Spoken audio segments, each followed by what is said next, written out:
Two strangers meeting that swept me off my feet. Golden leaves under an autumn sun. You talked about the movies and how your life begun. Our lives weave together through all kind of weather, and our hearts grew strong. Our love was a chance encounter, a glance across the street. Fleeting moments, two strangers meeting that swept me off my feet. The buzz of traffic, the bright city lights. You talked about marriage, who you'd invite. We talked for hours and I brought you flowers, and our hearts grew strong.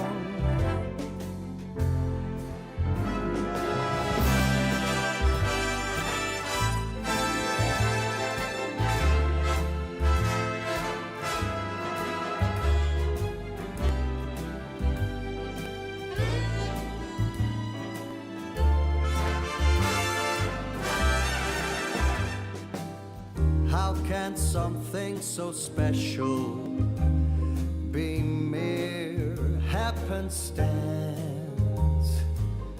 Was it destiny calling, or just life's little dance? Our love was a chance encounter, a glance across the street. Fleeting moments, two strangers meeting that swept me off my feet. That swept me off my feet.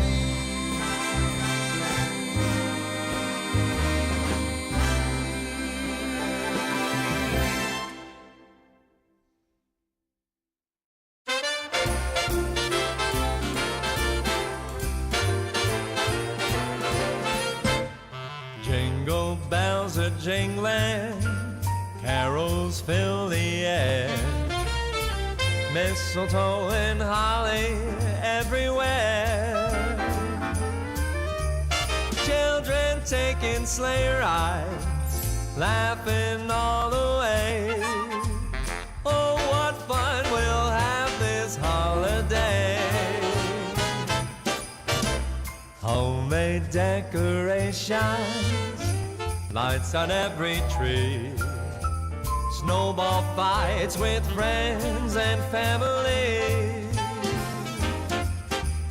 holiday occasions, raise a cup of cheer. Oh, what fun to celebrate this merry time of year.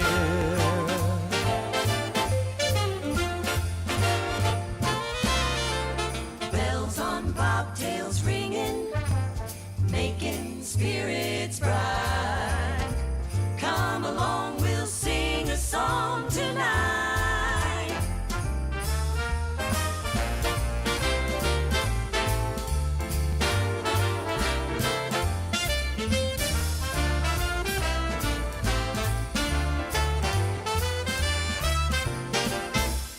Turkey with the trimmings, Grandma's pumpkin pie, stars above that shine for you and I. Holiday occasion, friends from far and near.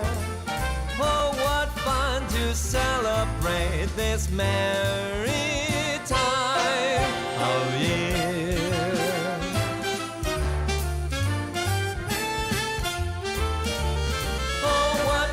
To celebrate this very merry time of year.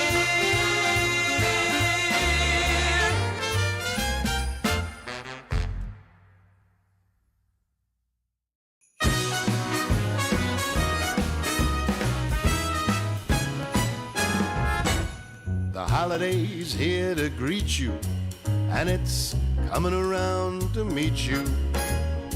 We'll let the holidays carry us away.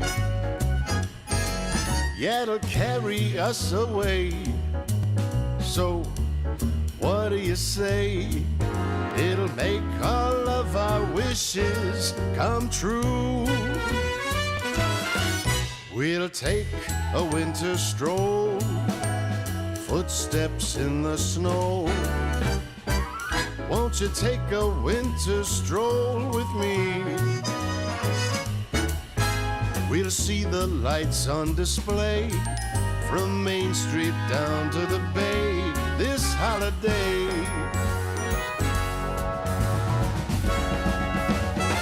Hey!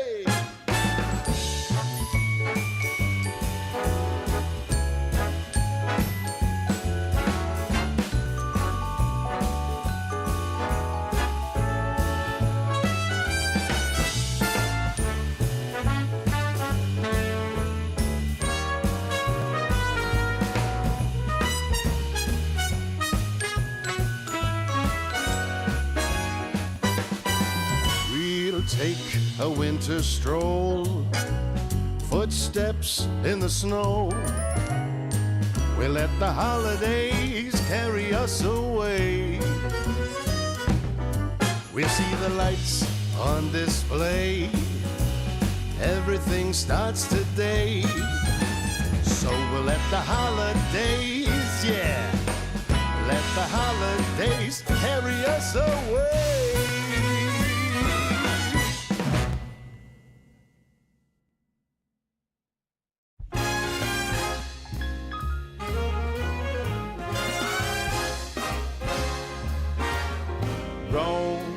Where the Colosseum Rome and the Grand Museum Rome.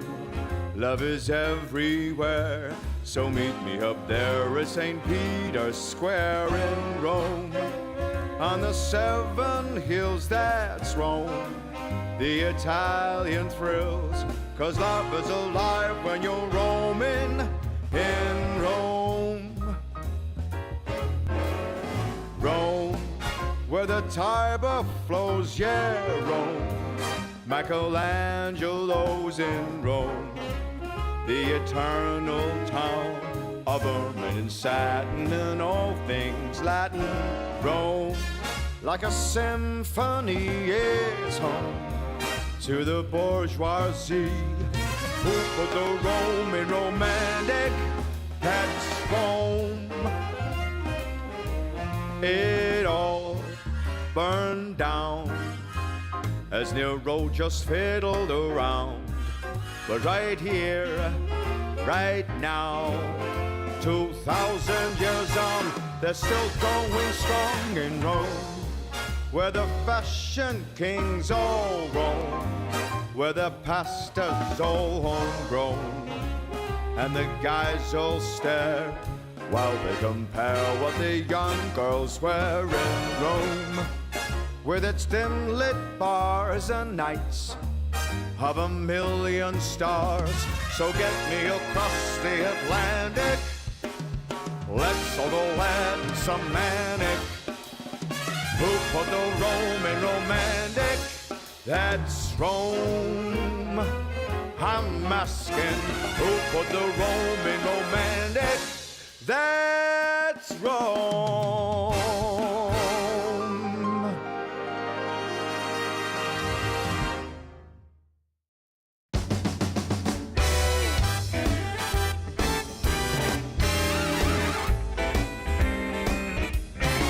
Whoa, Christmas tree, oh, Christmas tree, straight to our house we're bringing the Christmas tree, oh, Christmas tree, your branches they're swinging.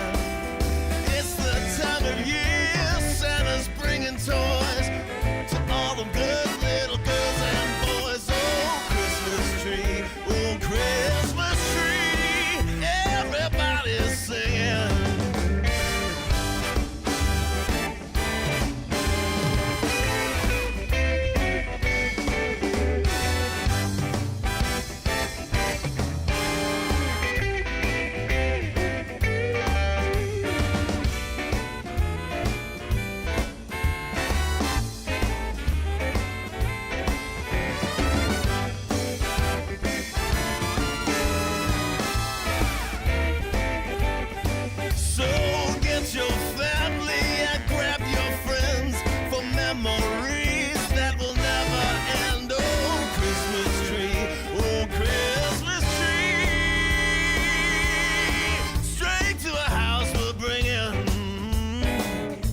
baby, don't you love snuggling about that Christmas fire with that Christmas tree, just you and me, maybe a little mistletoe.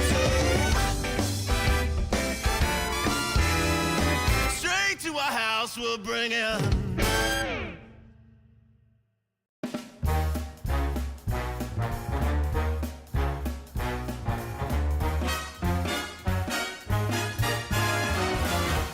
Come on, let's get ready. You know where we're heading.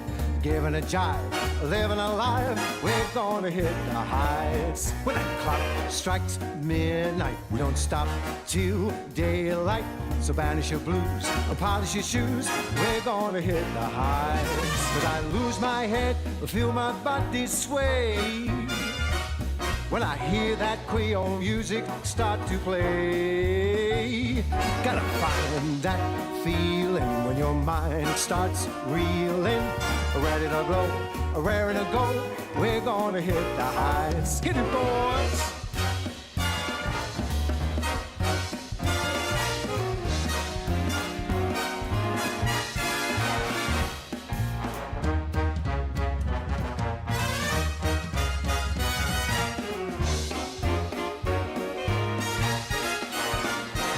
Well, I go real dizzy and I lose control when I feel that rhythm burning in my soul. I said, come and get it, 'cause you won't regret it. Follow the drum, get out of the slum, we're gonna hit the heights. I said, follow the drum, get out of the slum, head for the neon lights. We're gonna hit the heights. Gonna hit the heights.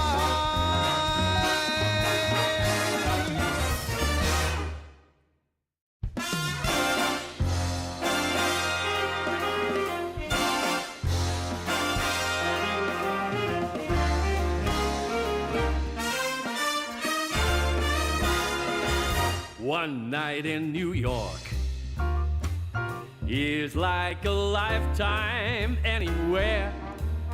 Dancing in the dark up in Central Park, or the bright lights of Times Square. This town is champagne, so shake the bottle, pop the cork. All the deadliest sins are like one night in New York. Put on your silk and your satin, we're stepping out in style. We'll be the toast of Manhattan, cruising the Golden Mile. This town is alive. Go wild and let your money talk. Any man can be king and reign one night in New York. All right.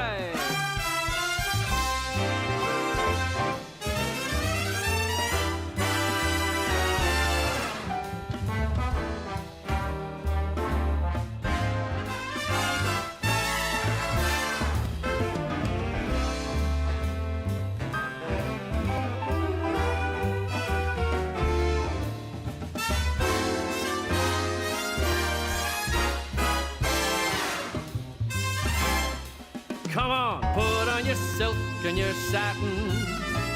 We're stepping out in style. We'll be the toast of Manhattan, cruising the Golden Mile. One night in New York is like a lifetime anywhere. Dancing in the dark up in Central Park, or the bright lights of Times Square. This town is champagne, so shake the bottle, pop that cork. All the deadliest sins are like one night in New York. Don't you know all the deadliest sins are like one night in New York?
Come on, but baby, no if, buts, or maybes, let's have a ball.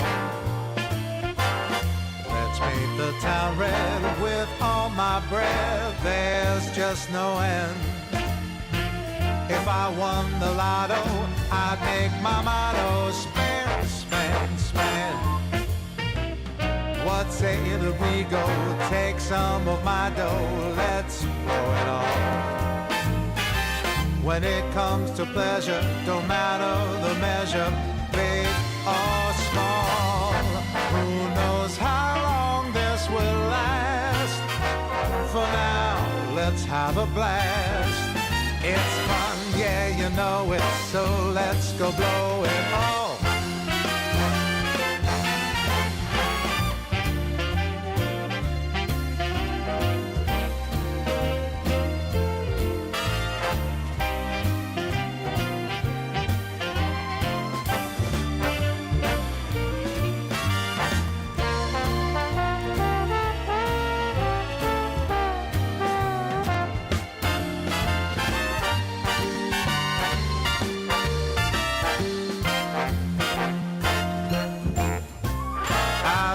An arrow that I can spare, so let's blow it all.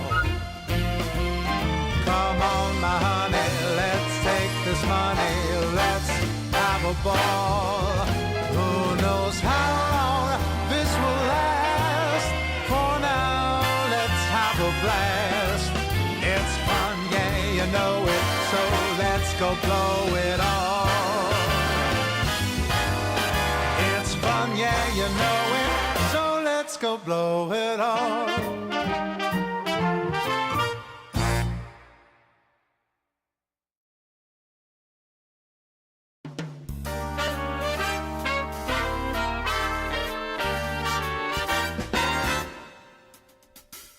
Easy does it, what's the rush? Hey, why not travel slow?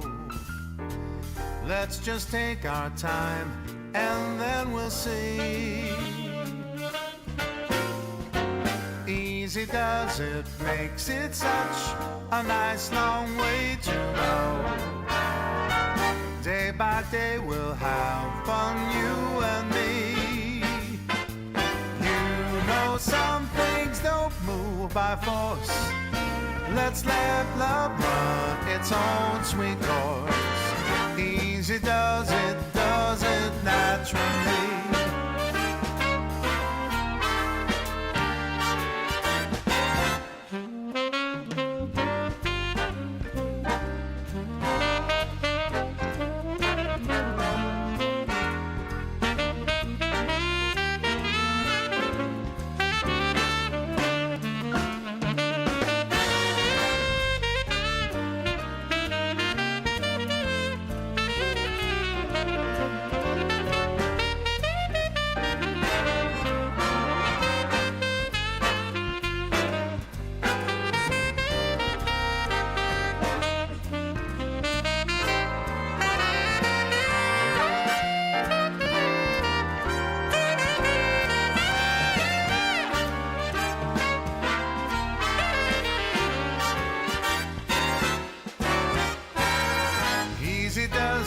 That's the way to make it all so right.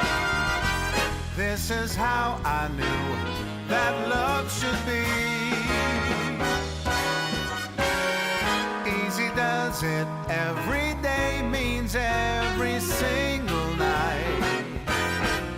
We'll be lovers, this I guarantee.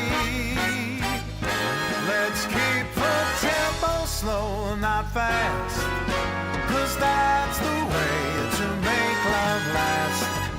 Easy does it naturally.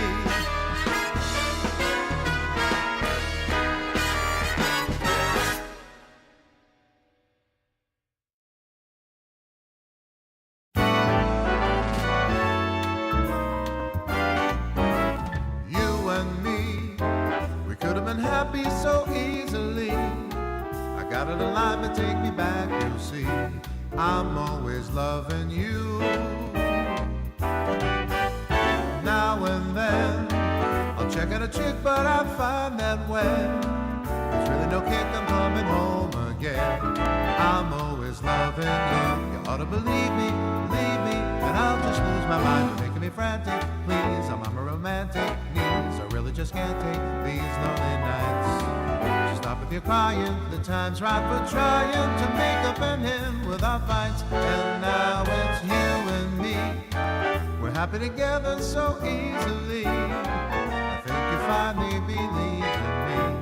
I'm always loving you.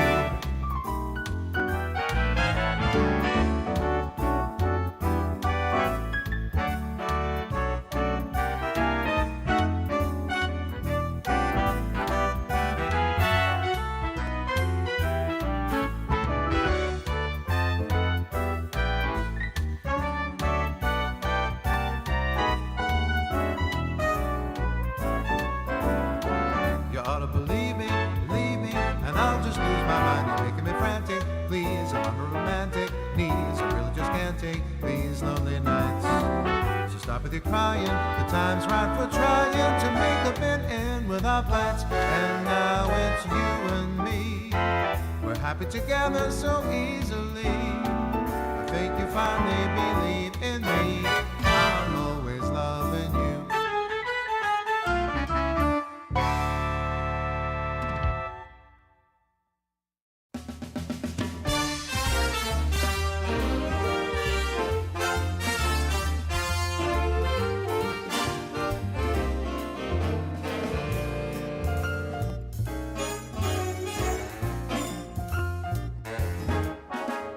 I like my eggs over easy. She likes her scrambled on rye. So we strike a deal with our morning meal, but we kind of see eye to eye. She loves a Malibu cocktail. I go for whiskey and dry. There's no common ground when the drinks come round, yet we kind of see eye to eye. We're so magnetic, we'll pose apart and yet we're the same. Don't know who said it, but it's a stone cold fact. Opposites attract. She favors Paris in springtime, I'm more New York in July. So for holidays we go separate ways, still we kinda see eye to eye. Yes, sir.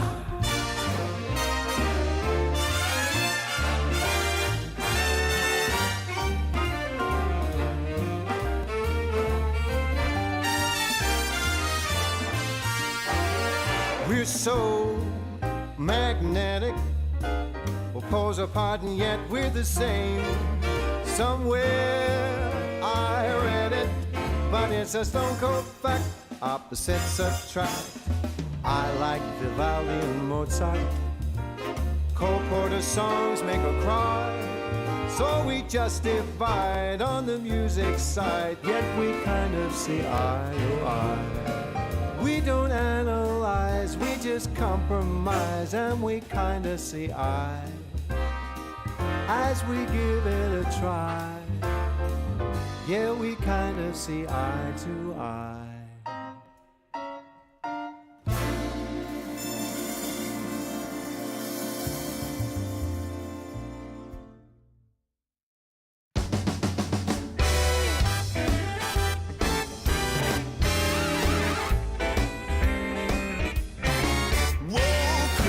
Tree, oh Christmas tree, straight to our house we'll bring it.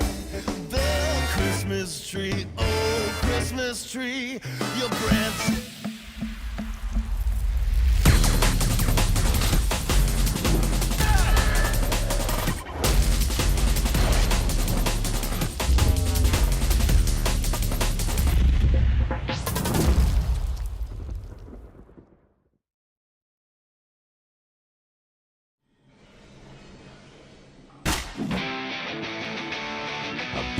Bloody time.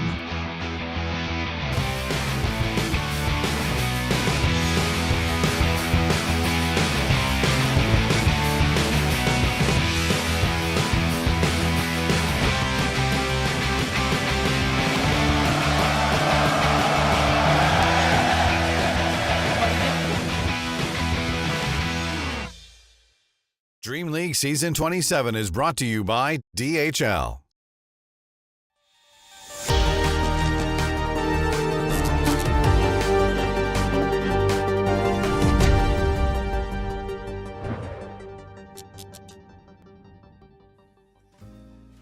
Good morning, folks. Another day dawns and more Dota to be played in front of us here with DreamLeague Season 27, the Swiss group stage, well underway, T, and plenty of matchups for us to get through as well as we dig into the nitty-gritty down at the bottom of the Swiss. I love that every day. It's just like, we're here, we're just chugging along, we're on the Earth stream. You know, we collect all the people who aren't doing very well in Swiss, and it's like, come on, welcome. Cozy. Welcome down here. Yeah, welcome down here in Earth. Your time here in Dream League is coming to an end potentially if you don't pick up the pace. But yeah, no, we're kind of like the Grim Reapers, I guess, of the 4 streams available. I don't know, some kind of spectator in limbo, just watching the Grim Reaper do his work. I don't think we're particularly involved in it, just watching from the sidelines. Yeah, that's fair. That's a good point. All right, maybe we're not doing it, to be fair. But cast a curse. Maybe that's why, right? Like the fact that we can choose what happens through our voices, but of course the players can choose what they can do within the EPT circuit through their plays, and they are currently playing for 21,100 points. Of course, it does scale throughout the year, but pretty much there's 4 events. You're going to lock in within one of them. If you get a top 2, top 3 in any of these 4 events, you're probably going to drift towards that qualification for EWC. So yeah, we are looking at just get yourself the early placement, kind of make the rest of your year a lot easier. At least make it to playoffs, at least make it to main event. Every little dribble of points matters heading to EWC. Yeah. And thinking about, what are we, day 3 now? What's the cutoff? Like, can you just go, if you go 0-3, you out? Is it 0-4? What's the route back if we see some of these teams get 0-3'd? I believe it's 0-4? I don't know. I've just 24 Swiss is just a lot of teams, so I don't know if it changes based on... I was looking at it and trying to figure it out, my brain was like, no. No, yeah. I have not done the maths at all, but I believe for other Swiss tournaments, 3 losses and you're out. So the question is, when you add an extra, 6 teams compared to others, does that add an extra loss? I don't know, but potentially this could be elimination. We probably should have checked that before we started today because we are looking at a couple O2 teams, right? Because yesterday... Tidebound did lose to VP, Passion UA did lose to Pipsqueak, and Nemesis lost to Amaru. And I think the biggest upset probably is Nemesis. I think when you look at that roster, you're looking at some pretty big names from SEA, but they're falling short. Again, you could argue they are kind of new under Nemesis name, but not playing together at least. So yeah, Nemesis I think underperforming based on the player names. Yeah, especially with how they started, right? With a series against Liquid, taking a game off them, going super long. And we'll see how they progress, though, as we covered this one. Tidebound against Virtus Pro. A very weird series, very weird games. Didn't feel comfortable for either side, and the interview with Fly, very much saying the same thing. No one played well in this series, but it felt like Tidebound got the short stick, or the worst end of the stick, in Game 2 in particular. Yeah, they struggled a bit. Let's be honest. Yeah, I'd already forgotten about that series. I'll be honest, boss. I tried my best, but when you look towards the other series, I think Pipsqueak's one of those like sleeper teams where if you don't respect them, they will be able to show up and beat you. Of course, when you look at some of the names on the roster, right? You got Copy, Kadaro, Eki. They've all had moments in other teams where they've been kind of the upset team, right? So. Yeah, I'm looking at this roster being quite a potential fun one to see down the line, especially if they go to like a 1-2, 2-1 type scoreline. You're suddenly going to be playing up some pretty well-known teams, right? So Pipsqueak, I think you got to respect, and Nemesis and Amaru this series here. I mean, of course, it went the full 3 games. I was expecting on paper for Nemesis to be the favorite, but again, Amaru just kind of creating these little mini upsets. I mean, sometimes you just can't count South American teams out. Sometimes, they just show up on the day and crush people. Yeah, we see the standings there up at the top. No big surprises. Bet Boom, Falcons, Spirit, Liquid, Paravision. OG have been on a pretty good run with this new roster since they were picked up, basically. So it's not a massive surprise to see them up there. Down at the bottom, some sadness, though. Tidebound, we've seen, not looking good at all. Enigma Galaxy down there as well. Hey, what are you on about though, Gareth? Because again, if they're not doing well, they're coming to us. They're coming to the Earth stream. So welcome, guys. We get to see them again. Welcome, 19th through to 24th. Welcome to the Earth stream. We receive you with open arms. We are happy for you to bless our day. These Falcons, we saw them on day one, and during the interview, I was like, Skidder boss, we're never going to talk again. Like, you think Skidder's going to come traverse his way down 4 streams to us? No. But that's when Nigma are doing such a treat for us, right? They know that they want coverage on all the streams. They want to be everywhere. That's why they're O2. Not because they're underperforming or underdrafting. They just want to be on the Earth stream. It's the fan service. That's what it's for. Yeah. And here's our schedule, as you were talking about. The 0-2 teams, Tidebound against Passion, 1 win against Gamer Legion, and then Enigma Galaxy against Nemesis. That first one up, though, Tidebound didn't look good in the series that we cast. They're on a 3-series 2-0 loss streak, getting dumpstered by people non-stop. On paper, I would look at this and think Tidebound have the upper hand and Passion are the underdogs. But going by form, and I don't know, just the vibes of what we've seen from these teams, I kind of feel like Passion are going to take this 2-1, maybe even 2-0. It really feels like it's anyone's game, right? I think the fact that Tidebound, we could talk about it a little bit later, but they play into their opponents, and of course their opponents being Passion UA. Passion UA are one of those scary qualifier teams where you never see them get to the event, but they will annoy someone during the qualifier. Like, one team will go, oh god, why did we drop this game to Passion UA? And then Passion UA get eliminated down the line, right? Like, why did we let Crystallize get Gyrocopter? Yeah, exactly. Or why is Batchuk on a Timbersaw or something, right? Like, you need to respect them immensely. And I think Crystallize yesterday, he didn't have the best showing in the carry position, right? Like, he called for a last pick Weaver. He didn't step up. He didn't win the lane. There was some moments. I say yesterday. Sorry, it was 2 days ago. But yeah, I think at least for Crystallize, for us and the games that we covered from him, I feel like he can do a lot more for the team, and I'm expecting him to kind of fill the shoes of what the carry needs to do for a team. Yeah. I think Crystallize is one of these players that, for Passion or whatever stack he's been on, he's been the rock, the old standard with some new players around him, so it's kind of easier to rally around Crystallize and his hero. Don't want to see him spreading out on the map and playing alone, which is something that I felt Tidebound were kind of struggling with in their games. That synergy or cohesion, whatever it was, communication, I don't know what to point my finger at, but there was this certain lack of something there. They didn't feel like a 5-man squad. They felt like people playing pubs, basically. They don't have the guy that is the guy, Yeah. Like, when you look at certain teams, like, even though Aurora isn't doing well, Nightfall has the confidence to short call no matter what. The Yapper. Spirit.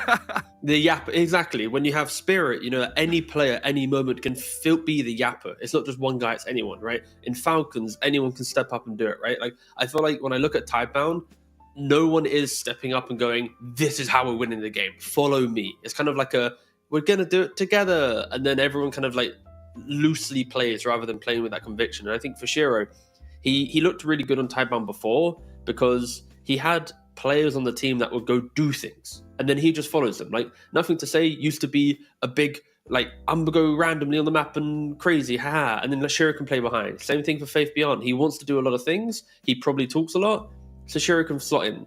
Now that they have a new mid, new off lane, it's like, I think Shiro is getting exposed slightly at being a slightly more quiet carry player, because also the mid and off lane aren't, at least from a visual, how we see them play, they don't feel like they play with that confidence. It feels, so I think confidence is a big thing for Tidebound. They will find it. And I did get confirmation, Gareth. Oh, good. Today is not elimination day. Okay. In this Swiss format, you need to be 0-4 to be eliminated.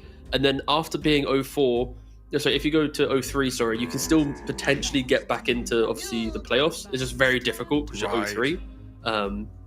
But yeah, the cutoff point is 0-4. So if you go 0-3, it's hard, but you're not done for. You still have a glimmer of hope. Correct. Gotcha. So today is, let's say Passion UA is to lose today. then tomorrow it's like one mistake and thank you for playing Dream League, you're done. Yeah, 1 foot in the grave, potentially. Let's see how it starts. A best of 3 begins with game number 1. Passion UA against Team Tidebound. Do we ban the gyrocopter? Have Tidebound done their homework? Do they respect the crystallized hero? Because that was banned in every single other game that Passion was involved in.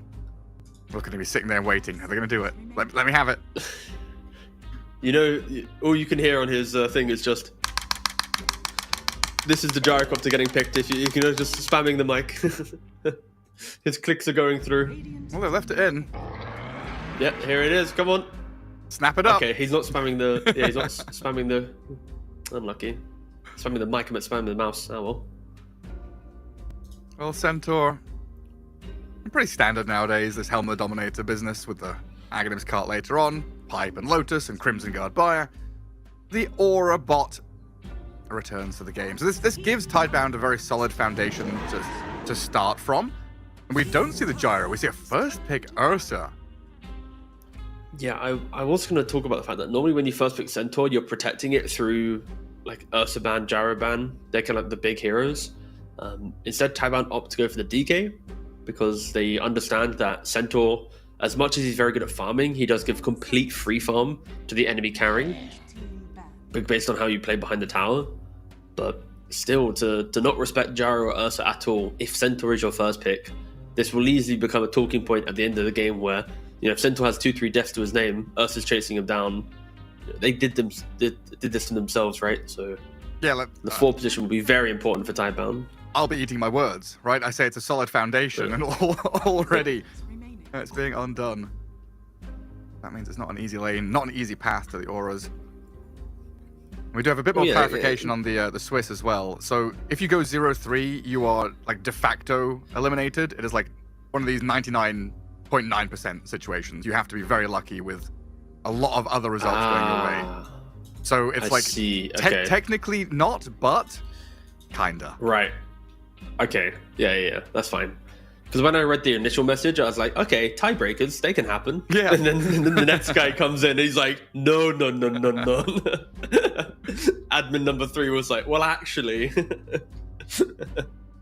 Right, fair enough. But yeah, so 0-3. That's what we expected. Like you just mentioned. 0-3, yeah. Very, very close to elimination. Like, okay. Well, this has a lot more meaning than this series. Because as soon as I read the 0-4 elimination, I was like, all right, boys, we can make mistakes. We're cooking. We're chilling. Life's good. Yeah, it's not like a safety net you can rely on. It's this is do or die. Okay, nice. The tone is set. That is a lot nicer.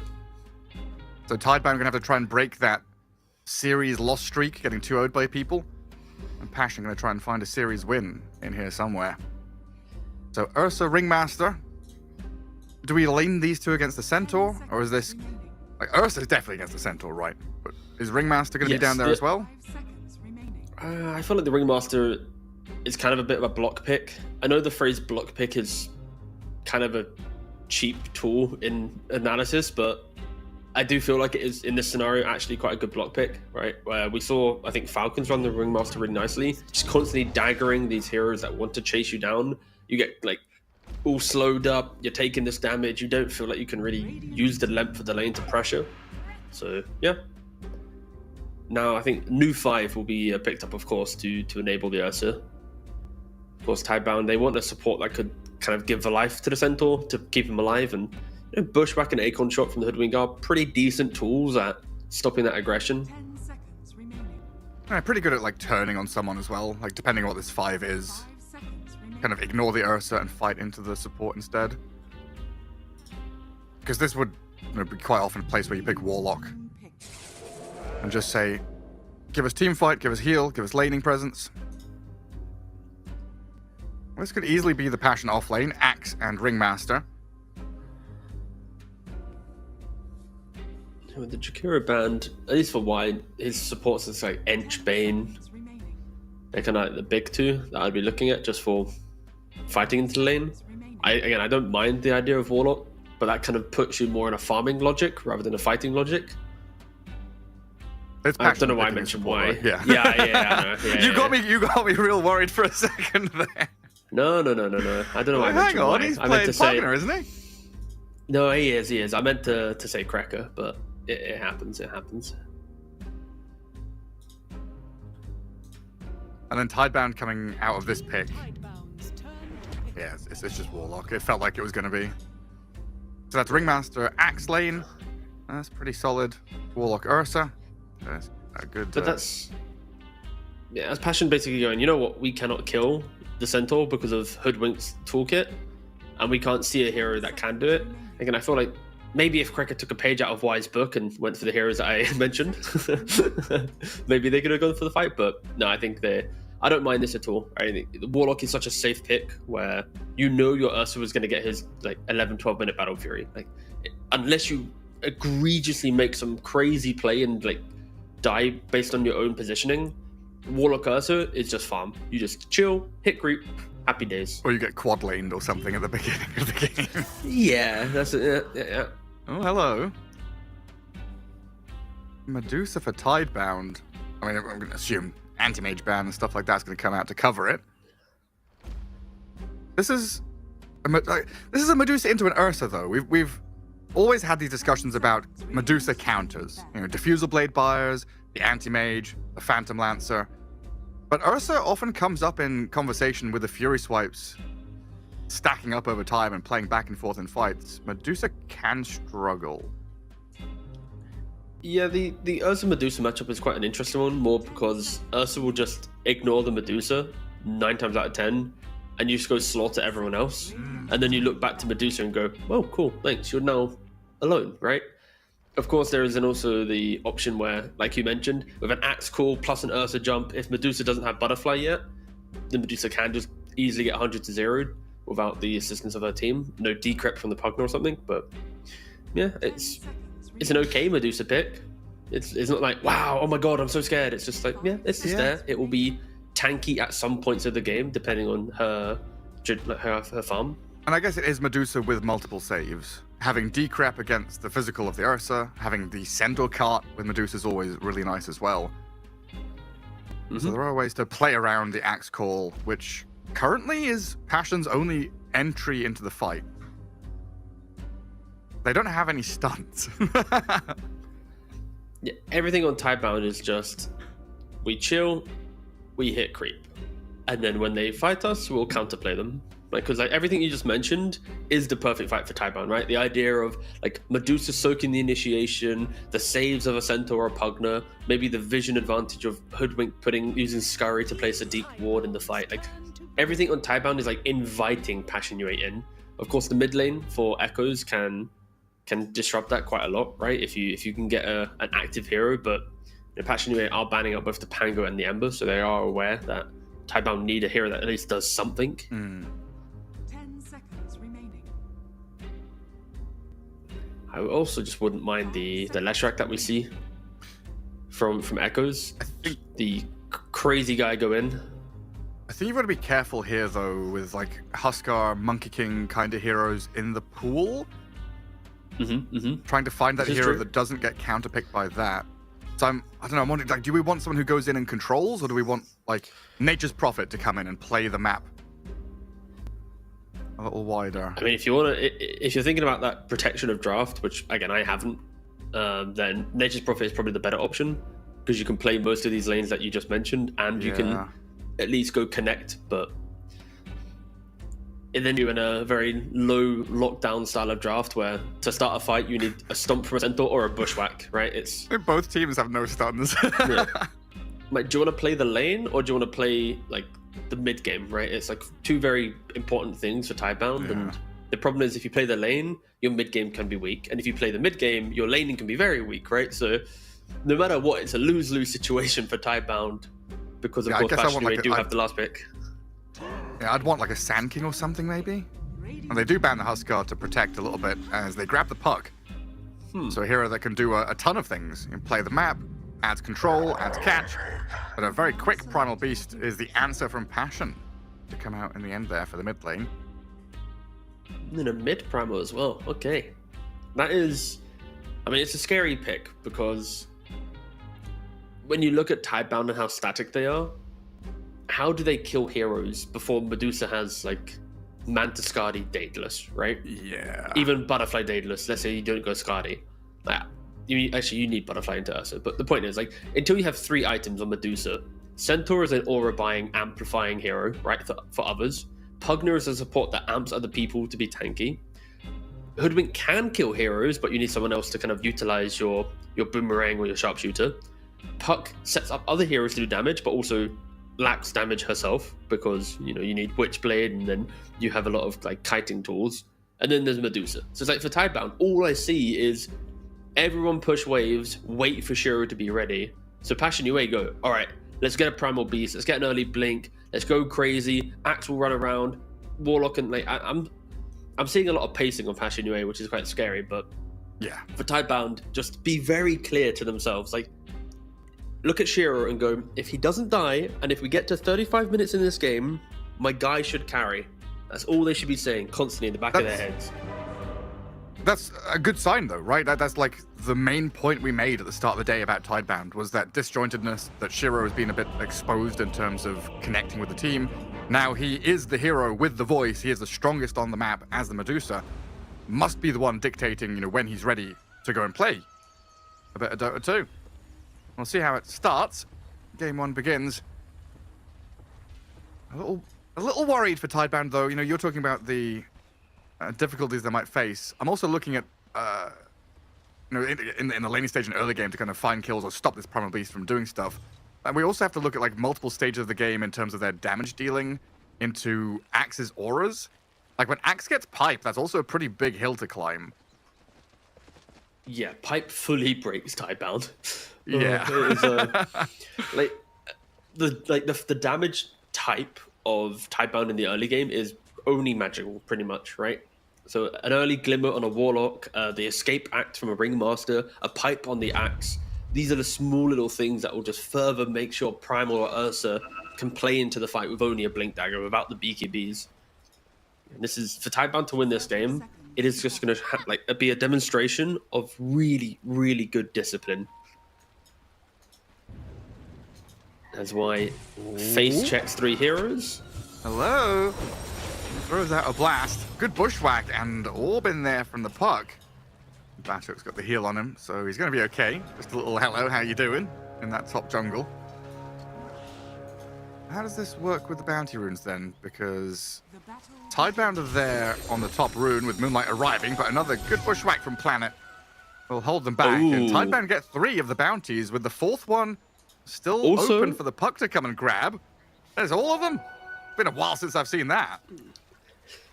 Yeah, 4 bounty runes. Whew. That's a pretty good little good start for Tidebound. Look at that. Look at the graph. That's just whoop. Tidebound done it. They won. Congratulations. I mean, this is going to help a lot, right? It's a straight line. Yeah, it's definitely going to help them out. Yep. A Puck against Primal. I don't know how this lane is even going to go. Puck is pretty slippery and annoying, but Primal does a lot of damage. And Echoes gets taken down to, 200 health from 1 trample. Yeah, it feels like the fact that Puck even got a full trample on his face is already a misplay for the lane. Yeah. I'm no mid laner, but I feel like any other mid laner right now would look at that and go, that feels quite illegal. So hopefully for Echo's sake, he can ensure he doesn't get trampled again by a Primal. Not ideal. And down at bottom, Cracker with Crystallize. Ursa 3 and 1. Early days, new Centaur 3 and 2. Gonna have an okay time at the start of this lane. And you said with the Hoodwink there, it might be difficult to chase with the Ursa into the Centaur. But I like the fact that this Warlock is just cutting all of the trees in the middle of that lane, so there isn't a place for the Hoodwink to play into. Yeah, they're trying to stop the Hoodwink from utilizing his innate, of course, having the free tree to pushback on. I think it's just a really nice thing to do against Hoodwink. So yeah, just heads up play from them.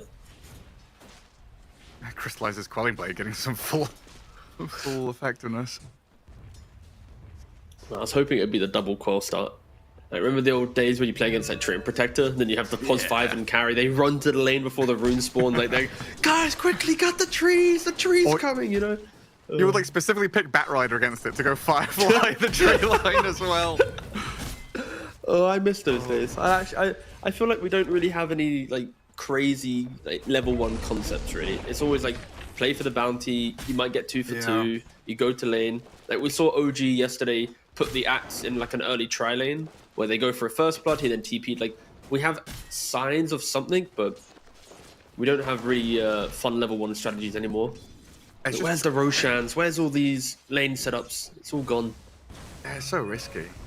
Like the last big one I remember was, I mean, it was years ago. It must have been when Matu was still in Liquid. So we're talking like 6-7 years ago, whatever that was. They did that level 1 tower strat with Lone Druid, Abaddon, Pugna, whatever it was.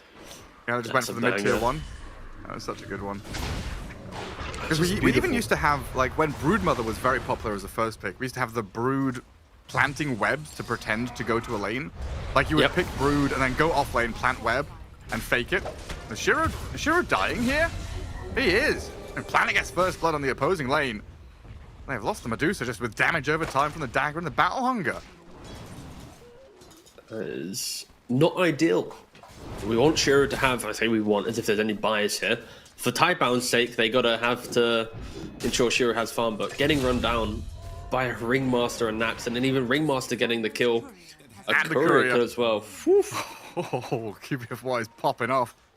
And then what, deny himself to the tower? Yep. Very clean. Very nicely done. Dire structures are fortified. I mean, a little bit of happiness for Tidebound with that first blood kill. Take down the Warlock. Suddenly turns sour very quickly. They will gather both the water runes though, so they shut down the Primal Beast a little bit. We're already devolving into a mad, chaotic game. Yeah, Wise going for it. Can't finish off Batyuk though with a Lotus and a Wand. I think they're healing him back all the way back up to about third. And for both of the offlaners in this game, it's just the race to the Helmadom, right? Both Centaur and Axe want to go for this item. Pugna though... Oh. I looked away for a second. He just died. Yeah, I mean, Shiro's looking... Dude, why was very aggressive. Like, we just saw how he... Oh, Shiro! Shiro's just dead. Yeah. He's looking a little worse for wear. Getting whittled down, all of his mana pool's gone, and then Moonlight... So Moonlight lost the runes, went to regen, comes up top, gets another kill on the carry. The tempo from Passion already building up very quickly. So Wise having to do the walk back to base, walk back to lane, sorry. Shiro luckily does have a TP, but Moonlight, he's still in the area, and sure, he TP to the tower. They know that Pugna doesn't have a TP. He's gonna die for a third time, potentially? Oh, this is really, really rough. Ah, I mean, Shiro's just dead here. Pops a few heals. Can Planet save the day? Turn around, kill off Batyuk. Now Moonlight's in trouble with Echo's rotation. Shiro has barely survived. They couldn't finish off the Medusa. They get the 2 core kills. Finally, some signs of life from Tidebound. That looked like it could be an absolute devastation for Tidebound. Especially what happened if, let's say, Warlock or Ursa had used a Twin Gate there. Knowing that Shiro could TP in, Pugna couldn't. Like, what if Passion brought 4 heroes to that fight, and then they kill Shiro for a third time? Like, Shiro has to be so careful. Like, the early game needs to be flawless from him, and it is... Oh, he's so lucky that he was able to survive there. It's still not easy. It's still not over. Like, mana pool's pretty low for Shiro. A few battle hungers coming his way, and another rotation from Primal could secure his demise. As QBFY gonna get run at by the Puck and the Hoodwink. I'm trying to guard that 6-minute rune. One Cracker made a wander over here as well. Incredible how quickly lane phase can just break down completely. Everyone's scrambling, trying to right the ship as things start toppling over. It's the treat of a good, I think, Primal Beast player. They know exactly when to push the wave and find that teleport, right? Like, if you teleport, don't get a kill, you've wasted, what, an entire creep wave mid, you're out of place on the map. It feels really bad, but you know how to make the rotations. It feels just flawless. Thing is, though, Moonlight, he does rotate to bot lane. He has walked over a Dire ward, so Nu should be aware that the 7-minute rune is going to be heavily contested. New. Gets a good stomp down. On to 2 with the Bushwhack follow. There's a 3v2 here as Passion didn't bring the numbers. Now the Primal Beast, though, will arrive. Stampede's too late, but they trade out Crystallize for the Centaur. While the Shrine, one for Cracker, one for New. Pulverized towards the Pugna now, cancelled out by the Bushwhack. Y and Planet gonna kill Moonlight here with a Blood Grenade and a few more clicks. They absolutely can. And QBFY might get run down as well, with Hoodwink having spells back up momentarily. Yeah, not gonna go follow through on it. And signs of life from Tidebound here, really waking up and answering Passion's questions. And this Primal Beast has started falling tremendously behind with a couple of failed rotations now. Radiant's top tower is under attack. Yeah, Tidebound, they just had the good vision to know that the move was coming in, so they like it wasn't like a, oh wow, they're contesting. It's like you had about 15 seconds of time for Tidebound to just breathe, understand the situation, bring in the heroes. Radiant's middle tower is under attack. And as much as I praised the Primal Beast for the top rotation, we just saw how the rotation, when it doesn't really work out on bot side, how you can kind of both trades. And the mid tower falls. No deny. So now aim of the game for Passion. Yeah, get Helm Creeps going, start dragging waves, get Crystallized with his Battle Fury. It feels like the wind has been knocked out of their sails a little bit, which plays into Tidebound's draft, plays into their hands really well. They're the ones who want to farm. They're the ones who want to delay things out a little bit to hit this Medusa timing.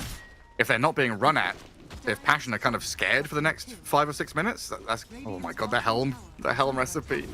Crystallize just finds it somehow. That's actually, I don't want to say the way, like, I don't say game breaking, but it honestly is. like not having your Helm for like 2 minutes. That's 2 minutes where you can start dragging 2-3 waves together. You're farming the jungle. Like, it's just efficiency. So much efficiency.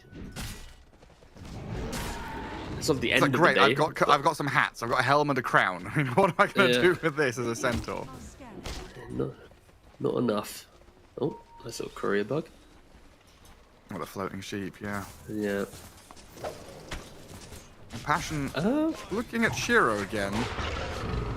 Try and take his mana pool down a little bit.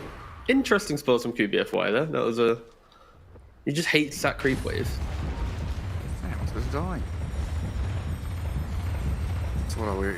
1800 to blink on Moonlight, so that's going to be a long time coming. Echo is well on his way to the Witchblade. Already has the Knuckles. And a 10-minute rune, an Arcane. Grabbed up by the puck under the nose of the Primal. And Moonlight, who went for that aggressive play to try and kill Echoes rather than just going for the rune, is going to die for it. Stampede over the top. The escape act try and get this Primal out of danger, but Planet is there, dominating now to secure the kill. Another Bushwhack towards QBFY, and Y's rotation in from behind. The Y's TP, though, with no more stuns, will get him out safe and sound. You can kind of feel the frustration from Passion, right? Like, after making the top move, which felt quite good, they've been met with a couple just weaker moves, right? Into the bot lane for the Wisdom, now in the river as well. Primal, 3 deaths to his name. Like, Warlock isn't level 6. QBFY hasn't really been able to connect on any of his rotations. He went top, just kind of press spells on a creep wave. Went mid, kind of just saw his Primal die. Like, between the Primal and the Ringmaster, it's not really as aggressive as you kind of expect from these heroes. Like already mentioned, that just plays into Tidebound's hand. They now have a 4,000 gold lead. None of this kind of aggression that we was expecting from Passion UA is really kind of connecting. And Shiro, after a very spooky laning phase, does have 100 CS. Yeah, closing on 6k net worth. And now we're kind of looking towards the big items on Passion. Pipe on Axe, that Battle Fury into Blink on Ursa. Kind of 7-8 minutes away. Yeah, the Fury is going to be completed probably around like 12.5 minutes. So it's a relatively good timing for him. I think the main concern is that means more farm after, right? And as you just said for the Axe, it's like you buy the Dom, he now needs to buy an entire pipe to feel good. Yeah. It's not as if they buy one item and go, guys, let's go break Medusa. It's no. Because you didn't win the laning phase, you're playing backwards after your first item pickups. Like, in particular, Primal, right? Like, if Primal has a spot on game, he's running with his supports, finding kills, or opening, you know, carving the map open a bit for his team. Maybe even looking for tier 1 towers. But he's holding the wave mid while his supports are very reactive in this kind of one. You know, Warlock and Ringmaster aren't going to go out and do shit on their own. They are sit behind core supports for the most part. This is where Tidebound can just press forward. Don't allow you to sit on that wave. Get into the bottom jungle, boot Ursa out of there as well. With a 4K lead and the momentum for Tidebound, they can, you know, already start thinking about the Tormentor and Roshan, you know, blocking power they have to stop an Ursa lineup from getting there. By pushing this map out. And they're hunting for Crystallize right now. Yeah. Can they find him? They're going for the wraparound. It does feel like they're all going to collide. Hello. And what can you do with Crystallize here? He was being completely wrapped around on. Well executed by Tidebound. They found a bit of a rhythm now. And Shiro's at this point where Medusa's kind of untouchable for a while. And to kill her off, you'll need to bring like 4 or 5 heroes. And it will still take a little bit. I'm a little stumped with Passion. Like, I'm trying to see like what the players they have, and maybe with the Blink Dagger pickup on Primal Beast, the level 6 now available on Warlock, like, it's kind of feels like the make or break moment for them, where if they don't find a kill to give themselves something, they Well, are gonna be a good killing one. up. New Stampede and Stomp on 3. Oh, has he broken free of them? Ah, Badger's gonna come across with a dunk. Whack down the Centaur. So they get something. What can they do after? Like, can we push tier 1 mid? It's literally full health. Oh, okay, yeah, we can. Drop the freaking rock on it. There we go. That's it. We want to see some fight in your Passion, your way. You know, you've been kind of sleeping at the wheel. Very forward movement from Moonlight. Oh, but the onslaught stopped by the Dream Coil. Echoes is here. Try and find another core kill. It's a good escape act, but not good enough. Echo's Golem. Try and go and give the business to Echoes, but that's just free money for the puck. So minute 15, Manta style Medusa. Ready to step up and join. Shiro says, hey, look at me. Well, for Primal, of course, Primal into Puck. Puck is kind of a counter in regards to Coil, right? Stops you from moving around, kind of just get glued up. And Echoes has done a very good job of just following wherever Primal goes. He goes top, he TPs, he presses Coil. Moonlight goes aggressive mid, Echoes is there, I press Coil. And yeah, for Moonlight, just not really working out. Like, when you snap pick this Primal in the draft, like, I expected him to have like this read on the game. Like, if you want this hero, where you know in lane, in theory, Puck should just be quite comfortable. Like, you have to play with the confidence, and yeah, it's not really working out for him as of yet. Sure, now goes towards the triangle, farmed up the stacks. Dire's middle tower He is a couple components away from Butterfly. I say that sounds like he's quite close to it. He is quite fast, it was 4,000 gold, but... Another pick off as well up top for Tidebound, as long as they can finish it. Decrap into Life Drain isn't quite enough. A new send a little boglet forward, but the Cubia Fly barely surviving there. Oh yeah, did you see the little frog guy that got put on Reddit last night? The little dancing bard frog, yeah. No, it does look quite beautiful. But it's so excited. small though. You have to really It'll grow. really have to look into it. It'll grow. Oh. It's a grower. Sorry, what not do you a know? shower. Ah, okay. Do you have anything you want to tell the stream, Gareth, about the bard frog? Oh, about frogs? Yeah, Frogs yeah, are speaking incredible with great creatures. confidence. Yeah. Yeah, some frogs actually lay their eggs inside of flowers and leaves that collect water, and they've got a symbiotic relationship with the plants.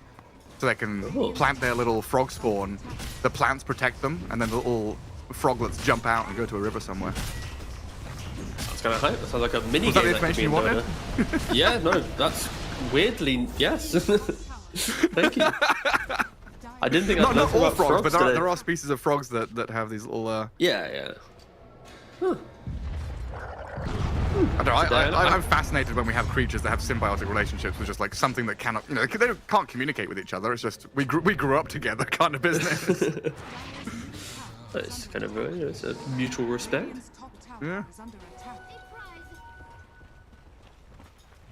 Looking at this There's gap. Oh, hold up. Jump mid.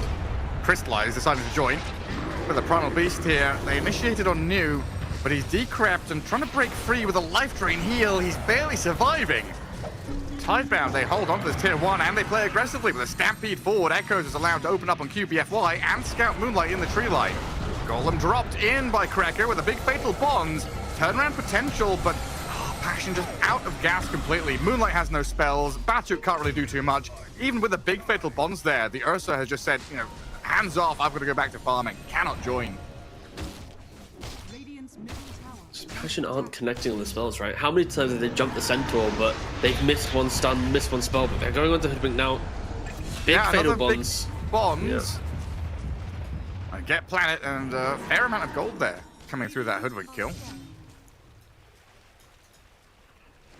Did have a pretty nice streak.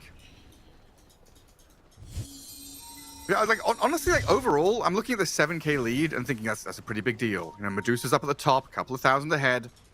The cores on Passion aren't doing that badly. It feels like the gap here, you know, kind of naturally occurring as the two supports are lagging behind. I think the main problem is Passion's lack of net worth and the items they have is also kind of like wasted net worth, right? Because when you buy a pipe on an axe, you're buying pipe to push someone into a fight between minute 15 and like 24, let's say, right? That's your pipe window. After it, it kind of falls off. So now it's like all this gold he's bought is not getting used. They're not using pipe to kill anything. And then you got like the Ursa, right? He's looking at just straight BKB. So he's looking for survival. There's no like big ticket. He's not going like the Basher into MKB, Satanic, where he's gonna stand his ground, kill everything. Like my theories with Passion, like, it's quite deceptive. This net worth actually feels like it's 14, 15k down. So you see this as like Passion are buying items for the here and now, but the present is already like quickly becoming the past, whereas Tidebound are investing in the future. Exactly. I love the fact that you are my translator of analysis. It's great. I feel like in the last 3 days of casting with you, I've said like this has happened multiple times. And I'm like, you know what? I respect that, Gareth. I'm not very good at this It's the only skill thing. I've got. I'm very good at taking Verbio's long, wordy shit and then turning it into a little, No, I like sharp it. sentence. That's how my No, this brain is works. helpful. I need to try and understand it myself. In order for me to understand it, I've got to put it in simple terms as well. But now I'm thinking, like, should I just be better at my job? Should I be doing what you're doing, right? Like, why? No, listen, that's the big thing, right? When you're on panel, your job is to kind of fill the space, right? Yeah. But when you're casting, you kind of want to be smaller and let the game speak for itself sometimes. Yeah. Like this moment here, we see the coil, we see the stomp, that's sick. Can Passion turn around? Probably not. We're going to lose a Ringmaster. Batuk will slip away. Echoes will keep poking at him, but it's Tidebound. Good spell casting. So with the 3.5 millisecond cast of that coil and the ability to overlap that with the...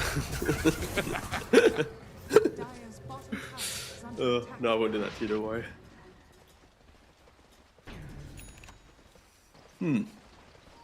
What's Crystallized scoreline? Are scanning. 1-2-0. Come on, Crystallize, let's go. We believe in you. This is good. Tormentor's up, Tidebound going for it, and Passion. Wait. I said it's good, but now I'm not sure. I thought they were going to go sneak Roche, but they're not. Yeah, I thought the same thing, but then when they use smoke, it's like they're already at the pit, so smoking didn't have meaning. They're gonna try and jump puck. Yeah, they go to the shrine and blow up the puck. That's good. Nice snipe on the puck, but can they now go to Roche? 40 seconds might be enough. Go for it. You've got to try and clamber your way out of this somehow. I mean, if they want to go for it, it has to be like right now. So the fact they have wasted about 10 seconds of time, it will mean they're probably not going to go for it. Radiant's middle tower is under attack. Poor old Cracker. Still got 3 charges of Black Grimoire, hasn't used a single one. He just wants to wait until the hype is over. You know? Okay. Don't get Yeah. biased by other people's opinions on his great work of literary art. It's like I did it with Game of Thrones. You know, I watched the first couple of seasons, then got bored of everyone spoiling it and hyping it up too much. So I Oh, no waited 2 spoilers. years until I I waited 2 years until then. It was like, right, I'm going to watch the next 5 seasons. I only watched episode of 1 with my family. So back when it first came out, my dad was like, I've got this great new show we should watch together, family. I'm like in like secondary school because he thought it was just like a, some combat thing. We watched the first episode, like 15 minutes in, something happens in it. Yeah. And then my mum just looks at my dad and goes, sorry, what are we watching as a family? Context, we used to watch like Doctor Who growing up, it was like kind of wholesome family TV. And then we all just, my parents went, yep, we fucked up, never watched it again. So I never watched Game of Thrones. Yeah. So you never went back to watch it at all? Never watched it in my life. I have no idea what anything happened in that show. I mean, Shiro's not quite sure what's happening here. He's getting run out by a Primal. Wheel of Wonder over the top. Good damage coming in with a Golem dropped onto Shiro as well. Stampede and Stone Gaze trying to get some space with the Centaur Stomp, but Shiro is out of mana, out of life, and dead to QBFY. Passion on the chase now, hungry for a little bit more. They've got the taunt. Stop the TP, Centaur's caught, and another pick-off. 2 big core kills. Potentially leveling the playing field here if they can swing to Roche. This net worth lead is going to drop pretty quickly. It's just kind of weird positioning from Taiban, right? Just kind of in the river. The Medusa gets controlled up for a really, really long time to then eventually die. It was like kind of 10, 12 seconds of just control and poking. I understand that Taiwan wanted the Roshan, but feels like they probably should have maybe made like a smoking play, look for the backline. That will be a problem with their draft, right? Is they don't have that clean team fights hero. It's just a lot of outside of Coil, of course. Everything else is like kind of skirmishy pickoff. Let's see, can Echoes take it? Nope. No, Crystallize gets it. No jump in. But maybe now with a big Coil and Waiting Rift, Echoes trying to start things off. The follow-through is just severely lacking without your Centaur or Medusa, though. So that's 2 massive kills, plus Roche, Aegis for Ursa. Passion more than back into this game. And I don't know, if we have a replay of that fight, I'd love to watch it, because in my eyes, Shiro was free. The Stampede was there, and then Shiro decided to turn around with Stone Gaze and try and fight. Yeah, like you can see already from the minimap, right? Like he's by himself, you've got the double supports behind him, but the Puck and the Centaur aren't here as of yet. A bit of control comes into play. Here's the Stampede. Okay, Medusa's stunned. What was that? Gets pushed back in? I mean, there's no 4 stuff available for Dire, so maybe... How did she get pushed into the middle of the fight? I couldn't figure that out. And back in live, we've got a pick off on the Warlock and a chase towards Batjuk's axe. Tidebound took that fight real personally as they're going to get in on to Passion. They cancel on the onslaught with the Yules, Boomerang, and the damage is good to find the axe kill. Now Moonlight stranded, being run out by New and Echoes. Tidebound able to turn this one around very quickly. Jeez. I mean, now Shiro has a team, right? Like, we watched that replay. I think it might have probably been the Primal Onslaught potentially that pushed her. It must have Either way, been, right? Yeah, I mean, that's the only displacement available when you check all the heroes. There's no 4-stars on anyone. But anyway, it's like Shiro's by himself, no cause enabled him. Shiro dies, uh-oh. They respawn, they put Shiro at the center of the team with everyone around him and go, you know what? Walk down the lane together, guys. And like, this is what we're mentioning from day one Tidebound. Like, where's that conviction? Like right now, when Medusa has these items, I want to see Shiro like screaming at his course, like, join me, be with me. I win you the game, right? I'm sure he's been screaming since laning stage when he went 0-2 or 0-3 or whatever it was. I'd be screaming for help. Being run out by a freaking Primal all game. It's quite annoying. There are 3 beefy boys at any minute will want to delete you. And now the Medusa has Skadi. Like, so tanky.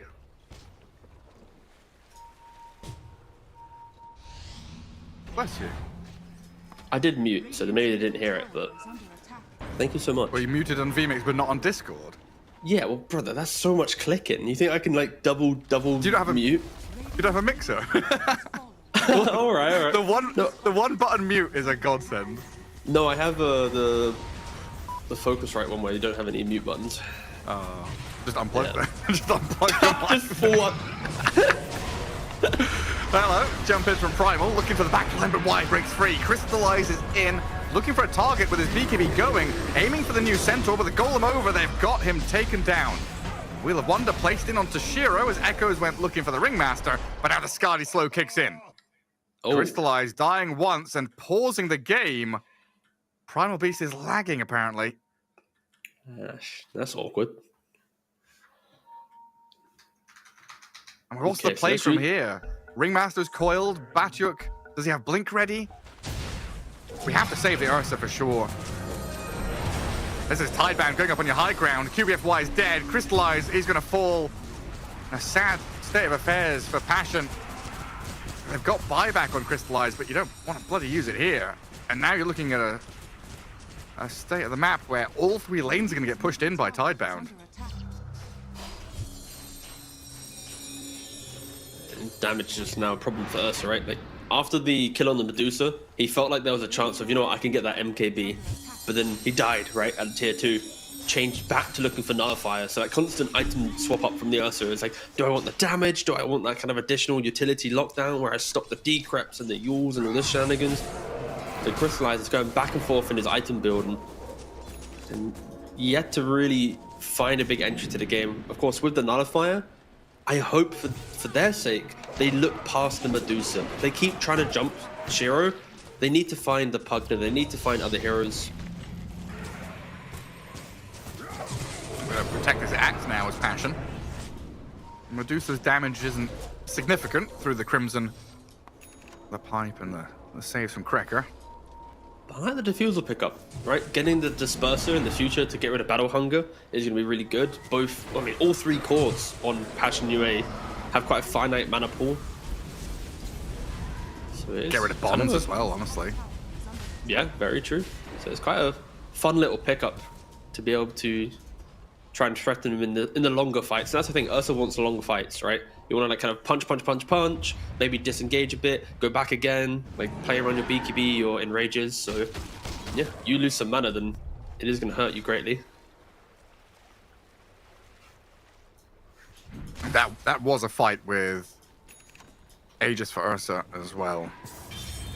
So it only gets more difficult for Passion to find entry. I think Ursa's about to go into dire vision in a moment. He's very close to that observer ward. Very close to a DD rune as well. If he walks to the left, he will be seen, but he goes to the right. Clever. Okay, Courier shown. And disperse the recipe out of here.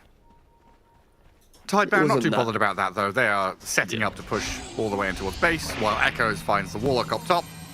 Coil already snapped. And you can try a TP here, but the Hoodwink has come in with a Bushwhack. Plenty of damage to finish off Krekker.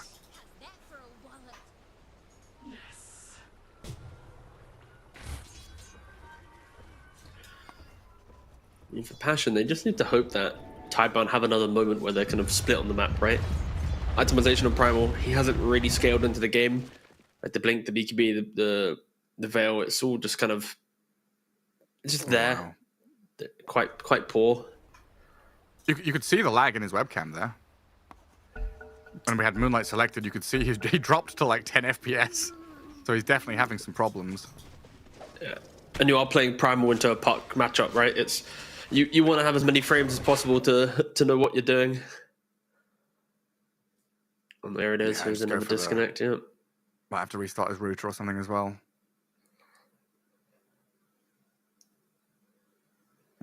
Not much you can do in these situations. Yeah, literally just internet problem. Unless you have a backup, like a 4G or 5G connection or something. Try and plug that in, but yeah, not an easy one. So 16k lead for Tidebound. They're hitting all their items. Is the next move wait for Roshan? Or are we thinking that we can break high ground off of a team fight? For Tidebound, yeah, it's probably get Roshan, play safe, use the Aegis to cleanly hit the buildings. But, you know, if they get impatient, maybe they want to run it down lanes for a second. I mean, if this was like Give Falcons a chance or for Tundra, Passion to come back. yeah. If it was like Falcons or Tundra right now, it's like, you know, the Aegis will be up within 1.5 to 4.5 minutes. just play for that. Keep pushing the waves in, build up an extra 2,000-3,000 gold across your team.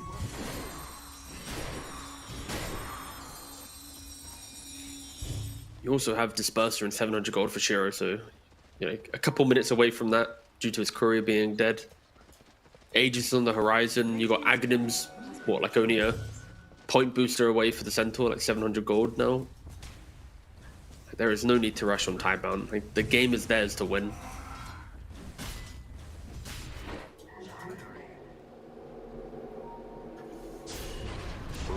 Crystallize. That's the wrong door to walk through. Stone Gaze is here from Shiro as well to stop the TP. So well set up by Tidebound to kill off the Ursa, who's now dead for 70 seconds. And that could be the signal they needed just to go push top lane. Radiant are scanning. And a kill like that, you might go in, tickle the tier 3, remind them of your strength. Shiro's walking down the lane. He is looking. Do you have buyback? Have you got buyback, Ursa? No? No? Okay. I don't know what Bastard can do here alone. Yeah, start with a blink call and then run away. Just try and delay things as much as you can. 30 seconds now for Ursa. 1 minute for Roche. This looks like a lane gone. Meanwhile, QBFY, yeah, TP cancelled. They dropped the Yules and the coil, so he's able to get an escape action by a little bit of wiggle room, but Planet picks up another killing spree, while Shiro has demolished tier 3, looking at the melee barracks. Tidebound asserting their dominance. With just one core kill, they know they've got all the room in the world. And when Ursa respawns, they might still not be afraid. A blink call from Batyuk. Shiro just goes back to hitting tier 3 tower.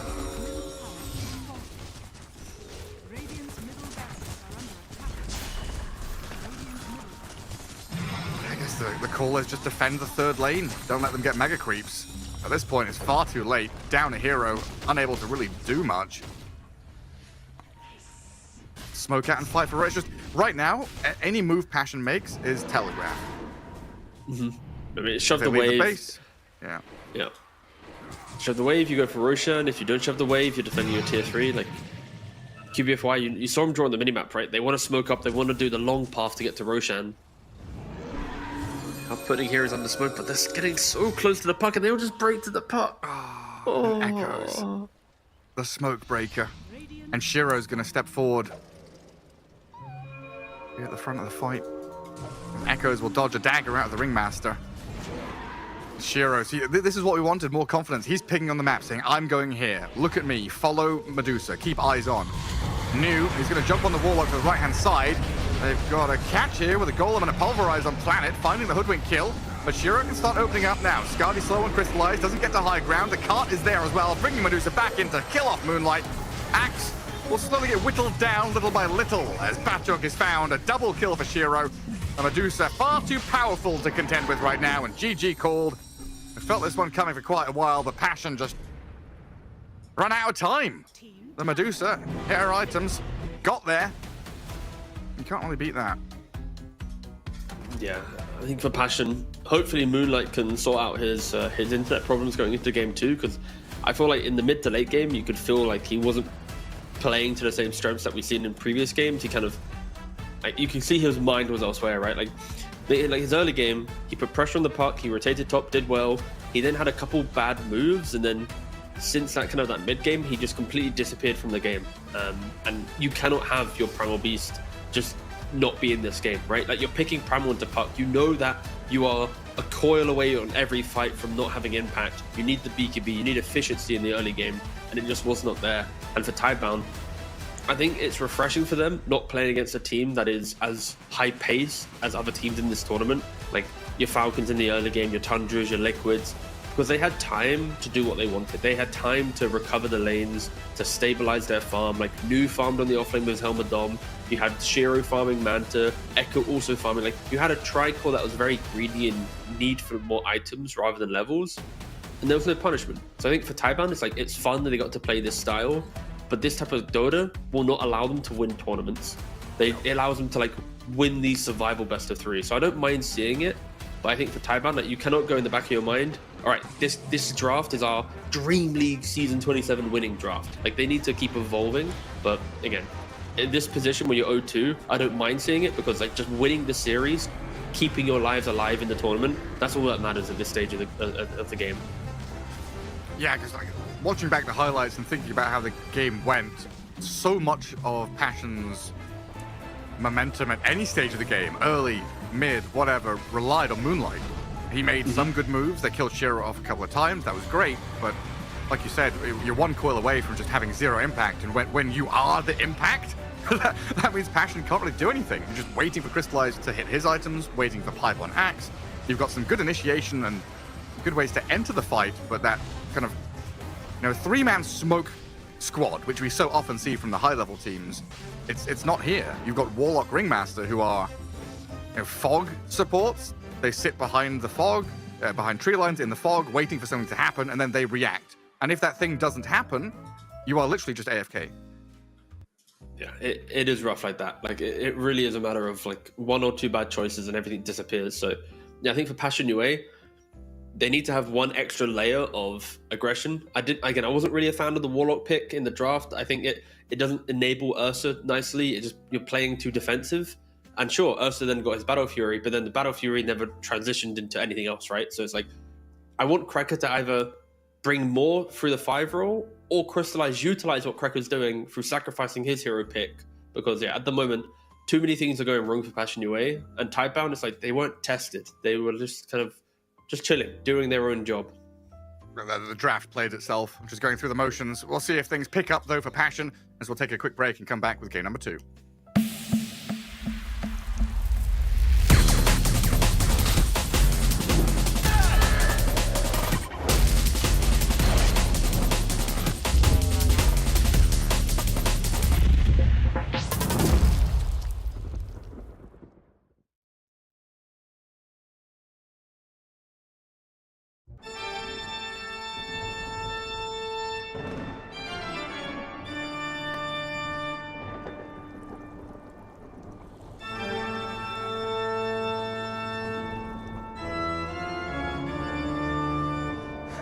Yes, it's finally complete. My once-a-year Dota Labs update that no one asked for, that will completely ruin the game once and for all. Our first invention this year, Manost, is one that will change Dota forever. Imagine you're in a game, and you've received 80% magical damage. An annoying alert will pop up when you go to buy an item, and it will ask if you'd like to purchase BKB or Eternal Shroud if permitted on the hero. We already have that. That's in the game with the magic wand notification. It says you need to use your wand. For new players in the news, not for experienced ones. I'm talking about Immortal matchmaking. An Immortal PA gets an alert from their support that says, buy BKB. Okay, that's a good idea. People would want that. No, it's an evil idea because it's very annoying for them. Okay, very well. For the second evil plan, and this one is much worse. Okay. On weekend Dota, after midnight, yes, I will enact a system to test your sobriety. You have to walk down a lane without getting lost, and then, only then, can you play ranked if you're not inebriated. That's just another good idea. People don't want to play with drunk people. Yes, they do. I'm only inebriated when I play on Dota at 2 a.m., my friend. That's why you have a 20% win rate and no friends. Nobody wants to play with you. Oh. Friends. Immanost. Fantastic point. For my last evil plan is the evilest of all. Immortal matchmaking. I will create an immortal matchmaking feature that will allow people to play with their friends on the same team. Oh, Dota with friends? That'll never last! Their in real life friendships will be ripped apart as they feed on Curse the Maiden!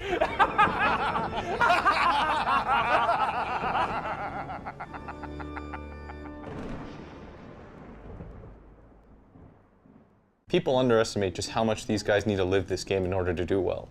And I should know, Team Liquid almost wins everything. When a new patch drops, everything changes. Our habits, our gameplay, but with every patch, our lives change with the game. Like literally. After the last patch rolled up, we just woke up and we're like, what the hell are these? Worked out better for some of us than others. Every morning it's the same. Wake up at 1 p.m., hit alarm, and choose the facet for the entire day. You pick the wrong one accidentally, and all of a sudden, the entire day is screwed. Oh. There is absolutely no way that you did this crap again. I'm gonna lose my mind. I'm not a fan. Misclicking facets can be bad, sure. But some people just have garbage facets. Unlock. Omar, what do you want to do today? Brother, you can pick one of these two. Doesn't matter. Anyone is really good.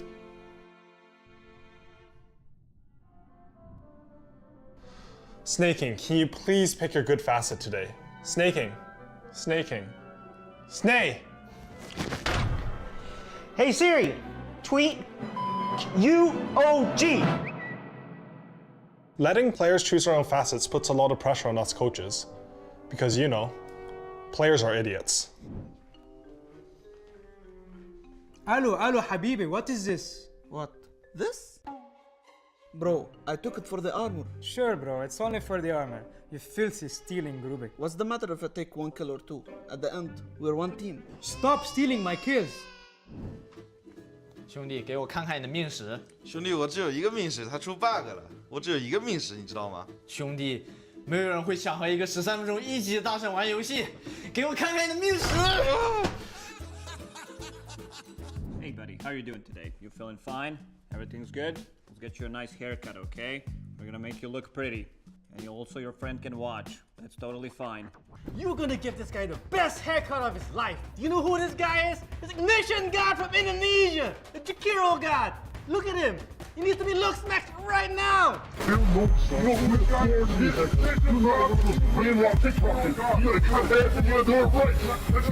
need to be look smacked right now. Let's go, baby. It's all good in the hood. Run it back. Let's go. Let's go. Look at that. We zoomed in on the white wine haircut for whatever reason. Look at that. That's uneven. I'm so upset with him. I really am. He had such nice hair too. That's the worst part. I've been around for a long time and played a lot of different patches. And to me, new patches, they motivate me. Oh, come on. Yeah, it can be a little demotivating too. My facets suck. At least I got a huge innate.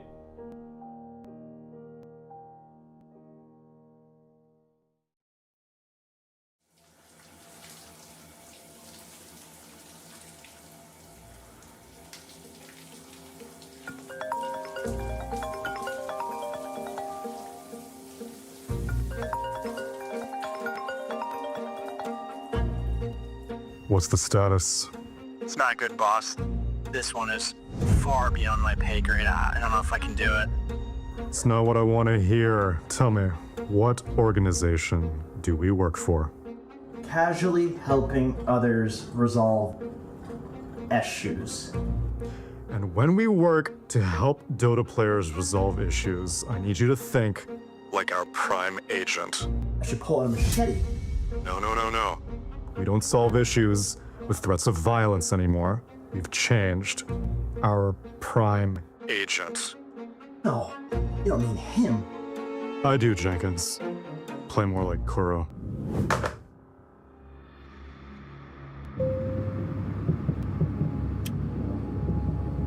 Sleeper Agent Trent. I can't figure this man out. He's a savant. How did he do it? You were in Wallachia. Maybe you know. I wasn't there. Synderen was actually casting.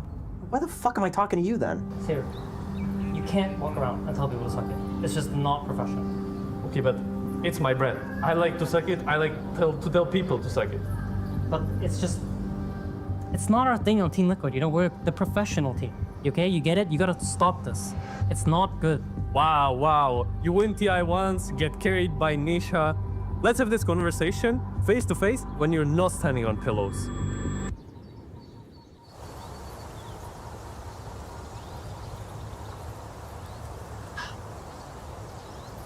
sleeper agent, Big L. Son of a... I know you don't like to be bothered on vacation. This one's important. Not my problem.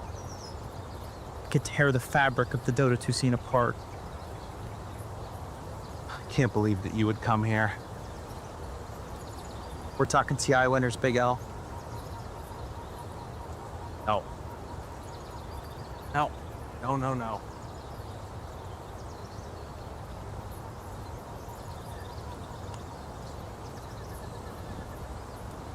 Hey, Jenkins.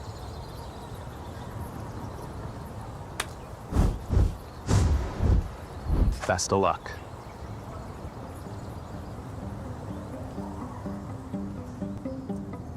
You know what, Saber? We're both tall. What? We don't need to argue about this. It's all good, dude. You are right. We are. I'm sorry. I'm sorry. So how'd you do it? What's the one line that no Dota player ever wants to cross? Damn, that's dark. Well, we all did see the Reddit thread.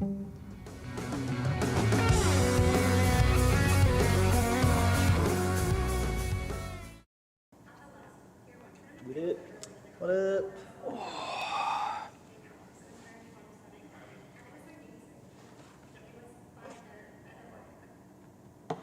So how's DreamLeague going for you? You mean like, am I enjoying the games, or? No, more like, do you think our casting's going well? You think about that? What do you mean? You don't? It's DreamLeague. The more you care, the less people enjoy. I don't know if that's true. It's true. Dota fans don't want things too polished. Maybe. There needs to be spaces for an event in Dota that's more relaxed. Just take BTS. Rest in peace. Rest in peace. The best part of those events was it was just people hanging out. It was raw, unfiltered, behind the scenes look. Yeah, you know, people do like the behind the scenes stuff. You don't want to script too much. No, that would definitely not be what the fans want. Definitely. Definitely. And cut. Everything good? Good. We got it? I think that was the take. Nice. Hey, thank you very much. Anything else? I'm good for now. Thanks. Great, guys. Great.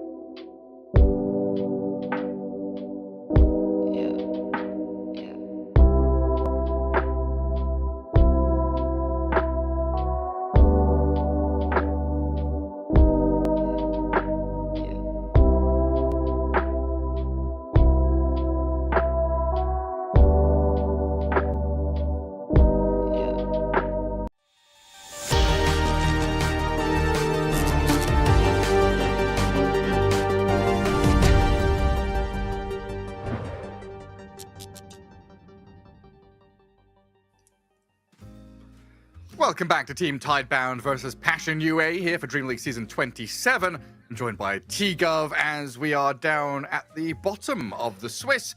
Potential elimination on the line. You know, we've looked into it. The statistician, the admins, and all that have told us that going 0-3 is like you're pretty much eliminated, but you might have a chance with tiebreakers. And this is one of those series where both teams 0-2. I'm not looking too good. Yeah, it's looking very, very scary. But I think we at least have a clear takeaway from the last game, right? It's Tidebound. They just want to farm. They want to scale. And for Passion UA, they wanted to play the early game, but they just couldn't get there, right? They couldn't execute on certain moves. So I think it's quite easy for Passion UA to improve into game 2. Because if I was like coaching them right now, it's like, guys, they're doing nothing on Tidebound. They're hitting creeps. Please go. You know, like it's not the hardest of concepts to like change from game 1 to game 2. So I think for Passion UA, I'm hoping to see a better game from them. Yeah, we would definitely hope so. And maybe look at the support pairings. It would definitely look at the draft in terms of what you want to do. Because I think the starting idea of, oh, they pick Centaur, we pick Ursa isn't bad. But I would prefer to see Crystallize when Gyro is open to play that. For the same reason we talked about with Shiro. Right? Having this player that can dictate when the team is strong, saying, I'm ready, you are ready, you better bloody follow me, was a real strong point there for Tidebound to take game one. Yeah, it'd help a lot. And I think the best summary for Passion Race so far has been, I've not really felt Crystallize be present in a lot of the games that we've seen so far, on at least from our coverage. I think out of this is the 4th game now. I think there's only been one which he looked good in, and again they won the game. So yeah, Crystallize, find your hero, find your groove, show us what you can do. 5 seconds remaining. Let's see if they get their hands on Gyro, because it was left in last time. And Tidebound opting to ban the Timber, Jakiro, Nature's Prophet, and one more. Is there anything super spooky you need to ban as Passion? A Dragon Knight still? 5 seconds remaining. Maybe Dragon Knight, but Tidebound have played it and lost with it a couple times recently, so maybe you can call the bluff, like, they can't play the hero. Whoa. Sorry, I'm just taking a look at the stats for DreamLeague Season 27 statistics. Yep. Looking for heroes who are like the winningest. You'd never believe who's up here. Clockwork is 6-1. There we go. 86% win rate. Let's see some Clockwork, boys. You want to see some clock? All right, who's playing the clock? All right, let me check. The only team to have lost to clock was Tundra. Interesting. Oh, okay. Liquid won, Heroic won, Na'Vi won, OG won, Nemesis won. That's quite a spread of teams as well. Yeah. Yeah, quite often it's like one team doing well with it. You know, like Schofield is popping off on it, but not like that. Now, Passion did this against Falcons, right? Expecting the Huskar first pick. This isn't Falcons though. This isn't Falcons. That is true. And Tidebound aren't really like this crazy Huskar team. But they are a DK Bristol team. Sure, true. Yeah. I mean, the break is conceptually quite good. Into a Puck. Viper into Puck. How's that? It just feels like a farm fest. Like, Viper pushes lane, Puck pushes lane. Yeah. Viper can never kill the Puck, but then Puck can never kill the Viper. So they just forever exist together.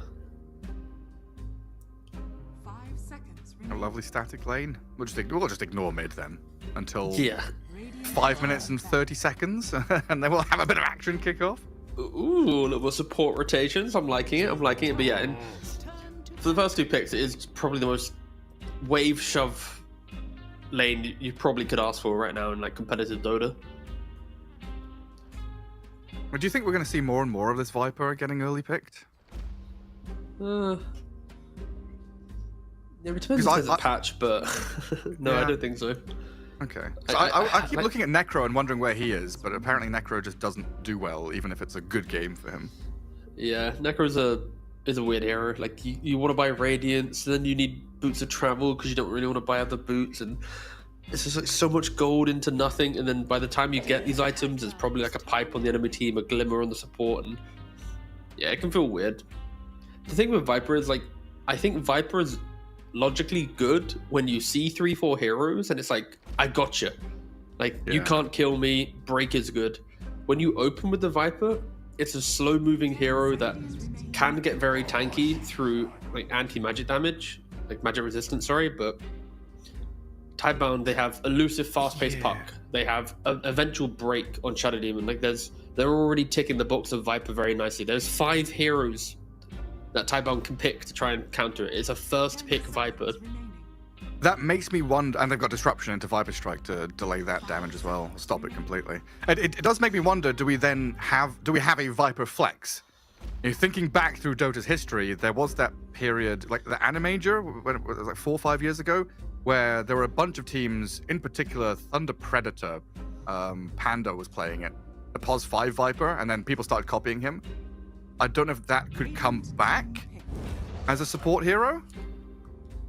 Am I going crazy? Can Viper flex? No, it okay, it can't. Fine. It ruined my day. I'm sorry, but like, okay, so the thing in Dota is you can make the argument that anything is flexible, based on if you respect what the lanes require, right? Like, if there is a draft in which you have a really strong carry, then a Viper 5 could work if your other teams have team fight and stuff, because you've utilized the draft position to bait heroes on Taipan, right? The problem is, I don't see Passion UA drafting like this to be able to maybe talk about this line. Of course, they have picked Pugna next, which reveals Viper as a core, but yeah, only the most creative teams in the world. Can we not flex the Nyx Assassin? Yeah, Thompson's playing mid Pugna for Passion UA this game, and yeah. Oh yeah. Jarex is playing Nyx, and it's crazy. No, it's just a simple little draft. But no, I think Viper inherently is not a flexer support, but if your 5 player is really comfortable and wants to be some drafting genius, then sure. But alas, Tidebound continuing down the team fight. Look at their heroes. It's the same story as the last game, where it's like we pick really strong heroes that will farm the lane, and we put you on this timer of you will eventually not be able to fight us because we have all this fight and all this this kind of like brawl.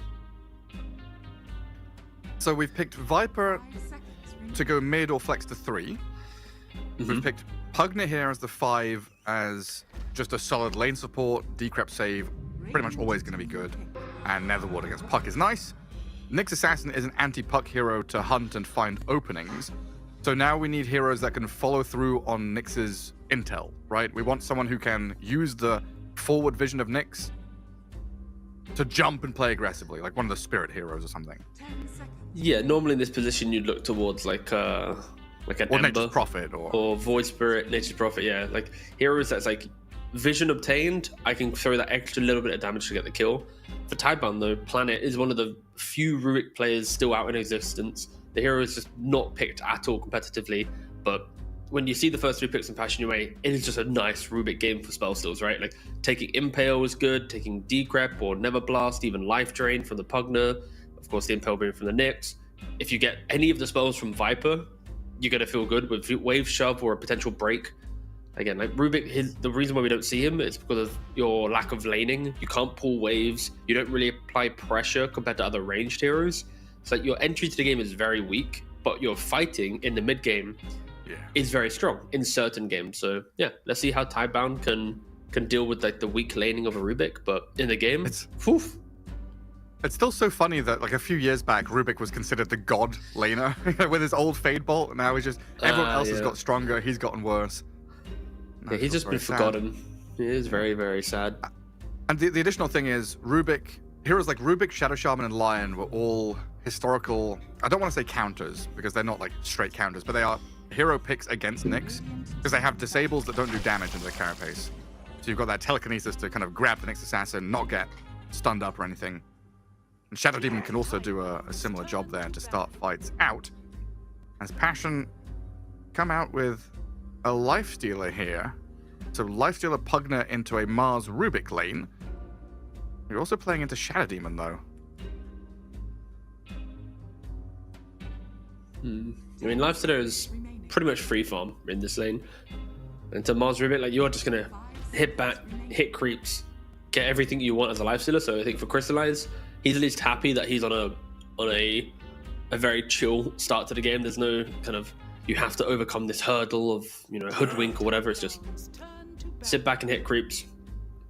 They can take away the Terrorblade. Probably you need to ban Medusa again if you're Passion UA. That can hurt Lifestealer a lot. What about PL? We've seen the resurgence of Phantom Lancer recently. Satanic's been playing it. We've seen Watson play it at Blast. Yeah.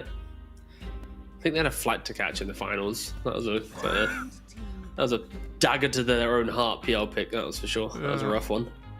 Am I meant to say yes to you? Or About what? About PL? I wish we saw more PL, and I mean that as a spectator, not a player. To be clear, as a player, fuck off, never again. I hate PL with a passion, but as a spectator, it's just funny. No. Also disagree. I just hate that hero. I can't keep track of what's going on. He's all over the place. Illusions here, illusions there, mana burn. Yeah. I think he's another one of those heroes that I cast a lot of back in the day, where there was like PL Monkey King lagging the game, that kind of business. But then recently, I've not seen him for like a year until the last 2 weeks. I've cast 2 games of him, and they both lost. So I do not feel confident with Phantom Lancer.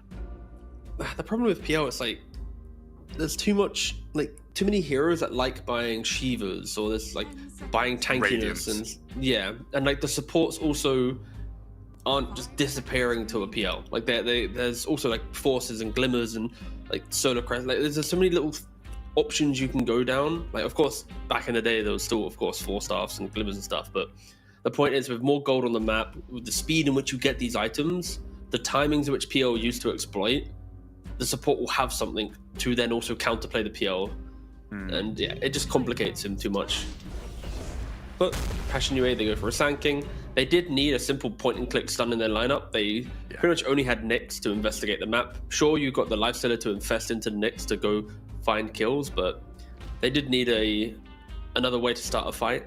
So yeah, I think Passion UA, it's skirmishy, it's aggressive, it is still locked in behind items. They can't be super crazy in the early game, but I do see a path where they should be able to fight the mid game compared to last game where they just instantly got shut out with a couple bad moves. Like this time around, if Lifestealer gets his farm that I'm expecting him to get, anytime he has Infest and wants to join his team, like there are kill opportunities to be had.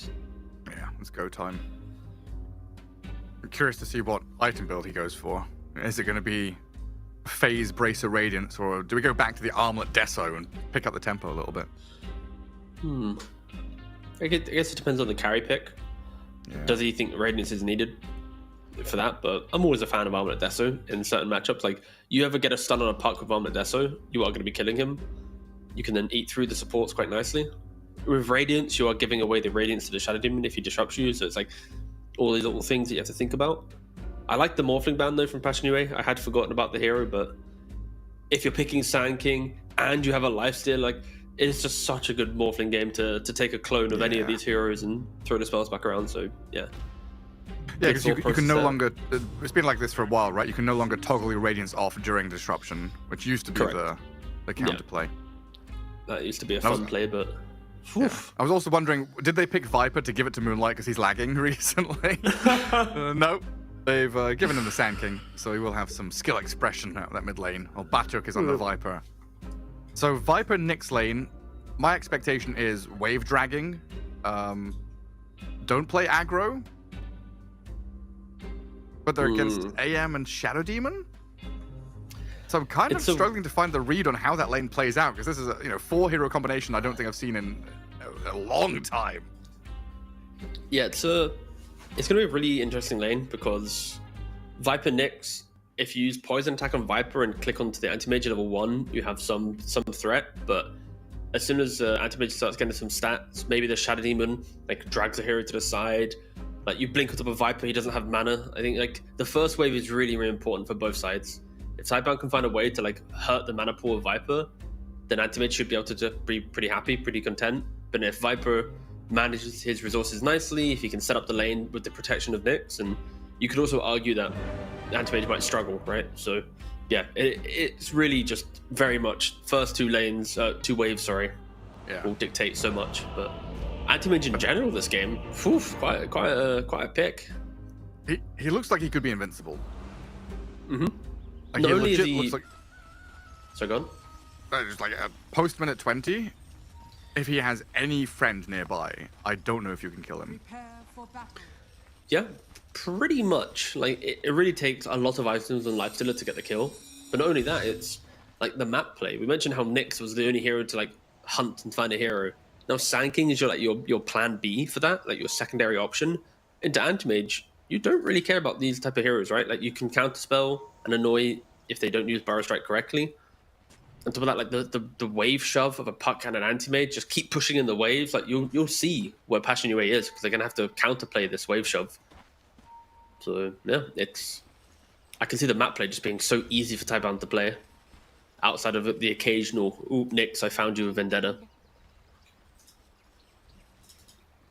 We'll have to, of course, see. Yeah. Both teams are smoked up. Reposition with their smoke up north. And Passion going to spread their wings a little bit. And starting from that bottom jungle, just waiting to see who comes up the staircase down there. And both teams looking for any little bit of information that they can find. So early observer wards, one from the Dire up in that top jungle. Usually indication that they're expecting the Nyx to be wave dragging and they want to be able to see him to disruption up a cliff, up a staircase to stop the wave aggro. And then lane wards mid, watching runes. And then a Radiant Observer ward in that bottom jungle as well. Does that tell a similar story that they're looking for lane dragging, or is that just watching bounty rune? Normally that type of ward is setting up for is there any hero contesting the bounty rune, but we'll see if they use it for anything else. Now, Echoes against Moonlight. Sand King versus the Puck. Got a Lifestealer Pugna lane. Feels like it's a little counter synergistic with Lifestealer only doing right click damage. It just exists. It's like, what do you want to do in lane? Yeah. We'll do what you want, kinda. Just hit creep. I would be surprised if Passion get a single kill in this lane. Very surprised. It's much more likely going to be telekinesis, spear back under tower, and a dead Pugna. Well, here's the lane dragging, and here's why, trying to catch up to stop it. So far, lane ward, or this jungle ward, not paying off, because QBFY has gone a super long way around. AM, yeah, I've not seen Shiro, Courier Micro, QBFY apparently doesn't care. This is going to give level 3 to Anti-Mage, though, for free, right? Where Batrick is level 1, Anti-Mage holds the wave. There is a world where maybe the Viper could potentially die here. Okay, having to instantly TP. Yeah. So now if he does die as he approaches the next wave, having no TP is going to blow for this Viper. Yeah. I mentioned how important the first couple waves was for this lane, and the Viper Nyx did not set up a way to try and be aggressive. Of course, Batchuk, they go for the Nether Toxin to shove the wave. Does Shiro have perfect CS? Does he have 12? Yep. Yeah, he had 12, now it's 13, 14. If he gets these two, it's every creep from every wave. An incredible time. A Lifestealer, on the other hand, 9 and nothing. Mars at 9 and 3. So New getting a couple of denies in there. So far, very, very good for Tidebound. Passion, this is all about playing dishonorably and not playing the lane head-on 2v2 top. Moonlight's dragging wave into the creep camp from that middle lane into triangle. Echo's taking a fair amount of damage though, but we've lost QBFY top as Y gets that first blood, kills the Nyx assassin, and now they force Batuk out of lane as well. This is looking really rough for Passion across the board. Krekker is also dying down south. A 2-0 lead for Tidebound. All 3 lanes being won. You argue Puck and Sand King a draw, but some of Sand King's last hits are from jungle creeps, not lane creeps. Yeah, it's not the start that you want from Passion UA. Like, you're picking Viper, it's meant to be like the lane bully, the wave shove. None of that is occurring. Not a lot. See if they can find a way to recover it, but Shiro also wants aggression, right? He's looking for the full treads. Like, it's not like he's trying to play for like a cornucopia rush or something for the Battle Fury. Like, he's like, you know what? I want to kill you, Viper. I want to find these kind of entries. My lane's going well. Let's make it go better. Yeah, why not? So I've seen you in your pubs and watched your streams. Usually at this point, you feel like you're behind, your draft isn't going well, but you chirp up with a, no, come on boys, we can do it. What's your pep talk here for Passion? Who are you focusing? Who's the guy you're man. You are carrying us in this game? I was so scared where you could go with that. I was like, oh no. Well, honestly, bad. No, because it's like when you watch your stream, it's like, oh yeah, you're often losing. I was like, oh Gareth, don't do me like that, man. No. No, I think like realistically, if you're trying to be the PMA guy on Passion right now, you're pretty much looking towards Moonlight, right? Because a Sand King with a good game, it just takes one TP when Anti-Mage steps too far down the lane. He gets that Burrow Strike, Epicenter, you're hyping him up. You're like, whoa, you're the fucking guy, yeah! And then, you use that energy, you win the game. So I'm looking at Moonlight. He's my hype man for Passion UA. Also, I realized I've sworn like dagger. twice in the last 40 minutes, so I gotta chill. Well, you don't want our rating to go from PG-13 to R. You never know. If it does, then the cast would get a lot more interesting. What is it? PG-13, you get 1 F-bomb. I think if you go over that, there's maybe a 15 we or are past 16. that. I have solo-handedly pushed the rating up on this cast, but it's always been for the hype. It's always for the energy. It's got purpose. Yeah, exactly. No, it's never an empty swear. Never, never. Well, it seems like with all the wave dragging and stuff, Viper isn't completely out of things anymore. He's found himself 21 last hits. I don't know what you're on about, mate. His quick buy just says boots of travel. That looks awful. He has double circuit, double branch, brown boot, windlace, and his quick buy is like, yes, boots of travel is the option here. And Crystallize and Cracker onto Planet. New with a rebuke. Can we save the Rubik? He's under tower, and Crystallize has to dive for it. So they trade out support for support, and now the coil snapping means Crystallize in all sorts of trouble. With a double kill for New, Passion go a step too far, not respecting the potential for that puck to rotate. Because we had just seen the Sand King playing in that top jungle. Echoes was wide open to make the move. Yeah, just the lack of anything happening on the sidelines of Passion UA means Echoes has this freedom, right? He's like, I can join. I can go make the move if I want to. He does. And the sports not Passion UA need to make sure they contest this 7-minute wisdom. Both being level 3. An underleveled Nyx, an underleveled Pugna, it really hurts your game. Oh, yeah, it does. So we'll see where they want to go. Again, Moonlight does have an inventory and they're smoking up. There are 2 scans available for Tidebound. They use one, they miss. And Planet, as they figured this out, New now sees Cracker, and they understand the invasion is happening. So they'll go for the trade on the left-hand side. Just let Passion take this. Don't fight head into it. You're not bringing the puck across. AM and Shadow Demon are over there getting the other Wisdom Shrine. So Passion at least get one of them. But it also means Puck has had free farm to push in that mid-wave. And now transfer some of that energy up towards top where Viper could potentially die. But down at bottom, Moonlight, thinking about the epicenter, pinned up against a tree while New and Planet hold on to this tier 1. Crystallize had set up a catapult wave to do a little bit of damage there. But a dire ward up top sees exactly where Batyuk is. He's got a good read on this, though, knowing the puck is missing. Radiant's top tower is under attack.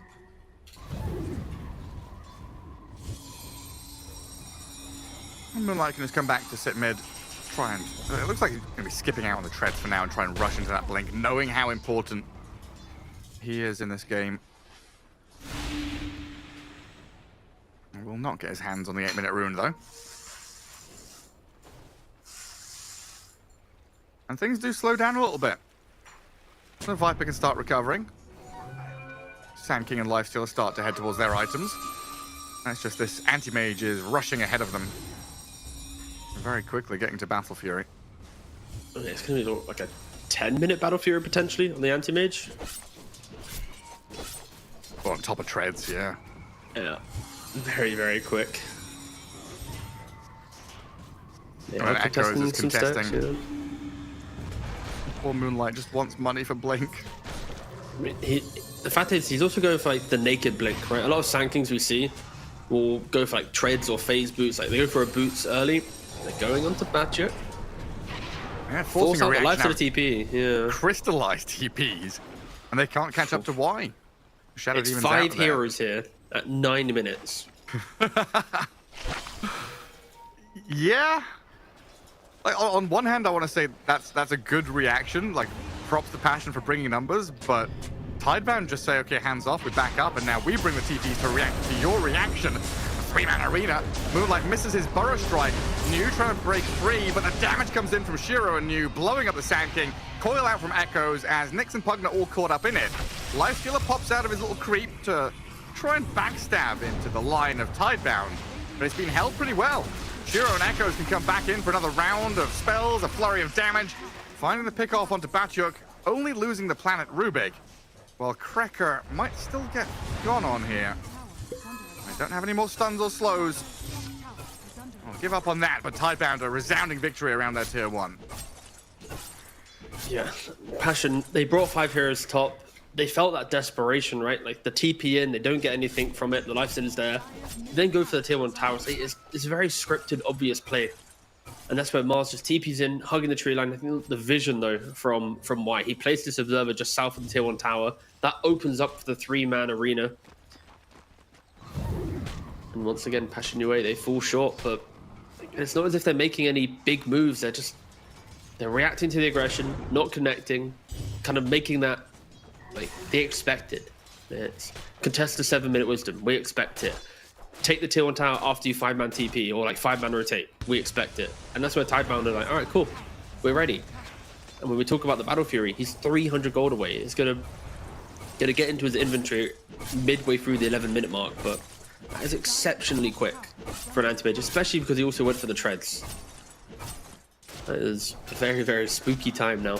In Crystallize, we see on the screen here, what, only a talisman towards Radiance if he wants it? Like, still missing, you know, half the gold required. A long journey for him. But like you said in the draft, it's unlikely that he's going to die in these kind of situations. It will take 3-4 heroes to boot him out of lane. So he can continue farming, but that acceleration of the AM is going to pick up so freaking quickly. There's also this Puck has had a free game. Echo so far just having the time of his life.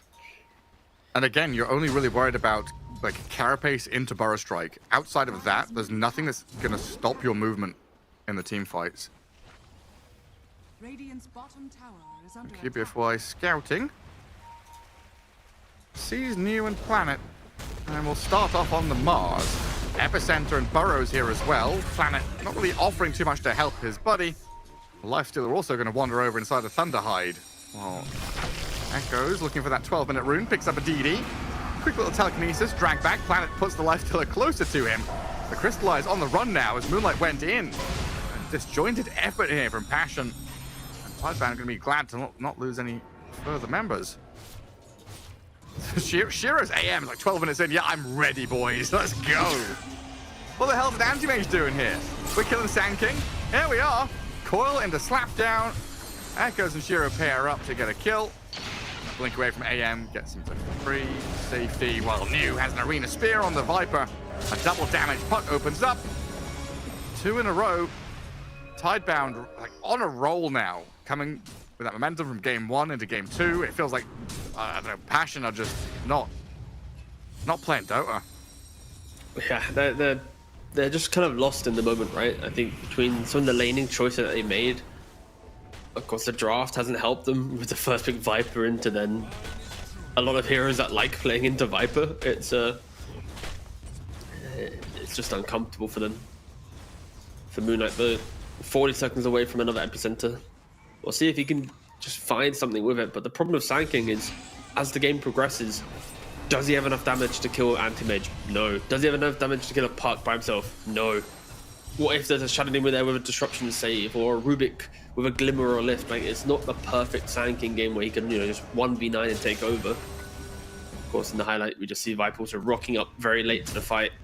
Boots are traveling in, and then just dying. Maybe QBFY can find some magic on the Nyx Assassin, find a couple Vendetta pickoffs to bring that PMA to the squad.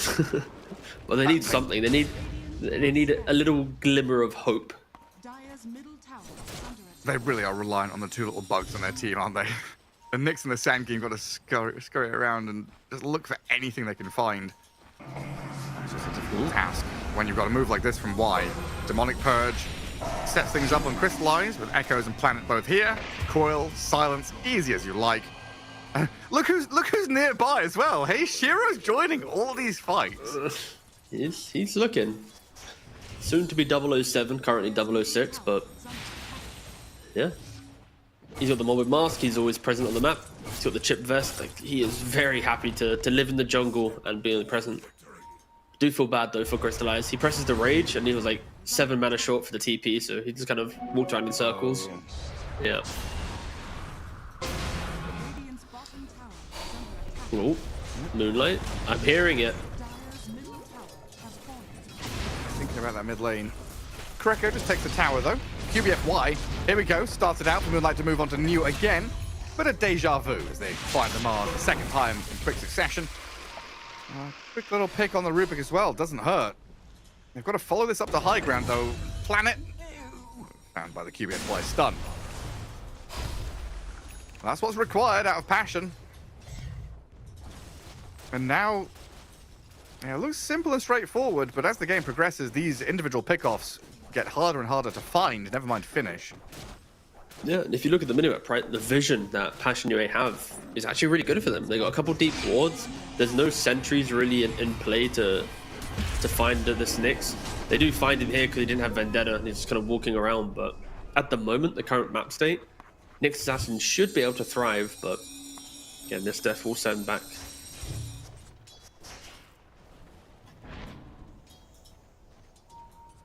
I do like the fact that Mars is thinking about yours though. He does complete it. Like when you have Sand King, Viper, Nyx like kind of walking into you, one yours to combo break, even keeping yourself alive. Like if there's a mislayering of stuns, Mars can just feel just a tad more confident in these engagements. How does it work against Lifestealer Rage? Can you still Yule's Spear, or is the Rage going to happen pre-Spear? I'm pretty sure you can always Rage. Okay. So I remember that was something we used to test a lot with like OD Astral and Nyx Carapace, and Rage and BKB always happened like the tick before because they're instant cast. Yeah, because like if you're slept by Bane, you just press BKB, don't press anything else, and then when the arrow hits, the BKB goes off, right? So yeah, my assumption is it's still the same case, but I haven't tested I'm it just looking for another use case for the Yule Scepter on top of the great defensive capability it gives. And here comes New. Very forward position from Passion, looking for the anti-mage kill. It's a lot of damage to dump into Shiro, but he blinks back to safety for now. Echoes comes in with New, looking at the Viper, and an Arena down, does catch a couple inside, but Shiro did die. They found the AM pickoff, and now it's time to try and escape as Passion. Batuk has fallen. Yule's on the Nyx Assassin, and Disruption over towards the Sand King will secure a couple of cross kills there, giving a 3-for-1 trade Tidebound's way. Okay, one thing to note with anti-mages, with the counterspell, both Nyx Assassin Impale and Sand King Barrow Strike are just ground-based stuns, so they won't be reflected. So I think Shiro is kind of stepping up, going, yeah, I'm really confident, I'm really strong, but he just gets chain controlled down, not able to really reflect anything. If the Sand King, though, was to use the Barrow Strike that targets the hero, not the ground, then sure, it would reflect, but Moonlight isn't messing around with that. 17.5-minute Radiance on the Lifestealer. This discussion comes up a fair amount with the Abaddon we've seen a lot of recently, where you miss out on your timing quite a lot. But I think Lifestealer are a bit of a stronger hero, having this Radiance with the Rage and the Infest. Could maybe still find his place in this game. Yeah. And into Anti-Mage, he's even going for a Soul Ring on Lifestealer, right? He always wants to have that mana available to just pop Soul Ring, press in Rage, or press Infest. Ooh. QBFY utilizing Scuttle to run away from Demonic Purge. And Lifestealer's even TPing into mid. Yeah, Planet's pretty wide open here. Echoes, and he's just going to jump away. Still have a Telekinesis and a Fade Bolt. Catching Nyx Assassin out. Infest there to save him up. Coil snap, but the Carapace turns it back. Echoes jumps forward, but Moonlight misses the Burrow Strike. Oh, it's rough execution from Passion. Shiro has joined in here, looking for any stragglers, but he's actually walked past Vision and goes to farm jungle, giving an opportunity, but he blinks away. Just about slips out of their grasp. Passion, they just can't catch a break. And they're going to lose the Nyx Assassin for this as well. A good defensive scatter into good attempted aggressive play. But yet again, they just get picked apart. That feels so bad for QBFY, right? Like he finds the anti-mage but doesn't get the stun, then he walks to go D-ward thinking it's safe and he dies, then his courier dies. It's like all three things just negative for Nexter. We'll have to make sure he just brushes that off very quickly. This is not a stage of the game where you can think about these things. You've got to think about the next play very, very quickly. Anti-mage completes the Manta, Sankin completes the Aghanims. So, some more pick-off potential for Moonlight, just buffing up that epicenter, doing more damage. He just needs to find that entry. Another attempt here around a 20-minute rune spawn. Cracker has overplayed his hand though. And a two-man arena from New is going to catch both supports, in fact. And you're trying to guard the rune, but instead it's AM who grabs an illusion. You lose two supports. And the Tormentor is up. So Tidebound could go over there. While Passion don't really have a team lineup that can sneak a Roche to counter it. It would have been nice if Passion Nue conceded the active rune, but played for the Tormentor, right? Like, have this Aghanims, smoke the Sanking up there, you know, throw him in, like 1v5. Like, what happens here? What if there's an epicenter on top of them right now? You're probably killing two. Yeah, exactly. But unfortunately, Passion Nue wasn't thinking about, like, the comeback play. They're playing in the moment of just, you know, do the motions. It's an even minute, go contest the rune, blah, blah, blah, blah, blah. Like, they're not thinking, all right, we're probably down 5,000-6,000 gold. Like, what's our moment? Supports kind of just getting dragged around the map. Crystallize having some difficulties with the creeps. He rages and gets rooted. Now he's inside one of these prowlers. He's raging in 5 seconds, but he's coiled up here, leashed and mana burn. Yeah, you can see him there. He knows. Dips his head, clenches his fist. He's trying to find something on a dead map. It's just very difficult to do anything. And now T, we're talking about the Sand King, the magic damage of Passion. You just click on New and T's got the type. Yeah, it's very, very scary.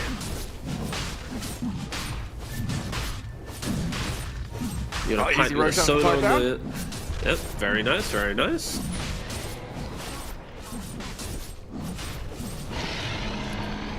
Now Aegis for Shiro.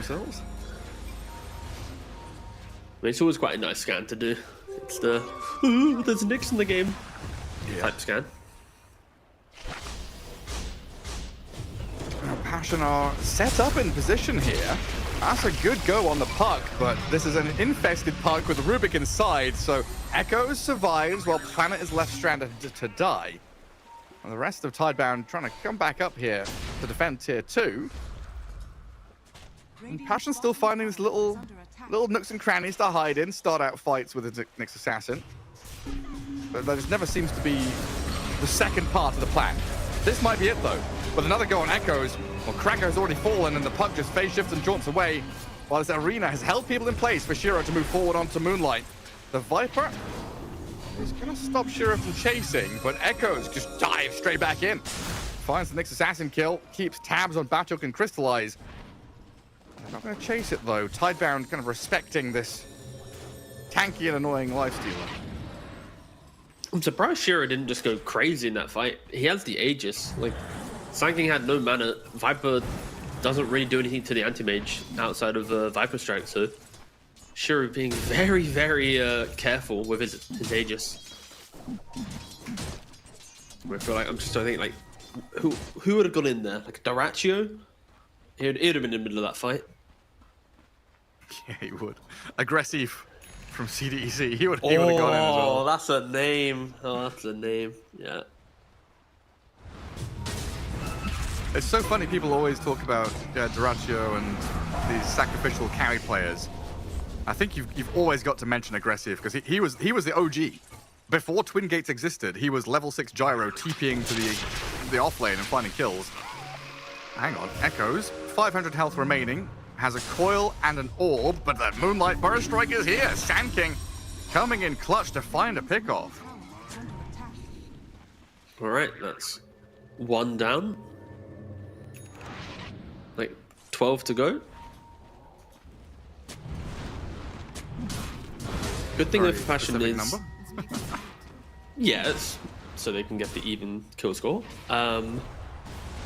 If Sankin can get BKB, Viper has BKB, like, there is a world in which you just don't care about Mars anymore, right? You don't care about Puck.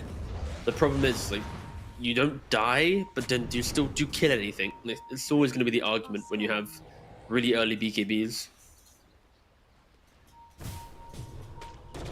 Ooh, white.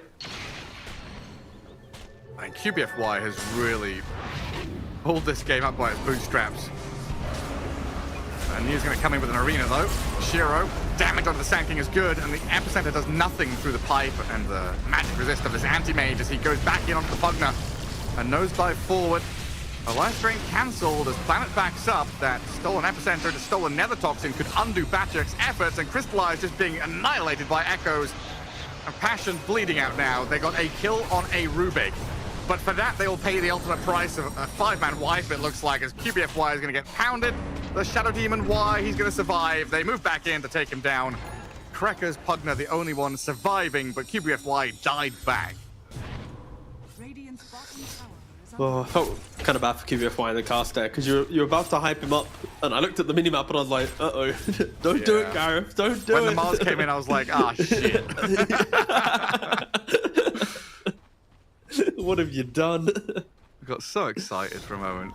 Just like, yeah, QBFY, you know, he's doing so well, finding openings, and then swarmed. Full-on swarmed. It's like 5 seconds later, after the Nyx comes in, it's like, there's the arena, then there's Anti-Mage, of course, and blowing up the Sand King who's stuck inside the arena. They have the detection down, so yeah, it's...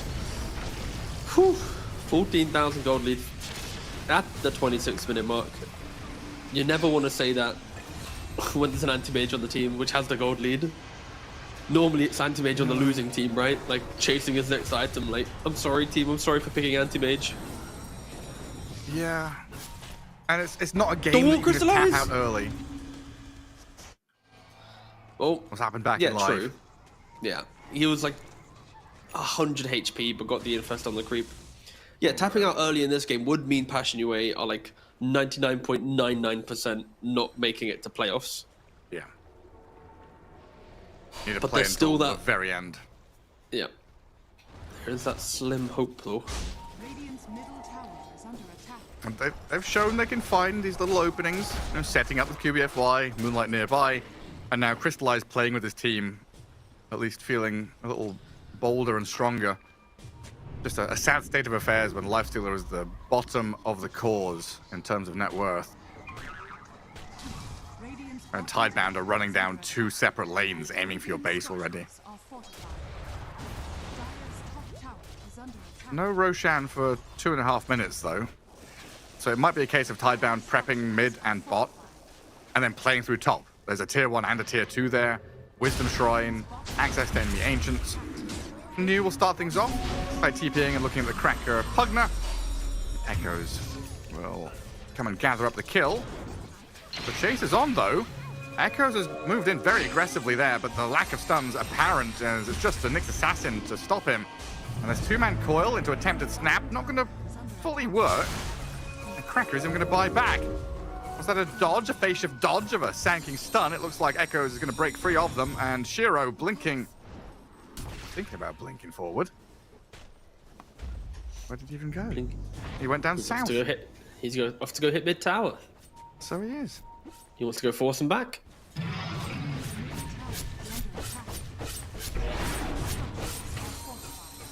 You think your glyph will stop me? Echoes is just having such a... Like, this must be such a fun game for him. He's being very vocal. He's been very difficult to kill. Only dying once here, and finding an opening on QBFY removes so much potency from Passion. We've been talking about how this Nyx Assassin is a be-all, end-all of starting teamfights or ending it for them. And now Batchuk has the BKB up, trying to nosedive back to his high ground. Oh, Moonlight misses the stun, completely whiffs it. Save out of the Shadow Demon onto the Mars. He's broken shore, but the arena's here, holding them all back. Moonlight and Crystallize trying to get into their base and hide in the fountain, but Shiro comes for you. Without your Sand King, without your Nyx Assassin, I don't know what you can do. You buy back on the Viper to maybe delay this, but you're going to lose the lane. It's going to be at worst a mid lane. Luckily for Passion UA, their tier 1 offlane is still alive, so that might give them a bit of protection. Another fight in them. They take the melee racks, they disengage. Yeah, Roshan might respawn in 20 seconds. For Tidebound though, they win every single team fight if they just play it on their terms. Don't allow Nyx Assassin to find a pickoff. And we are just minutes away from Tidebound getting a 2-0, their first series win in the Swiss stage. Cracker's gonna die back. Yeah, he's on a ward right now, so... No, okay, he TP'd. He's fine. I thought Shiro would find him. But it is a fast row spawn. Down in the bottom pit. So pretty ideal for Tidebound. Are we going for this? Oh, Shiro feels it coming. And he's going to bring his reinforcements in as well. Oh, Batyuk. So Batyuk bought back. QBFY does not have buyback if he dies here. They see the puck trying to carapace through the orb, but New finds the opening. Immediate blink arena spear on the Viper. Half HP already on Batyuk, and Shiro comes in to clear up the mess. Infest, the save of the BKB turn. Hang on a second, they need disruption to buy time for the AM. With the epicenter arriving, Shiro is going to get out of there. Surviving. As Passion don't lose anyone just yet. Echo's going for another jump in to poke at his Nyx Assassin, a spear across, but the carapace was up. So a turnaround burst strike, the Mars might be in trouble. A rebuke to push him back, a 2-man stun from QBFY, finds pick off on 2. Echoes does blow up Moonlight though, but Crystallize, this Lifestealer, full resources, munching on the anti-mage, while the puck is still trying to finish off the Pugner and will do so with a double kill. Up on the high ground, he's not safe up here though. QBFY, straight back in. 2 core kills and a support. Passion, there's life left in them yet. Okay, when the life is allowed to click, then it's a pretty decent opportunity, right? And Viper as well, doing some decent damage there. The main thing is forcing the anti-mage back to base. That is the key thing there. And for Crystallize, right? If you can get the BKB after the BKB, I'm looking at maybe like a MKB for the Butterfly or like a Basher just for a bit more lockdown. But you know, we're gonna see the replay here, right? Like, it's another arena to set up. They do go on the Viper, but one of the tankier heroes. And nice little infest to keep him alive. So yeah, Crystallize. A very, very quiet game from him. Moonlight does miss another Bar Strike, but we don't need to talk about that. It's very good from Crystallize, keeping the Viper alive, and yeah, that's the clutch plays that we haven't seen from Passion UA so far in this series. And every single time they go for a kill, just constantly saving, constantly just barely living. Can so Passion UA create this again? Yeah. It's so important that they don't lose these heroes who bought back either, because that could be, you know, another lane. Or just Roshan. But yet again, it is literally, it's literally just QBFY. QBFY is doing everything here for them. And he's smoked up in the mid lane looking for something more. Playing alongside the Sand King. As Crystallize and Cracker actually lead out towards the Roche pit. Scan up to high ground, gives them the info. Somebody is lurking up on the staircase. They're going to go in for this. QBFY starts. Dual Scepter from the Shadow Demon. A stun out onto Y as well. Crystallize looking to open up onto Y, but Disruption now buys him time as Moonlight pumps the epicenter, turning it back onto just a position 5 kill. Shiro's going to dip away with his Abyssal Blade used on the Nyx so he can escape. And that's Passion using the majority of their resources here just to get a support kill. But they're putting that dominance down. They want to play for Roshan, and to be down 70,000 gold and to play like this, that does take, you know, the confidence that we've wanted to see from both of these teams coming into the series. And our smoke up from Tidebound. You've got double BKB on Viper Lifestealer, so you've still got these tools to play around with. And Crystallize is going to pop it to turn around on the Rubik. Arena Spear, though, catches the 2. Nyx and Lifestealer in trouble. Yules in the sky. Crystallize turns the fight. Healed up by the punch. The Life Drain comes into play big time. Echoes will cancel it out now, but it's too late. They kept Crystallize alive, forced Shiro out of the fight. As Nyx Assassin trying to carapace and blink away, but it's not going to be there for him. Dead for 50 seconds now. And Tidebound are 5 alive momentarily and look towards the Roche pit again. I mean, Tidebound, they've got to stop Cracker from sucking. My guy, he's just entering the fight, and he's looking at a core, and he's just full sending this life drain. Like, it is helping Passionate so much. But now they concede the pit. Now Tidebound walks into the pit, and you can see it from positioning of Passionate. Not looking to contest it. So after all this like intensity of leaving the base, finding the pickoffs, Cracker having the positioning to buff his team up, they do concede another Aegis. And this is now Shiro with Aegis and BKB. Right, the BKB has been visibly lacking in these last team fights, but now he has freedom to stand and fight. Lifestealer working on MKB, but that is still quite distant. Crystallize might be able to get there. It very much feels like a case now of prep work by Tidebound. Send a couple of heroes bottom for that wave. Get it close to where the tier 2 used to be, and then play through top. Echo's puck. This is dangerous. Scrapes away from the attempt out QBFY again. It's like it's as if he's playing as if he has the Aeon Disc available, and he doesn't, but... Just a madman. Yeah. And now a shard for Shadow Demon. It's kind of okay. Demonic Cleanse. On like getting rid of decrypt from your teammates. Maybe like open wounds, but yeah, nothing too crazy this game. The poison attack of Viper, yeah. My apologies, actually, yes. It's incredible. Can you decrypt Yules? Not decrypt. Can you cleanse Yules? You can do it with Oracle Fortune's End, right? Yes, you can. And Nullifier. Let me double check. Is Oracle a basic dispel? Yes, it is. In that case, you can. Yeah.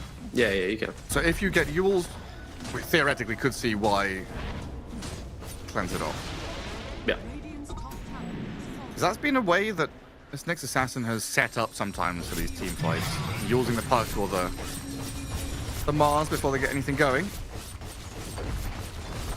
It's a very fringe use case. Yeah, we're clinging on here. I'll be real. We're looking for any little thing to talk about. Because the anti-mage is coming for your tier 3 tower. There we go. 20k advantage, and this Viper has gone straight in there. Abyssal Blade stun into Arena combo. Bastuk does have buyback, but Crystallize is getting whacked around by this AM. Fast inside the Sand King now, so life drain off the menu as they find QBFY on the left-hand side. Moonlight with his BKB burst strike though, finding Shiro's first life. Anti-mage down, the rest of Tidebound looking to re-enter, but Bastuk has created a brick wall in front of his tier 3. Forcing a disruption save, and getting a burst strike onto New is great. Echo's Aeon Disc has already popped, and Puck is trying to disengage now as quickly as possible. Tidebound maybe just biting off a little bit more than they could chew, as Bastuk's buyback was enough to hold the base here for Passion. Shiro. Yeah. He uses the BKB, he initiates, and after the BKB expires, he then blinks in even deeper. Just crazy stuff from Shiro, just dragging his team in. Like, they got a 22,000 gold lead. They want to they've already blown up the Viper. They should invite Passion UA, like, please, come to us. Get to a position where our supports can shine. But Shiro, he jumped so far in. There's no more Rubik, there's no more Shadow Demon. The gold lead just disappears because the heroes are just not present in the fight. And, you know, Shiro, he has to be careful, of course. Anti-mage players, they always feel like they can, you know, find that next kill, find the next big moment, but... They can think they can take a take on the world, 1v9. Yeah, always. Now Planet and Puck, though, they're just dying middle. Yeah. Well, that's not good. No. For Tidebound. Yeah. This legitimately felt like the game was just about to end, but Passion have somehow been handed on a silver platter a couple of opportunities here to get out on the map. I mean, are we now in a situation where we have to buy back on Park? Maybe even the Rubik, right? Like Crystallize, he has the BKB, the MKB. Like if he can get onto an Anti-Mage, the Anti-Mage will just disappear through right clicks. When AM jumps on QBFY, so they find the Nyx blow up first. That's a good use of the BKB. So they don't have to buy back. They hold the base. Now Passion the ones who are running back to try and set up for a trap around Bashiok's Viper, maybe? That's also a big item on the AM. Skadi is here. There's big items across the board, right? You got like the Daedalus on the Sand King for that big explosive damage. We already mentioned Lifestealer's items. Viper's Viper. You know, Anti-Mage just got the Skadi. Mars is looking towards a refresher. We haven't really seen him pick up any items recently, but again, the refresher is soon to be coming in. And that's why, you know, sure, he can't go this deep into the fights, right? Like the Shadow, he has an Aghanim's, he has Aether-Lens, he has the Mystical Enchantment. Like, Shadow wants to cast his ultimates, but you know, if you run too far away from your team, of course it's not possible. Sorry, Daedalus on Sand King, is this the normal stuff? Yeah, it is, yeah. Because your Ag supplies the Stinger attacks, right? So yeah.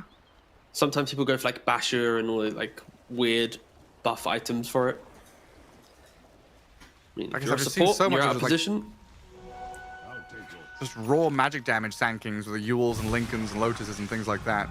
I feel like I've rarely seen a Daedalus.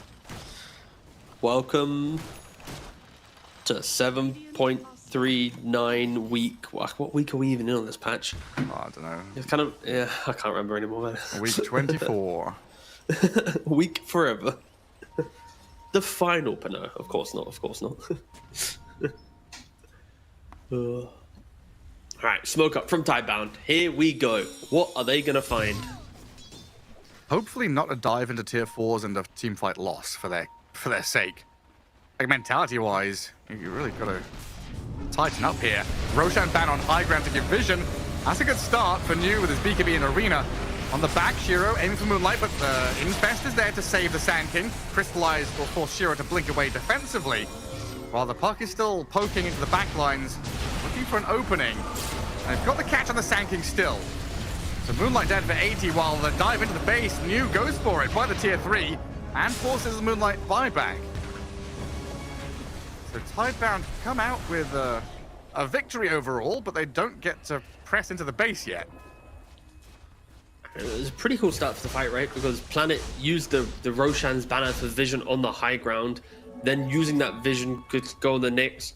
It wasn't the cleanest jump from Tidebound though. Like everyone kind of went on different heroes. Krekker's still uncontested on the backline, just fully life streaming up the Sand King. You know, the Sand King, if Pugna wasn't in position, would have just been instantly blown up. But you can see from just the fight recap there, it was just full retreat from Passion Your Way. Just survive, survive, survive. That is the thing with Tidebound. If they ever get the jump, you are just deleted. But now we've got to be patient. We've got to wait for refreshers to come off cooldown. Wait for BKBs to come back up as well. And QBFY doesn't want to wait. He wants to press the issue here with his infested Nyx Assassin. And re-smoking with a couple of buddies as well. Radiant are scanning. And we're now 30 seconds out of next Roshan. Passion playing up towards the top though.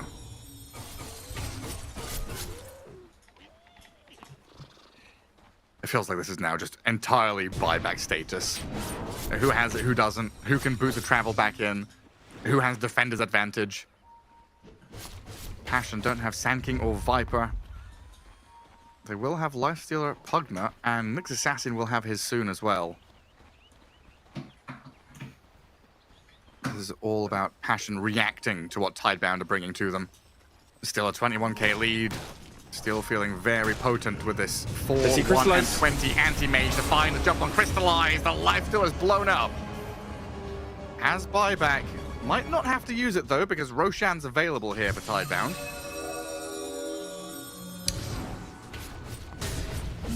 In these slower portions of the game, right, you're always chasing, like, can I go for that camp? Like, you don't have the freedoms of the mid game where, you know, you're able to be cheeky and keep going, but Crystallize, he farms the camp. He doesn't even have vision on the high ground ward. That's occupied by Tidebound, and they use that vision beautifully to get a free lifestealer kill, a free Aegis. You know, point in the game where we're talking about how this 21,000 gold lead, it honestly was quite deceptive with how Tidebound was, you know, struggling in some of the fights, but you put an Aegis back on the anti-mage, as long as he doesn't dive into tier 4s, yeah, surely this is now where Tidebound can close out this game. So AM has 2 lives, Puck has kind of 3? Sure. Some cheese, Aeon Disc, Refresher, yeah, kind of feels like a lot of life. Plus Mjolnir, double Aghanim's Dream Coil. Oh, they're gonna jump on the Nyx Assassin. QBFY disappears there under New and Shiro. The second lane of barracks falling pretty quickly, and we are yet to see buybacks out of Passion. Lifestealer is up in 10. The idea is defend tier 4s, defend that third lane of barracks, as Tidebound will reposition to move up top. Shiro. BKB in backpack. Aegis there for 4 minutes. Plenty of time to play around with, as Nyx Assassin will buy back. And Tidebound being quite tentative with their approach.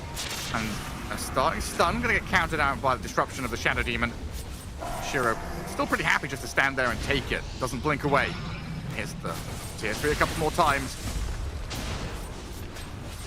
Posing this threat and asking the question, Passion, what are you going to do about me? You're going to jump in? Well, my Echoes Puck and New Mars going to jump in first. You don't catch the AM, we catch you.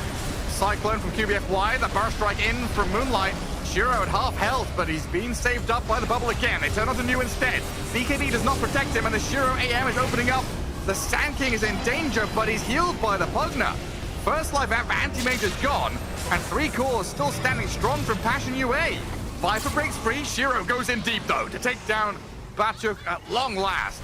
A double kill for him. A couple of buybacks out of Passion, and surely now the tier 3 is going to fall. Some more decreps, and Crystallize trying as he might. For the Radiance burn and the mischance now. A buyback from Batyuk, but this AM goes deep. Nearly finishing off. He does finish off Moonlight. Gone for 100. Batyuk in trouble as well as Crystallize tries to stand his ground and fight for this Shiro AM. He just got so much strength. The might of magic is shut down by Shiro. Mega Creep's on the menu. GG is on the menu here as Tidebound will force Passion to tap out. Oof.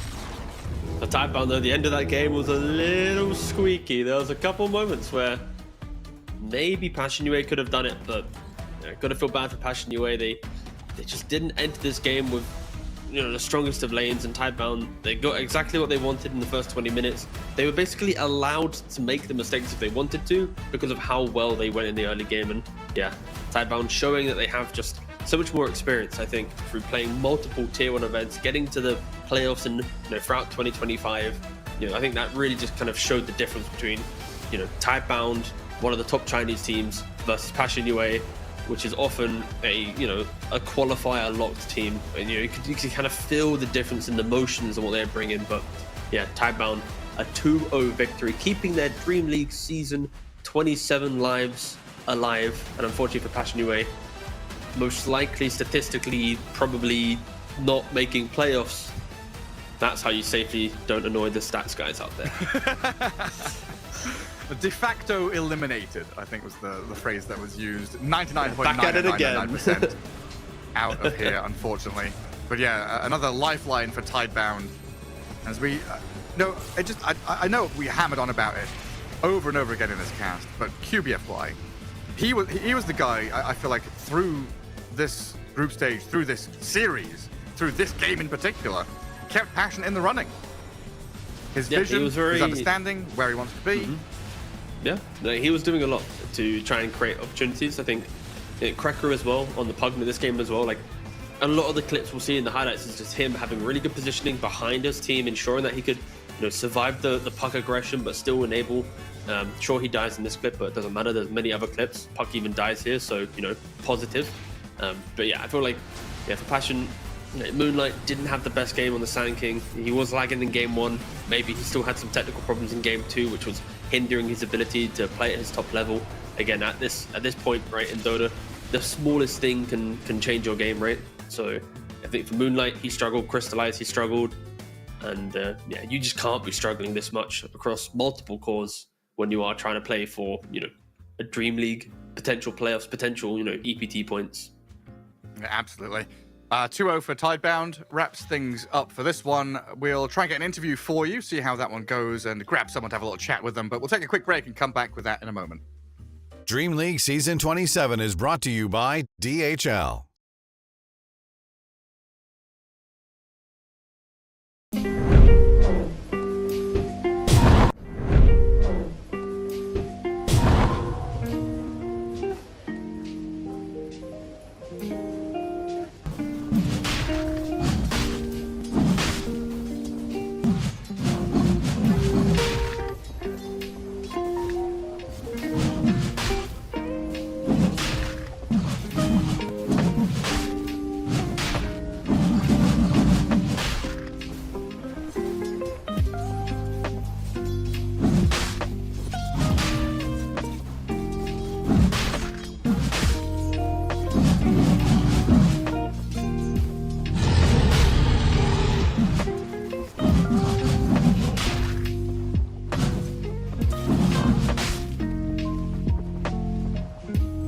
Dire's middle tower is under attack.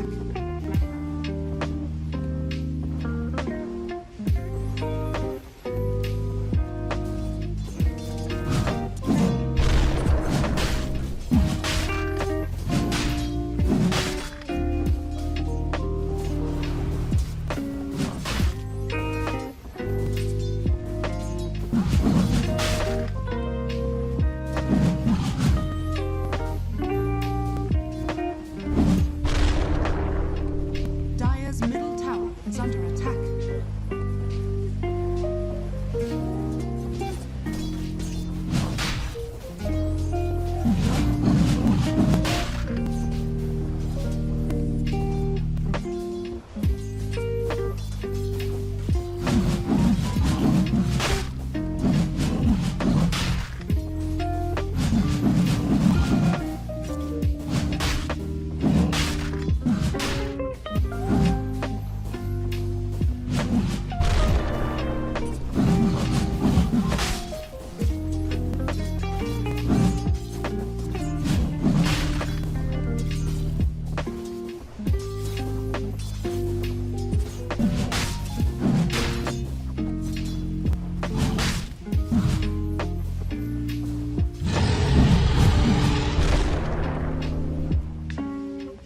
Dire's middle tower is under attack.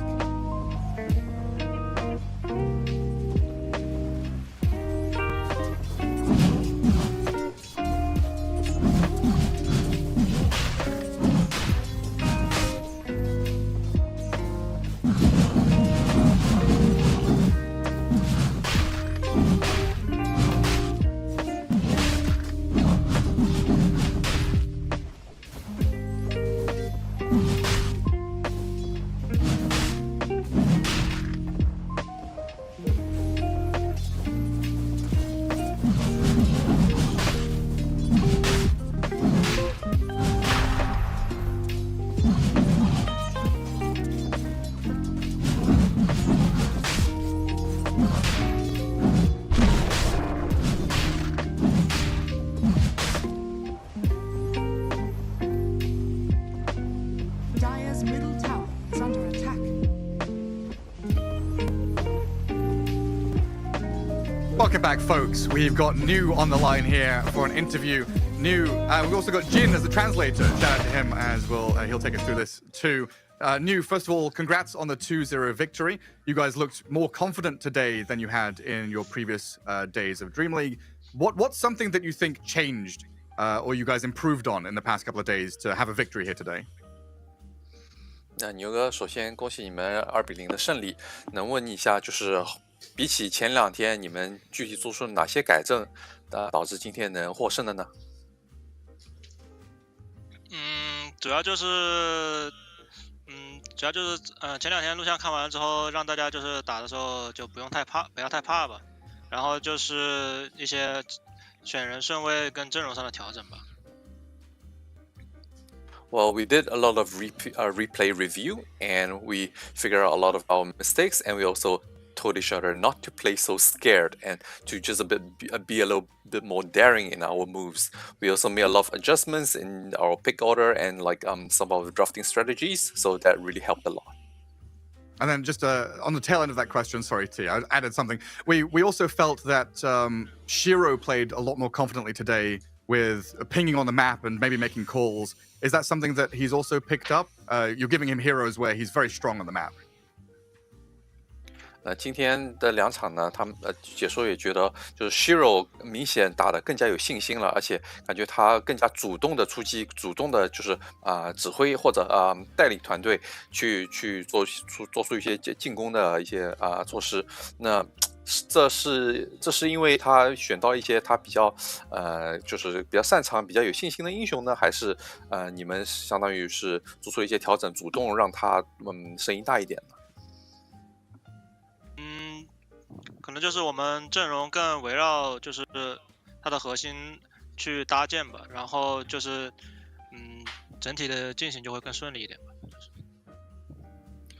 Well, I'll say that it's also a big part due to the fact that our draft is a lot more centered on him now, and just to be able to enable him, and I think this also resulted in him having a much bigger voice and a bit of a change up in the way that we execute the game.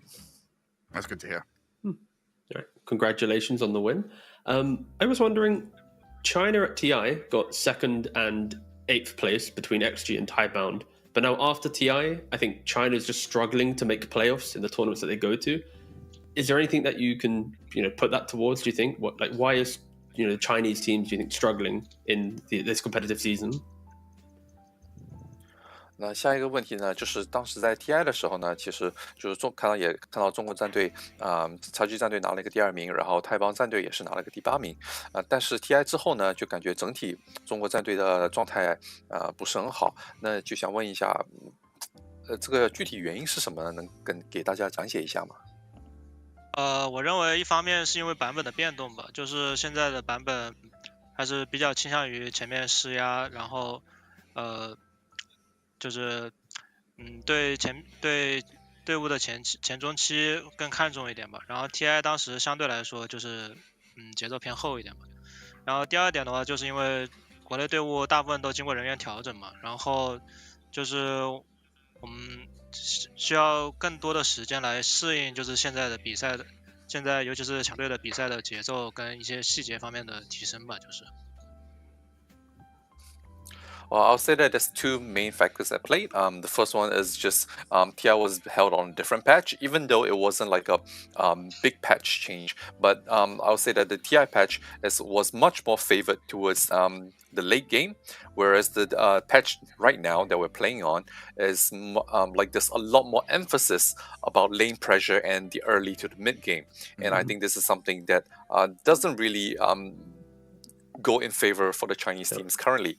The second reason would be that a lot of the Chinese teams have gone through roster changes, so we are currently undergoing a bit of we're still gelling as a team, and we are still unable to match some of the stronger teams out there in terms of tempo, in terms of some of the details when it comes to gameplay execution and strategies, and we are trying to quickly catch up to them.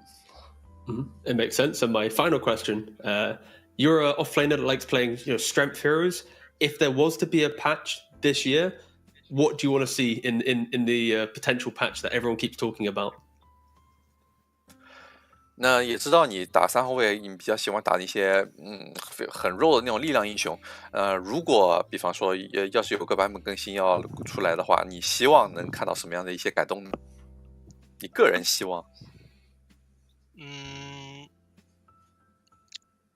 想一想感觉就是把优势路的强度削弱一点吧，简单来说。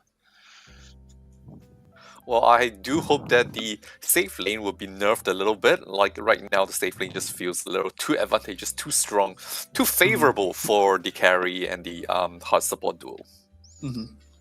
Thank you. Well, thank you very much. We'll let you go, New. Hopefully more success and victories to come. Thank you for joining us. And thank you to Jin as well for translating.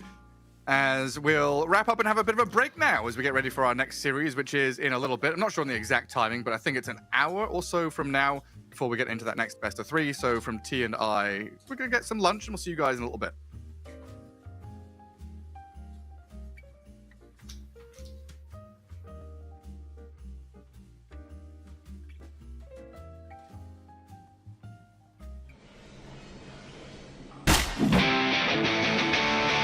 That bloody time.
EKB, and people just die, and the fight's over. They can't play the game.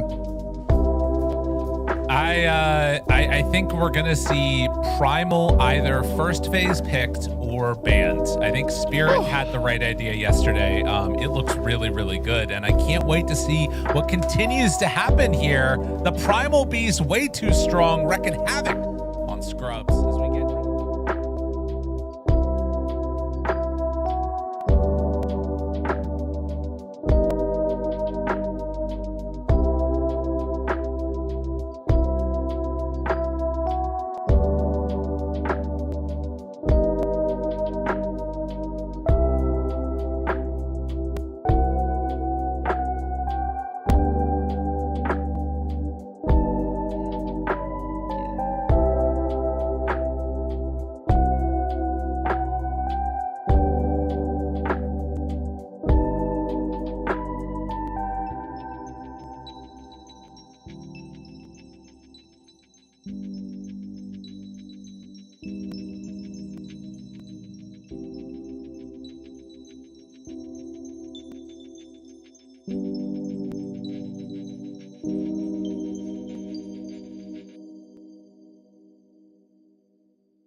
Understand?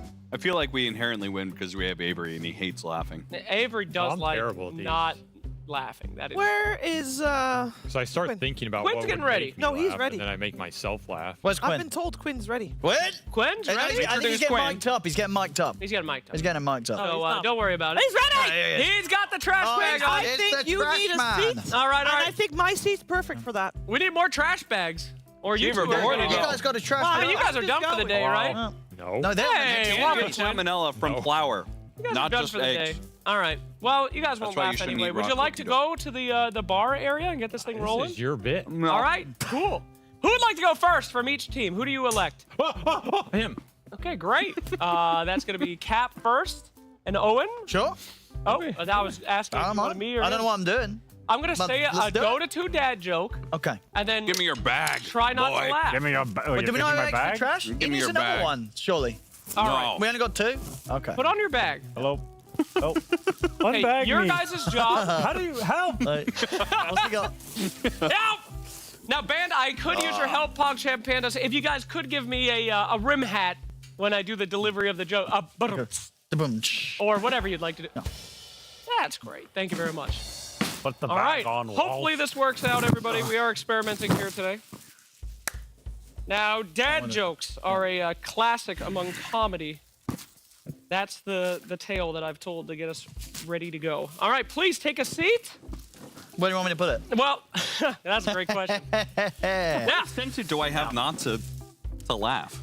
I was going to say, isn't I'm the just- loser I'm the just- winner? I just get to spit on Yeah, Owen. the winner's the loser. You don't want to do Isn't that. it meant to be your teammate, so you don't want to spit on your teammate? No, you tap out. Like, you have to be replaced. I mean, just don't spit on each other. That's not what the content is. It's going to happen. That's not what it's going to be. Just try not to laugh. All right, now, depending on how confident you are, Saliva, Owen. your confidence level is dependent on how much water you decide to have in your mouth.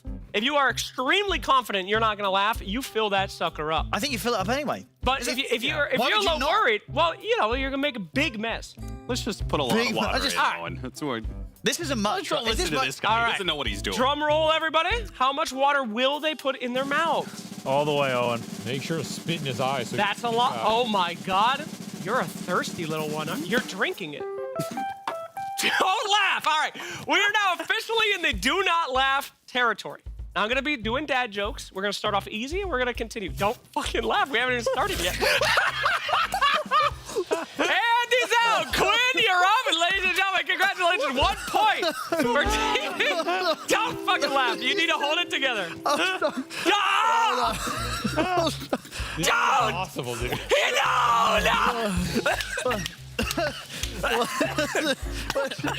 vomited, dude. He's back going. Oh, it's still coming out. Jesus. Jesus Christ. That's not fair. You're up. We were done with the game. That's not fair. You didn't even start the game. Gentlemen, please, if you could come up. Oh my god. Gentlemen. Take my wet bin bag. That is a tie. Oh, it's so wet. Bro. We have a different bag. Wait, We don't have any more. It's dry. We don't have any more. Well, she's a bit wet inside as well. Just get in there. Bro, it's everywhere. Oh, it's really hard when you haven't. Bro, I'm covered in always spit. Don't worry about this. Part of being fucking panel. Oh my god. Gentlemen, please, our next two contestants. You want to be a caster, don't That you? is 0-0. 0-0 currently on our game. I got you. Take a seat. Take a seat. We got some more water here for you to fill up. I don't care. It got so hard once I had the water in it. It was like, Yeah, you put all the water I didn't know in. it'd be that hard. I thought it was going to be easy. I put a lot of water. You guys- you just kept going. I was just like, how big of a mouth does this man have? Like, how is he holding that water in? All right, Peanut Gallery, let's hush it up. That was Caps. Let's go ahead and start off. Now, remember, it's based. Oh, wow, they're locking in good. It's based. It is based. Yeah, just use as much water as you think. The more you do, the bigger of a badass you are, but you don't have to go all in like these two puffer fish over there. Chill. All right, here we go. Gentlemen, okay, we've got a kind of a medium little guy here, and this is a big ass boy. Get a shot of this dude. This man puffing out like an allergic reaction. All right, here we go. Put the bottles next to each other. Here come the dad jokes. Gentlemen, are you ready? All right. What do you call Slardar wearing a bow tie? Sophisticated. Okay, they're holding in shot. They get better. They get better. All right. What do you call slapping Tiny's ass? Hitting rock bottom. Don't. Hold it. He's getting more. He's getting more. All right. He thinks the jokes are not that bad, so we're going to continue. You know, I was playing a pub the other day, and my Slark teammate flamed me, and then he pounced over to the low ground. It was pretty sad. Personally, I thought that was a little condescending. A little condescending. Nah. He's getting more! All right, no worries. No worries. Did you guys hear that Alchemist discovered the potent formula for Viagra? Now he's addicted to it. Yeah, nobody's taking it harder than his ogre. Nothing. Okay, this is really good. Why did Kez cross the river, SVG? You gonna respond? Anything? No? Okay. To teach a dogshit caster what his spells do. Hey, Quinn, knock knock. Who's there? Kez. Because you're the dogshit caster. So, okay. We're gonna move on. Yeah, not too bad. All right. Why do Dota players with foot fetishes never win Dota games? Because they love the taste of defeat.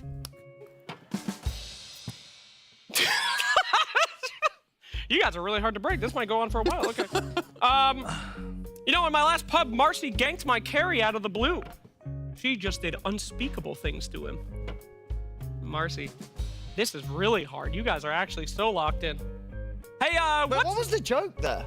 She can't talk. Unspeakable things. Oh, Yeah. Doesn't speak. What are two narcissists' favorite things to say to each other?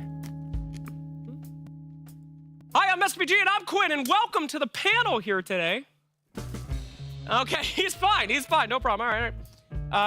Why do they call Spirit Breaker a cow? Because he charges past your eyes before you know it.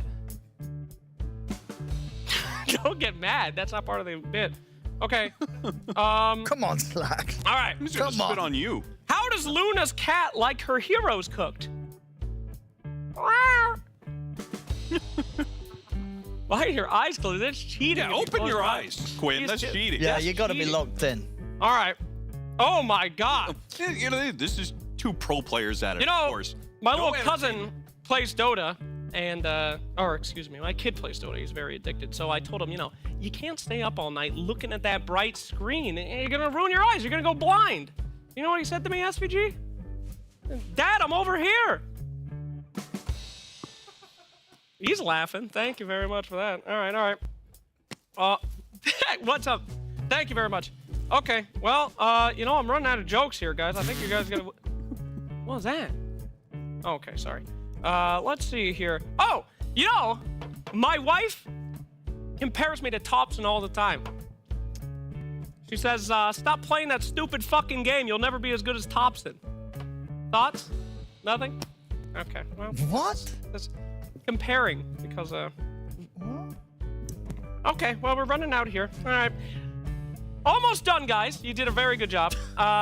You know, before Naga Siren sliced me up, I asked her out on a date. You know what she said to me, Avery? It was so sad. She said that she only shishied me as a friend. You look genuinely sad about that. Okay, I guess that's it, guys. I guess I'm out of jokes. There's some really effed up ones here, but production said I couldn't see them. Oh, last one. Did you see the new acorn shot effect for Hoodwink? Pretty nuts. Nothing. Okay. All right, well, I guess you guys can swallow now. Go ahead. All right, well, I guess that's a tie. I'm out of jokes except for the super messed up ones. So, double win. Congratulations. These two broke absolutely instantly. You guys went through the entire joke sphere. We played in NA Dota for like 10 years. Yeah. I know what comedy really is. Yeah, well, they are dad jokes. We also so. have like no soul left. So. I'm so sorry, guys. Well, we did our best. I think we had some great dad jokes today, and I have to say that use this as a good way to not play Dota and become a professional player, because these guys are now? Absolutely dead Because inside. I've been wanting to spit on him. Don't for a long spit on time. him. You guys can tell He each. laughed. You guys can tell each other jokes. He said it was over. You can tell each other jokes. Maybe that would help. I don't think There I you go. have any PG. Santa! Jesus Christ, scared me. Santa, you don't need to do that. We can fix it. Thank you, Santa. Specifically those two. Yeah. I wish I could do my very bad jokes, but that's a no-no. How about we talk? Just What? keep How on about we bringing talk? up those They ain't good. horrifying They jokes. ain't good. I'm so sorry. What does make you guys laugh? Holy crack smoke. We almost... Christ, what are you doing, big I just dog? put my feet on the thing. What are you 'cause doing? Santa was sweeping. What makes me laugh? I don't know. I've been trying to figure it out for years. Yeah, you were really the wrong person for this bit, huh? What we got here? He's cold as ice. Okay, great. Shoot. Oh, we got the trash bags, guys, right on time. Thank you so much, Santa. Great job. Always there as always. All right. Well, we did our best. We got two Put them back. belly laughs. Can we put them back on He's here? done and all tell the more jokes. jokes? I used all the jokes. Tell the messed up ones to them. I can't tell the messed up ones, but we'll see you guys after a very short break as we get to Series 2 here at Dream League 27.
Is a smiling face that's home. It's a hiding place that's home. Deep inside your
Radiant's bottom tower is under attack.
Oh, so beautiful. Mambo, Omatiri, mambo.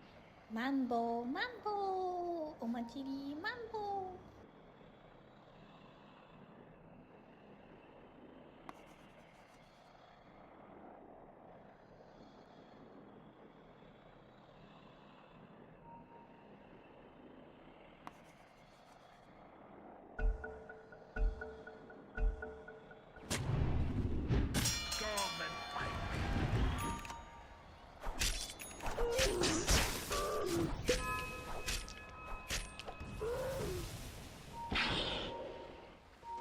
Precious bounty. Radiant's middle tower is under attack.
Dire are scanning.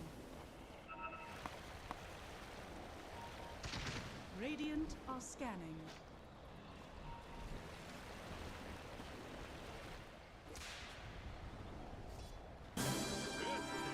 Dire are scanning.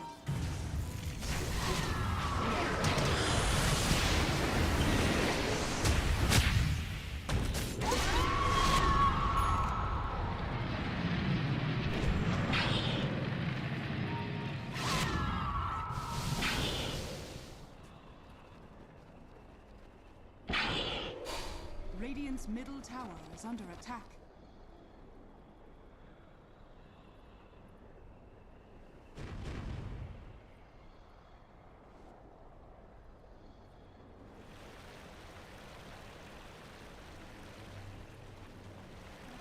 My vigor was never in question.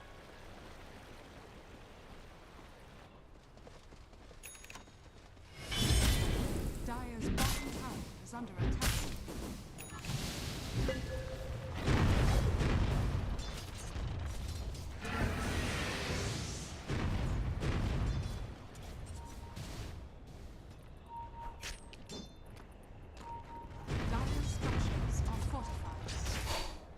Dire's bottom tower is under attack.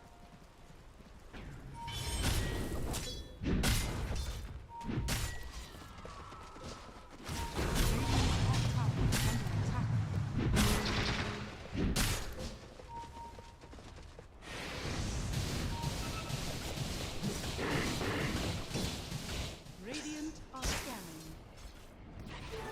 No, it's just unfair.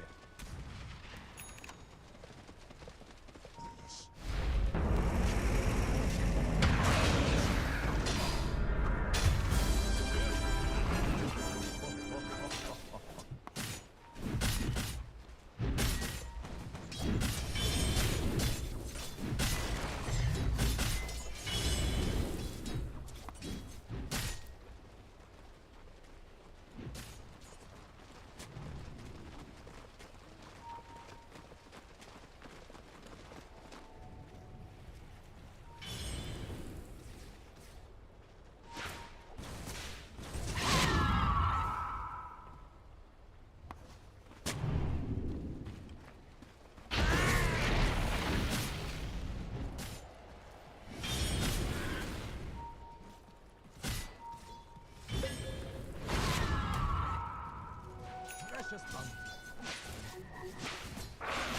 Radiant's bottom tower is under attack. Dire's top tower is under attack.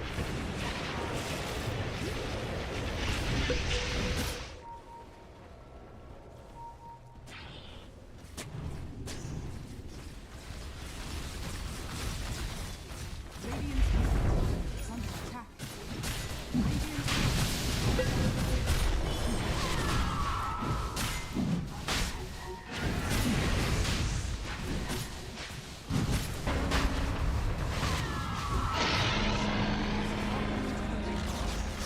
Radiant's middle tower has fallen.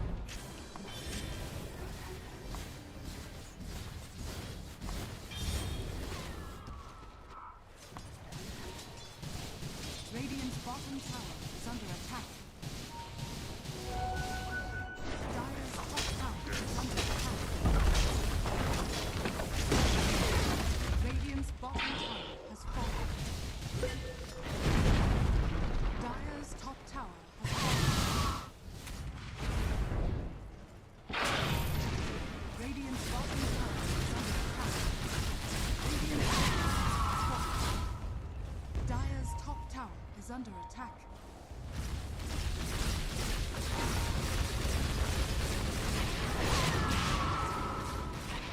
Dire's top tower is under attack.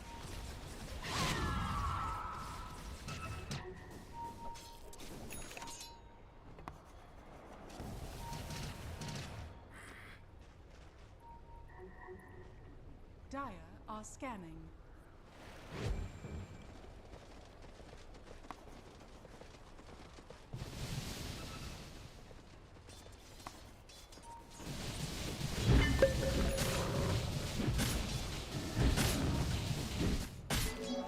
Three handsome rows.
Radiant's middle tower is under attack.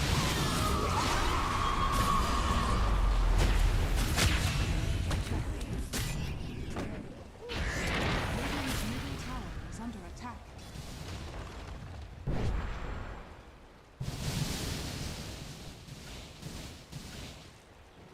Amazing what you found lying around.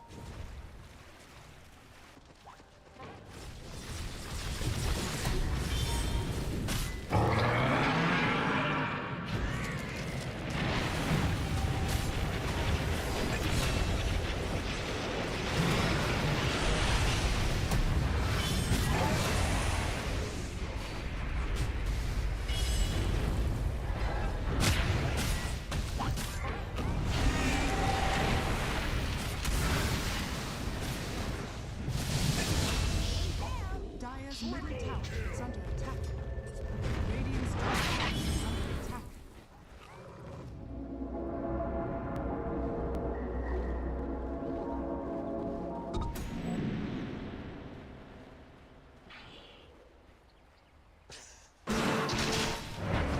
Dire's middle tower is under attack.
Dire scanning.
Scanning.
Welcome back, folks. We're back after a little break there. Hopefully you got a nice lunch or tuned into some of the other streams because there is so much Dota happening.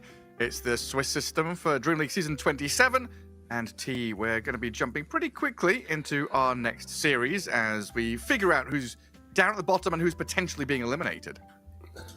Yeah, and we do have ourselves Gamer Legion versus 1W. It is quite a little setup between the two teams because, of course, just like another Eastern European team. There's so many now, of course, in the scene. It's kind of hard to hype them all up. But yeah, 1W's kind of, it feels like they're like the fourth, fifth team now in the region, whilst Gamer Legion, they are NA's last hope.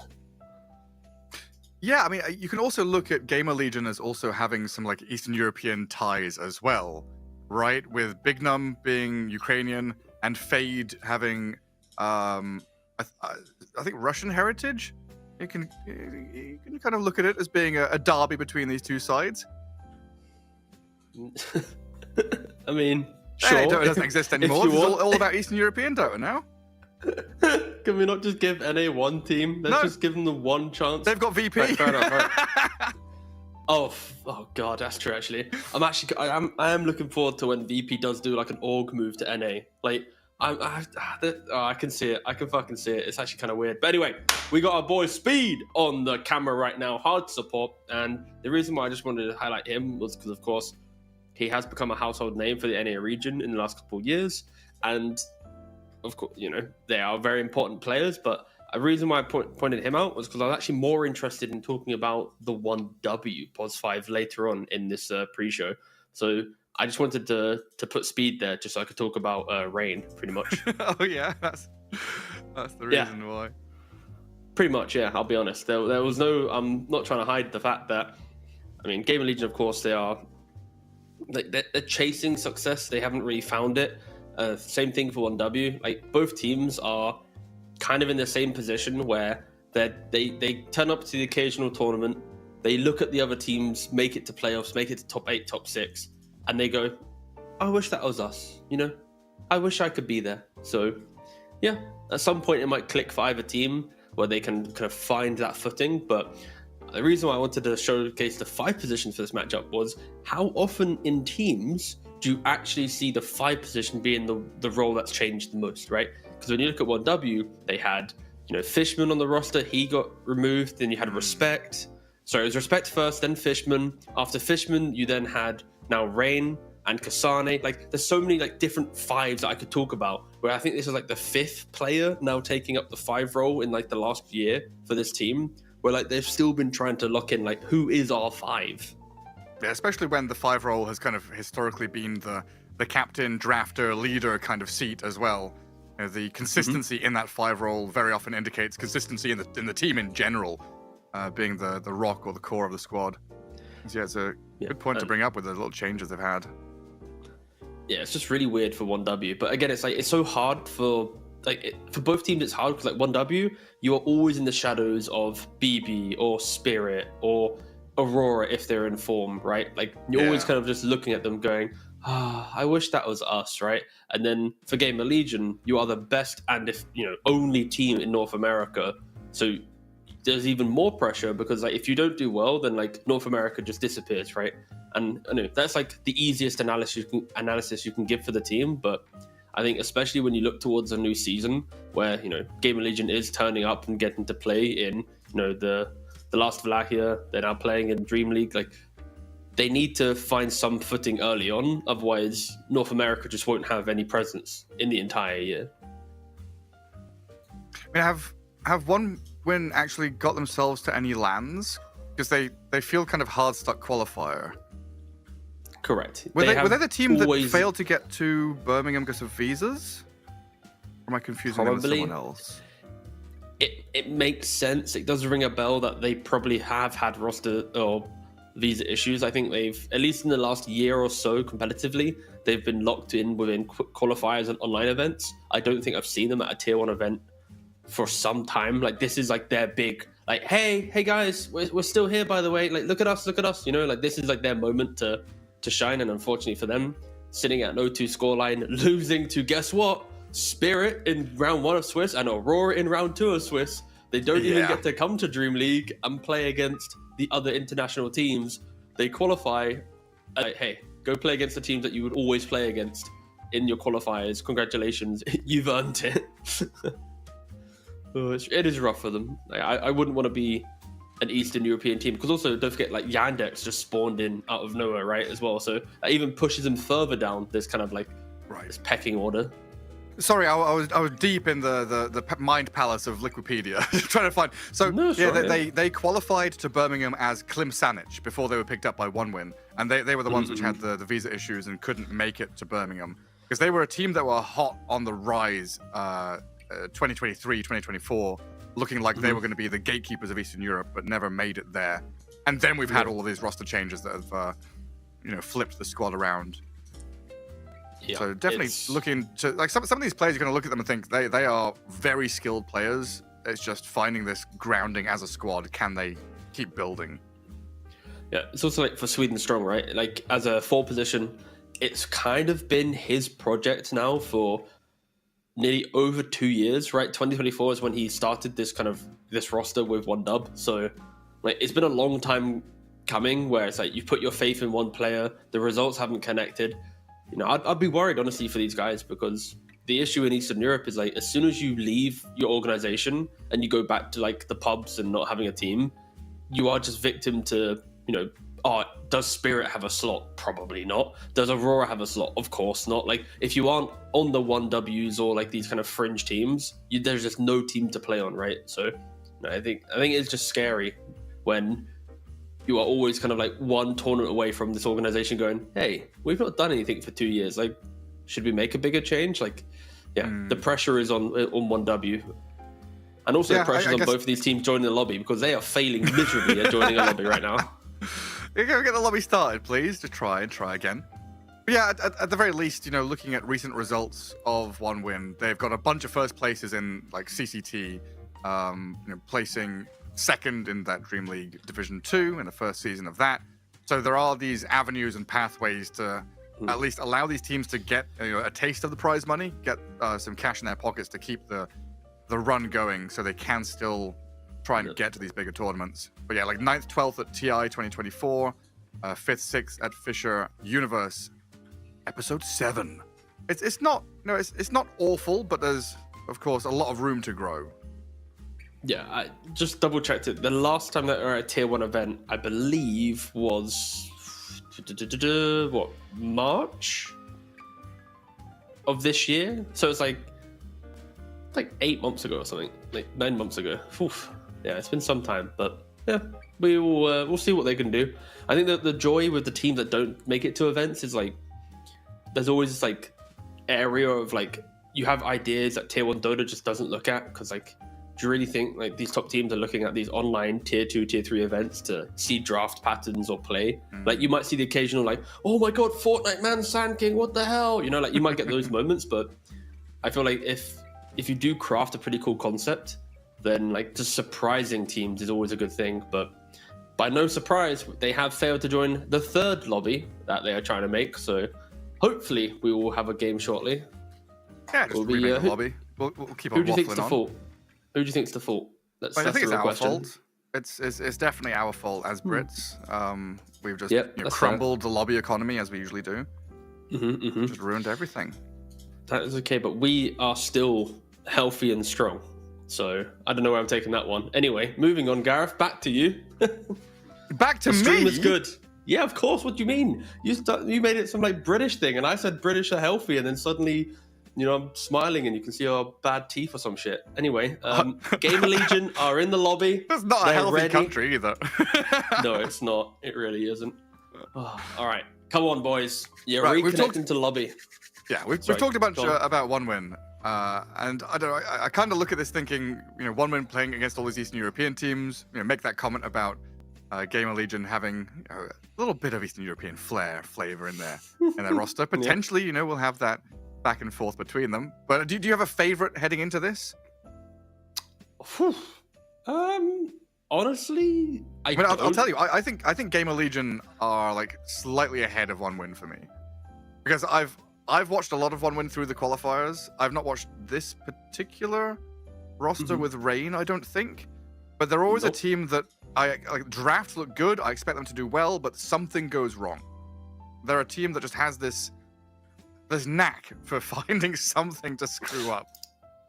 That's fair. I think Gamer Legion, even though they've had some drafting success where you look at their drafts and go, wow, that's a really cool idea.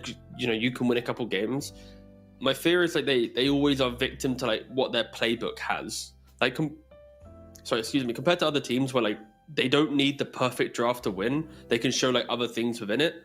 I do feel like Gamer Legion, at least in the last several months, have been victim to if good draft can play, if bad draft, well, sorry lads, it's going to be a rough game, right? So they also kind of play into their opponents a lot. Because I remember when Gamer Legion weren't Gamer Legion, or Apex or Wildcard or whatever they were named before, pre-TI, they'd come over for TI to do some boot camps. They'd play in a tier 2 online, tier 3 online tournament, and they were going 2-1, 2-1, really just having to, they're dragging their heels through the mud of just European online events.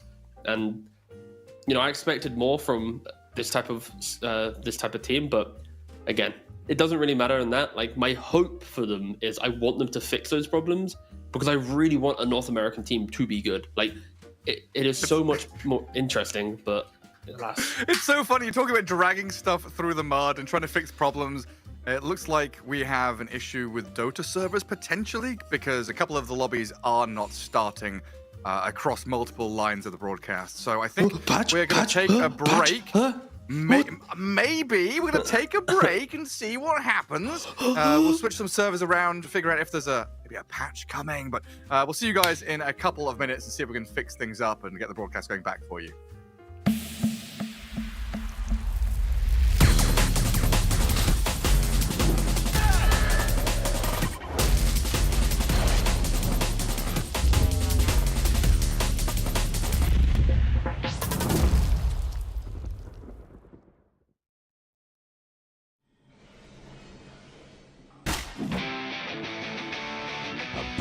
Bloody time.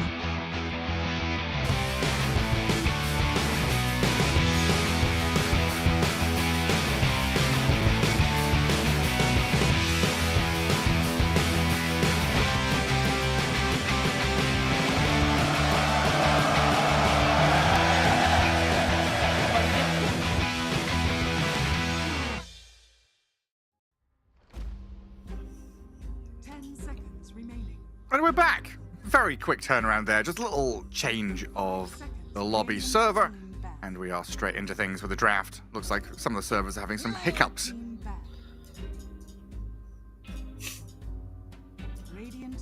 Figure out what these first picks and bans are. So far we've seen most picked heroes Mars, Dragonite, Hoodwink, Tusk, and Pugna. So no big changes in the draft meta recently. The Viper ban, though, is quite an interesting one. I've not really looked at the Gamer Legion's other drafts, but as I loaded up now, I'm not seeing Viper being a hotly contested hero for them. Maybe in a later phase they might entertain it, but yeah, 1W with the first phase Viper. It kind of feels like people are catching on to this Huskar pick, the Viper against it, then this Viper against the Dragonite and the Bristleback. Yeah, I'm still not sure if it's first phase worthy, but he has been rearing his ugly head more and more often, I think. I mean, right now, 1W have flooded the pool with, Chen, with Naga, the Dragonite that you just mentioned. Like, there's, 3 meta heroes now available? Of course, Gamer Legion have opted to... Jakiro, yep. Again, Jakiro is quite an interesting one. Like, not many teams ban it in first phase. They just go, fair play. And even like a Terrorblade first phase ban, of course, they want the DK, so, Terrorblade is a good response to DK, but 1W's opening bans are,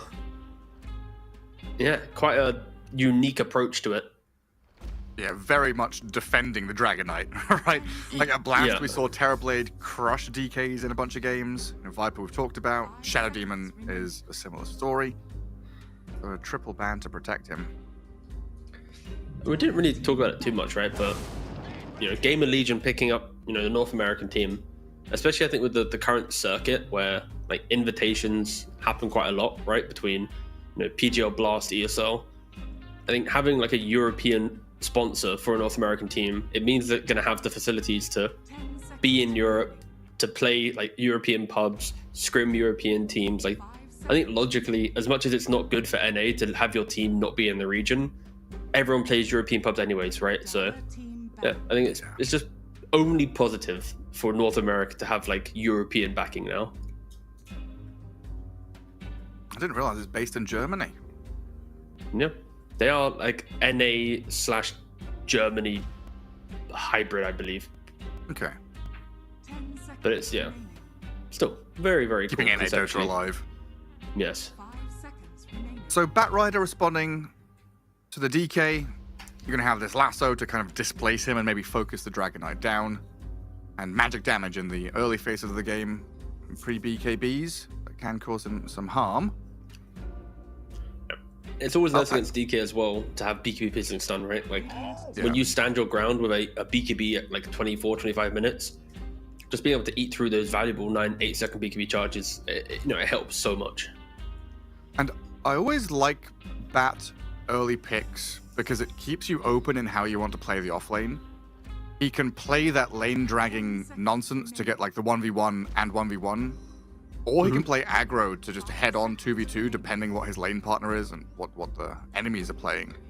So it doesn't pigeonhole you into a certain style of playing the offlane. Hell, he can still play mid or 5 as well.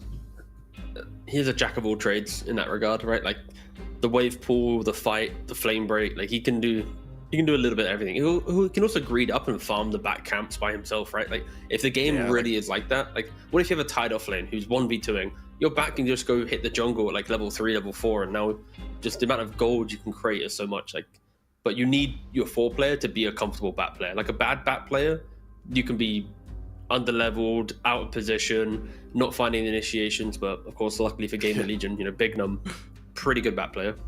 Baboka just says, "Have fun, Zeal. I'm going jungle." Literally just goes and stacks and farms camps for himself. Please, I've never said this to you yet, but my rule is please don't bring up Baboka. All right, he's like a trigger word, like Baboka. Baboka, like stop. No. Do you remember the old meme, the video? So everyone is it the Owen mispronouncing Baboka like 12 different times, something? I don't want to say mispronounce. It's a collection of like every caster from that era saying his name, but they all do pronounce it differently. There's like 3 minutes of Baboka. There's Baboka.wmv by SK Dota. Classic meme maker. But here comes Jakiro. So our 2 supports kind of locked in for Gamer Legion. A lot of laning power, a lot of damage over time. Pretty secure start for them. Just want to say my piece on the Baboka thing. It's just no. Okay. All right. No Baboka slander allowed. Okay, what's your issue with him? No, not issue. It's just you know when you joked about Zeal and then Baboka going jungle. I just feel bad for Zeal. That's why, like for me, Baboka, like I've seen multiple games throughout other tournaments where I'm like, if only he played the lane normally, Zeal would be happy. And then Zeal's smiling through like win and loss. I'm like, come on, man. No, that's fair. Help Zeal out a little bit. Anyway, we do get the Chen. One dub are looking at both the kind of the top meta heroes and going, what's available? All right, DK, tick, Chen. Okay, cool, tick. Scarif Mage, though, ooh, that's a little bit of flavor. We don't see that hero too often. Normally, it's a response to, heroes that are elusive and early game silence is really good against. The Ancient Seal of Scarif, but into Bat Jakiro, it's kind of okay. I think the main thing is the laning of Sky with the facet. You can actually fight into Jakiro. You just apply magic damage, you get a barrier. You then don't instantly get deleted by Jakiro. Like, it's one of the few 4s that can fight him. And I think you're right. You're covering Chen's weakness. When you pick Chen, you're kind of very open to elusive heroes.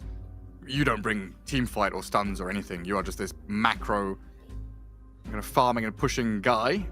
But Sky with DK mid game, and I'm assuming they're going to pick like a Beastmaster or a Primal, something else that plays with the Skywrath Mage to get aggressive post 10 minutes as well. He does bring an awful lot of damage. Gamer Legion though, Mars and Abaddon. So a bit of team fight themselves. Now Mars bat lane should be able to play pretty aggressively whenever they want to.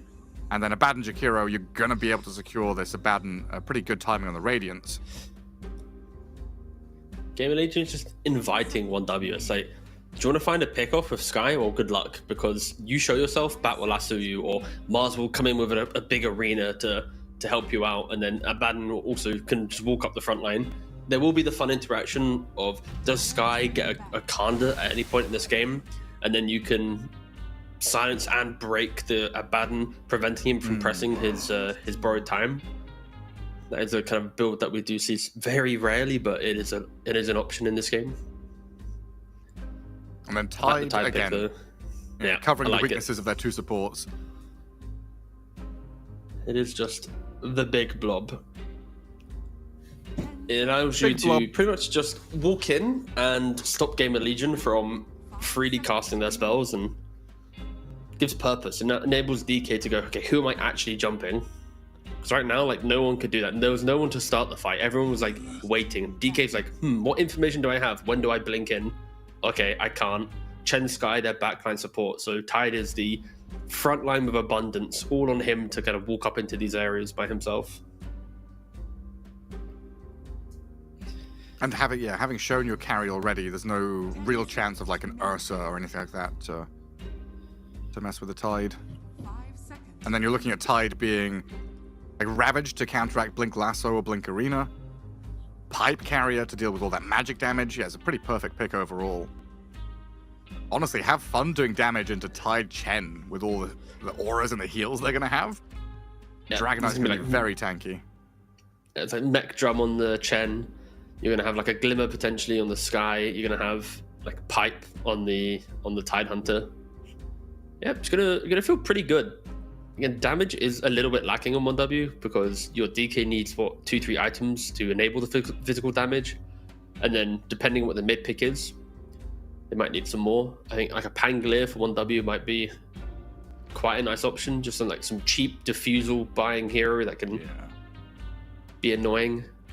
My fear is for them though is like whatever they pick will get countered. Like Gamer Legion have the last pick, and all they need to do is stop squad from having a good game. Like a Queen of Pain or something that's maybe harder to counter. Like Squadix has always been this kind of flashy spirit hero, Ember Storm, Queen of Pain. He loves getting in the thick of things. Like, do you think 1W needs another like point and click stun though to play with the Sky a bit more? I say no, just go for the co-op. They do. Yeah, the self Pango ban into co-op. Fair enough. I've passed Squadix so much, I've just got a soul read on him. I was like, he's picking co-op. That's fair. Yeah, that is very fair. 10 seconds remaining. I mean, it's okay, right? It is punishing Gamer Legion, right? The lockdown that they have is very like skill-based lockdown. It's like connecting on the lasso. Do you connect on the spear? Ice Path as well can be annoying, but outside of that, they take the Queen of the Puck, and lockdown for 1W also is a little bit lackluster, right? You've got what you can rely on Tide a little bit depending on the setup, how you start the fight, but it's like Ancient Seal and Dragontail. Like that's the two big things to stop a puck. Yeah. Again, they're pretty good, right? Like if they're in position, like they are some of like the big counters to a puck, but when you also layer in Abaddon frontlining, the Dispel of Abaddon, Mars and everyone else, like, I would be surprised if puck does die in this game. It does feel kind of like a close to unkillable puck game. Yeah, it's like Tide has Dead in the Water, but that comes a little bit later on as well. It feels pretty free for the puck here. And that Tide hat needs some more pixels. The shark hat is so blurry. It's beautiful. You guys don't see it on screen.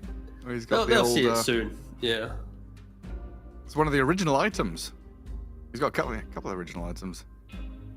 Back when Tide used to have this shark hat and the shipwreck as his weapon. In cosmetics, are you kind of like the guy that does like ugly cosmetics, or do you want it to look good? Oh, it depends how I'm feeling, honestly. I think I'm now at a point where I just select a pre-made set, like a bundle or whatever, and like I like the look of this bundle, I choose this one.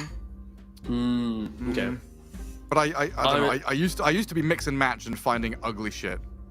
But I don't think I've just not got the time for that anymore. You'd have to do so much research finding the. Yeah, you've got to find the ugliest. The little beaver courier riding his log. Yeah, ugly little fella. Find the stupidest looking warlock golem, the Greevil. He's the best. I love him so much.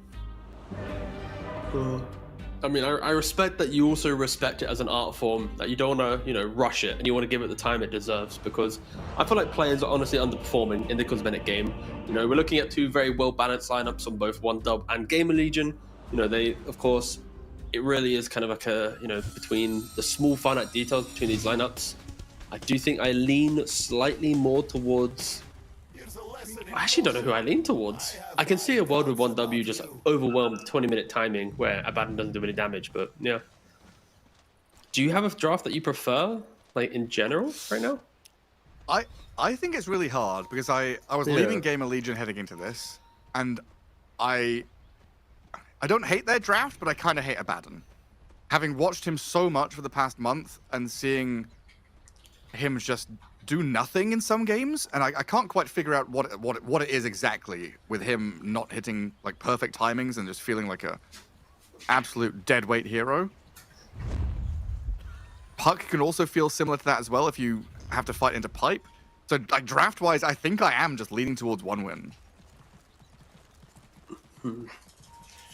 It just feels I like the no Chen, I like what. this open map play. I like the tanky Tide and DK, the auras. Queen of Pain should have a solid lane into some tempo. Yeah, I guess my fear that I'm like slowly getting towards for Gamer Legion is like when they do hit the arena, they do hit the coil, like what's the big explosive moment for them, right? And yeah, we'll see if they can like find a way to itemize for it. Maybe like the eventual Bloodthorn on Abaddon. You pair that with like a spear or some lockdown, you can just eat through the tanky heroes quite nicely. But yeah, we'll have to have a gander at that. But for runes, 3 for 1 going to Gamer Legion. That's a good start. Yeah. Fade is going to get pushed away by Mankushi. The Dragon Knight and Skywrath up here. So they're putting the Chen down bottom in that position of 4. And we've seen this a fair amount. I think it's only Na'Vi now that plays the 5 Chen regularly. Everyone else has kind of put the Chen into the off lane. Like easier movement to go towards mid to zap mana. You're not really relied on too much, especially paired up with a Tide. Yeah, we'll see if he does want to micro his... Speed's just 1v2 in this lane. Yeah, just giving it to him with a sticky napalm. Got like 6-7 stacks up there. Already chipped them down to half health. So that gives Yamsun, who is respecting Old Chicken. That's a name we've not heard in a while. With his clan tag. Clan tag? Oof, that's a double whammy of old school. Hey, you want a CW? I'm good. That was before my time. Oh, was it? Clan War. Before Yeah, you, clan before war, yeah, before yeah. scrims was a word, we used to call it clan war. You wanna go CW? Go clan war? Yeah, I can't remember. I think my Dota started like 2013 or 14. Oh, jeez. And like I didn't ever do like competitive until like 16 or something. So 17. I think I stopped trying to be competitive when you started playing. Hell yeah! What a story. Because I was playing Dota 1, 20 years ago or something like that. So I mean, I wish I played Dota 1. A while. You know, like people say, like if you have a time machine, what would you do? Like mine would be just so I could go back in time just so I could play Dota for longer. You know, I want to start in Dota 1 days. I'm so sad that I started in Dota 2. I don't think you missed that much. I don't know, especially like casting and stuff is god awful. we are so lucky to have like in-game replays and client and automatic, like your microphone goes into the game, got Twitch and all this stuff. Man. Back when we started, we still had owned TV or owned 3D before Twitch existed. Rest in peace. I can't remember where we were now. You distracted me so heavy. We're talking about the laning phase and how both teams are looking at quite a stable entry to this game. Farm would go both ways. Not looking at either team really to try and be too explosive. Thus, we can talk about anything because creeps will be hit for the first 10 minutes of the game. Well, overall, what are your thoughts on like the lane swaps with the Chen Skara swapping, the Bat and the Jakiro swapping? Is this game of Legion kind of reacting to the Chen pos for putting Jakiro top with Mars? Does that feel good? Yeah, I think the Bat wants to play into the Chen because Chen doesn't really apply too much pressure to the Bat Rider, and you can always have kill threat. Speed also started with the double mango to ensure that he, even if he gets mana burnt, can fight. And then same thing for top right, like having the Jakiro into the DK, it's a very right-click focused carry. You start putting the attack slows onto him and just burning him up. You force him to think about more regen or playing towards jungle potentially earlier. So yeah, I think on paper it just is the most pressure Game Legion can apply with this support setup. Well, mid lane looks like it's getting fun. SquadX and RCY pretending they're on opposing sides. Puck playing behind the Dire Tower, getting some good chip damage in onto this Queen of Pain. But so far, very even with their last hits. But this is where things could change. RCY gets the bottled water rune, Big Num steals the top one, so SquadX are getting low on resources. Yeah. And you can already see Game Legion supports are just more aware of the early movements, right? They know Puck's pressuring the Queen of Pain. They know that their side lane cores are kind of chill hitting creeps. So they go both double mid, secure the water rune for the Puck, and then Squad 1X also doesn't get a single water rune to his name, so it just makes it even more kind of uncomfortable for them. Big Num, well done there to drag the wave away from the pull, while Fade played aggressively onto Monkushi. 10 denies on a Mars. Feels pretty good for Fade, while Dragon Knight has been held back from a couple of these waves. They've regained access to small camps, so they'll get the pulls going top to reset lane equilibrium. RCY is starting to pull ahead of this Queen of Pain, little by little. An extra water rune definitely helping out here as SquadX starts to feel the pain against the Puck and the potential move from Speed. He spotted it. The scan comes in, so the Queen of Pain blinks back home. He's just upset on the Queen of Pain. Like, he doesn't get the water rune at 4 minutes. He's blinking back to base at 5 minutes. Like, oof. This is not what you want to see from your mid lane. Yeah. This Puck has raindrops, wand charges, bottle, double circlet. Super annoying to play into. And 2 supports helping him. Like, yeah. Where are the supports on 1W? Oh, well, they're missing spells in bot lane. That's what's happening. Yeah, Baden's going to slip free, but this is some good damage on tier 1. Yeah, going to glyph up the wave as well. Mm-hmm. Rotation's coming in from the Bat Rider, though. Speed has a couple of mangoes to play with here. Might be able to get on top of the Chen. Triple S is going to put his body in the way as the rest of them hit the tier 1 tower, but now Jakiro's going to show up. On a dual breath, a damage from Bat Rider. It's a TP out from the Chen, which looks... Oh, the coil. It looks successful, but the puck has come right in the nick of time. Yamson, the one to get the first blood.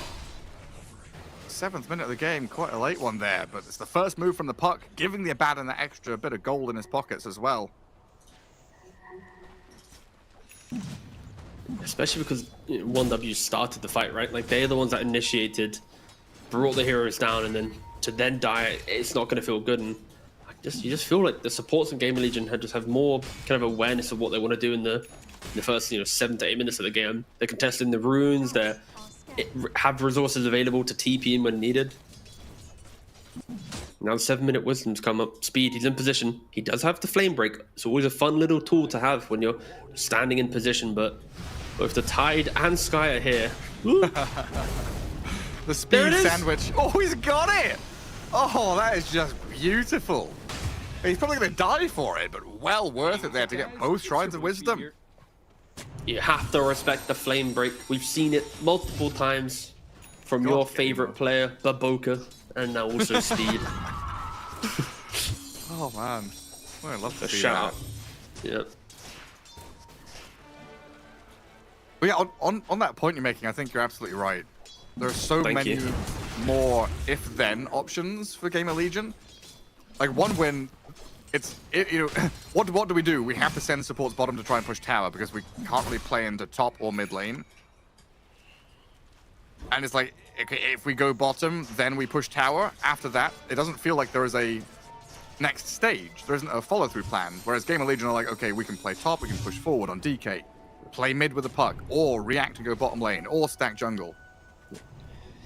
And when we were talking about the early game of the draft, right, like which one do we prefer? I kind of expected more from the supports, from like a Chen and a Sky in the early game. And because of how lacking that they've been, you can now feel Gamer Legion having that confidence to get through what type of lineup the Dire side has. The Abaddon's 4K net worth, the puck's complete free from as well. Yep. Like, the Abaddon isn't going to have a, oh, where's his Radiance? He's missing it. It's more like, oh, he's going to get it soon. He's going to be ready at the correct timing. I mean, look at him. He's rotating mid to try and help out a fight that's brewing there. Big Num has fallen. The spear back under tower, though. Gets the kill on Squadex. Great trade. Just quickly snapping into action as Gamer Legion to bring 4 heroes reacting to 1win's move. I love the fact that the Tide Hunter is always like, do I level Ravage to stop this TP? Or do I just take the tower and enjoy the fact I have 20 seconds of no Abaddon in my lane? He does go for, of course, the second option. And he's having the best game of the cores for 1W, so I am looking at what he can bring into the mix for the team. Right. Pipe is very, very good. Go back to Chen. Why does he have boots? Is that a stupid question? Some Chen players, of course, go for like drum into mech and they play a slower game, but it feels like Rain is respecting the speed in which Gamer Legion might be playing, and he can't just hit creeps in jungle. Okay. So he wants to play more of a push lane and be present. But yeah, it is quite a, I believe from the top of my head, quite an uncommon thing. Yeah. So I guess the reason I'm asking, like contextually, I've heard, other co-casters, other analysts kind of flame the boots on Chen. It's a waste of time, a waste of gold, when you should just be rushing into auras. And he's not going to be able to run away from this either. He's stuck in an arena after the coil. Tidehunter's come in, but can't get the Ravage off to turn the fight. So it's just a quick in and out there from Gamer Legion to kill the Chen off. When we do look at the games played so far, or at least from, let's say, Speed's Chen games, right? Again, a very proficient Chen player from North America. He sometimes goes for mana boots, right? In about like half of his games, he's looking at mana boots to eventually go for Greaves. But other players will look at drum and then go like drum mech. So I think the debate is, do you want drum or do you want a potential Greaves down the line? If you want the Greaves, you can go mana boots. If you want the drum and like Solar Crest and that stuff, then you don't go for it, right? But and then I guess your point about, are you with your team or are you jungling? Yes. Arcane Boots are very useful when you're playing with heroes who need mana.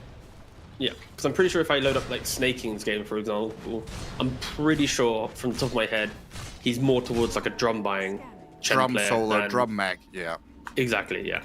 I will double check that just for the sake of conversation, so give me a minute. Yeah, for sure. And it looks like Rain isn't even going arcanes. He's just brown boots into the mech for now. But let's see if he Goes back to the Arcanes to get those Greaves later. And there is this top lane, which we haven't kind of looked at too much. Monkushi farming decently, but Mars equally getting free farm up here. So the trade-off going well for Gamer Legion. What have you found? All right, so in the last 4 games for snaking on Chen, he's always gone drum first into like pipe or some type of aura, and then he will then eventually go for the Guardian Greaves, which of course does include buying boots, but his core item build is like drum into pipe. But yeah, I think it really is just a... Sorry, go on. That's just probably where my confusion... I've seen a lot of snaking Chens. That's probably where I'm like, I don't remember people buying boots on this hero. No, again, it's quite uncommon. I think especially because snaking is, you know, one of the best Chen players, and Falcons are one of the best Chen teams. When you look at his game, you go, okay, what does he do? I copy-paste, right? But I think Rain and a couple other players in pubs at least are kind of the Chen specialists. So okay. They just have a slightly different read, but it could just be simple that in this game, after going Mana Boots Mech, he might just go, you know what, I'm locking in just straight Greaves. It sounds kind of illegal, but maybe there's something that we're missing that he wants to try out or like show us, right? But I do feel like drum into pipe would have been pretty good this game. Yeah. But I guess Tide will be the one going pipe, so maybe that's also a consideration of the Chen having to move his items around. Right now, he's having to sit in front of this tier 1, trying to defend the tower against the Mars. We haven't explored the double pipe yet, though. As much as it sounds like a meme, the barriers, they don't overlap, as in like you can't put 2 barriers and they stack, but you can sync them, where like one expires, you put a second one in. That does sound, in some drafts, kind of good. I think we saw it once at Blast. We did, yes. We'll come back it in a was, second. It was Falcons, yeah. Core Snap into Ice Path Lasso, but the Hand of God. The Silence lasts so long. I thought they might be able to get the Queen of Pain out of there. But not even the Chen heal from Divine Heavens is able to save her. Yeah, a nice move from Gamer Legion, but they're the only ones making moves, right? Like, because you have the aggressive nature of both Shakira and Batrider, you are naturally seeing them move deeper into the jungle. RCY with this Witchblade mid lane just goes deep onto the Scarlet Mage. Mystic Flare comes out. They've got Ravage as well to play with, but Puck is such a slippery devil. Just going to jaunt away to the orb, while Jakiro ticks over the tower, finishes the tier 1, and Fade dying up top to Rain as they're able to kill an objective up north, get a kill. Something going the way of one win finally, because they're getting run over in that mid lane. Yeah, and these kills are actually pretty important, right? Because you get a kill, you take a tier 1 tower, you still have the tail of the dragon form, go poke another tower, keep progressing the map. Again, the reason why we see more life from Gamer Legion in the early game is because their supports can make moves. Yeah. And that's why 1Dub, their supports can't. So when the cores are ready, hey, surprise Gamer Legion, you don't actually control the game yet. You know, you just have supports that can make things happen a little bit earlier than us. And now the mech is complete for the Chen. How far away? Oh, okay, only 500 gold away from the pipe. Like, when you think about team timings, that is a double aura to play into. Oh, it's very strong. So, yeah. We'll see how they can utilize that. Under dire vision, potentially seen. The smoke move looks like it's going to angle up into Sweden Strong pretty quickly here as the Scarlet Mage places a ward down, breaks the smoke. A jaunt forward onto the orb. Not quite enough catch from RCY, but the Mars is there in behind. The turnaround play with the Dragon Tail Mystic Flare. Oh, they swing it back with the arena there as the Dragon Knight stuck inside, going to get clapped down by 4. A big num double kill to wrap it up, and no real reaction from the rest of OneWin.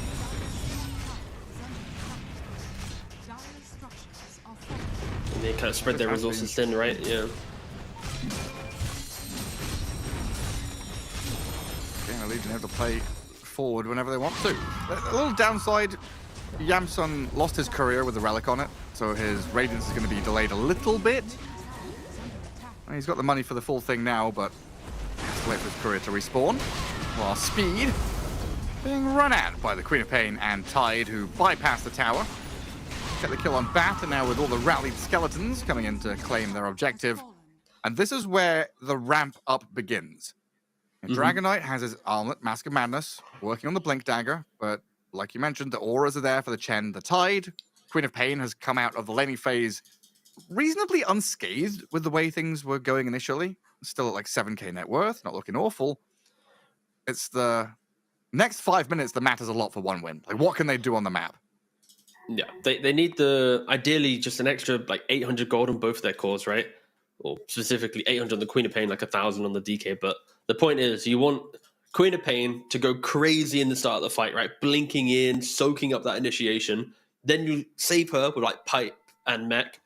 And because DK wouldn't have Blink, he can be yes, thank you for showing yourself. Boom, I get the jump, right? But the point is, in the next minute or two, you need to see 1W like group up as 5 and play for some key objectives. Of course, Roshan at nighttime is an option potentially, both with the corrosive and the gush. It's a little slow, but maybe they can entertain it if they get a pick off around the pit. The 20-minute Tormentor as well is a really big timing for 1W to secure that. So for Gamer Legion, they have to decide, like, do we want to fight for Tormentor? What's our setup? Are we ready for this? And please, Gamer Legion, be careful with your couriers. One win Yes, have no made more. a little base camp in the triangle here, and they're sending like Solar Crest Courier, Radiance Courier. Yeah, Sin's Courier was seen, but he gets it. Okay, he's standing there. I did not look to see where Yamton was standing. Yeah, he's on his way over. But some stacks were cleared. One win come in, make sure that the net worth difference is minimal. And so far, it's been a very steady game. Watching Gamer Legion pierce into the enemy side of the map, find kills and pickoffs, but one win overall, out farming. Looking pretty good on a couple of their cores. A battle of timings about to emerge. Just, there's no objectives to play towards right now. You're waiting for Tormentor to spawn. There's like one dire tier 1 out there. It's not really safe to go pushing tier 2s yet. Neither team really does Roshan particularly quickly. So it feels like both teams are going to be looking for the second item that maybe tips the scales to allow them to team fight. And there's an arena This is quite here a go. opening things up for Yamsun. There's still Ravage to play with though. Macropire laid down, Ravage is there. Borrowed Time brings the Abaddon back to half, but the Sonic Wave is good. Spearback comes too late. Squadex with his DD rune trying to blow people up, picks up a couple of kills, and it's a 3 for nothing.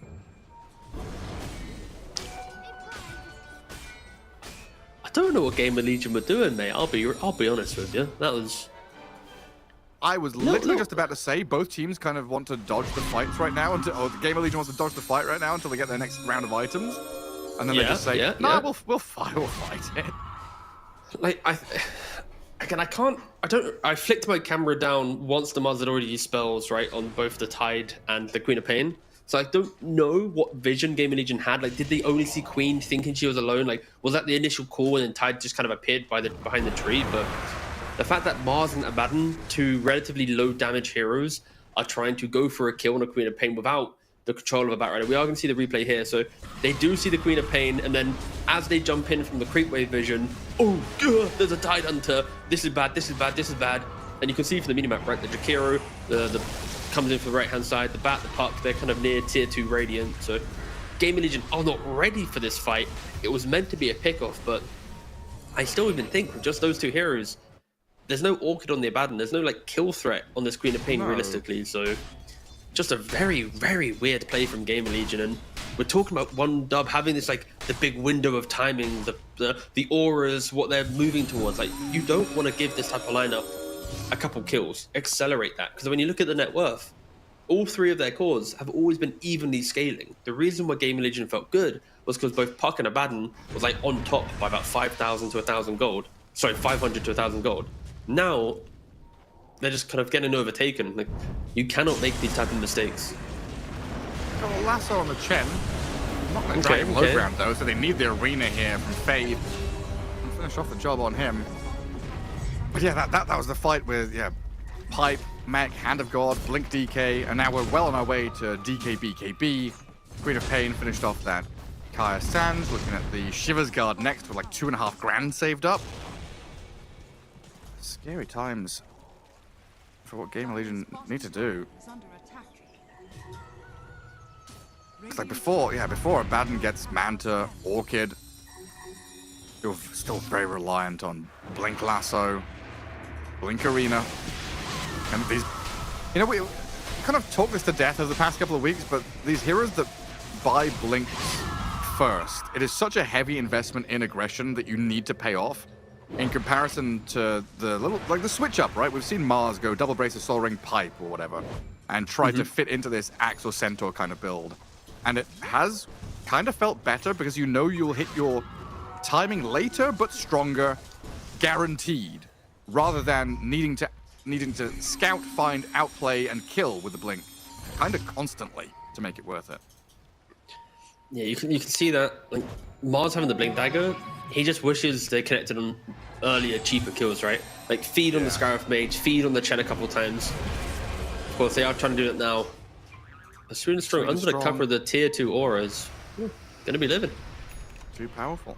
Yeah, I guess comparison-wise, you know, Mars is what 1500 behind the Tide, but Tide has Pipe Blink and must feel so much better than this Blink and almost BKB for Fade. Even when he gets the BKB, it's not guaranteed that he'll be able to accomplish anything. Yeah, the BKB just sets him up to initiate without wasting arena. Like he can blink, you know, spear someone, press BKB, let the fight breathe for a second, maybe even not use a spear, you know, just get the vision because he's, you know, debuff immune. But again, it doesn't really matter because if you are controlling people up and they're not dying, it's also a major problem. And here they come again. Good blink away by the bat. Get some distance from the Queen of Pain. And Jakiro TPing out thanks to an Ice Path.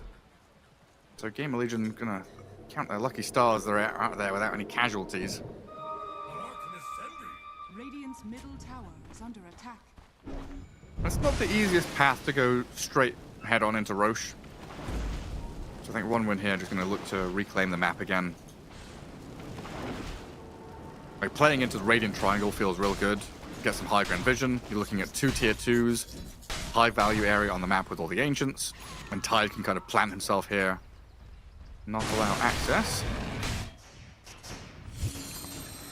And Big Num with Fade, trying to play the opposing side. Kind of dark over here. A really good read by Sweden Strong, just like looking at the positioning of the Sky, the Chen creep going out to scout to see if Roshan's begun. Dragonite might get jumped, or Squadix even, but they blink away as they get a touch of vision. Once again, it's just a matter of millimeters between Gamer Legion finding a good opening or just losing speed in that middle lane to a Tide Hunter on his own. Apparently, he just ravaged the Batrider down. Getting turned on by the Abaddon and the Putt here. Fade will jump in. Silence has to BKB. They've got the Tide and the Scarif Mage. Spending a few spells to get the kills, but a good turn of momentum there from Gamer Legion, and if they can get more, little bonus on top is the Rain Chen.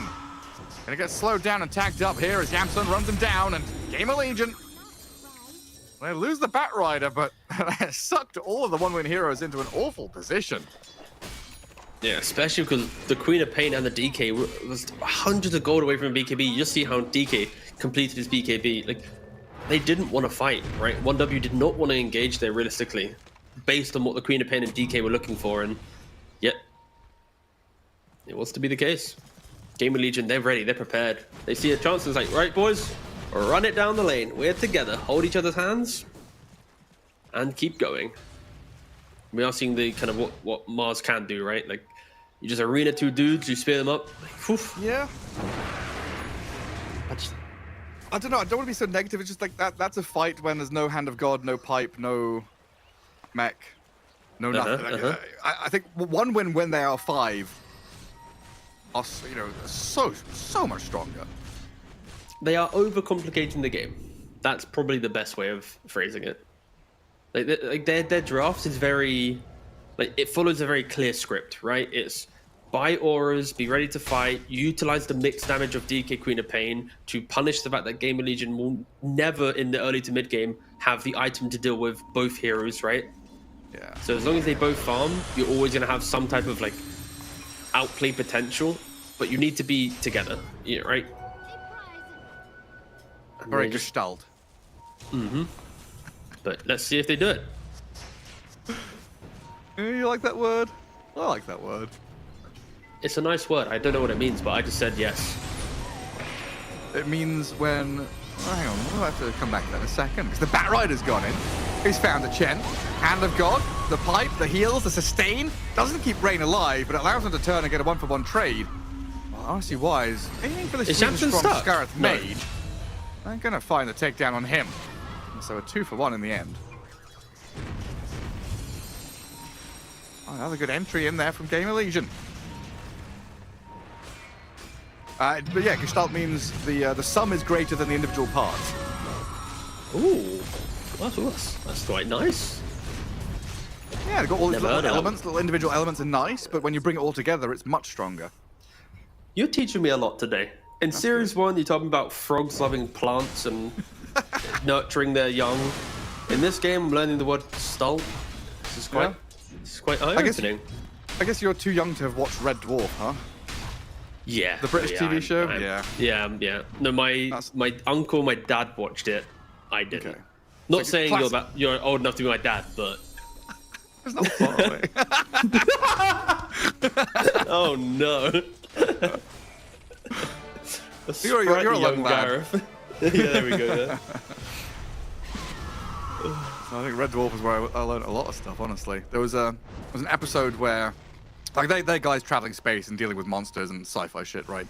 And they go to this, like, abandoned space station where there's some alien being which takes on the appearance and mannerisms of each individual person, but, like, combines them into one and becomes very strong. And so Baden, you try and be strong as he breaks up high ground. Sweden strong, gets annihilated. Arena's good as well here as Fade will step up. The Ravage does connect on the Bat and the Abaddon on the way back. And a reset from Gamer Legion trying to remove themselves from that situation. They could go back in here with a little poke up the high ground. They don't have much vision, but they've found a catch on the Queen of Pain. The Squadix BKB Essence Ring, Sonic Wave, turn it back onto the Mars. Fade leashed up by the Dead in the Water anchor. And now with no borrowed time, Johnson could be in trouble. RCY is going to try hold the line there as one win. Brought Sweden Strong back with a buyback. Roshan is still available, but everyone licking their wounds without many cooldowns or BKBs remaining. Seems everyone's kind of afraid to go head on into another fight. Both teams are so tanky that, like, to finally break your opponent, it's like, oh god, we did it, guys, we killed them. But then you look at your team, it's like, okay, back to the fountain, get a reset, get going. So I think the Gamer Legion, it will get slightly easier now with the Orkill and the Abaddon. It kind of gives some purpose on Yamsen. Like when he enters the fight, he's not looking to other heroes and going, please set this kill up for me, right? Of course, into a Queen of Pain, like he can force out the BKB, he can maybe even force out a BKB on the DK in the correct scenario, especially when Bloodthorn's in the mix. So yeah, as always, the takeaway for any fight is one dub, need to be closer together, need to utilize their initiations. Like I've yet to see like DK jump in with the Queen of Pain under the cover of Ravage, like blow up a puck, blow up a bat. It's always Skyrim frontlining. Yeah, exactly. Like this fight is just weird, right? Because the bat jumps the Queen, the DK saves the Queen, the Sky is dead, buybacking, and now Gamer Legion are on retreat until they want to re-go again and then Fade. He's been very optimistic this game. He really is like always fishing for that next kill, but it's not worked out reliably for them. I think if you are Gamer Legion, you need to know in the back of your mind, it's like, what happens if 1W just play these fights slightly better? Like, do we actually have the tools to crush the fight? Of course, it does help that they are soon. That's a good tool to have. A couple of lives for Yamsun. One win, returning to their high ground position near the Roche pit, but not aiming to fight. Now, I guess at this time, the Dragonite's saying, hey, just let me finish Daedalus, and then I can actually get on top of someone and blow them up. Because that's something, I mean, you're saying, one win haven't been able to start the fights properly. Maybe it is just because DK is feeling he's an item behind or needs a little bit of time to catch up. But they're starting to hit a point here where Solar Crest, Mech, Drums, Pipe, all the auras to get put on this DK just pumped full of steroids. You could quite easily carry this game.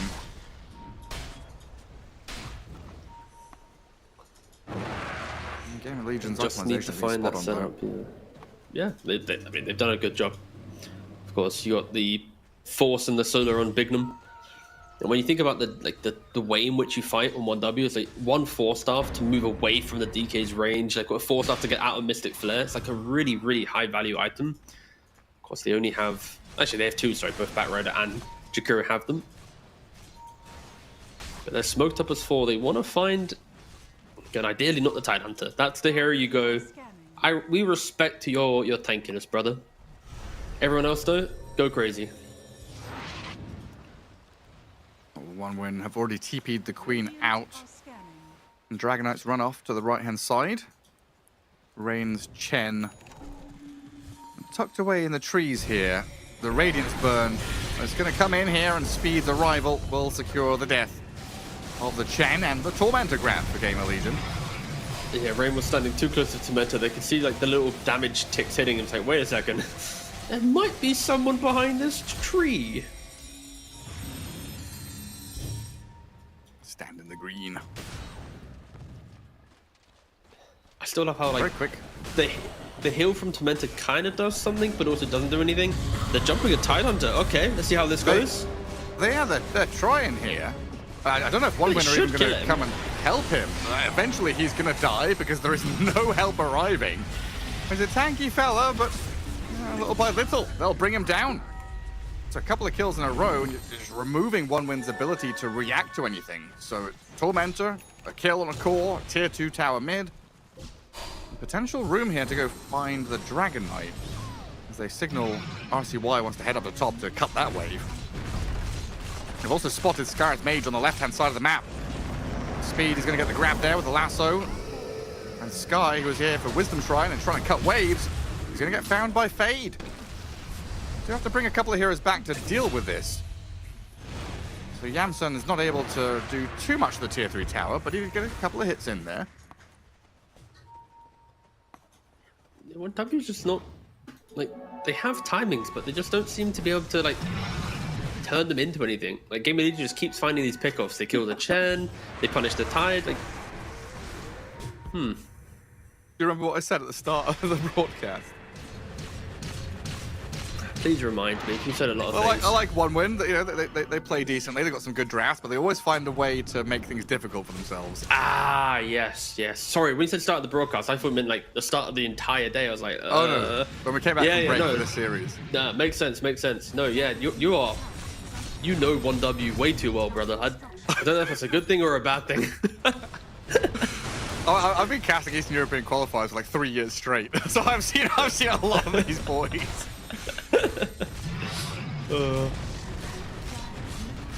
Straight into tier 3 tower. And a lane of Barracks. We've got another 10 seconds before Chen comes back. No glyph for the Dire side. Triple S thinking around a deny there, but he's not going to get it against an Abaddon. And now Gamer Legion are very well set up with high ground vision in the enemy triangle. Tier 2 bot they could go and take as the safer option. They were looking at maybe pushing tier 3 top, but that seems quite risky. So just play into your own vision, play into that bottom lane, get another objective, and make the map smaller for One Win. Because One Win, backs against the wall, are going to have to make something happen. It's going to be difficult though, right? Mars has the refresher. So not only are you fighting into, 2 life Abaddon for, 17 seconds, so in fairness, 1 life Abaddon, it is going to be 2 arenas just to really lock down. Heroes inside a potential Jakiro, Agnim's Macropyre. Yeah, it's the Bloodthorn, the big damage. Yeah, 1W. Just... What's Fade thinking about? Because he's had this neutral item for like 2 minutes now? And he's not chosen yet. Is he just... I mean, he just wants cast range, I believe, from his tier 2. That's probably the main assumption. When you're going for the big pick-off starter play as he's been doing, cast range feels quite nice. And look, he's even looking at buying an Aether Lens right in his quick buy, so no option of enchantment on his tier 3, so he just wants to maintain it.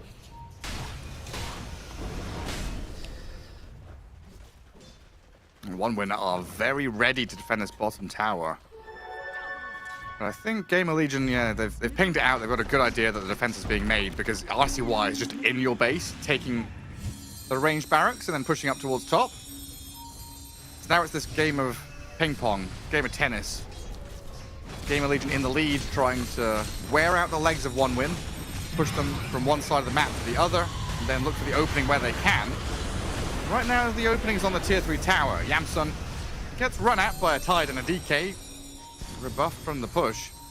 But now you've pushed One Win up here, you can go back to bottom tier 2 because they're not set up anymore. Yeah, enough the Dragon Form, right? It's a quarter of it's been used. You're gonna have that expire, so there'll be another window where Gamer Legion potentially can try and poke out the DK no ultimate. Of course, it's quite a small window to play for. But you talk about small window, 1W are trying to utilize it.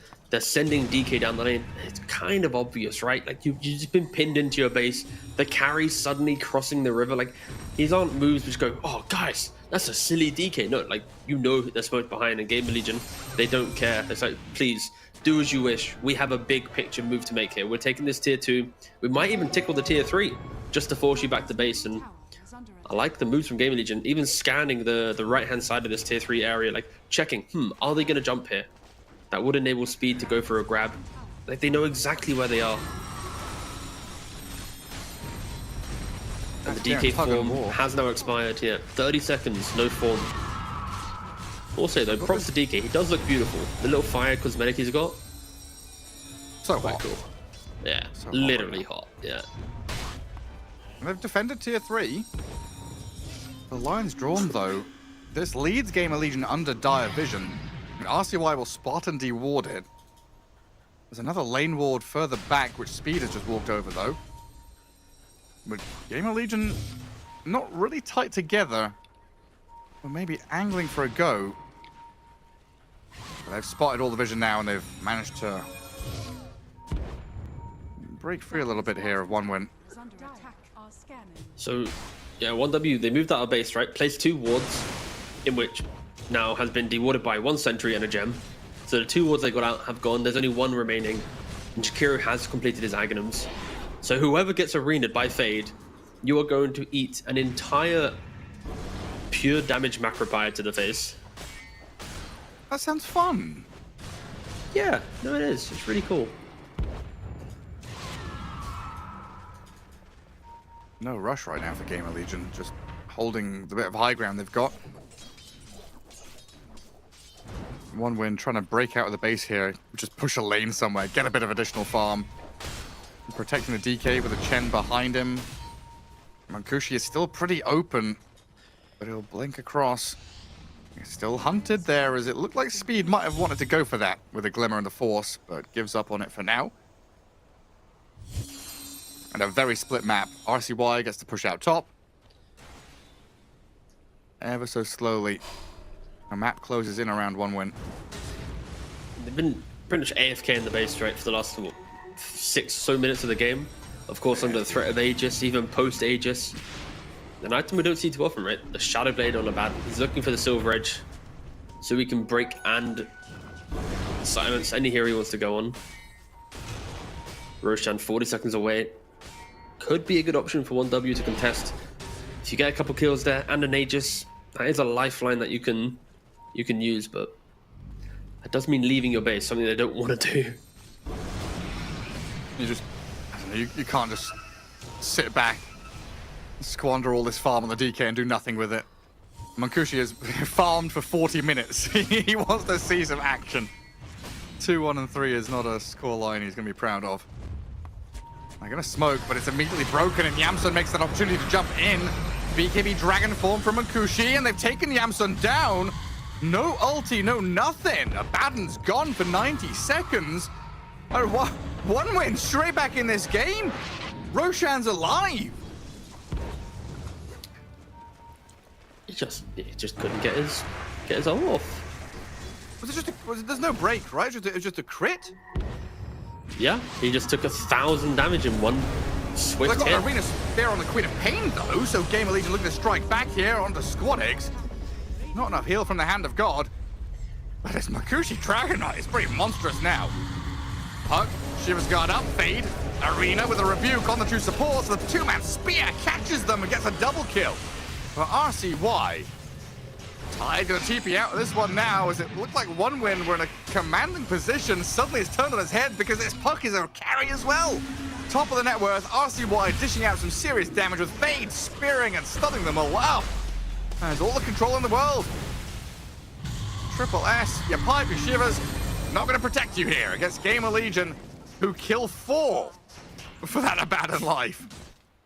I think maybe 1W also was like shocked. Oh, we killed the abandoned guys. We did Yeah. it, you know?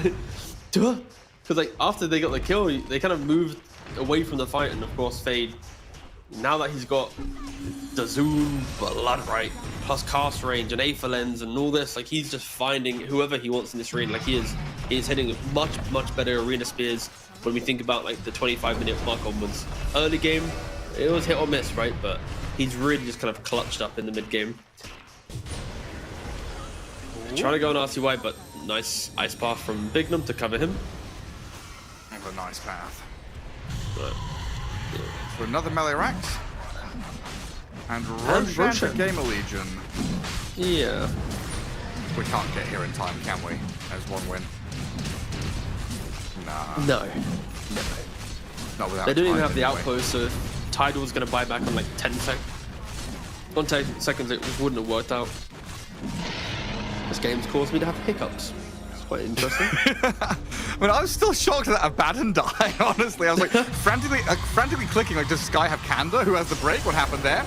A lasso on the Queen of Pain's gonna come through from Speed, your boy, dragging Squadix in towards the Abaddon and Puck. And now Fade with a jump over gets another 2-man spear. Ravage is required here to try and turn it back.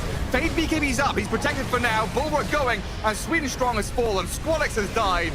A buyback from the Queen of Pain comes into play as they starting to lose the DK. Monkushi with Satanic going, heals back up to half, but he's still stuck in the macro fire, taking a tremendous amount of damage.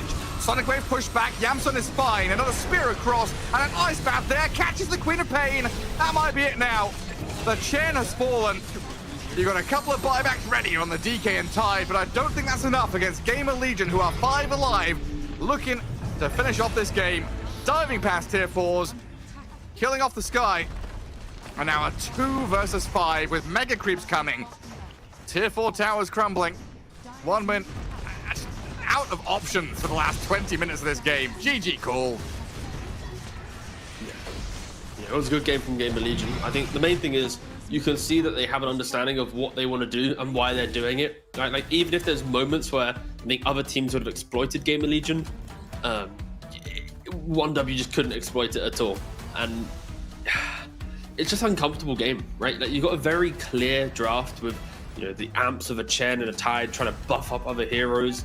You've got, you know, DK who's just meant to be enabled to do the damage, but they never did anything. It just was very lackluster. Like in the early game, there was a couple of moments where Gamer Legion offered up the fight to 1W, said, please, you can take some momentum if you want. We've made a couple of mistakes, but they just never capitalized on it. And then you can see the experience of Gamer Legion. They identify the problems, they fix them very quickly. And of course, RCY finishing 7-0-16 on a puck. We said during the draft, this guy might not die. You know, he might be unkillable. Yeah, confirmed. He didn't die. Godly puck game. Yeah. I mean, the fact that, I don't know, Monkushi just never joined, man. It just felt like he was non-stop farming, an item behind. I need this daedalus. I need this next item. I need to get there. We never had this blink stun into Sky ult. I'm going to save his name, all right? Because I think the supports on 1W got outplayed by Speed and Bignum in the early game.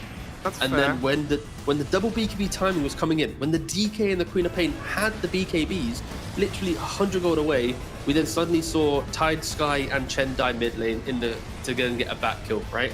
Like, what if they didn't die? What if they had the double BKB, pressed smoke, ran into Gamer Legion, right? Like, there's an argument that there's no teamwork happening on 1W. It just feels like everyone's playing their own little mini game, and of course, Gamer Legion, they know exactly what everyone needs. Right? If Yamson dies, who cares? Go get the 4-man kill.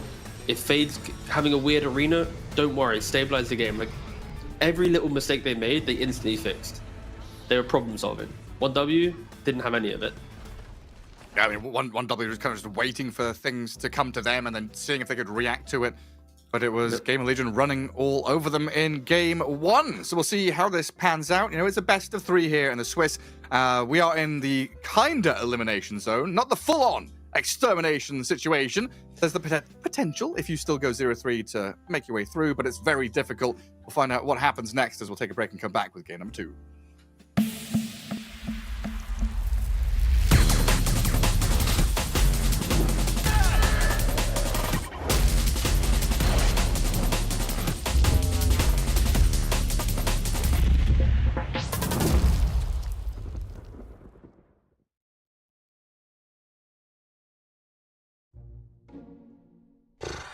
Content ideas. Oh, okay, I got it.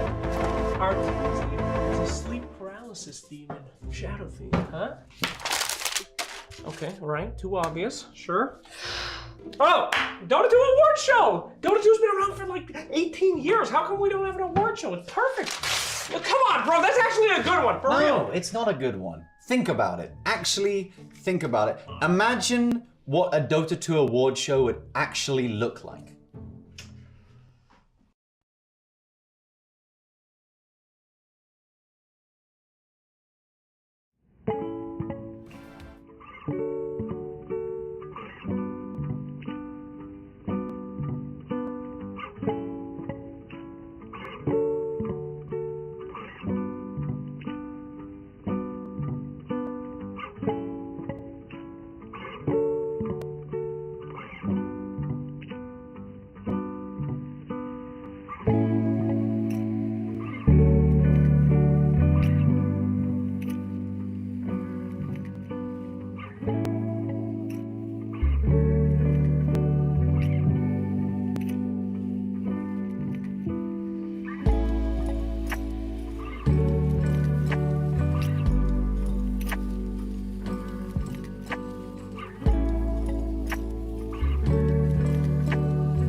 you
Welcome back to Gamer Legion against one win as we get ourselves into game 2 of this best of 3.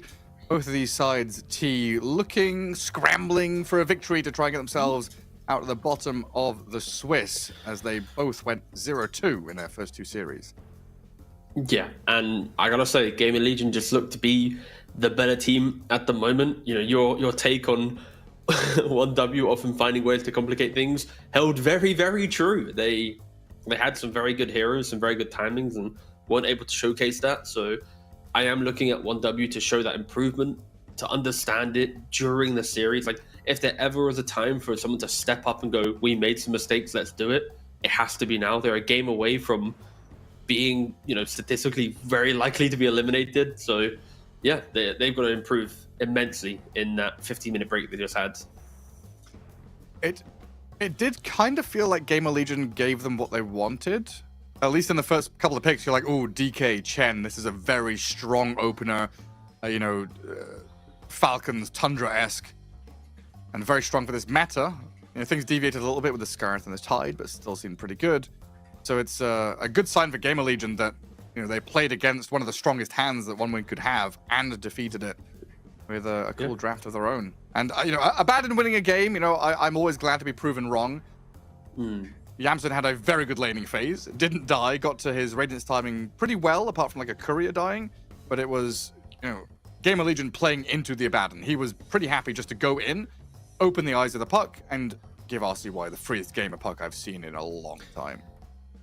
Yeah, well, I think Gamer Legion, at least, their supports made everyone else look really, really good, to be fair. Like, I hyped up the Jakira moves, the bat moves early on, and it is going to be the same story again. Like, if the supports do that, then we are going to see Yamson look good or RCY just pop off, right? Because your 4-minute water runes were contested, your 6-minute was taken, the Queen of Pain was running back to base at like 5 minutes there. Like, you couldn't have asked for a better start of the game, but because of the supports in the Gamer Legion, and maybe that's something 1W can look towards, like ban out some of these strong supports that ensure Gamer Legion are locked into the side lanes a bit more, because, you know, already with the Jakiro ban, that is a little kind of nod to the respect of, we don't want you to have just such easy lanes. Radiant team pick. Dire team pick. Double monitors for the coach.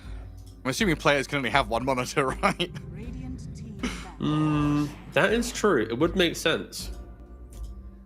That does look... allowed to have a... Yeah, how dare you have a set? It's Sneak distracting. YouTube open on the side, yeah. You focusing on the game. Yeah, true. So look at them, just one monitor. Very simple. I will say though.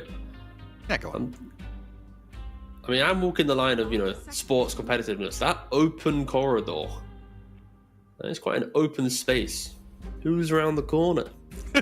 Normally, you got doors in these rooms normally. Someone's there like, guys, what do you think pick a pattern. Some smoke signals around the corner, some vibrations through the corridor. There we go. You never know. Not saying they are, by the way. I'm not saying Gamer Legion would. Just stating that their boot camp's quite an open boot camp. It has been one of those interesting shifts. You know, thinking back to old LAN events, players were still allowed to have their phone on them. You know, wearing all their jewelry and stuff like that. Nowadays, with technology advancing, you've got to take off your rings. You've got to give your phone over. No bracelets, no jewelry, because anything can be a digital message sender. That's true. That is always the joy of any online tournament, right? Is that? But again, luckily, all of our top teams are very, very mature. So, again, not saying Gamer Legion is doing anything, to be clear, for legal reasons. Was just memeing the fact they had quite an open, nice, cozy-looking boot camp. Anyway, moving on, we have a draft. I mean, we don't have any Hans Niemans in Dota anyway, so I think we're fine. Yeah, no, I'd like to think that would be the case. Well, the thing is that we just don't know yet. The story hasn't dropped. Now, the real question, Gareth, is which player is most likely? No. No. I started thinking there for a second, then very quickly caught myself. If you say any player's name out loud, that's slander and libel and whatever. Of course. I wasn't going to say a player name. I was just setting you up. There we go. Baiting me. Ooh, that's a big old mug of tea. Well, assuming it's tea. Anyway, Slardar, first pick. This fella has looked pretty good in the mid lane, being an active hero. Can be shut down by like Queen of Pain or something like that. We'll see what kind of matchup he gets. And then OneWin getting the Shadow Demon response, so some safety against the initiation that Slardar already brings. Yeah, having the Dispel on your shard to get rid of Corrosive Haze is quite nice.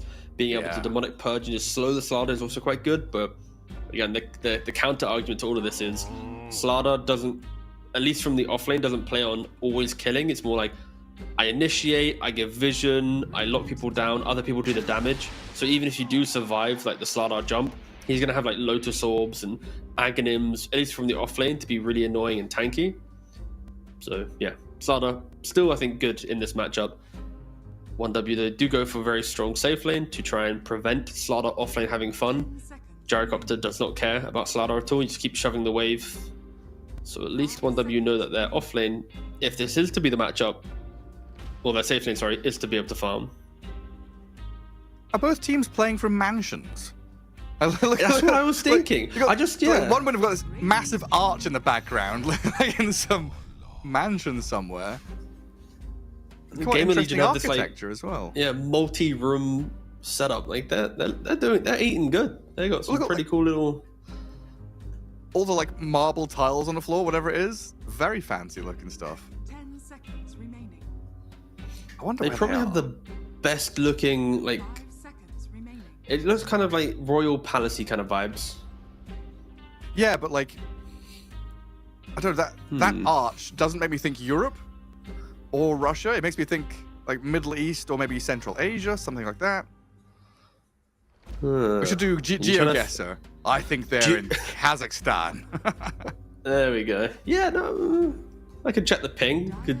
Is it cheating if I use ping? Is that like a lifeline? No, no. GeoGuessr, you use all the information available to you. There we go. And the direction of the sun, the coloured lines on the road, the telephone poles. Use everything. The Game Legion are giving us nothing in theirs. No, it's just a simple.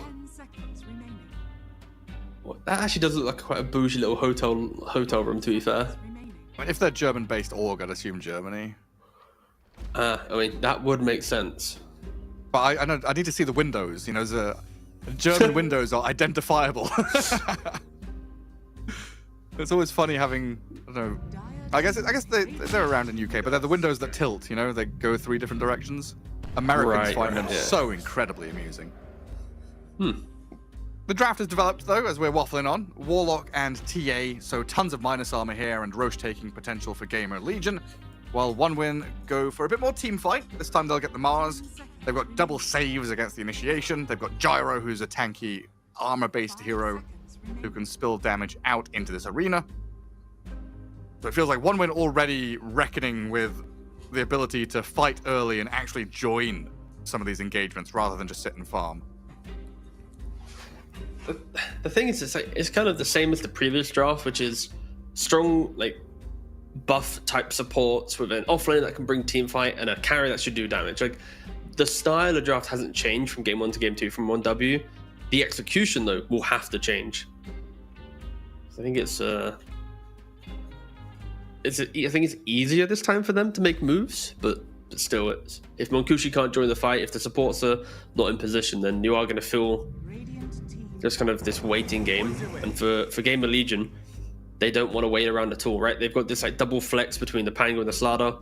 They're not going to choose what lane it goes to until the very end of the lineup. They want to see what their mid hero is. Of course, through picking Pango here, you don't need to ban Puck because you already have the Slardar if you want to. You can still ban it out if you don't think you have enough control, because again, like, control-wise, it is only going to be the Slardar that can kill Puck, so still might be a good ban, depending on the carry pick. They take a Huskar for now, but yeah, I think Gamer Legion, it's strong lanes, early objectives, and try to keep threatening 1W. And maybe Huskar, Quap. We'll see who gets banned. And then 1 dub. Bat Ronnie gone. I mean, Warlock 5, so we're looking for Big Num's hero. Do we whack out the Clock? We were talking about Clock earlier on. He was, what, 6 and 1? I saw him randomly on the stats list. We've just not seen Clockwork at all in our games. No picks. No bans. Yeah, down here in the trenches. You know, we're not allowed to play clock. We got to be winning games. We can't be experimenting. We got to pick the best heroes. Really? So I guess Snapfire might be. No, they banned the Bane. So we're still left with like Snapfire. I don't really want to. You Put know, a hero we don't see Disruptor in too there, often. Who's that? I would like to see Dark Willow. Into Gyrocopter, you don't die because you can just press Realm. You don't get flacked.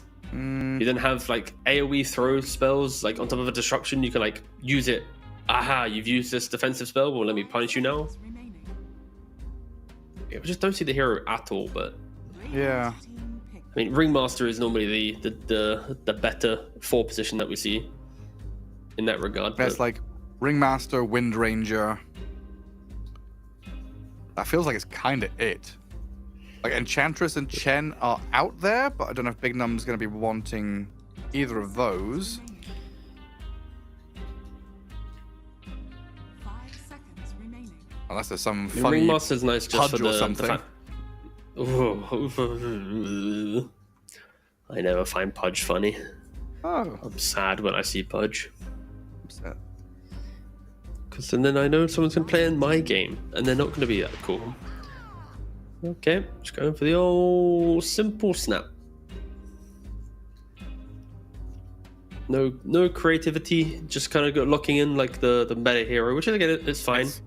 It's minus armor galore. Yeah, exactly. It's minus armor. It's arena in early game from Mars. You just Mortimer Kiss on top of it, and it's like you have to kind of run away from your own arena. I get it for sure. It makes sense. It is the old trusty reliable. And Squadix, I mean, Ember Spirit, his old favorite, is out there, and you were mentioning the lack of stuns here. It's Slardar Crush, TA Shard Silence, and like a Cookie. Golem don't really count. So any kind of spirit hero could have quite a free game. But you are playing into potential Slardar mid lane, which can also bully a lot of those heroes. Where your lane's not great, your game's fine, but if you have a bad lane, then do you have a good game? It's the difficulty of having Pango and Slardar flexing to the very end of the draft. It's quite a potent little combination. Pick Sniper then? Yeah, sure. Just pick any hero that isn't gonna lose to Slardar. Kotl Zeus Sniper. Go back to that patch where we're just sitting in lane, shoving wave, farming jungle. No. Why not? Also, who is the coach actually for 1W? Because the coach left the roster. I have in August. Yeah, I have no idea either. Does it say? Maybe that can be an interview question if they are to win. Who's the lad talking behind you? Yeah, not sure. So, yeah, they had Achilles who left. Yeah. 4 months ago. Yeah, can't tell you. I'll have to ask. No idea. Yeah, just. Who is that man standing behind you? What a great interview question. He Gamer answers Legion them has with Mangusu. Correct, yes. That was the ex-assistant coach for Heroic. And then he moved into a kind of main coaching role for Gamer Legion. So kind of staying within the Americas for his kind of coaching career. He's done a lot, actually. I didn't realize. SG, No Ping, 4 Zoomers, Nouns, D1 and D2 Hustlers, Lunar Galaxy, and then, the big one, Heroic, into Gamer Legion recently. Yeah. Extended Pretty much CV. always staying kind of in that kind of area for teams. Again, the Leshrac last pick. It's quite nice. I like it. It was able to play into both the Pango and the Slardar, whatever was to go mid. It is going to be the Slardar mid. And it gives them just some tempo to play on. But in regards to draft, it's like thematically identical to game 1. Like, your mid laner is going to bring damage and be active. Your off laner will bring the control. Monkushi must be ready to fight. Like, I'm seeing the same thing. So one dub have to show us like how have they improved since game 1, because you have the same type of draft. You couldn't make it work in game 1, and now in game 2, you have less auras. You have less kind of like insurances to making mistakes. Like, you need to connect on your spells. Like, it's arguably even harder to execute this lineup compared to the last one, if you're not getting the kills, that is. And it's a pretty big shift for Rain, going from this Chen kind of farming macro style aura healing guy that plays lane and then plays jungle, into Tusk, who I feel is much more that behind enemy lines, scouting, giving information, starting fights. A pretty big change in the direction that he's going to have to take once the lanes break down in particular. Because Tusk and Shadow Demon, these are the guys that have to open things up for their cause. We'll see if they can get that done. One game down in this best of 3.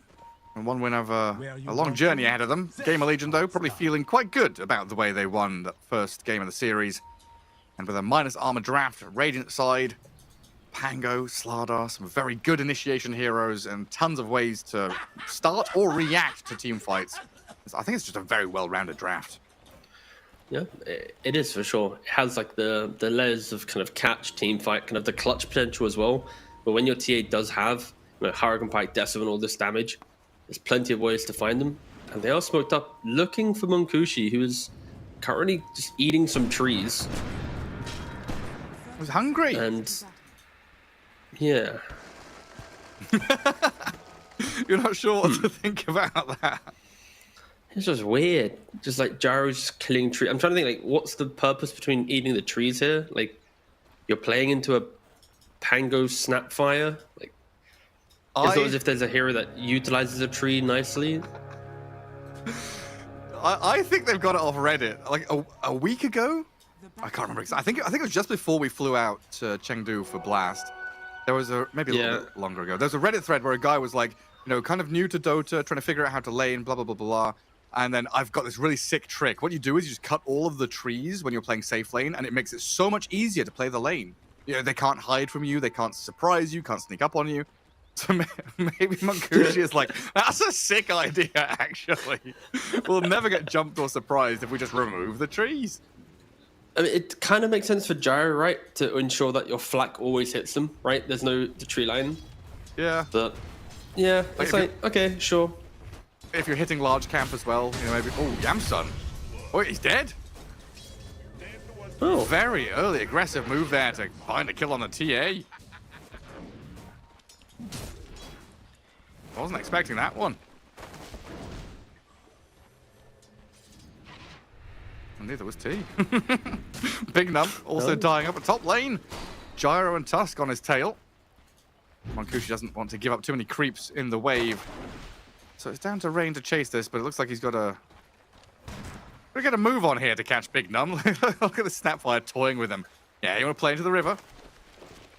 So Beatrix and Mortimer love to live. And now a little Shredder. A lot of damage out of the Snapfire, but you're still losing this fight against the melee Tusk. He misses out on a couple of hits there. What a weird fight. So weird. Okay, let me go, and then I turn back around on you. You're going to turn back around on me? Stop on that cliff? The staircase? No? I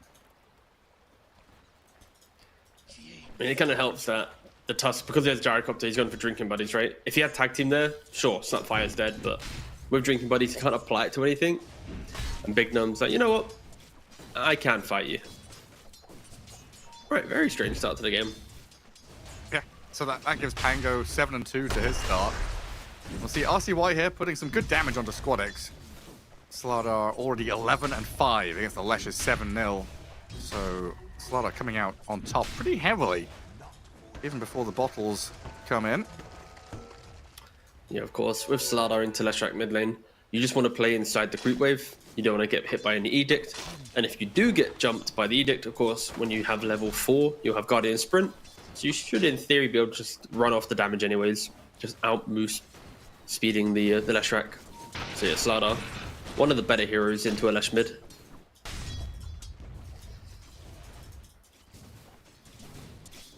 And down bottom, Gamer Legion trying to recover from that early first blood. The Sweden Strong on the Shadow Demon can very often set up for that disruption into Spear back. If these Radiant heroes get a little bit too far forward. So far, so good for Triple S. And no one's really falling super far behind in the farm race. Ooh. You said that's a little bit of like RCY. Be careful now. So many of these mid lanes are like 2 heroes sitting at like 150 health. looking for the trade, looking for, yeah, this kind of situation where both are kind of scared to die, both fighting over wards and last hits. The resource management is insane. Yeah, I mean, RCY, he really wants to go for the kill, but Yamsen dies again. I'm guessing he got disrupted into spear. Yeah, that's what happened. It must be, right? There's no other way around that. Not He too was much speed can do. Oh, it wasn't even speared? No, I just think he just died to himself. Disrupted and died. All right, fair enough. The spear was on cooldown when we looked down there. Ah, okay. I'm just slow to click, I guess. My bad. Maybe they used it before. Well, control over the water runes, something that Gamer Legion are looking to do again. Give RCY an even easier time mid. Make sure there's no refill for Squadix. It leaves the Pango like a little exposed for a moment top, but apparently Fade doesn't care playing 1v2. Like, Big Num left this lane to guard water rune, and Fade still wins 1v2. I don't... What? What a silly hero Pangolier is. May he be hit by the nerf hammer immensely in any future patch. How do you even nerf him though? Like, just remove his ulti? He's only got 4 spells? No, I'd be get rid of double jump. The facet's kind of silly. Yeah. Really bountiful. Now Big Num's back. Even more threat over on the gyro. Both carries having pretty rough times, honestly, in these safe lanes. With an interview with New earlier on saying that he would want a patch where the safe lanes weren't as safe anymore. Move on to mid with Sweden Strong and Squadix, unable to kill RCY. But Big Num did find Rain up in that top lane. Great things continue for Gamer Legion. And Pangolier in the off lane, you give him a couple kills, he just takes over the lane with constant swash, spam, and shield crash. There's even a world where Fade, feeling confident, might even go for the farming build on Pango, where you don't level your ultimate. You just keep shoving the wave, go farm the small camp, the hard camp. Again, we'll see. If he feels like there's a kill opportunity, then he, of course, will take the Rolling Thunder. But with how Fade's doing, he can just take over this game. And he's holding his 5th point as well. He's got 2 points in both Swash and Shield. He's probably holding it because if he gets jumped, he wants that 3rd point in Shield. But if he's just farming, he might take the 3rd point in Swash. He does take the Shield for now. That's his Lotus. Joink. Having a cracking time. Mars equally having a good time, but it looks like RCY and Big Num making a move up north. Trying to hide the positioning of the Slardar there, just showing Big Num was well done by Gamer Legion, but a drinking buddies? Shard's not good enough from Rain there. Still going to get pummeled by the Slardar. And this has now pushed the gyro completely out of lane as things break down a little bit. Warlock's moved to mid, but that's left the TA alone down bottom, so another disruption into Spear, requiring some reinforcements to arrive. Scatterblast into Cookie, do we have that? Anything to save Yamsen? Refraction up. The damage coming through, though, is far too much. It looked like Snapfire just gave up on that because they're trying to play aggressively top, knowing they couldn't save the TA. Big Num says, see ya! Wisdom Shrine's available. Yeah, you just cannot leave the TA, right? When you get disrupt on the TA, the 2 illusions eat through the refractions really quickly. You have then displacement of spear, just decent damage rates. Yeah, Yamsen, 0-3 on the TA. The Warlock not able to help out at all in that lane. Yamsen has died now multiple times.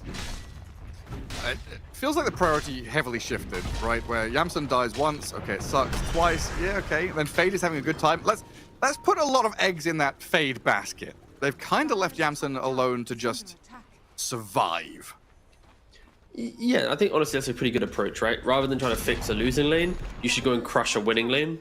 And it's not as if 1W was taking the safe lane tower, right? Like they've taken the safe lane tower for 1W, and then Radiance is still alive, right? Like that's gonna be really helpful at then making moves. Like don't be surprised if Pangolier walks to mid and looks for another fight, but RCY, the entirety of 1W was there. They were looking. Fade has a roll thunder from the trees. Like Invis Leshrac. When you reveal, can't see what's going on. He has a Centurion speed, but he's not pressing it. Oh. Yeah, he didn't trust his boy Fade. Oh. Okay. And Marla's just going to TP out of there. They do get the corrosive haze over on Squadex. Try and wrap around behind this mid tower as well. There's a Warlock with level 6 ready thanks to the Grimoire. Snapfire cooking over the shards. Faye just holds his position as they drop the rock on the Lesh. More of a tower taking ulti here from Speed, but a cooldown's coming and Munkushi deciding to try and run forward and fight. Snowball over the top allows RCY to split from this battle. And now Munkushi with corrosive haze on him could be a target here. Game of Legion fall back and reset for now. A very awkward kind of face-off in his mid lane. Like, we'll throw some spells at you, you throw some spells at us, but no one's gonna die. Yeah, it's quite a polite little engagement. It's like, we'll role-play fighting, but we secretly want to farm. No, after you. All right, no, after you. Please, would you like to be the 0-3 team today? No. I'd rather if you initiated, actually. Yes, you initiate and then I'll follow. No, I don't want to initiate. You first. If you could do an entire cast with that voice, that would be pretty sick. I might just do it, actually. If there ever was yes, a we've got time a to do Leshrac it. in the middle lane here. He's actually trying to farm some creeps. They're the little fellows. Well, we've got the Pangolier. He's a Frenchman, you see. He's got a couple of swords, and he's whacking away at these little fellas to get the gold from their pockets. And unfortunately, the drunk man with the big punches isn't able to do anything. Radiant's middle tower is There, we're vibing with that. We're just going to continue. Brother, I'm sitting back. I'm enjoying the show. Yeah. All right, take it away. Or would you like a Scottish accent instead? Oh, okay, that's a bit harder to listen to. Love the Scots.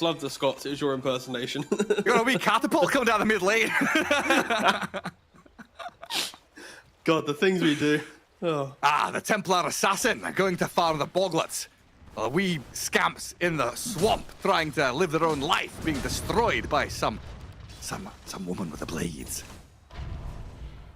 You can tell today's been a long one when it's devolving into. Yeah, how's your jet lag doing, mate? From China, you coping well? I'm waking up at like a reasonable time. Like sleep pattern is fine, but I don't know, my body and brain aren't quite connected. You know? Yeah, I'm the same. Like I'm waking up at like 8 in the morning, but then as soon as I hit like 3-4 in the afternoon, I just feel that drift between the two. Like, yeah. I might go for a nice little walk after this one. Mais oui. We do a French accent now for Pangolier. He's going to go to top lane. Fade, having a great time. You want to try one? You got any accents up your sleeve? Oh, brother, no. I like my career. I like being able to work in Dota 2. It's fine. I wish I could do an accent, honestly. I wish I could. Just don't be stereotypical. Just do an actual accent. Yeah. Well, Fade, yeah, he's fine up top. He got the shield crash off. What's happening in this game? I just sat back in my chair and was enjoying the Gareth. Literally nothing until now. The Golem. Now something's happening. They try and cook a creep onto this disrupted Shadow Demon, but RCY will be here to pick up the kill for Speed, and now the tower will crumble. Up at top, Fade is also going to roll away from danger. 3 heroes against 1, and the balanced Pangolier comes out victorious, apparently. But might still be in a spot of bother, though. Danger? Fade. He stayed around for the bounty rune, but in comes the edict, and he will die. I think you cast a curse him. You literally said roll away from danger. He then seemed to bonk the wall like 3 times in a row, waiting for the bounty. He saw the bounty rune and is like, ooh, that's money for Diffuser Blade. And to be fair, he finished his diff blade. Yeah. Do you think, as a coach, if you watch that, like, do you think you, like, again, I feel like, obviously, I did have to do this in the past when I was a coach, but I'm like, just modern day coaching, do you think you go to him and go, mate, let's talk about this? I mean, my response would be, like, open up the replay. When the game ends, like, replay's already open on that moment. You just, like, you know, beckon with your finger, come here. Like, was it worth it?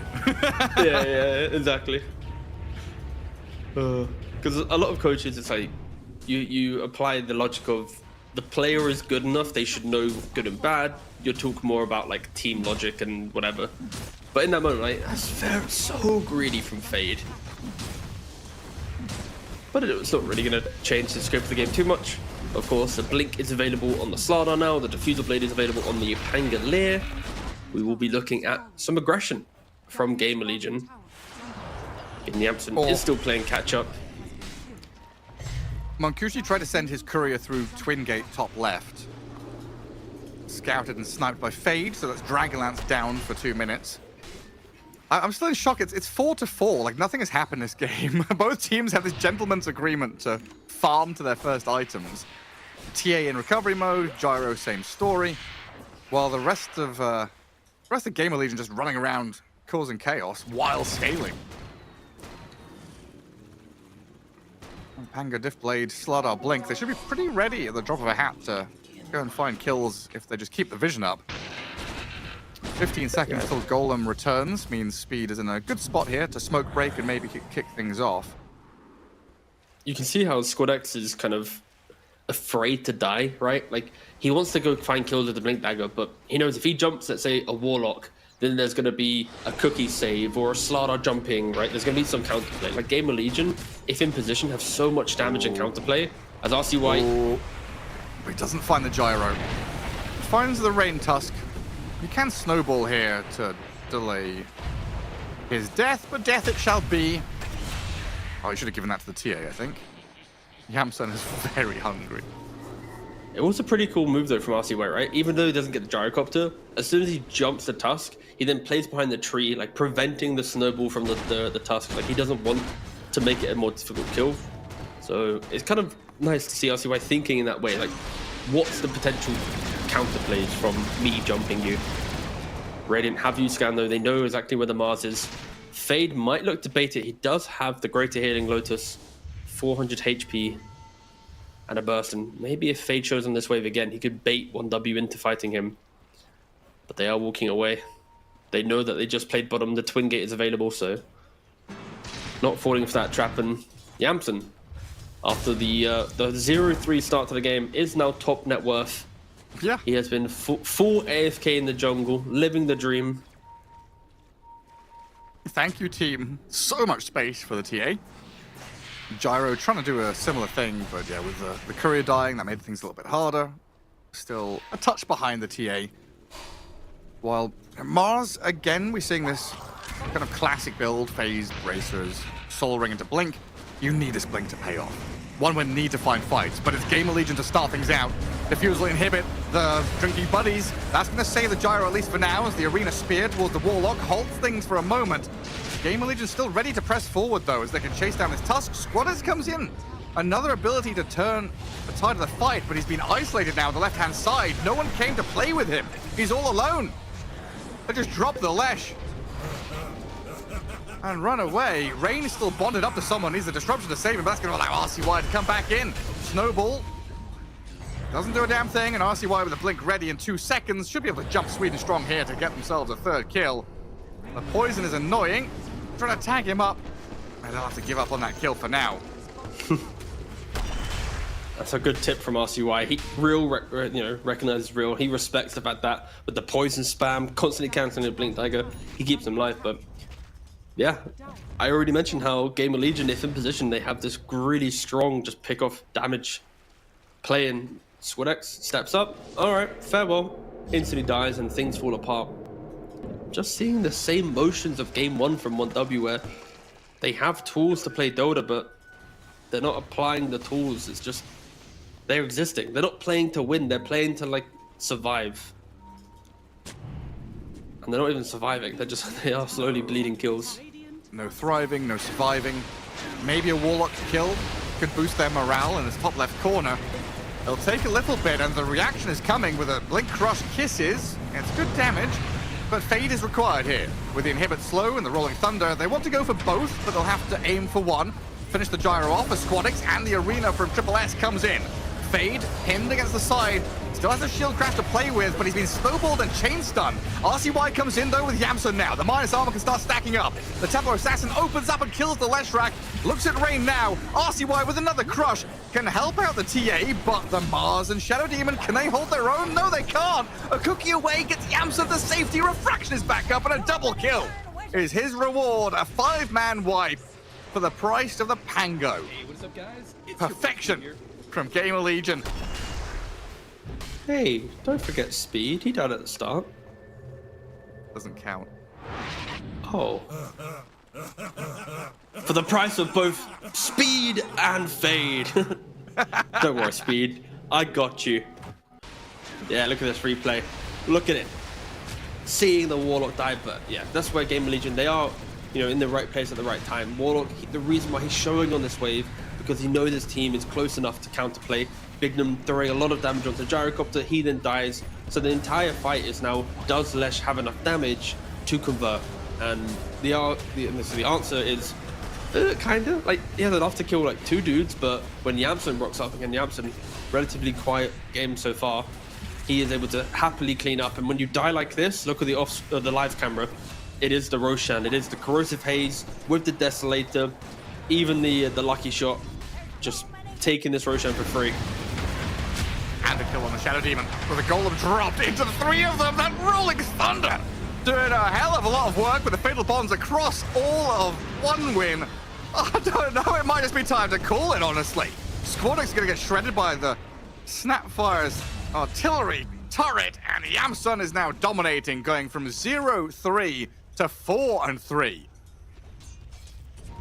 This, just giving shades of the conversation we had about Tidebound the past couple of days, not being confident, being disjointed. That top left fight was the first time we saw 1win actually do something of their own accord, and they still lost the fight. Super disjointed stuff, and now you're just so far behind. Yeah, and you don't want to be behind against this Gamer Legion lineup, because they will play the map, they'll pick you off, they'll keep looking to hunt you down. And yeah, I've got to give just a lot of credit, I think, to RCY. Like, the way that he's been playing this game, he's been hunting bot lane, hunting top lane. Any time there's a good moment for Gamer Legion, it's because of RCY is there, utilizing the support of Snapfire to, you know, set up the big damage, even then Fade to kind of clutch up and to find the return kills. But yeah, you know, I'm giving, if there was to be like a series MVP, I think, you know, RCY is vying for it at the moment.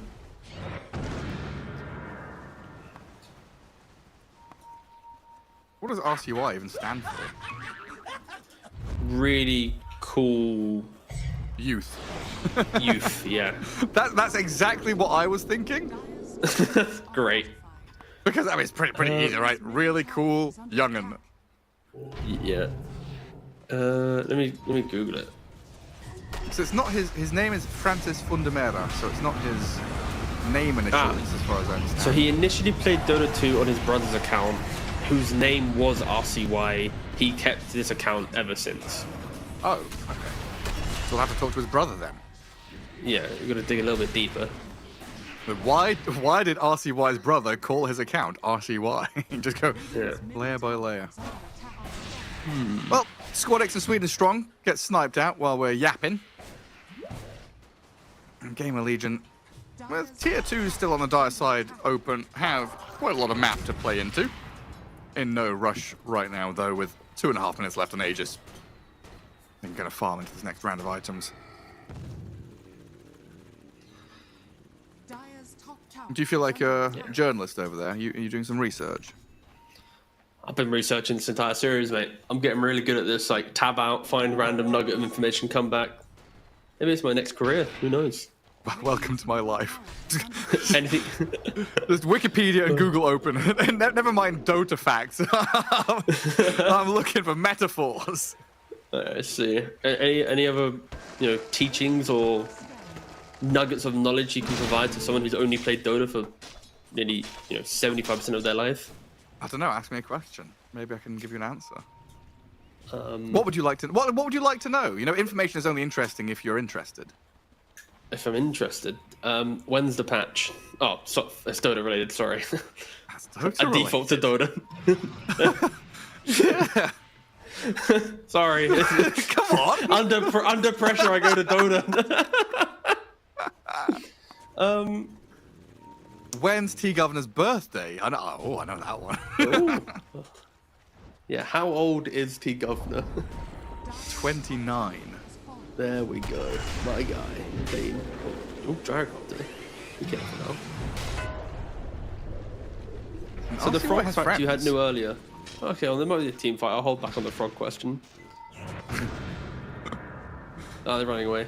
So was that like a thing that you just, did you research that specifically because you have a liking for frogs, or was it just like a day where you just go down a rabbit hole?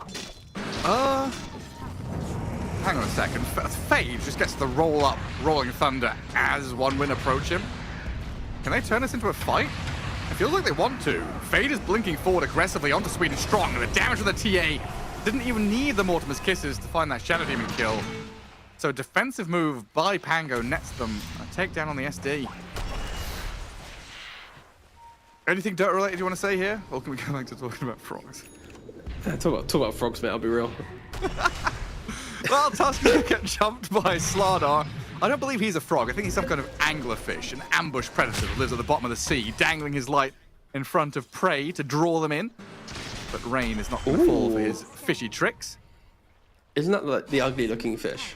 It's got like a really big jaw, and then... It's the one in Finding Nemo when they're trying to read the Wallaby Street, Wallaby Way address off of the goggles. Golem dropped to save TA. Yamsun, he just expired a while back, so that's gone. TA dead. And a stun? That's not going to come. I think maybe Gamer Legion are doing the same thing we're doing, where the mind is wandering a bit. A little bit. Maybe they've assumed that they've won the game. It's like they're chasing top and then suddenly Yamsun's still hitting mid. It's a little greedy from Gamer Legion. They're getting a bit relaxed. Again, like we are. It's like a weird version of a caster curse. Don't know what's called. What would it be even called? When you've got a Warlock with a golem sitting behind you, you feel so safe and comfortable, you know, the warm embrace of the power of Goroth. You know what's actually quite interesting? Is, speaking of Man of the Hour, we went for an Aether Lens. It's like an item we don't see too often, but normally it's a pickup when you have like max points in upheaval, right? Because you want to stand as far away as possible from the fight, use upheaval, but he's only got 2 points in it. So like, is he valuing getting a good Bonds off or a good Golem off to want to buy the Aether Lens? Or a good Glimmer. Yeah. It's the Aether Lens Glimmer combo, man. Yeah, and also he's not taking his tier 2 item yet. Like, it's only a tier 1. He could still take the Shroud if he wants to then go for the mana regen or magic resistance. I'm intrigued to know why, like, this time around, like, taking the tier 2 just feels good.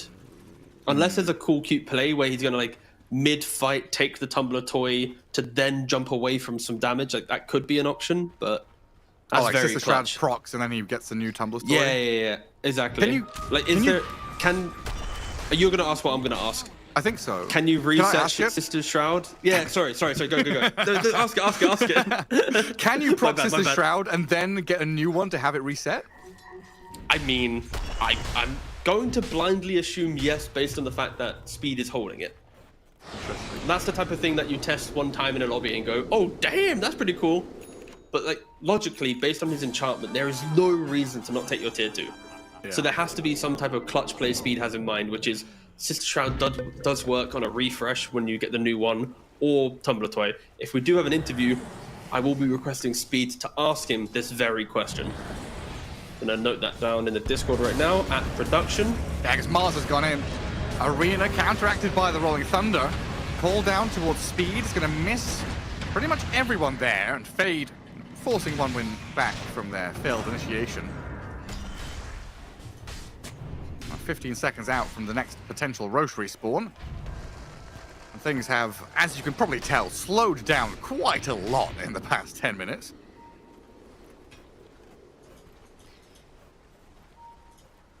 Yeah, that one Yamsun death mid Gamer Legion go, you know what?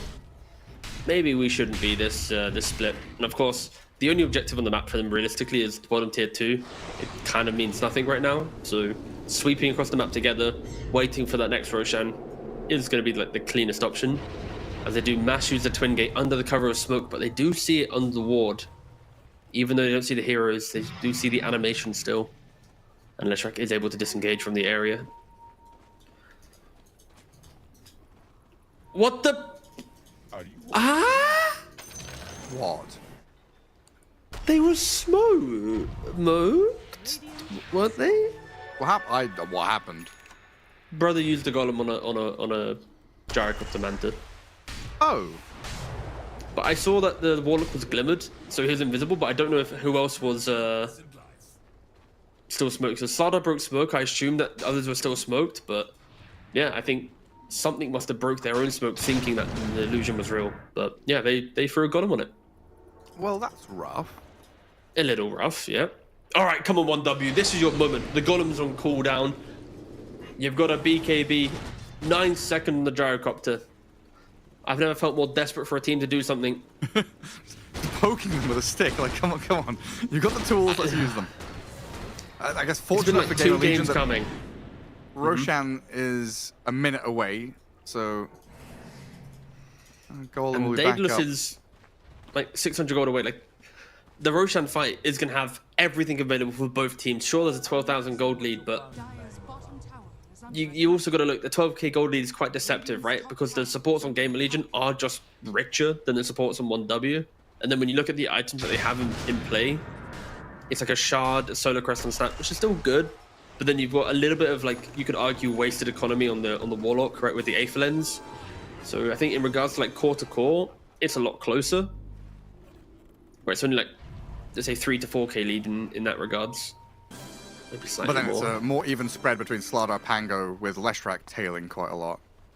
Yeah, the Lesh is the big problem right now. Yeah. Yeah, needs himself some armor. Gonna look for the Shiva's Guard with the plate mail to help him out a touch against all this minus armor from Gamer Legion. Already Pango poking at the high ground at the tier 3 mid. And Roshan up in 10 seconds now.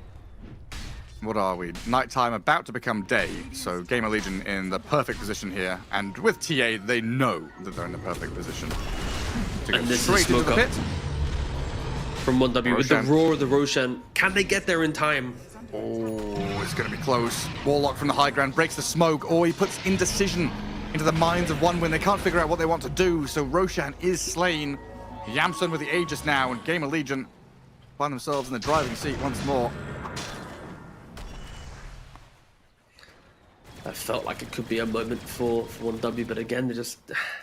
They don't It always feels like they have the idea, but then you got to add like 15 seconds of like discussion time to the move. It just takes too long for them to get into position.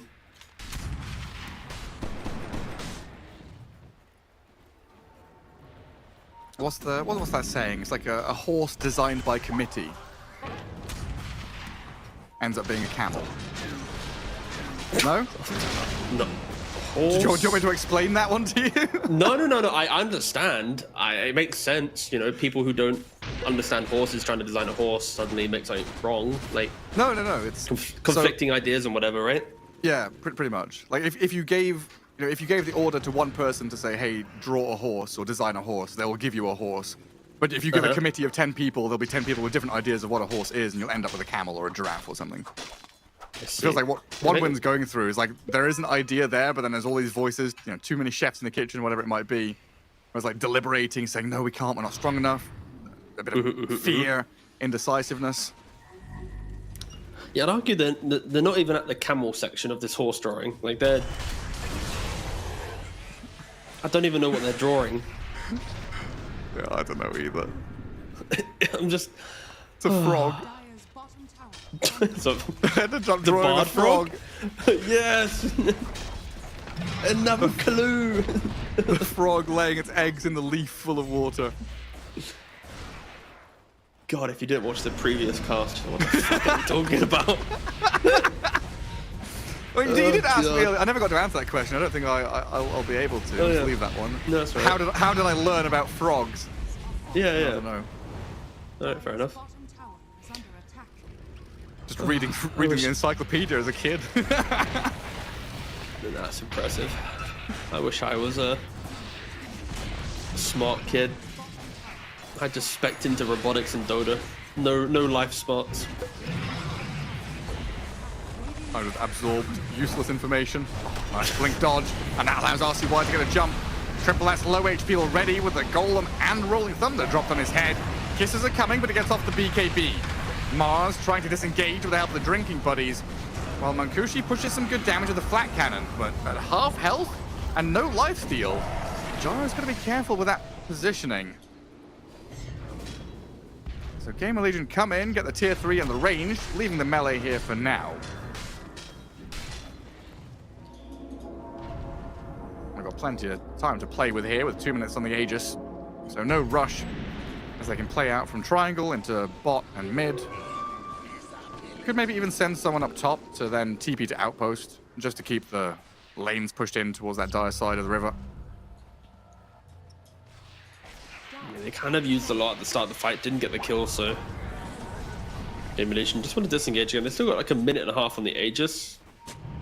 That means there will be a very slim window of having like Golem up if they want to.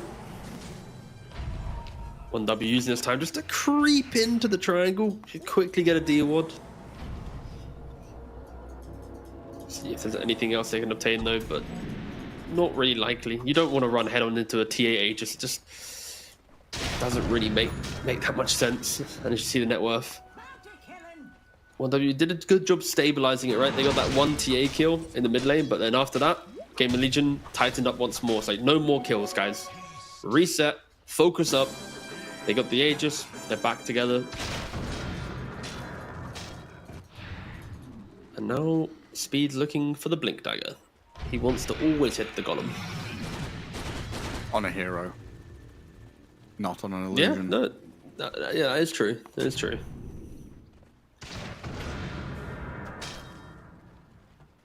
Mankushi's trying to finish off Butterfly and Satanic. Gyro is starting to reach that point where it might be rapier time, honestly. Yeah, well, luckily he can if he really wants rapier, just disassemble the Daedalus, but that won't feel too good. That would be like the ultimate desperate time, desperate measure type situation.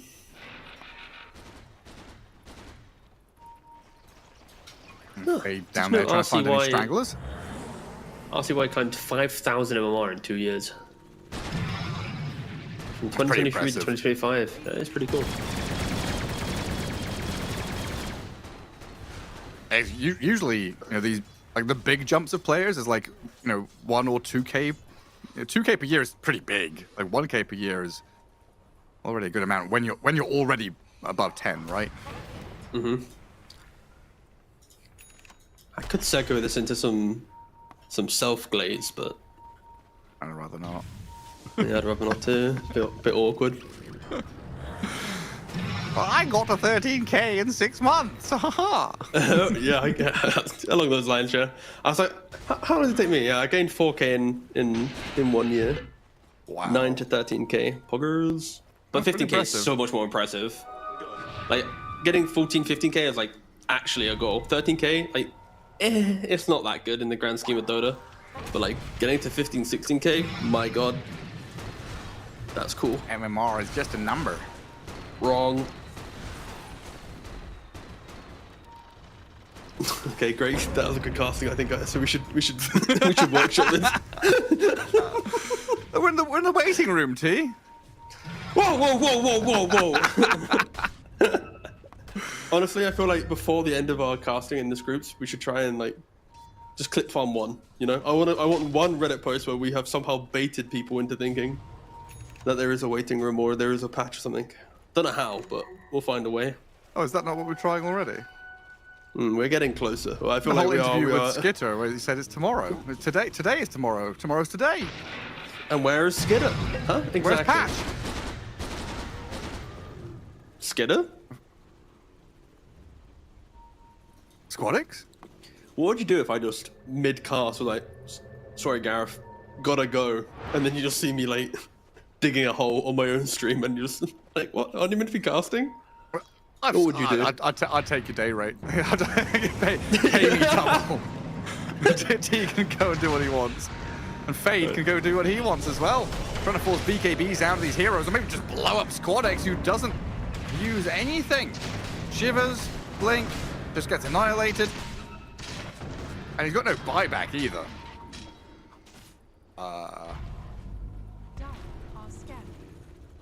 That's a rough one. They are gonna know. They're gonna know when Roshan's up though in 22 seconds time. So Game of Legion.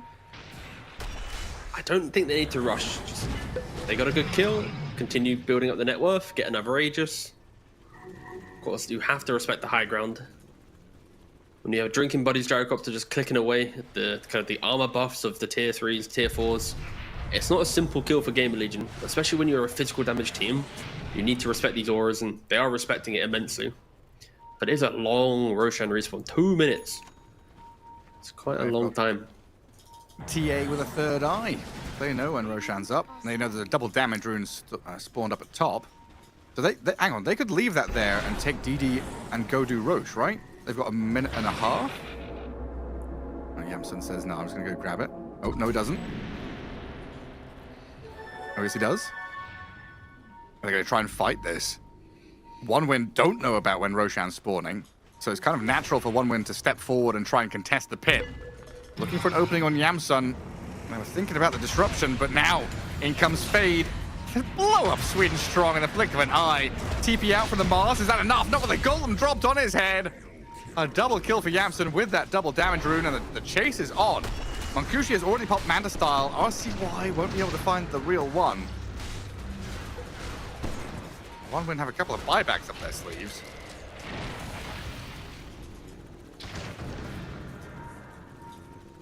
And Speed is able to cut out that top wave with Golem. Bottom lane melee Rax is wide open here, and so's the Gyro. The Nullifier and the physical damage saved by the Snowball, at least for now. It's dragging him down out of the base, though, in towards RCY with the BKB, and Yamsun's damage to blow up Monkushi. They've bought back Mars, they could buy back Gyro, but you're losing your Tusk here to Fade and the boys. Melee Rax, the next piece on the menu, as Gamer Legion are looking to close out this series. 2-0 is incoming pretty quickly, as OneWin had to go and kill the Golem top from cutting out that wave.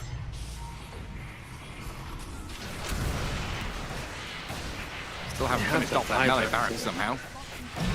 Took them a bit of time, but it's like they have to buy back in Jarek. But I mean, what? Does it even do much for them? And I respect 1W just not calling GG at this point. I feel like other teams would probably look for it, but they got one Spirit to TA, one last chance. They've got to do something. Tried to kill Yamsun, but the BKB's up, the TP out. RCY will look to try and get out of this one as well, while Fade runs interference in the back, shield crashing over the walls, and escaping from the buybacks of OneWin. And now Gamer Legion just have to reset, pick up a regen rune that spawned top for RCY, move towards the Roche pit, because OneWin have one move right now, and that's go contest. They have to contest the Roche, and they cannot give Gamer Legion another age. It's like they use the Gyrocopter buyback, they barely keep hold of their Ratch. Yamsun, of course, does TP out. There is an argument, maybe if he cancels the TP, he could, trade his life, get a couple kills, but of course, he didn't have the buyback on the TA, so he can't, play this kind of buyback war with the Gyrocopter. And now 1W, they're smoked up. They need to just... They gotta do something. They gotta find a pick off. I mean, I've been asking for so long. The last time they got a kill was like minute... I don't even know how to read this clock. Like 24? 25? Got the kill on the TA? Yeah. It was 20, like just before 25. Yeah. It's been so long since they've done something. I mean, they're trying now. Squadex trying to open up here with a move on Yamsun, and they get the kill on TA. Monkushi able to get there with the gap close, and the TA's dead for 90 seconds. Gamer Legion are now in an awkward spot without their carry. Roshan's open to OneWin. But OneWin don't know about the lack of buyback here. Fade with the fatal bonds. With this Rolling Thunder, and RCY with the reinitiation gets bubbled for the moment. Monkushi trying to turn damage back with the flak cannons, but Golem's dropped on the Squadex's head. Leshrak in trouble, and the bonds upheaval slowing and damaging down. OneWin over time. TA and Pango traded out for the Gyro's life, so no buyback on Monkushi, and Triple S is just dying to this Warlock. Golem's Speed picks up a double kill. RCY finding the Shadow Demon with the cookie to stop the TP. It's huge for Gamer Legion, again, without even needing Yamsun in the fight. I don't think I've seen it 2 games in a row where the carry dies first, and then you wipe the enemy team, right? It happened in game 1 when Ibadan died. It happened in game 2 when the TA died. Of course, it helps when you got a 32, 38,000 gold lead in Gamer Legion. You lose one guy, who cares? Keep going. And now for Gamer Legion, just wait for the TA to respawn, get yourself that Aegis, look to start that kind of journey towards mega creeps. I'm gonna see the replay here. Like, it looks kind of cool. They get the TA jump, and the thing for 1W is, why did it take you nearly 25 minutes to do this? Wait, hold on, that's not maths. So why did it take you 16 minutes to do this? And then you get 5-man bonded. Yeah. Those are good bonds. I mean, speed going for the Blink Dagger, it is pretty cool. It's like a style item on Warlock, and I'm not opposed to it if you are finding the bonds, if you are finding these like little mini things in the fight. But yeah, he's using it really, really well. He's so rich. He's been holding on to GPM, yeah. Lesh's net worth is barely ahead. He's going to overtake soon, actually. He will. I mean, the Lesh might even fall below the Warlock and the Snapfire by the end of this game, right? You throw in a couple racks into the mix, a couple tier 4s, and yeah, Lesh will be the lowest net worth. Yeah. Well, they saw the Lesh on the trap, but a good TP from Squadix gets home. A 42,000 lead for Gamer Legion, though, seems just insurmountable at this point. No tier 3 mid. Top lane tier 3 is pretty healthy. So it's still going to take a proper team fight before they can actually crack the base. But what do they get? They got Refresher Shard and Cheese on RCY's Slardar with Aegis on the TA, of course. Shard gets passed over to Fade, so he's going to have multiple rounds of spells. With the Aghanim's Basher, he's a menace, this Pango. And with a Roshan banner there, Yamson's just going to step up, get speared back. In towards Munkushi, snowball over the top, the damage looks good, Aegis is claimed, but Triple S loses his life in the trade. And now Munkushi has popped BKB, the Tusk is exposed, Rolling Thunder and Crush in from RCY. Secures them another kill, no buybacks. So we're in a 4 versus 3. Gamer Legion advantage. And Mega Creeps look like they are inevitable as the jump from RCY, poking at Munkushi, looking for a response. Fade refreshes up to go and roll up and bounce into the battle. Munkushi's getting blasted by the TA, controlled up by the other 2 cores, and that's game over. Series done. Gamer Legion take it 2-0. Yeah, Gamer Legion, they had full control of this game for pretty much the last 25 minutes. It was their game to lose. There's a couple moments where maybe 1W found the odd kill, but Gamer Legion just doing exactly what they need to do. Getting that 2-0, progressing themselves, deeper into the Swiss. Again, they are in quite a dire position still. They are now a 1-2 team, clinging on to not being, out of the running for the playoffs. But for a team like Gamer Legion, they've been in this position before. They're not always the front runners in a group stage. They're always having to fight their way through it. But I think it is good to see Gamer Legion having their drafts shine and their identity kind of come true. But I think for 1W, they just, I'll be real with you, Gareth, they didn't do anything. I've watched 2 games of Dota, but they didn't really do anything. They just kind of farmed and lost. It was really weird. Existing on the map. Yeah, not really. Yeah. This was the first move, right? The first move of the series that OneWin did is 18 minutes into game 2, and they still lose the fight because they are already behind and can't execute perfectly. I was just looking at the net worth gap between the supports, where Dire supports have 5k on each of them, and then the Radiant supports are 20k each. Big old difference in terms of what you're getting. Yeah, without to harp on it too much, but it does feel like the support diff in this game and the mid diff is kind of one of the biggest takeaways. RCY just putting on a show 2 games in a row, his Slardar doing extremely well. And then when you look towards the moves, right, between the Snap and the Warlock in this game, it felt like they had a lot more presence. I just didn't feel this Tusk make any moves. The Shadow Demon as well. It was just a struggle for 1W. And again, depending on how you want to look at the replay, you could argue, is it cores not doing their duty? Is the supports maybe not in the right positions? But there's a lot of things to improve on for 1W. And for Gamer Legion, they have a good system. They have a good draft. They have a good knowledge of what they want to do. It's more just the clutch play. When they go up against the stronger teams, are they making the mistakes? Is the pressure getting to them? They lost to P-Vision. They lost 2-1 to your Cult. They kind of they lost 2-1 to your goal. That easily could have been a victory on their half. So yeah, I think Gamer Legion is getting close to being competitive, but they're so close to being that team that can contest for potential playoffs. Just a little bit of cleaning up the edges, crisping up a little bit. Yeah, they'll start to look very good. Like, so we do have an enjoying the interview games, incoming. I or- don't think we're going to jump to a break because No, I think more Big like- Num is almost ready to jump in here and join us.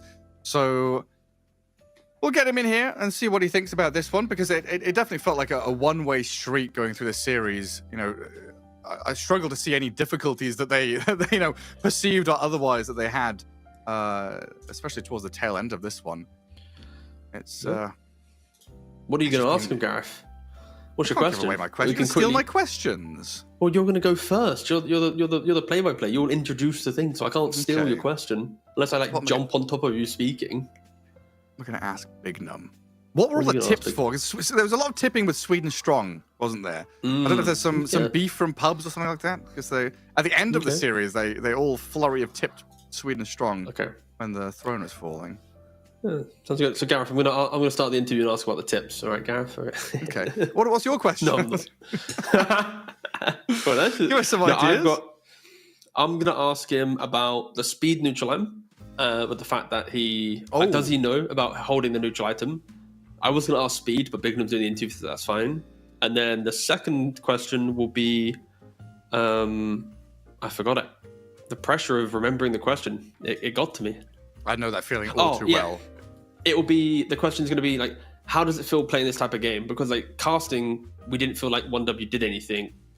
Is it uncomfortable playing these games when like your opponent, like you feel like your opponent should be doing more? Like that type of question. Yeah, like in terms I'll of phrase it better. expectation, right? You're kind of you're ready to meet resistance, and when there is no resistance, you pushing against a wall or punching into a boxing bag or punching bag or something, and then there's nothing there. You kick a football, but the football doesn't, is moved away, doesn't exist anymore. It can get a little bit nasty. It looks like we're still getting Big Num into things, so we'll take a quick break and come back with the interview. We'll see you in a couple of minutes.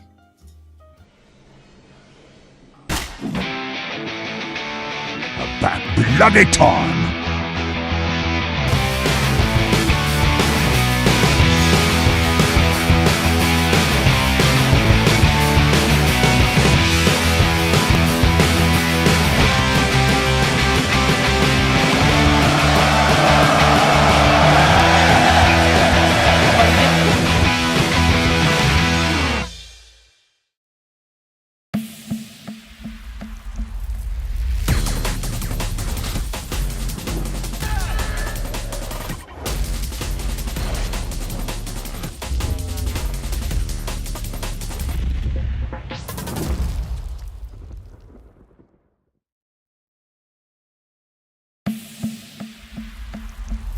DreamLeague Season 27 is brought to you by DHL.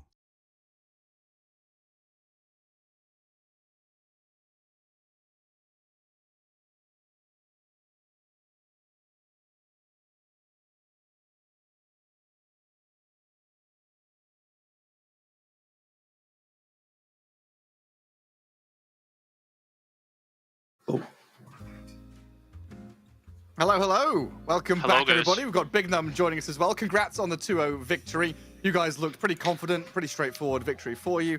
Was there any kind of difficulty or worry in this series? Because it seemed kind of like you played through your draft and looked good doing it. I mean, we respect this team a lot, honestly. We made a good preparation for today.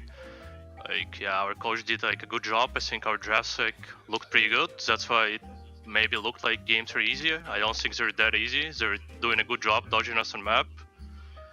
We couldn't find a lot of kills, but yeah, I think our drafts were just really good today.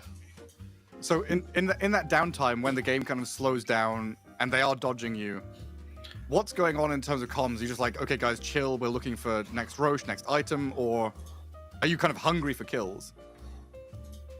I mean, 50-50 depends on our timings, I guess. Once we get our timings, we're definitely hungry for kills. T? Oh, hello. What up, Big Num? How we doing, boss? Hello. Question. It's not about you, my apologies, but I need you to answer on behalf of Speed. He didn't take his tier 2 neutral item. He had his tier 1, he had Sister Shroud. But is that because if you take the tier 2 Sister Shroud, does it like reset the cooldown? Or was he like thinking of like a potential Tumblr toy play? Like, do you know why he didn't take his tier 2? I have zero idea. Speed, my friend. Why didn't you take a tier 2 neutral item? Could you tell me? There we go. I just want it's a secret.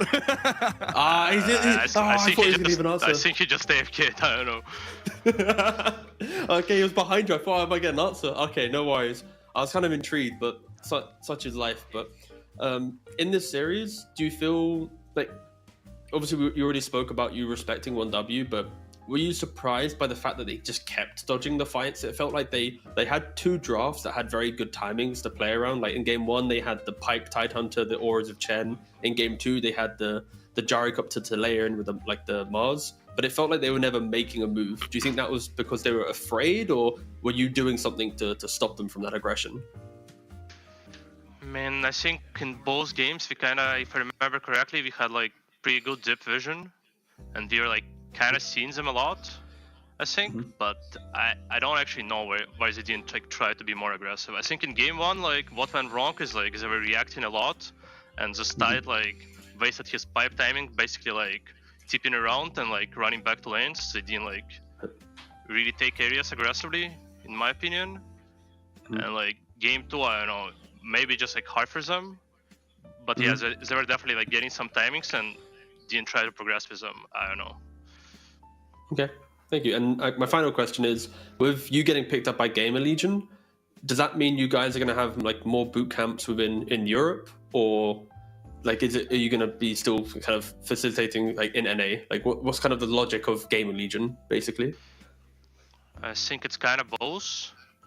Once at qualifiers, we will play in NA obviously, but once it's like European tournaments, yeah, we'll try to like bootcamp a lot in EU. Okay. But honestly, like even when we're in NA, we're like still screaming all EU teams all the time, so it doesn't make like a huge difference for us. Sure, it's just kind of the travel, I guess, in between. Yeah. I just remembered in both of these games, we had this kind of weird moment where Yamsen Abaddon in game 1 died, and then you guys turned around the team fight and made the call to go and fight, and then again here in game 2, Yamsen's TA died in that like bottom jungle area, but you guys still found the confidence to like say, no, we're going to go for it.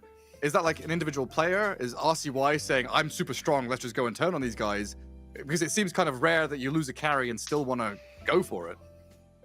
I just felt like in both moments, I think they pressed like some of the key spells, and I definitely remember in first games they just split it up and co-op was on our ward, so we just like took an opportunity play.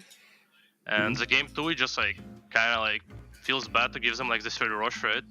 And I have a refresher timing on Snapfire, so we decided to take this fight. I think we had like some good jump as well on Pangolier, or they jumped Pangolier, and we just like started fighting because like whatever, like Rosh is here, right? TA has no buyback. Just gotta take a fight. So super opportunistic then. Well, T, any more questions? No. Good luck with the rest of the tournament, and yeah, carry the flag. Thanks for joining us, NA. Big Num. Congrats on the 2-0. You've saved your tournament life. Hopefully, keep on going. We'll see you next time. Thank you. I think that wraps up our broadcast as well, so we'll see you all tomorrow as well. As we're going to pass on for the last series to Mike and Winter. So it's done for T and me. Until tomorrow, we'll see you then.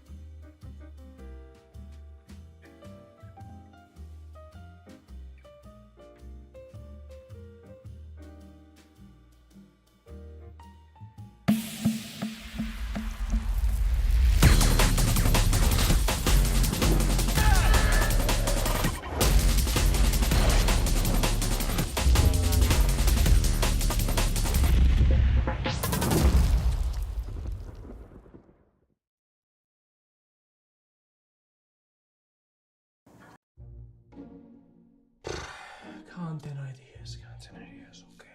Oh, okay, I got it. Arteezy has a sleep paralysis demon, Shadow Fiend, huh? Okay, right, too obvious, sure. Oh, Dota 2 award show! Dota 2's been around for like 18 years. How come we don't have an award show? It's perfect. Well, come on, bro, that's actually a good one, for real. No, it's not a good one. think about it. Actually, think about it. Imagine what a Dota 2 award show would actually look.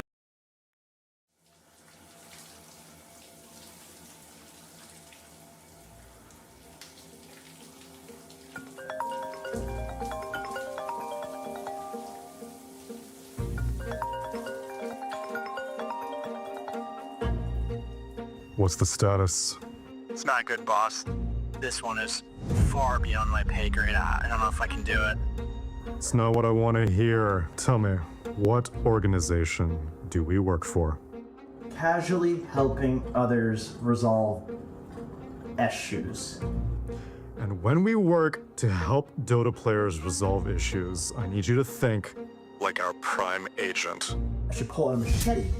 No.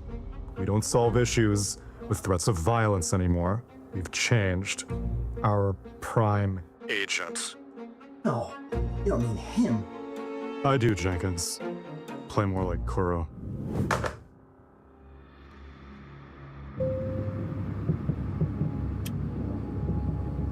Sleeper Agent Trent. I can't figure this man out. He's a savant. How did he do it? You were in Wallachia. Maybe you know. I wasn't there. Synderen was actually casting. Why the fuck am I talking to you then? Sarah, you can't walk around and tell people to suck it. It's just not professional. Okay, but it's my brand. I like to suck it. I like to tell people to suck it. But it's not our thing on Team Liquid. You know, we're the professional team. Okay, you get it? You gotta stop this. It's not good. Wow. You win TI once, get carried by Nisha. Let's have this conversation face to face when you're not standing on pillows.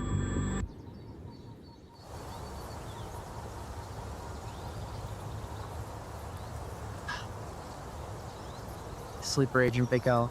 Son of a... I know you don't like to be bothered on vacation. This one's important.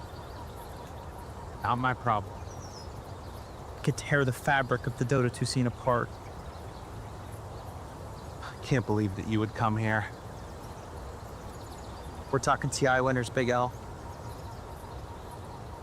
No. No.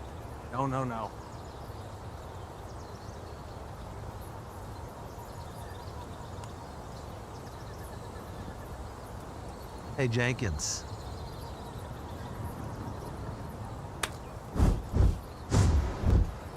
Best of luck.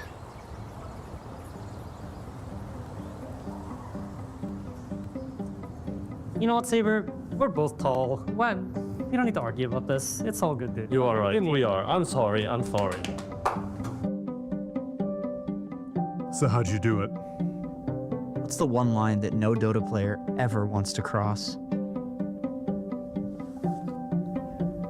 Damn, that's dark. Well, we all did see the Reddit thread.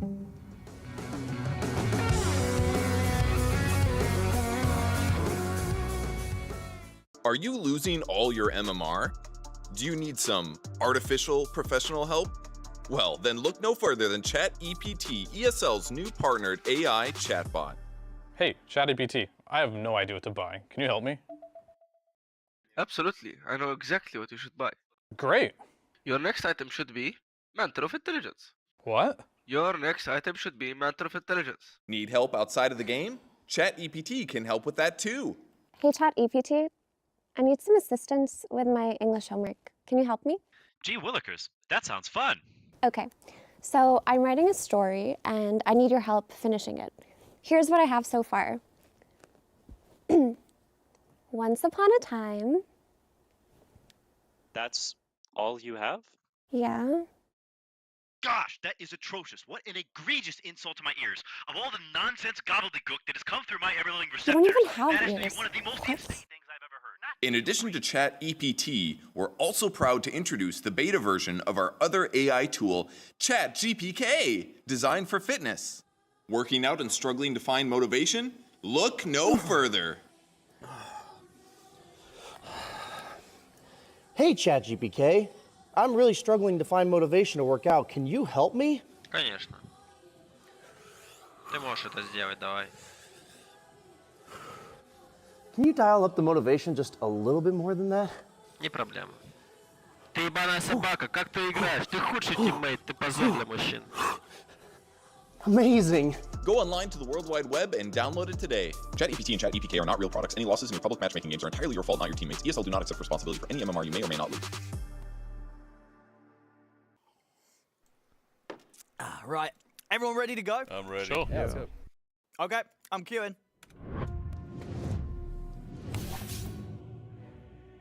I'm so pumped up to play this new patch.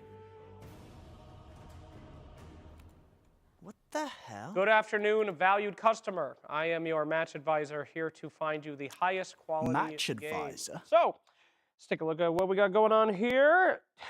Oh, yeah, this is a rough. Good afternoon, valued customer. I am your match advisor.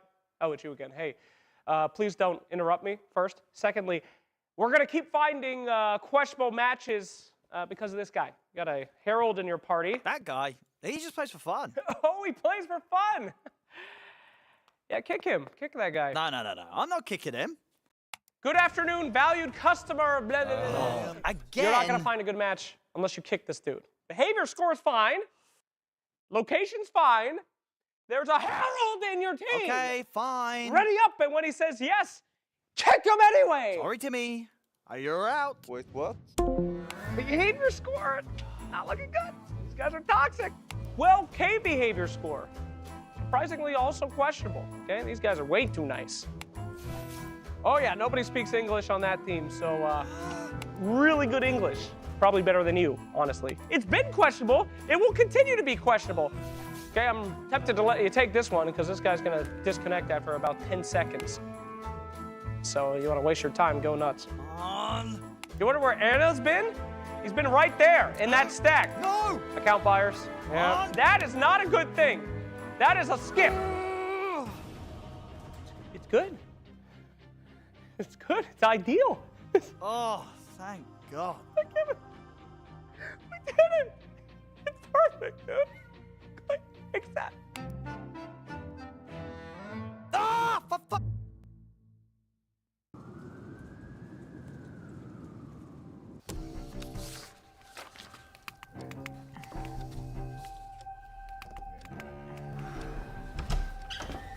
Hello, don't get up. No, don't get up, don't get up. Why have I been dragged here this evening at such an uncommon hour? I understand we have something the problem. What are we looking at here? Yes, sir. So we've been made aware of a really big MMR issue. Losing too many games again, Kev. Well, yeah, I mean, that's not the point. It's a lot bigger than just my matches. We've done some analysis, and there appears to be a problem with the matchmaking system. Talking about who formulated this analysis? Was it you? No, sir. Well, then who was it? It was me, sir. Rupert? You made the analysis? I can explain the analysis, sir. No, I want to hear it straight from the Centaur's mouth. And Rupert, please explain it to me as you would a Herald player.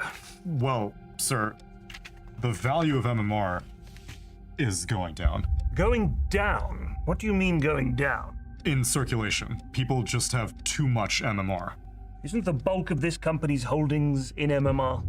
Yes, sir. 80% of our assets are in MMR futures.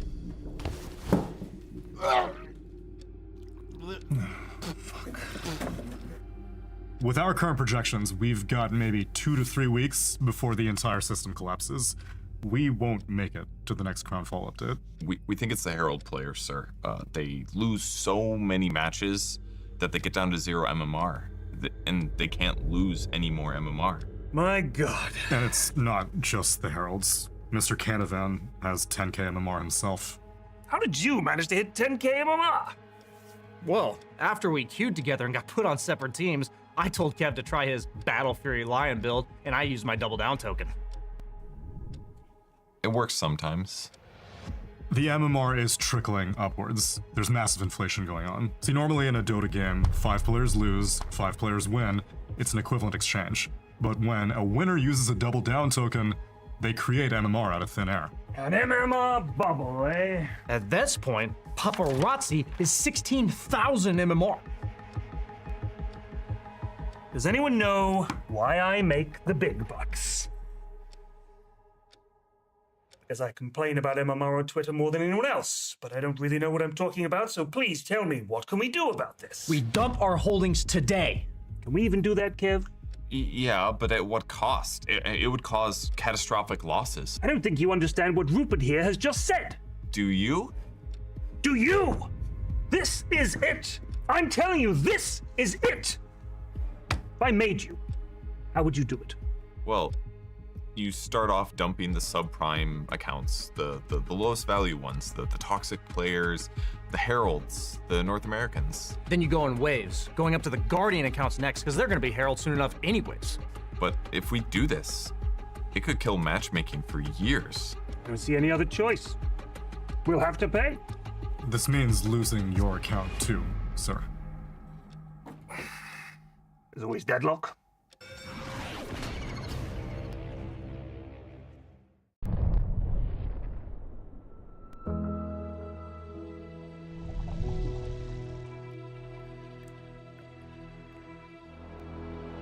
We imagine a future.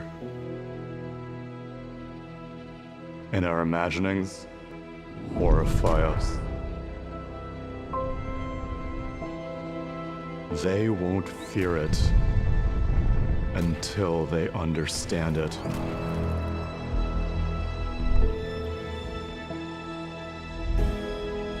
And they won't understand it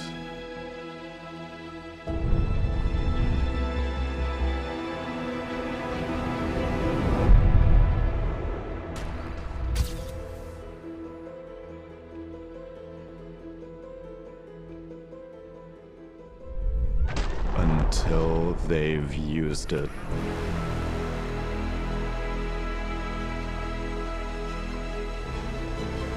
I don't know if we can be trusted with such a weapon.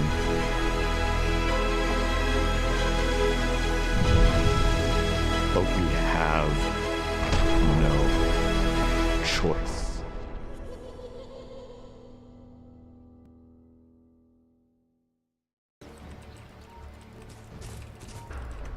Ugh, I hate pauses. Never really read these tips before. I wonder if there's something actually useful. Did you know Lena and Crystal Maiden are sisters? Huh. That's pretty interesting, actually.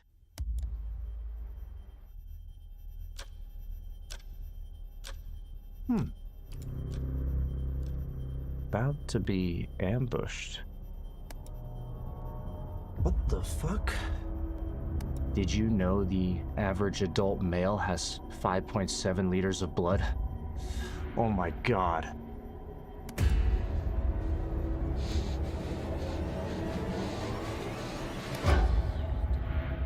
Lock my door? Be right back, guys. 1 second.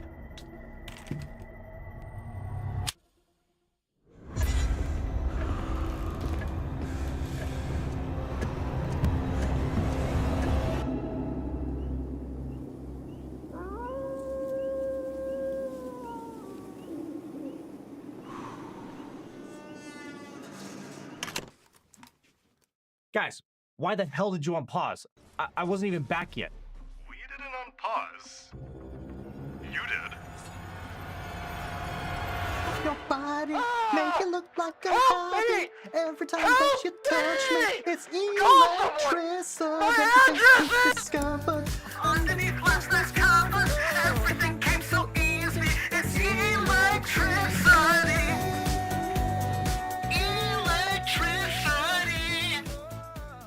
And with that team fight, it looks like the game is pretty much over. Hey, Birch, what do you got for your segment after the game? Oh, for my Weatherman segment? I have something in mind. Okay, looking forward to it. I'll be right back. Okay.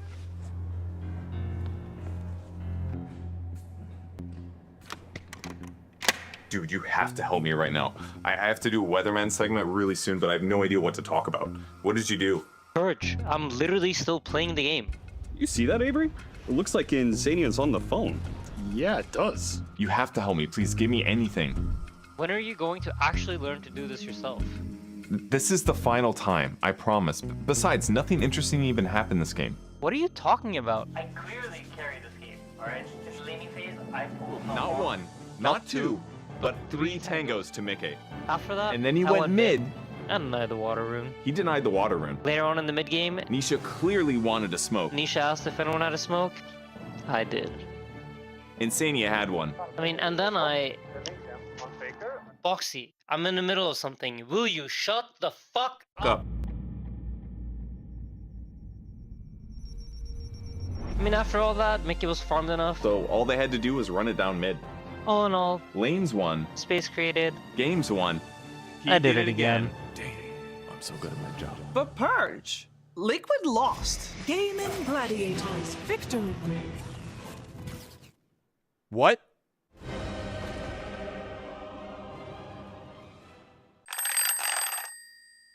It's crazy, your journey. How you managed to escape. I can't believe it. Can you tell us the story again? Again? Yeah, come on, dude. Tell us again. Okay. This is the story of how I escaped in AGL. So there I was, locked up. I hadn't seen my home in 5 years. Apart from in-between tournament. Are you gonna let me tell the story or what? Apologies. So there I was, sitting all alone, until this bird flies right near me. And it was a falcon. It dropped the key right into my hands. And just like that, I was out. What a delightful story. Well, I think I speak for everyone when I say that we are happy to have you here. To crit. To crit. Crit, crit, crit, crit, crit, crit. Crit. Are you okay? We gotta play soon. Oh, sorry. Can you believe this guy? We're about to play. Yo, Crit. Wake up.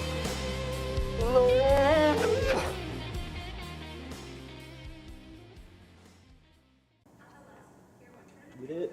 What up?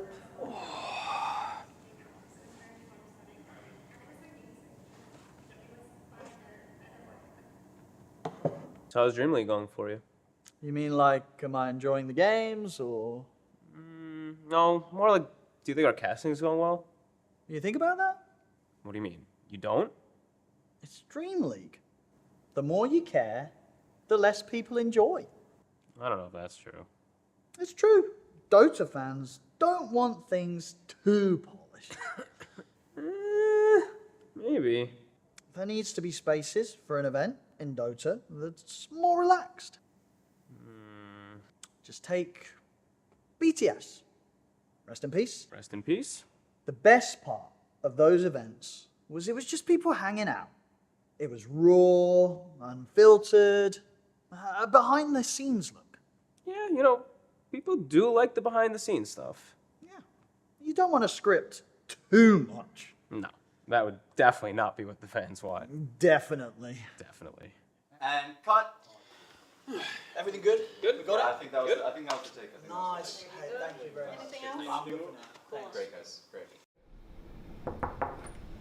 Hey, Colbin, it's 5 minutes till Team Spirit shuttle, so can you get the team together? Thanks. Maidenless manager, thou knowest what thou must do. Thou must quest for to subdue thine most powerful Dota fiends, whomsteth lay waiting in wait in the perilous luxury player hotel. Oh. Only then, and with thine acquisition of the golden ring, will thou'st enter the shuttle too. Oh, there it is. There's the ring. Good, that's done. Check. As it were. Thou must travel to the dark recesses of the man caves.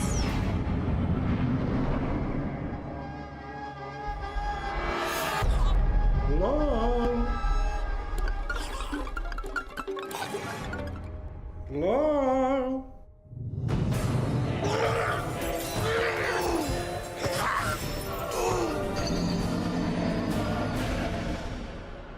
Brave the forbidden lands of the practice rooms. I am Miposhka, favorite son of my babushka, and I have never abandoned the pup. No! journey to the grand feasteries to interrupt their munchy time.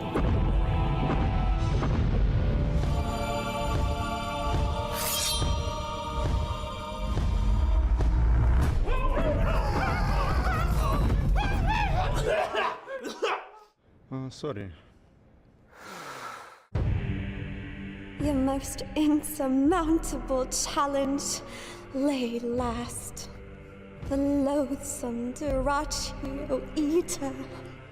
The Skeeter Star Scourge. Cool friend of Ame. Radon.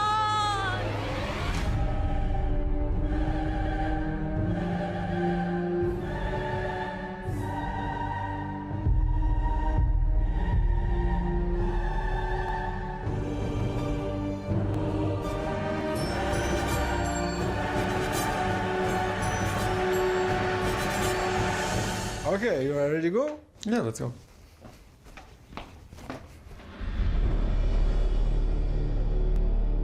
Nice, bro. Sick. Based, even. Indeed.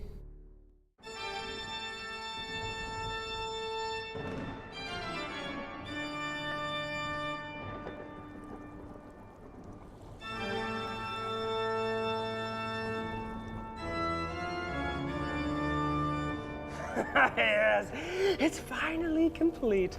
My once-a-year Dota Labs update that no one asked for, that will completely ruin the game once and for all.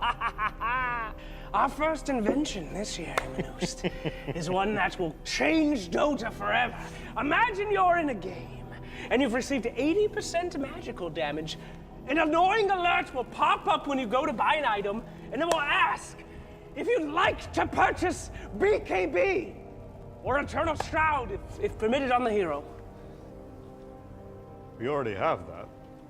That's in the game with the magic wand notification. It says you need to use your wand.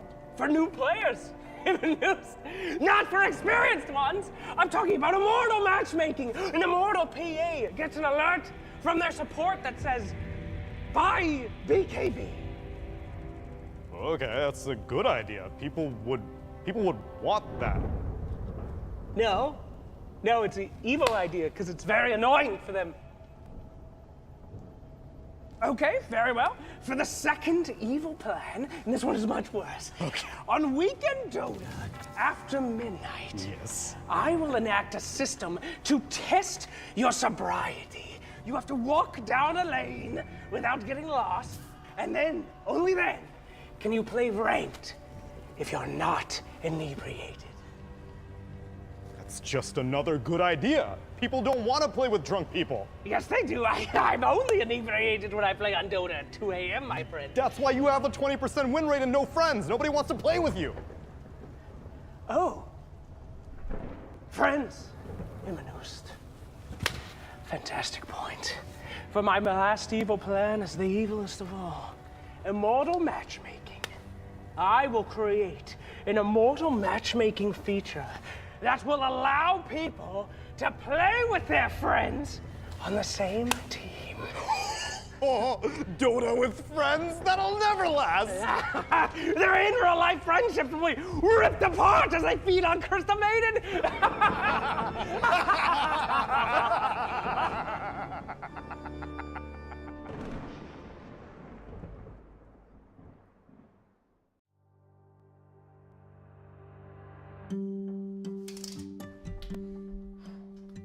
Your test results are back, and I'm afraid it's serious.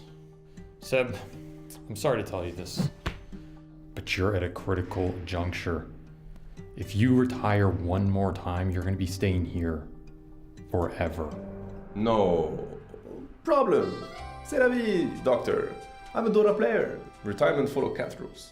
I can retire 9 times. Yes, cat rules, everybody knows that, but Seb, how many times have you retired? I'm not really like an analyst player. I'm more of a gut player. Oh, okay. Should we just check your Twitter then? No. Let's not read that. Let's see. There was Quantic Gaming at TI3. They know Aegis is down, and they want to take a fight now. Sven's gonna cut them off on the backline. Cost strength, and where's the Stormhammer? He's stunned the board! Et putain, you stunned the f***ing board? Oh! That one hurts. I haven't won a tournament in 7 f***ing years. Could always be talent. Awesome play by Zaya. It was just impressive. No.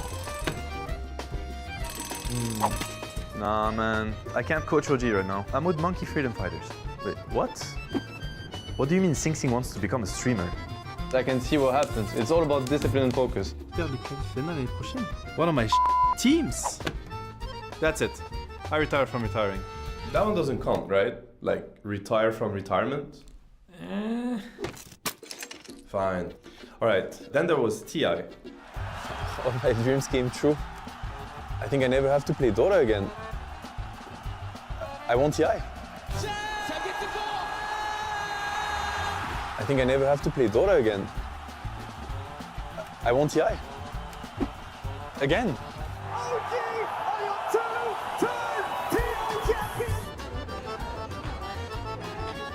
Merci. Is that soy milk? So how many retirements is that? Like 3? Seb, that's your 8th retirement. That's 7 too many. You're down to your last one. If you want my prescription, not that you're probably gonna listen to it, you need to get rid of the stress, no major life changes. Otherwise, I'm gonna have to put you in a room next to Zai. Hello? Doctor, what could happen? One second. Hello? What's that you said? The baby's coming? Oh, I really haven't played too many pubs. Your son will understand.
A warm welcome back, everybody, to Dream League Season 27. It's Permasneeze and not Winter, Lizard joining us today. Thank you so much for gracing us with your presence, good sir, as we are in for an absolute banger of a series. Sure, these two teams, they haven't done too well so far. 0-2 fighting for their lives at this point. But Nemesis versus Nigma Galaxy. I think most people maybe would have expected these teams to do a bit better given that they are generally more experienced, but here we are, Lizard.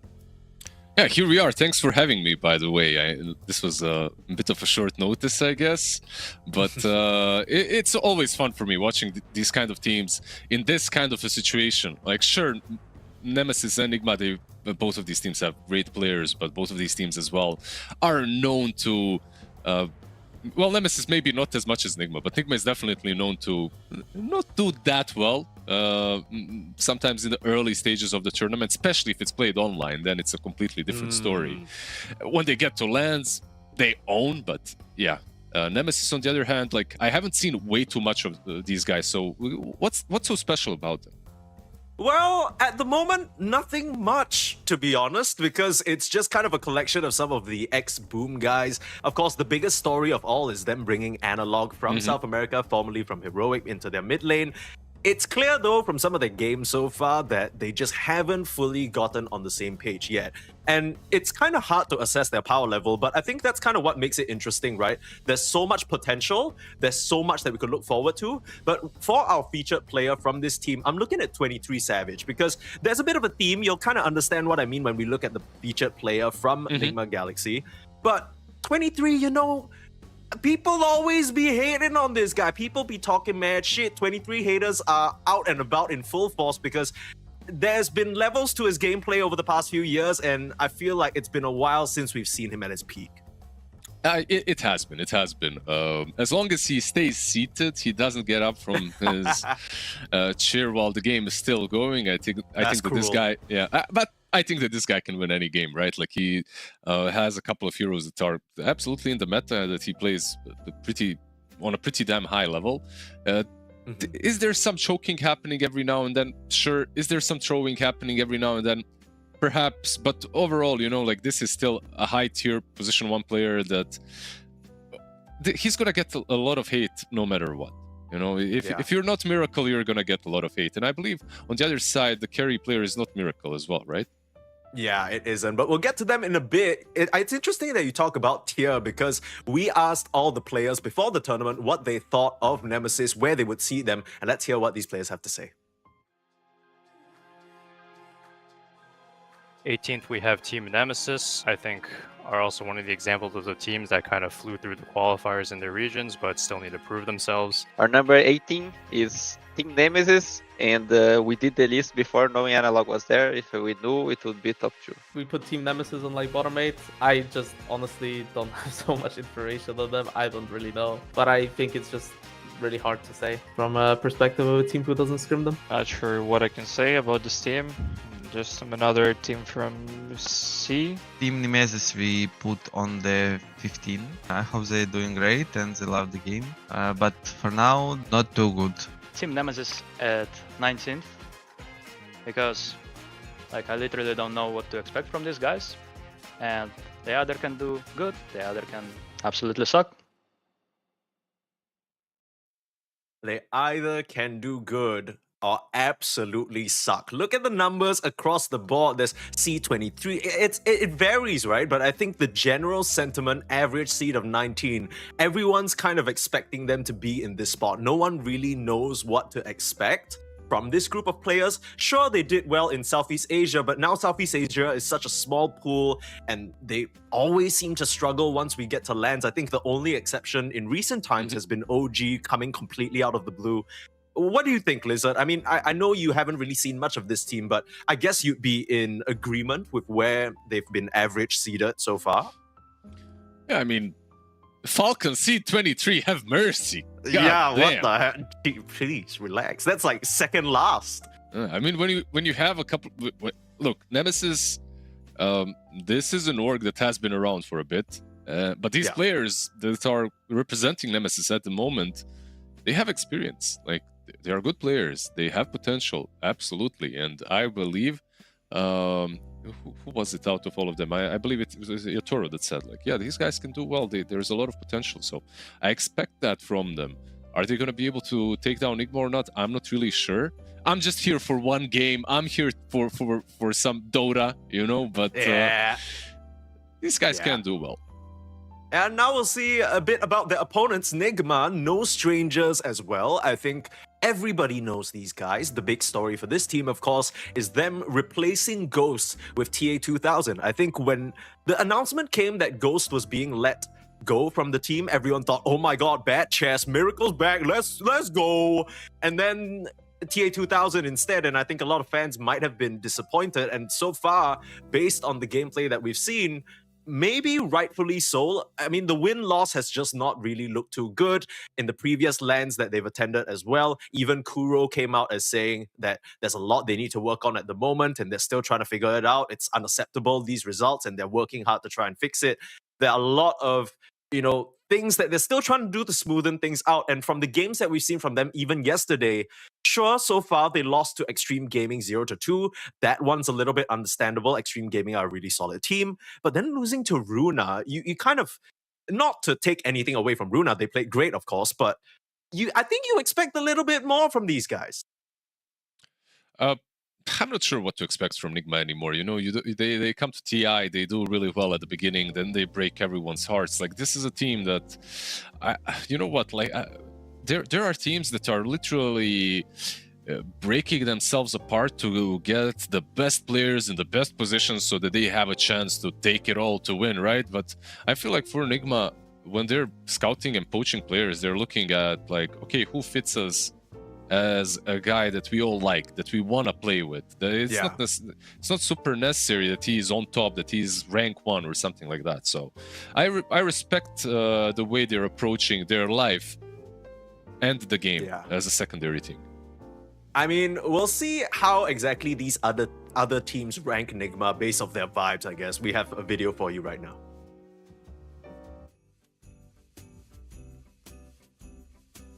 Nigma Galaxy put on 12. We don't quite know how they're gonna play with GH, like how everything's gonna work out, but so we just put them in the middle pack. Nigma Galaxy, we put them at number 11. Considering all the other teams, they are pretty mid. That's why I put them like in the middle spot. Our top 15 is Nigma, and it's just not top 1 because no Miracle. Nigma Galaxy, we put them 11. I think a good team. I saw the news that GH is coming back. So maybe I would even put them higher than this if I knew this before. 13 is Nigma. I would put them higher. JH for me is better than Toby. He is like really good player. He was like top 5 rank on the TI, and like now he's still playing. I think Nigma maybe I would even put higher. At rank 15 we've placed Nigma Galaxy. No Miracle, no Nigma. I don't know. I'm pretty good fan for Miracle, so I mean, GH is back in business. I think they can do some decent work on this tournament, but we'll see what's gonna happen. They need some time because GH is back, right? So, top 15.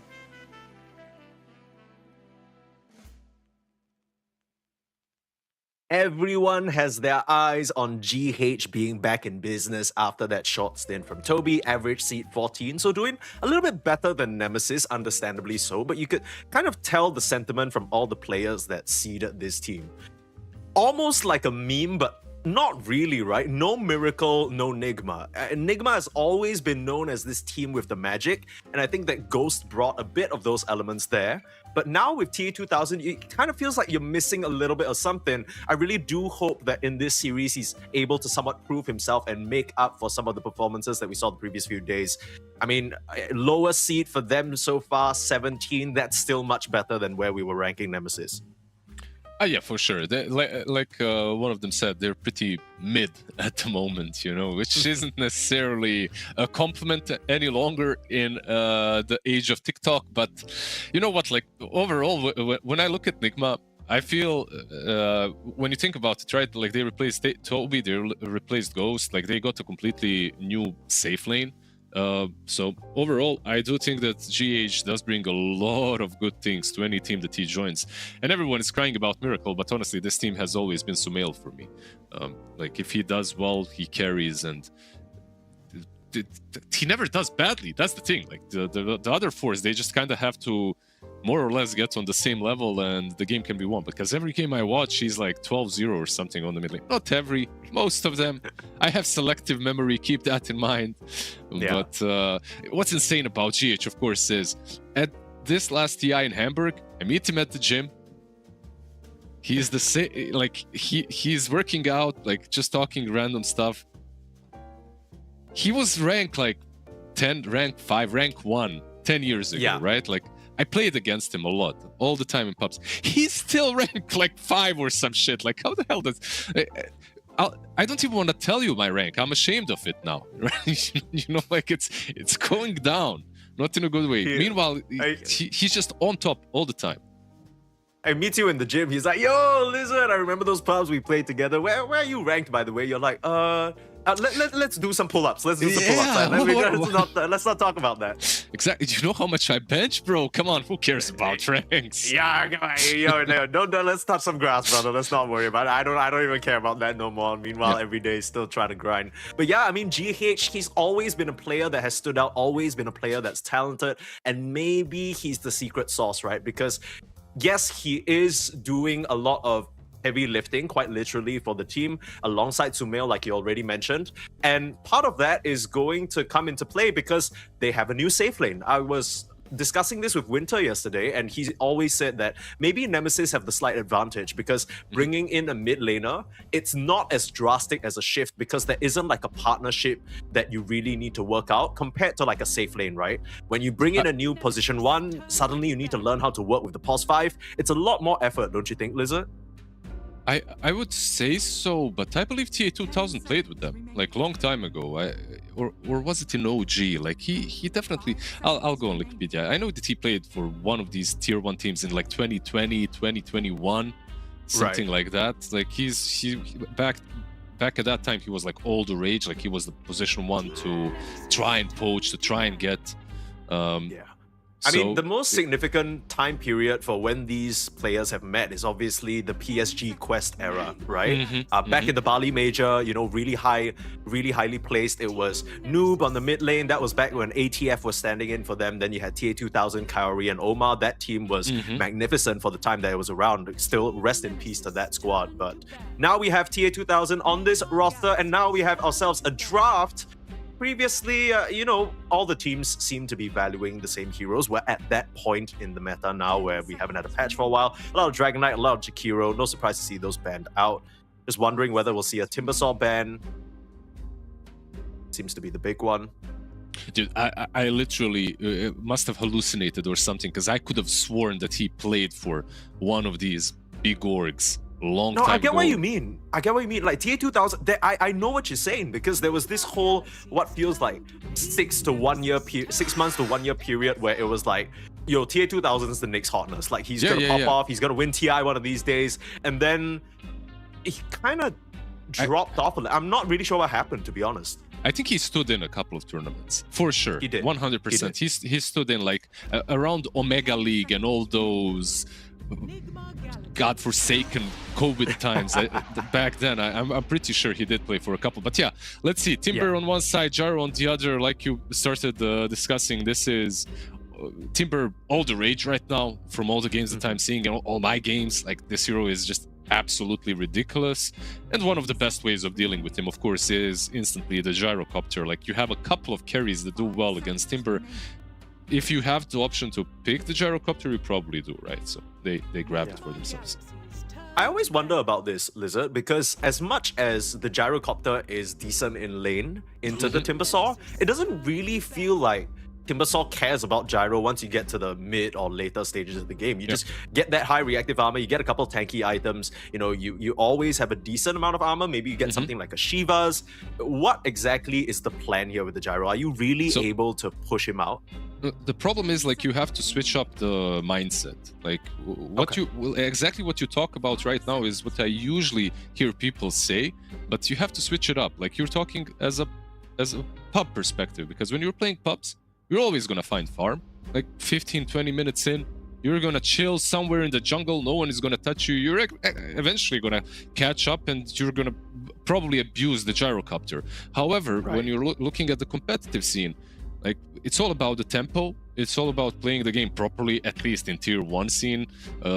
Sometimes tier 2, tier 3 can, you know, be as crazy as my pubs even, but if you shut down a Timbersaw, he might struggle, and that's at least what you're trying to do, because it's the best that you can get. It's like back in the day, it's no longer the case, but back in the day, if Viper is played on offlane, like, you needed to make his life miserable in the lane. And then later on, you can deal with the Timber with something like a Storm Spirit from mid lane that can scale well into him. It doesn't necessarily have to be the Gyro that completely shuts him down later. Although he does bring a lot of mixed magic damage, so that's not too shabby against the Timber as well. Sure, yeah. I wonder whether we'll see this. There is some flexibility, right? Because you pick the Timber, you can put him off lane. I think that's kind of where most players prefer him. Most teams prefer him at this point. There's still the flex potential to the mid if there's a good matchup there. We'll see how it all pans out. A safe Pugna pick to come through for Team Nemesis. Just something to further secure the lane. Someone that can keep harassing the Timbersaw. You're not really at threat most of the time from the Timber as well, because even if he tries to go on you, you just stand there, life drain, you should be able to buy quite a bit of time. Yeah, it's not bad, for sure. Pugna is... I don't know how many games you have watched this guy, this little Skelly boy play, but for me, he's in a really cool, good spot. On the other side, like, they picked Jakiro and Ringmaster, like 2 heroes that are all the rage, especially Jakiro. But I feel like Pugna is in a decent spot. So yeah, with the Gyro and Pugna, like you said, you get a lot of burst magic damage in the lane. Now they probably gonna pick up, yeah, of course, they pick up their 3 and 4. It's Axe and Sky, which is even more magic damage. The combo with Axe is pretty damn annoying.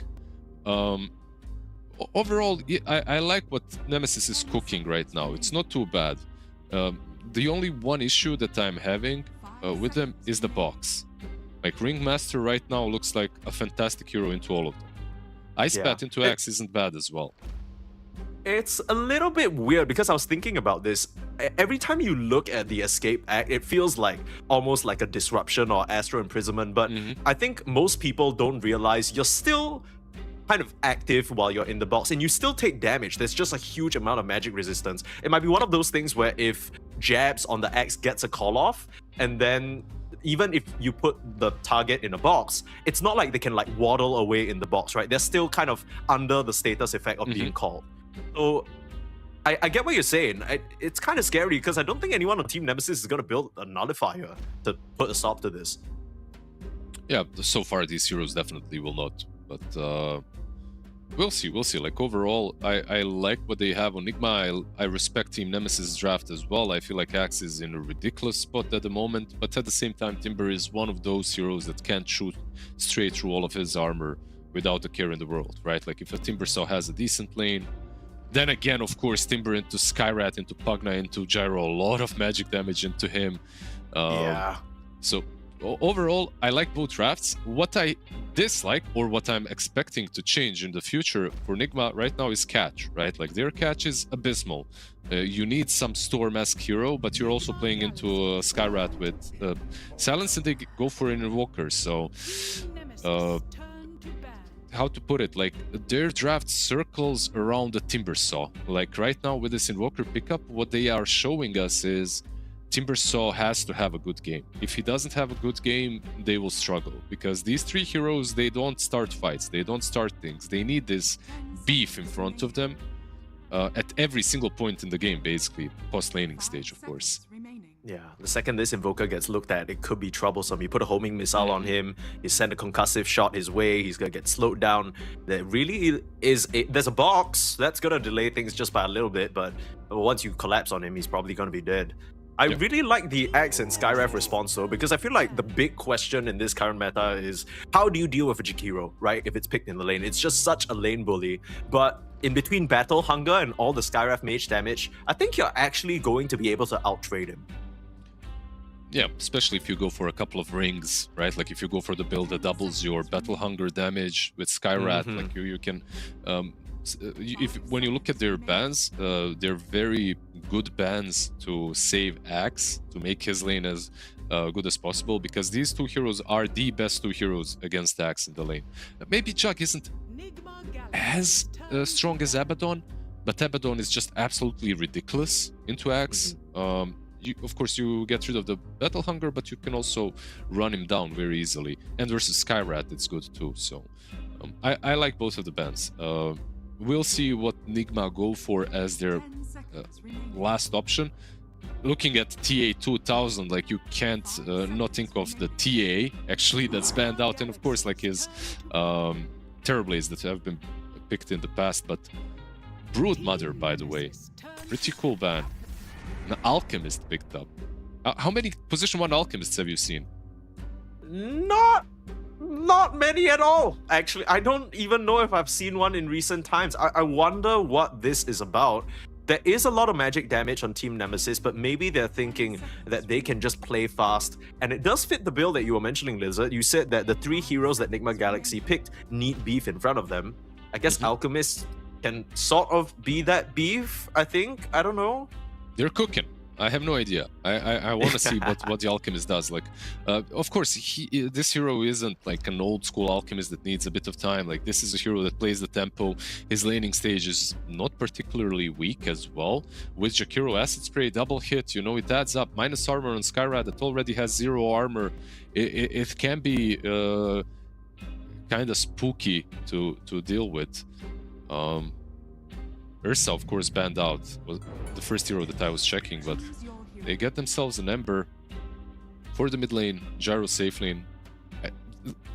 Nemesis's draft, for me at least, looks a bit more active and a little bit easier to play, even if your lanes go poorly. On the other side, for Nigma, I feel like they have to bring a little bit of their ingenuity to the game, which they definitely can. Sumail with a couple of Sunstrikes or whatever, you know, like he can make the difference. Yeah, I think based on what we see now, he does have the Exhort facet locked in. I was wondering if he would go for the Wax facet instead. We've been seeing a lot more of that with the Invokers going the Aghanims, just that really annoying wave clearing tornado being active around the map with Ghost Walk. But no, he's gonna keep it classic, keep it simple. And yeah, I really like the Alchemist. They are cooking for sure. I think that helps balance out the lane versus the Axe. And Team Nemesis, they're going to put Analog on the Ember Spirit, which allows them to be so active. I think yesterday when we were watching their games, we were saying that Analog, you know, they tried to put him on a bit more of a semi-core carry mid lane with the DK. It worked out, but it just doesn't really feel like Analog style, right? This Ember where he's able to run around, maybe get something like an early Spirit Vessel, that makes a lot more sense for a player like him. So overall, I think pretty even, but I do agree with you. Nigma Galaxy, they need to kind of pull out a bit of that classic Nigma special sauce for these picks to work. Timbersaw, Invoker, Alchemist, not really the tri-core that you expect in this patch. Yeah, a little bit greedier. Maybe putting a little bit more emphasis on Invoker having a good game, especially now with Agent of Galaron, like you talked about. I think maybe that's the way to go. But the way I'm seeing it, which could be of course wrong, is Nigma are going for a little bit of a slower pace. Not necessarily slower pace, but they can look to delay the game as well with what they've got. On the other side, they are strong through the game, but even with just levels, like they are able to pressure the map and create havoc, right? Like you have the Pugna for the lanes for the towers, you have Ember. What does he need? He needs level 6. Vessel is amazing this game, but all he needs truly is level 6 and he'll be able to hunt down the supports on the other side. Quick check on the facets, nothing really out of the ordinary. I guess the Agent of Galaron is the one we were sort of talking about. With maybe something like an Unstable Concoction or even an Ice Path, that's going to be a pretty easy setup in the safe lane. Got to keep our eyes out for action happening on the sides. But yeah, we'll see whether Nigma Galaxy can turn their fate around. Definitely the fan favorites, but I think every Nigma Galaxy true fan knows that, like you said, online tournaments, you know, not really their thing. It's they kind of unlock a different part of them the second they get to physical in-person LANs, but sometimes, you know, they sit in the boot camp, they're comfortable, and it doesn't really sort of mean the best thing for them in terms of gameplay. And both of these teams currently at the 0-2 point, so you really need to try and turn things around. Yes, if you go 0-3, there is still mathematically a chance for you to force some sort of tiebreaker, but it's just this huge improbability, so it would be really convenient if you could just win this series. Yeah, absolutely. It would help you, just not to rely on Murphy's Law afterwards. So let's see. When it comes to bounty runes, 2 on one side, I believe 2 on the other. These lanes are gonna be a bloodbath, by the way. This is like one thing that I'm looking forward to, because sometimes you cast games where you just see the lanes and you know you're in for a snooze fest for 10 minutes. Right. I see these heroes and I don't even know what to expect. Like, look at the smoke. What from is Axe and happening? Sky. Are they going mid? Is this? Yeah. Are you serious? They're going for a first blood. Yes, okay, they are. this. I don't know if that pause actually griefed the gank, because they just put a ward down and there's immediately a ping from the Timbersaw. I think Noob might have spotted it out. So this could just not work out very quickly. Yeah, how to grief a gank? Planting a ward. I mean, in a smoke, planting a ward usually is ill-advised. So it is a slight mistake. Let's see. He's moving back. Can they get this kill still, though? They're gonna try and make it happen. Sunstrike there to put out the damage. Analog should be able to finish this one off. First blood drawn, but it's a lot of wasted time for both Jabs and Jokum. That just means that the Alchemist will get a very free first wave. Is that worth it? Like, okay, your Skyrat gets first blood, right? But Emperor took so much damage. The lane is pushing in. Invoker lost 0 CS. Like, of course, he missed a couple of them now under the tower, but experience is there. Like, they honestly didn't gain all too much with this move. Bot lane Axe. Look, he's dead already. Yikes. Okay, well, whatever the plan was, you know, I feel like you usually see stuff like this, Lizard, when it is a hopeless matchup, right? Like maybe you're thinking Ember into Huskar, it's going to be really difficult, you need to get him the first blood to make things even. But Invoker should be okay. I mean, you're probably going to trade farm. Maybe there's a bit of an advantage for the Exalt Invoker in terms of last hit damage, but it didn't really feel like Analog needed that big bump. He would have been fine regardless, and now Jab's game is just kind of griefed a little bit here, it feels like.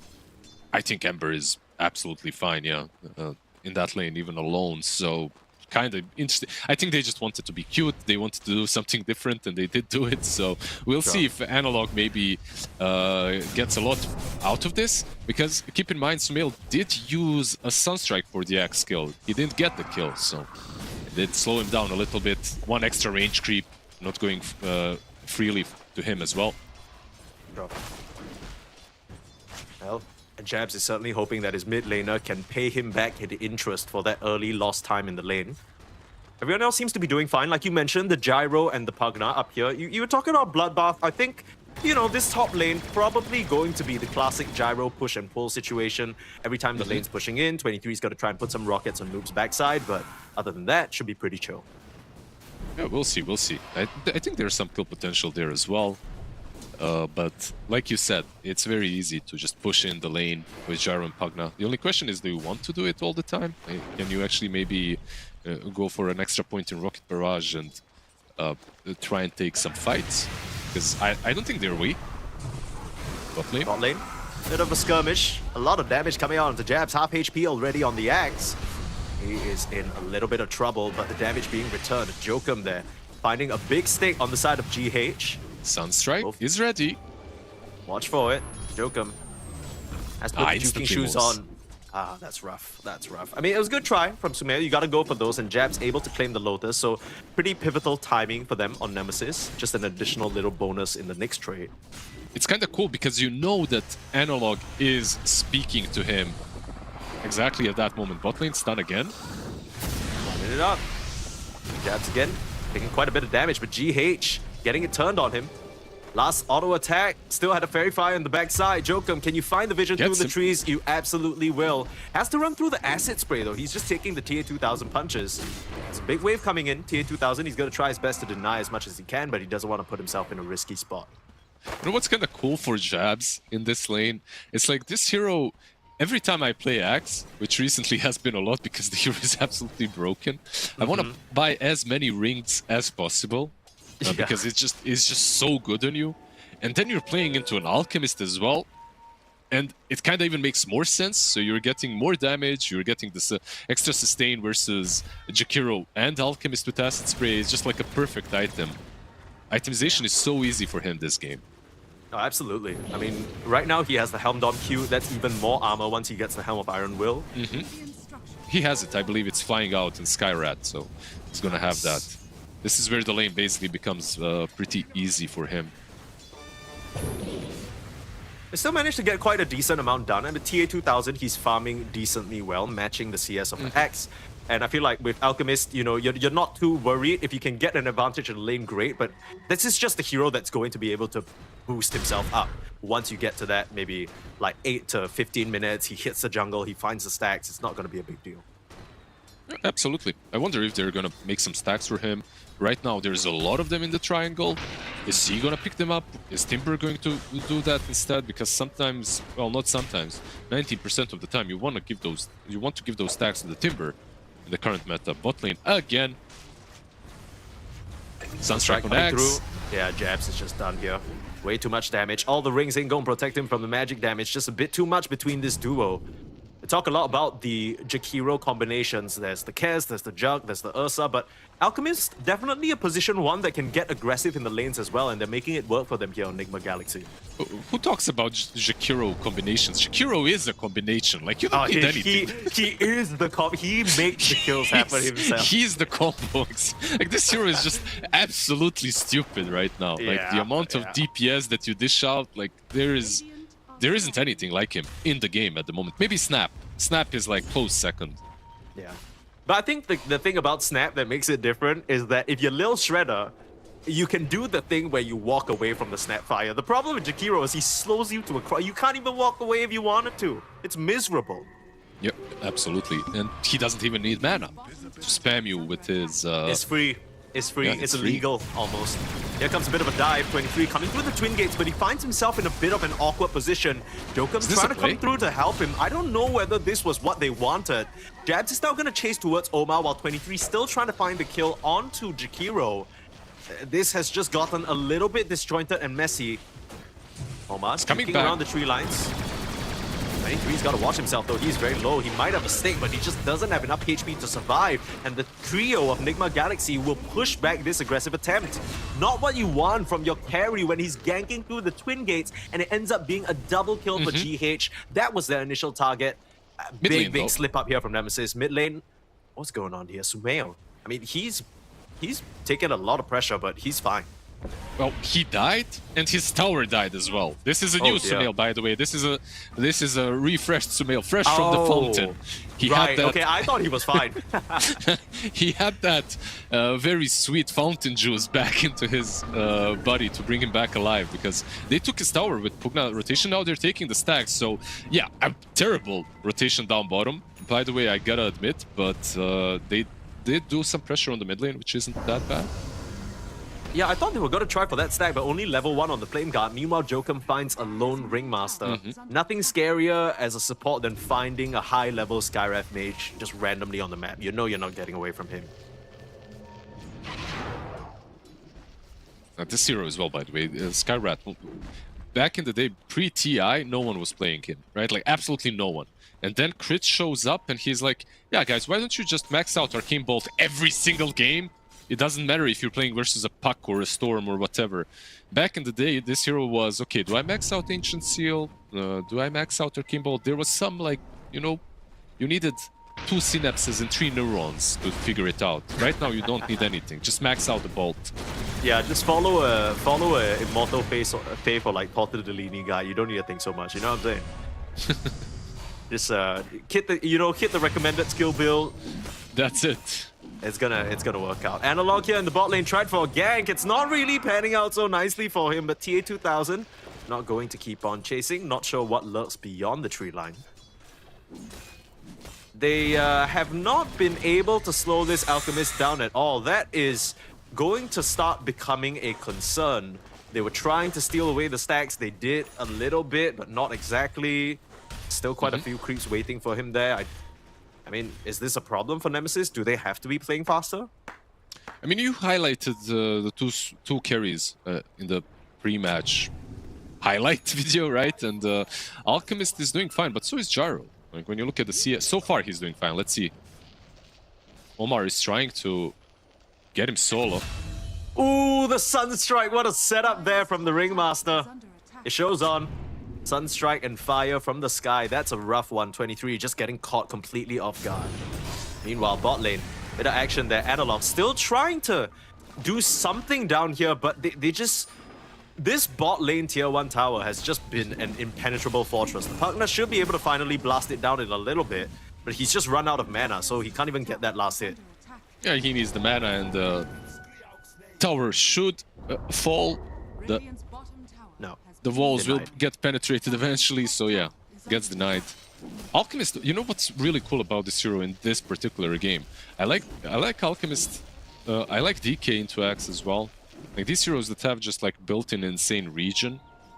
Alchemist of course needs level 6, but still, once you get it, Battle Hunger is not a non-issue anymore, and Axe cannot bully you out. So it's always nice to see. Yeah.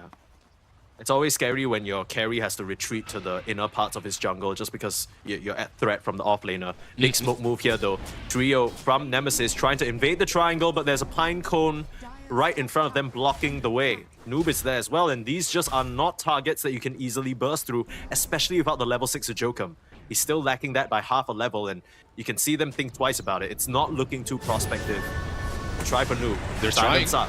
Is it going to amp enough magic damage? There's the escape act, like we talked about, and Noob barely a scratch. Half HP, it was never gonna die there. Yeah, and the only one charge that he had on the urn is wasted, so he will not have the vessel to work with next. By the way, Sumail did go for Dominator. I was honestly thinking if this is gonna be the play, I was thinking about it as a meme more than anything else, but he did go for the BZM play, I guess. Tundra, they were the first one that started this, but it's nice. I mean, what does Invoker lack? Besides the 4 spirits, you can't really play the map. Axe? Being chased down by tier 2000. Again, it's the Alchemist, the one putting the pressure on the opposing offlaner.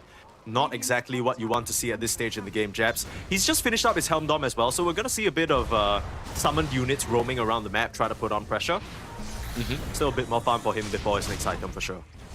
Top lane. Yeah.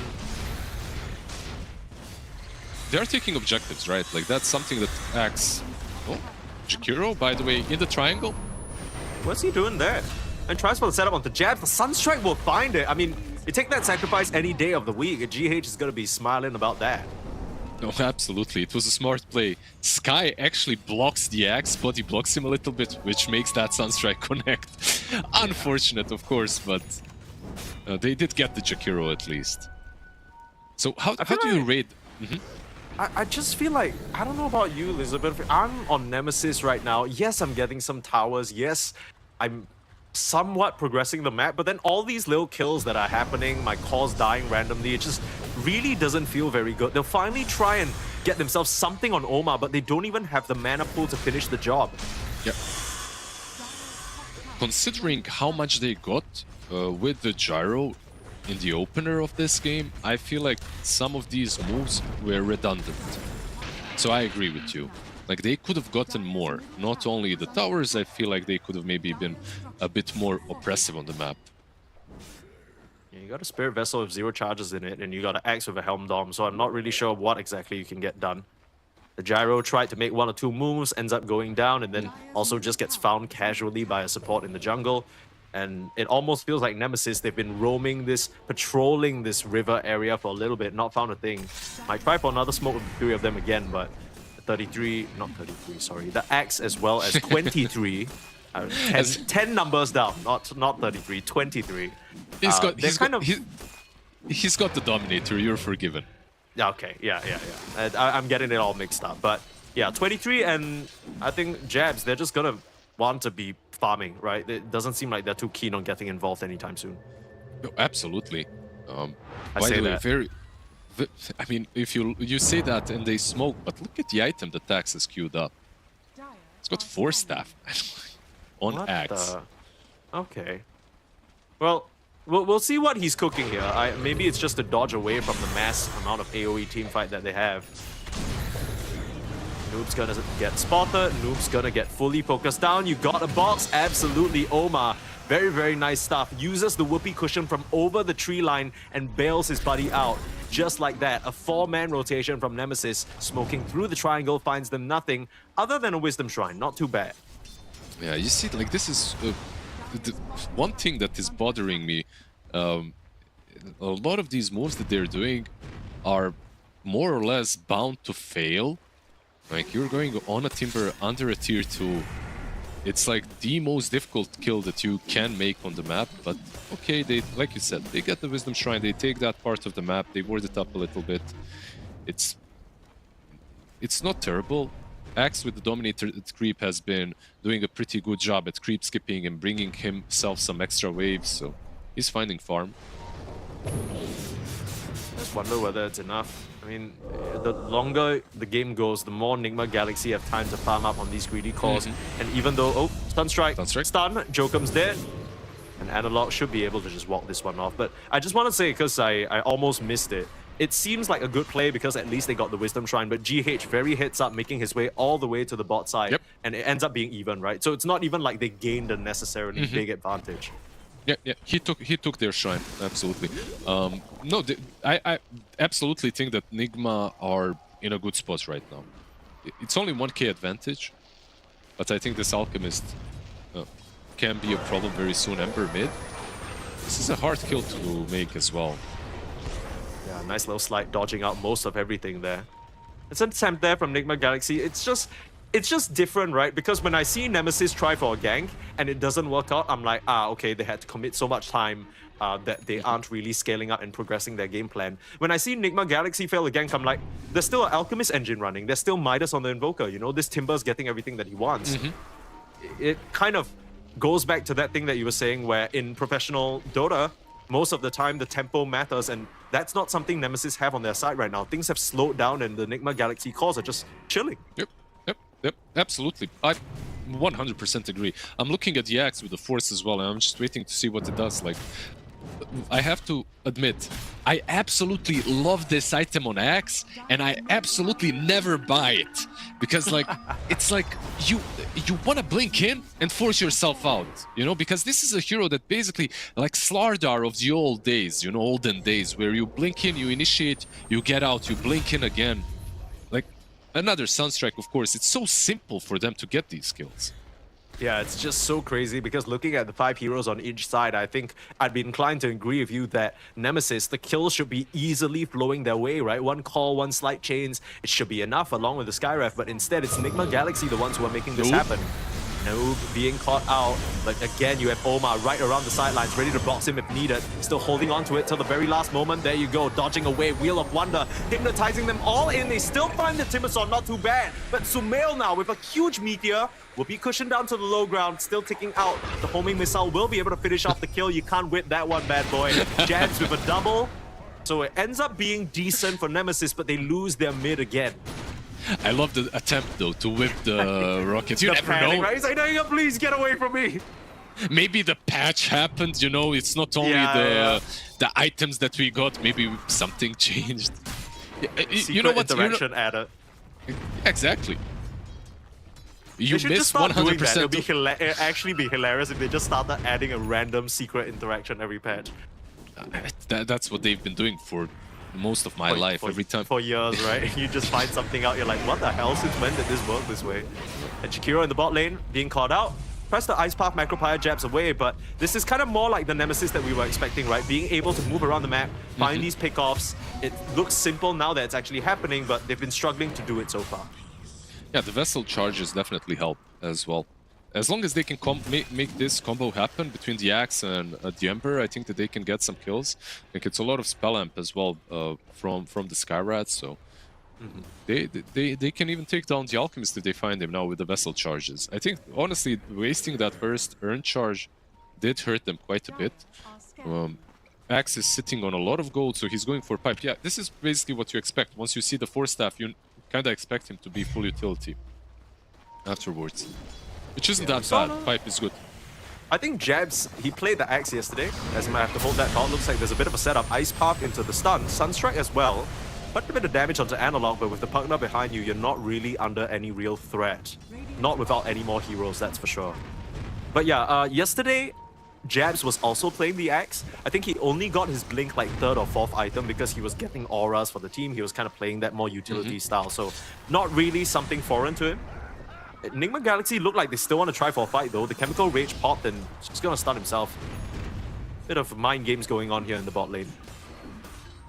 And maybe you want to prevent the Pugna from just taking the tower on his own, right? So there's a 20-minute mark, of course, and Twin Gate is where they're heading towards the top lane. Noob is already there. They have Sunstrike to contest it at least, but let's see who gets the Tormi. No scans available for either team though, so they gotta be a bit worried that they're going in completely blind. It's like 23 will connect, and Homa, rough place, rough time. 4 staffs forward to find the call. I don't even know whether he needed a 4 staff there, he just did it for the style points. There you go. D-Ward, wait for the Tommy to come up, and with 23 walking over, it should be easy, but they're a bit concerned now because they haven't seen Nigma on the map in a little bit. Looks like it's going to be a battle for the Tom. Yeah, they're smoking up, but it's really smart from Nemesis to not go into Tormentor taking just yet. They're expecting the fight. Here we go. BKB not done just yet on TA 2000, but it's time to fight. There's no way out of this one. Still trying to hold this back position. Ringmaster is slowly joining his team. The more time they give Nigma, the more of their team they'll be able to assemble. I'll take this high ground now. Analog just poking and prodding the wave. Just random dust. Just maybe thinking the Invoker was Ghost Walk behind them. Cold feet on both sides here. They don't have the pipe yet, so they smoke up instead. They want to perhaps engage on their own terms. If you find the Invoker, of course, kill him off first. That would be amazing. Or the Ringmaster now, that he has rejoined his team. You gotta watch out for that Gleipnir though, freshly picked up from Sumail. They can just lock all of them up and they won't really have any options to get out. Not a single Dispel available on this team so far. Skyref, all he has is a Meteor Hammer, of all things. Somehow, Enigma kind of play Ring Around the Rosie and they come out the winners of that one, get the Tormentor into the GH and immediately try and evacuate. And, I mean, with where Analog is positioned, they should have an idea where Nemesis is. They just dodged that fight completely and snag it for themselves. I honestly think they... Oh, of course, they lost a lot of resources. Your Omar is on 50% HP. You don't want to take that fight, but considering Alchemist just got his BKB delivered, maybe they could have even fought. This is, of course, the more disciplined route. Go back, refresh, get your ultis back up, go again. Concern starting to mount here on behalf of Nemesis. I feel like they're hesitant to try and take a fight. It's only going to get harder as the game goes on, sure. 23 is scaling very well. He's beating out the Alt in terms of raw CS and he's just kind of keeping up with the net worth despite the Grieval's greed. A very good look for the Gyrocopter. He will have his BKB coming out to him in just about 300 gold, and that's probably when we look to see Nemesis fight. Yeah, they're keeping up. And they have the tools as well. They need a BKB on Ember perhaps as well. Like, that's one big item that could help them. Because Ember in this state, yeah, sure, like you mentioned, they don't have a lot of dispels. They have a Glimmer and that's it. But if he gets caught in Wheel of Wonders, like, he can still die. Yeah, Analog's net worth has not really kept up with the rest of the core. Sure, it's just maybe a 1,000, 2,000 lead. Gonna try for setup onto Jabs. In comes the Blink, Macro Pyre, Sunstrike, all the fire in the world. Trying to burn up this Axe, but he has that fresh pipe. Should be able to walk this one off just barely. Good try there from TA 2000 and GH. Rocket though, it's following the Jakiro. Are they still trying to chase this on Nemesis? Looks like they're gunning for a fight, but TA 2000, he's daring any of them to chase. Analog right around the tree line, he's gonna end up stunning himself. Nice ice path onto 2, but that's just delaying the inevitable. Looks like Analog really wants blood, but I'm not really sure whether this is what you want at 23. Having to pop the BKB Wheel of Wonder, being saved by the partner as well. This fight has just gotten messy. They clean up the backline on Jokum with Sumail, but they're losing figures up in front. Noob now, without any HP, a last little Timber Chain, but the chase is on. The chains are there, and Noob, he's not going anywhere. Dunk for Jabs, double kill for the Axe, and even though they lose that Skywrath Mage, a big fight win for Nemesis. Did you see what happened? Did you see how absolutely ridiculously I mean, lucky or cool or whatever you want to call it, it was for 23, because basically they were going on Jakiro, right? Alchemist thought about going in, but he didn't stun the first time. He stunned himself, right? Look at the courier. Flies in BKB. That's the BKB. Like, he didn't have it. That's literally the only reason they chose to fight. It's because Gyro didn't have a BKB, and he's kind of out of position. But once he gets the BKB, then you realize you're the ones out of position. Like, absolutely insane. A millisecond, basically. If he got that BKB earlier, they wouldn't engage. They wouldn't go on. 23 looked like he was putting himself in a very dangerous spot, but he had that backup of the courier, and the BKB timing could not come any sooner. Exactly when he needed it. That's gonna net them the Roche and put Nemesis back on track for the tempo that they wanted to pick up this game. Just for your Gyro. Now you can start threatening some of these outer tier 2 towers. All according to plan.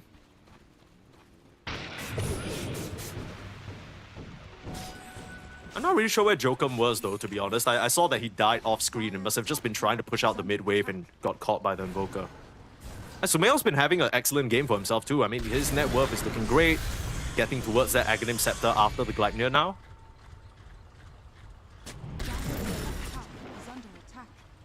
Just trying to figure out whether it's going to be enough. And 3k. Gold lead. It's not the most, but I mean, I guess this is a typical Alchemist lineup, right? It's, you know, you're always gonna have that little piddle gold lead just off of Grievel's Greed. The rest of your team's also keeping up, especially since the opponent team just took the Aegis. I think this is still a pretty good look for Nigma. It's not even that they messed up or something in that fight. It was just really the Gyro BKB timing that caught them completely off guard. But that enough was, I mean, now Nemesis are the ones with the slight advantage on the map. Absolutely. Sometimes that's all it takes. Like, you can play the perfect game, you can have all the right moves, but that one was absolutely costly. And yeah, we'll see if they will be able to claw themselves back in, because like you said, it's a 3k lead, but it's an Alchemist 3k lead. So basically this game is, I wouldn't even say even, I would say maybe it's a slight advantage network-wise for Dire. Bot lane. Bit of a catch here onto the Jakiro.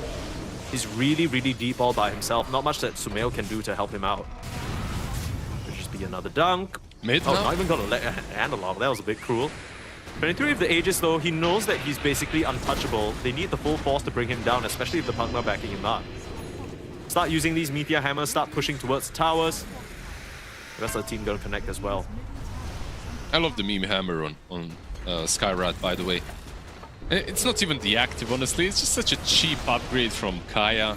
Like, you want to get Kaya no matter what, like 90% of the games. And then you're given an option, like, what do you upgrade it into? And Meteor Hammer is just like, oh, whatever, I'm gonna kill some towers as well. It's not bad. Yeah. Is there any reason why you'd get this over the stats, though? Because I guess your concern is that none of your 3 cores really hit towers that well. Is that what it's about? I mean, you have Pugna. Like, I really don't think that they need... Yeah, that's what I was thinking too. Yeah. I've been seeing a lot of Skyrafs go for like the higher Sanj, actually, if they have the net worth. If they have the net worth, exactly. Like, it's a bit more expensive, a bit harder to get. So for me, I don't know. I think it's like a no-brainer. A GH looks like he's gonna get caught again. Turn around with a nice path, try for the TP out. You got a slight chains, analog. Not gonna try for it. Thinks that maybe the Jakiro had continued running. This is what the Aegis gives you, all the outer tier 2 towers. The only last one standing is in the top lane, and right now Nemesis are feeling confident enough to head up to this high ground. Key items on the Gyro, Daedalus just completed. Jabs with the pipe as well, with almost the Lotus Ult coming out. Not sure whether they can push into a Macro Pyre though, that's a bit scary. Yeah, the high ground defense shouldn't be that hard for Nigma, I would say, but I'm not sure. Let's see, this Gyro is pretty damn big. He's about to complete Satanic as well. It's just annoying because, yeah, you walk up to high ground, you eat like Ice Path, Chakrams. I mean, he's almost there. Nice Force Staff there with the heal from the Pugna. Gonna keep 23 topped up. Here comes the Sunstrike. Cataclysm takes out the first life. Now the Gyro in a bit of an awkward spot, but the rest of the team ready to back him up. Remember, Spirit's gonna come through. Gyro in trouble. He needs help. He needs a force up. He needs something. 23 just goes down and T2000 into the backlines. Swipes down the Skyref mate, forcing the Ember away. And Naman is going to drop as well. Nemesis not respecting the high ground defense of Nigma. And T2000 swipes them all up. This is like one thing that you don't really want to do once you get a good fight in an Aegis. Generally, you want to choke them out, take the map, finish that one item. Like I said, he was not too far away from Satanic. He had the Reaver already. They could have taken it a bit slow, like a little bit more disciplined, I should say. They could have used the BKB perhaps on Gyro as well. I believe he was met with an Ice Path after the Aegis, right? But yeah, I think there was a millisecond. First life and GH right there with the setup, right on time. He never had a chance. Being pushed in, immediate Will of Wonder hypnotized, and unfortunately the Axe using that 4-staff a bit earlier. Look at how fast TA2000 takes down these supports. It's easy for him once he can get his blades on him. And from there, Nemesis, they just have to evacuate. We couldn't really see an Axe call in to the base to try and bail him out as well, right? I feel like usually in situations like that, you're looking for that counter initiation from the Nemesis backup. Yeah, it just never could happen. He was queuing up the Lotus, which he now has, right? Like he has completed it, but if he had the blink, like you said, maybe he would be able to slow them down a little bit. Like you can't force yourself through the Wheel of Wonder, unfortunately. No, you can't. And you can't really force him out of it as well. Not successfully, at least. Nothing would have changed. He'd still die. So. Yeah, I honestly don't even know if the Satanic saves him there. Because I'm thinking in my mind, even if he does have the Satanic, it was just really well executed, right, from Nigma Galaxy. Yep. They completely chain stunned him up. I feel like your only option is for the Ember to BKB in and disrupt it, or maybe even a BKB from Jabs. Because you're talking about Lotus, you're talking about Blink. Almost feels like this Axe needs like 2 or 3 more items, and he already has 4. It's like, do you really need to wait until that later portion of the game before you're ready to fight? They got to this place where they're at partly because of the items that he had. If you remember, they went on Axe a couple of times. He had that pipe. He saves himself. Then they managed to chase them down bottom. They get a couple of kills.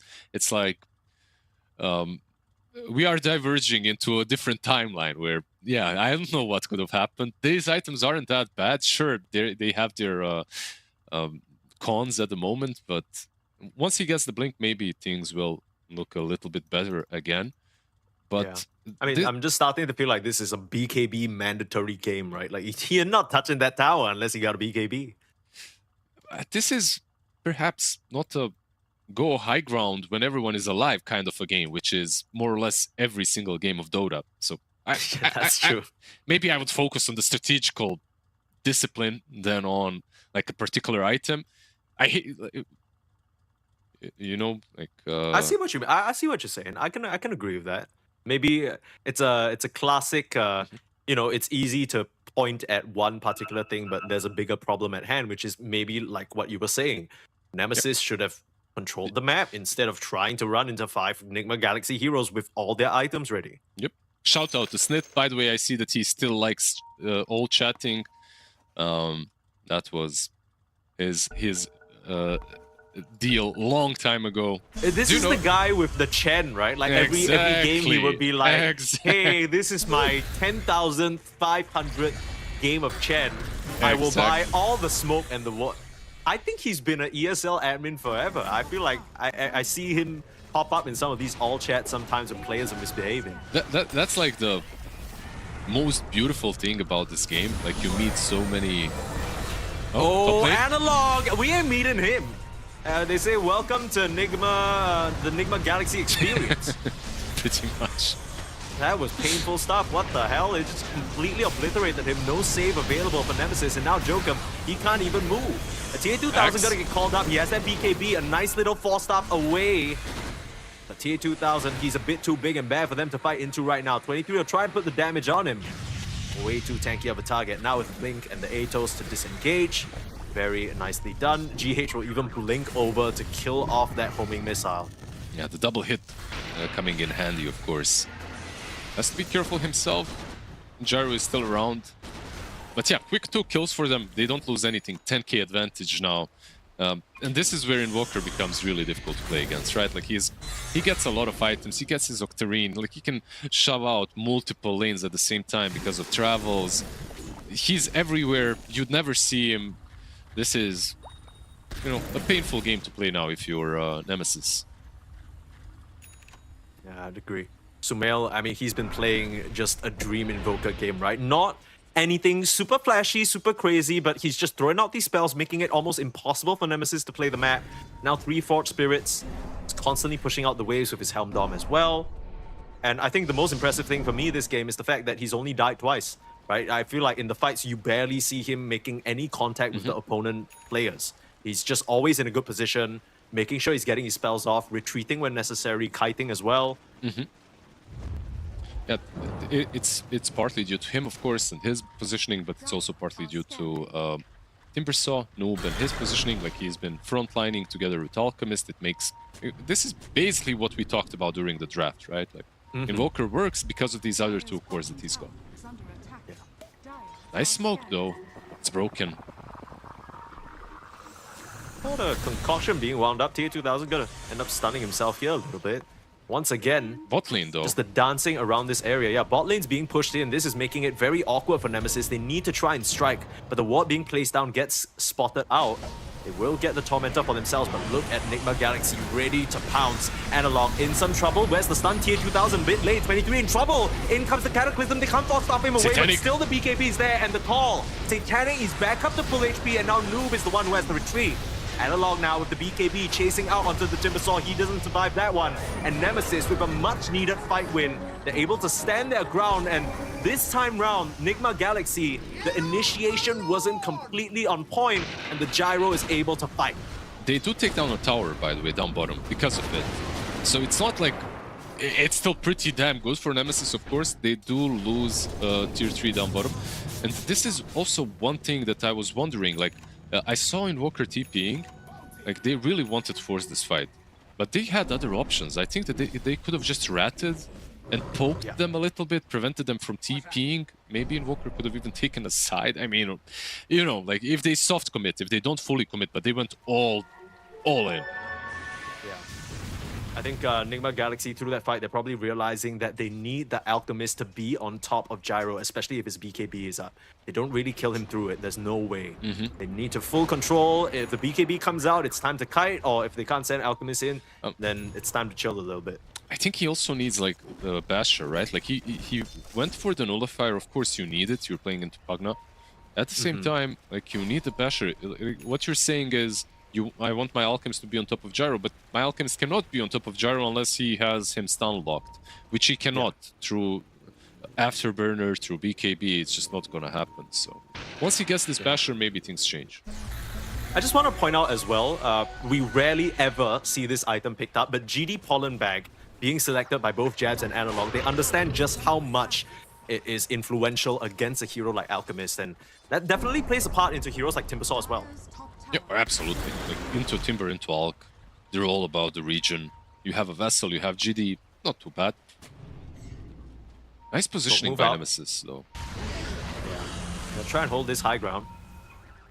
Try and fight for the Roche, but it's a huge wrap around from Nigma Galaxy. Just yesterday, Nemesis got caught out by this move from their opponents on Amaru. They're not gonna fall for it a second time. 35 wisdom. Is my math correct? Yeah, absolutely. We are. It's not even math. It's like right on your screen. Okay, I guess you're making multiples of 7, right? That's kind of what you're talking about. Yeah. That is it on my screen? Does it say? I mean, I'm not watching the feed. Only I'm in if the you lobby. alter. Yeah. Like only if you press alternate, then it shows all the timings for the lotuses and stuff, right? Does it do that if you're not in the game? I know that it does if you're like actually playing. Yeah. Shows the timings. It does. Damn, you learn something new every day. But only when you're observing, of course. So. Yeah. Not when you're playing games of Dota, you don't learn shit. Yeah. Well, you learn the hard way. Roshan now in the top pit. Sort of, I want to say this position probably favors Nigma Galaxy a little bit more. Just because, yes, you hold that high ground ward that Nemesis have up, but it's so much more convenient to reconnect into the fight from the Radiant position. They can just put the Gyro like they're doing right now At the same time, there's a lot of poke from distance from Nigma, so let's see. They smoke up. They just baited out the roar. I mean, Nigma don't see anybody inside the pit now, and I'm not sure whether they spotted out that arcane rune being taken, but the fact that no one's in there poking at the Roche tells you that they're up to something. They see the jab is... Yeah, they see the creep. They see the Warpine Raider, yeah, that's it. Some very unfortunate pauses this game, I have to say. Like the first minute pause with the ward and everything, sure, Sumail does end up going down, but you know, it could have very much happened a lot smoother. Is Clement's face also appearing on your screen and smiling? Or no? I'm sure you've kept that, Lizard. He's the new coach of Paravision now, so I think he will very quickly be smiling at all of us when he wins a couple of these lands. I don't know. I just want to see that guy playing Dota forever. I don't want to see him coaching. I mean, all the legends are becoming coaches now. Like he was the one last remaining. I mean, you still got Fly. You still got Fly. That's would true. you not consider Fly as up there? I would put him up there. He's such a. I think he's like the definition of veteran Dota player. Yeah. I'd put Fly up there as well, for sure. Up on the high ground, getting called out. Too much magic damage, but the bot is there. Omar will pay the price of his life for it. Coming back out to a perfectly timed medium. Are you serious? And blown up is the Timbersaw. Now onto TA 2000. Things falling apart quickly here for Nigma Galaxy. They were not ready for that smoke move. Maybe the pause kind of left them off guard a bit, but just because of that, Nemesis able to push right through, and now they're headed to the Roche for themselves. Invoker will try to delay it a little bit, but without the Ringmaster, without the Timber, I don't think that's possible. It should be another Roche for the Gyrant squad. Pretty good initiation. Ringmaster just died through what, like some collateral damage? They just looked at him with Analog. Sunstrike coming in. That's a huge Cataclysm. Still should allow 23 to get that Aegis though, and GH tried to be a little bit cute, gets caught out by Jabs, and this was the exact same situation that won Nemesis their one game against Amaru yesterday. It was that Jabs axe. I don't know how much you've watched Jabs, I don't know how much you watched Southeast Asia Dota, Lizard, but I've been watching Jabs for a long time as a Southeast Asia Dota fan myself, and the one thing about this guy is if he wins a game on a certain pick, he will do it again. He will find any reason to run it back, and this is exactly what happened yesterday. He's kind of making a repeat performance. He's got to be feeling good. I think there isn't a single Dota player, right, that hasn't been watching this guy for a long time. He's that's true. Dinosaur at this point, yeah. And for me, of course, one of higher skilled SEA players. Like there's a couple of them that I hold to a pretty high regard, and he's definitely one of them. Yeah, he has his ups, he has his downs. A lot more downs recently than ups for sure. But when he comes through, you're just like, wow, this guy, you know, maybe he can do something. And then the very next moment, he lets you down big time. That's the Jabs experience. It's like Jabs for me. It's like a couple of, for me, those guys that came up during Singapore Major in like 2020, you know. I believe it was Yopaj back then, Mikoto, and these kind of players. Like there was just so much potential in SCA. I expected more. I expected, like, my prognosis was that SCA is going to take over eventually. Didn't unfortunately happen. I think the mobile games ruined you guys. They took too much talent away. They released Mobile Legends and everybody was like, ooh, look at that. As it was over. Nobody wants to play Dota anymore. Well, we still got these guys trying to kick it out for Nemesis. I think an organization that's been around for 1.5 years at this point.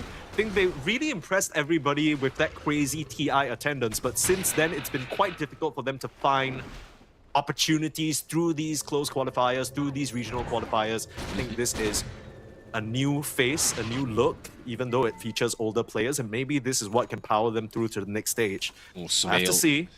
He just completed Hex as well. He doesn't have a buyback. Gotta be careful. This was a nice setup, by the way, from Jabs, because he had the sentries on high ground. He's gonna get the catch.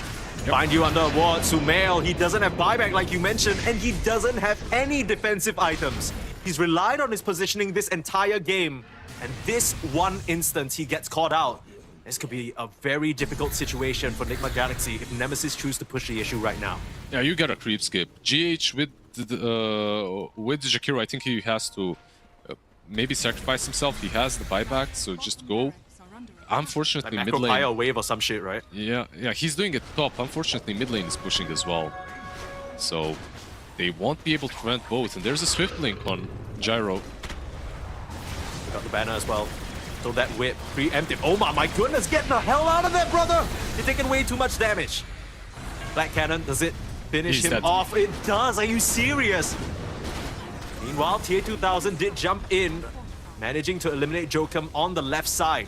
The Skyriff Mage caught lacking a little bit multiple times this game. Very hard for him to play. There's the buyback from Jokum. Not Jokum, sorry. That's Omar. Omar. Yeah. They kind of died the same way, I feel like. This should still be the side. Do they have a glyph? They use it, of course, so no glyph for them. It's Still just got that BKB and the Satanic back up. It's tough.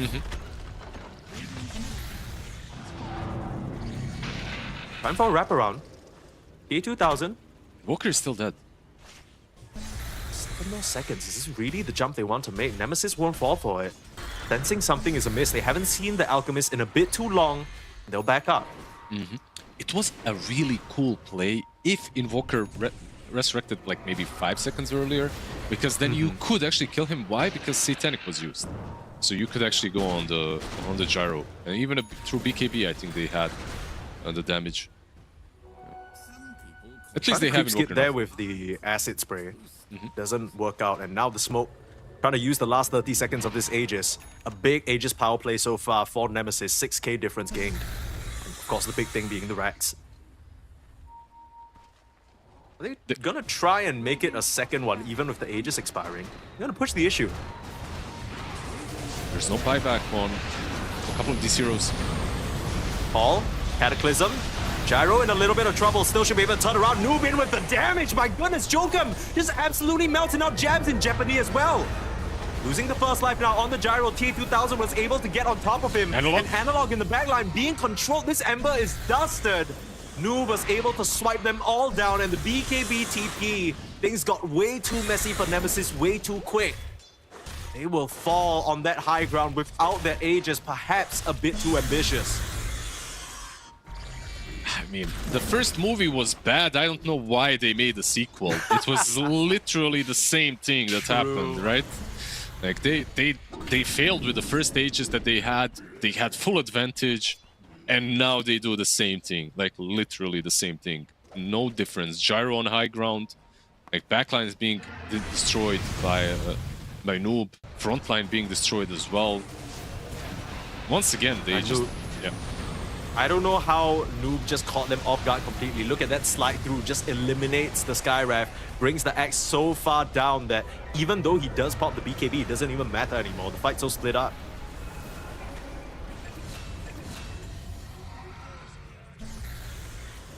Yeah, rough. Like I truly believe that they had a. They're still in a decent spot, by the way. It's not like this game just completely fell apart for them, but they had a really good advantage.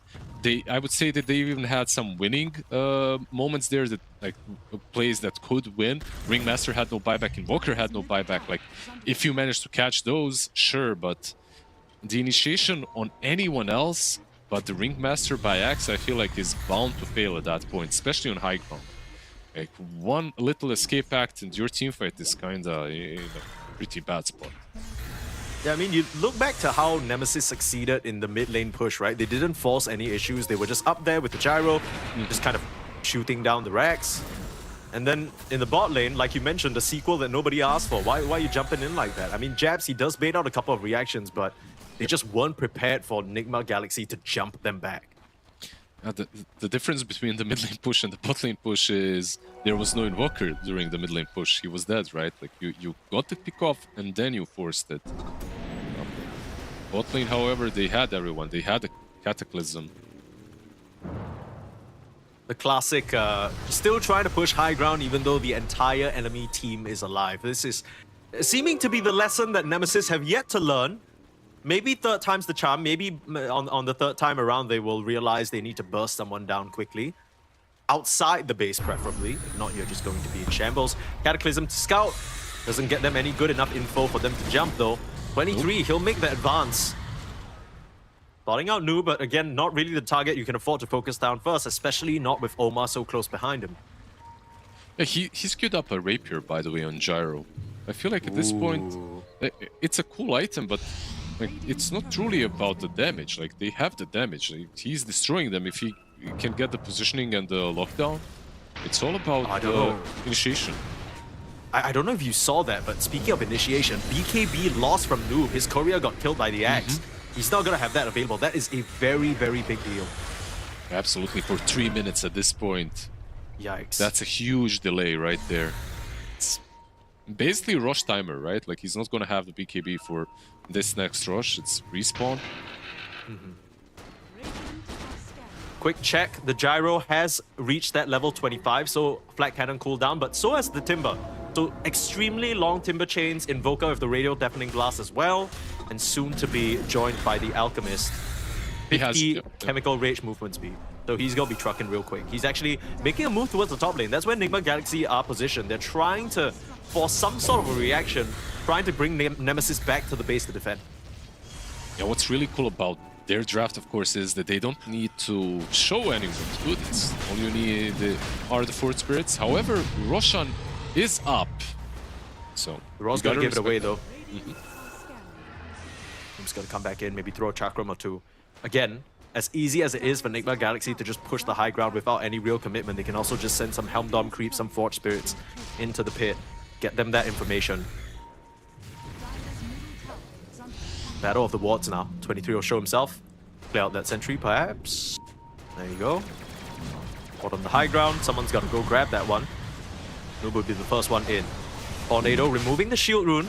Poking with all these spells, the impalement arts, the fire spirits. Just so many little annoying things coming out from both sides. They'll hold the high ground. Call down is there. Noob is completely fine though, BKB or not. They need to... I still believe that they need to find the right initiation. Like, just doing this might be a bit of a problem, but so far, hey, Rosh is on 50%. Maybe this is the play. They can just sneak it away. EA2000 gonna get spotted out. Not sure whether he was seen by the ward there. They'll definitely spot him now. And Rosh roaring again.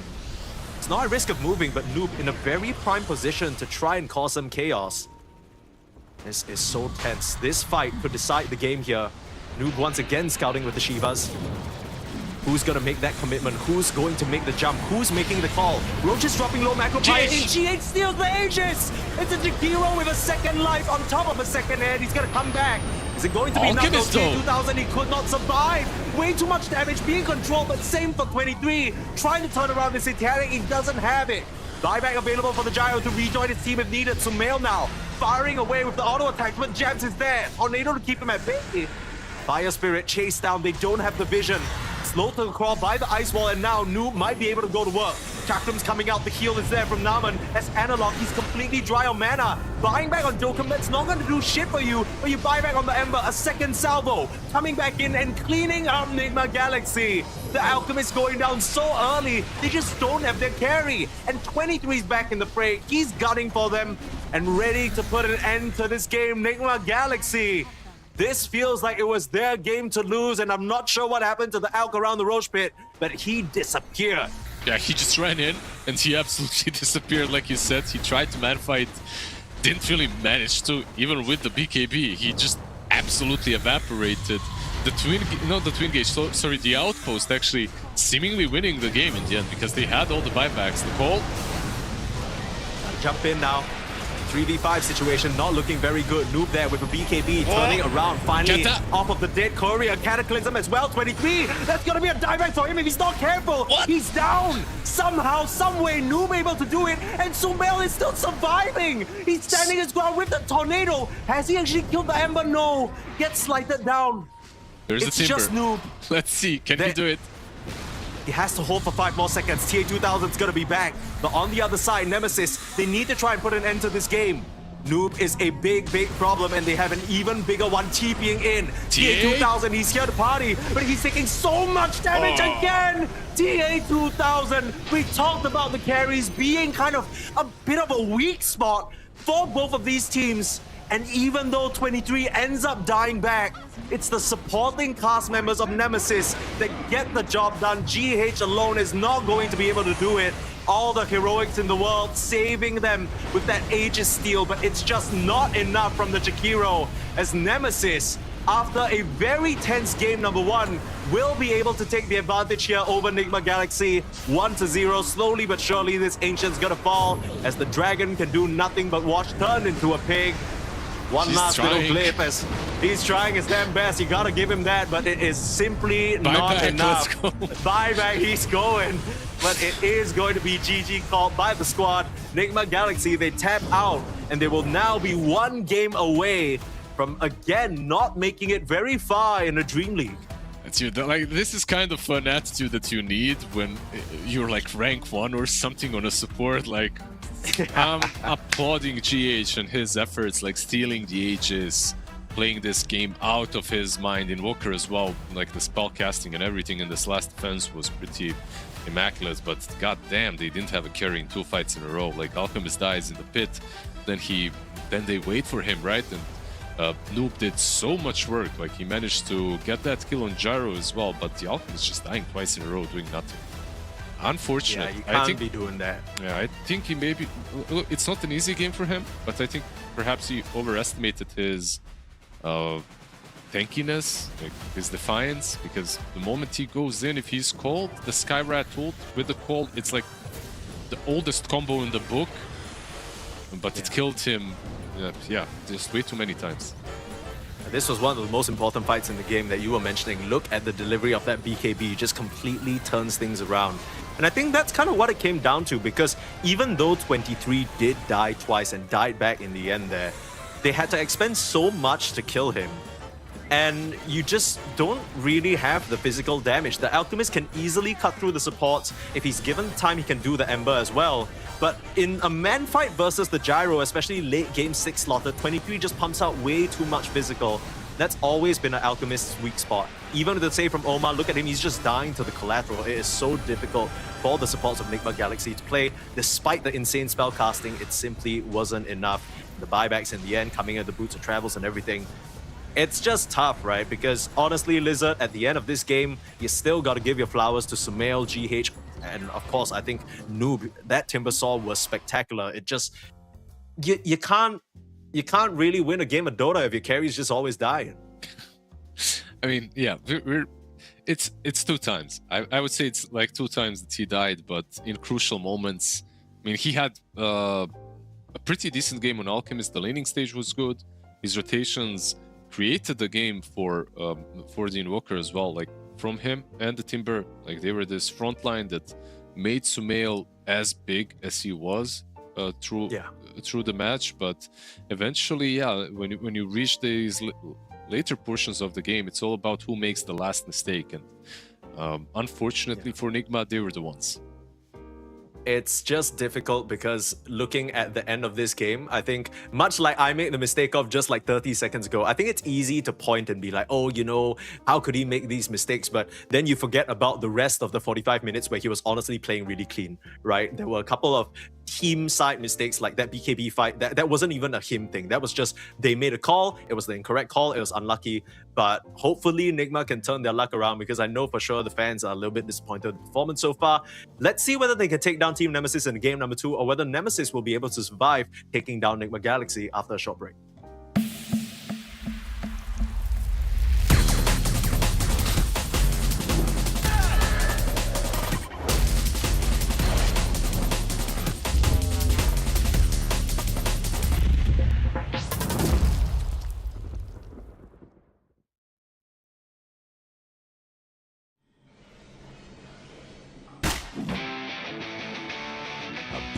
Bloody time!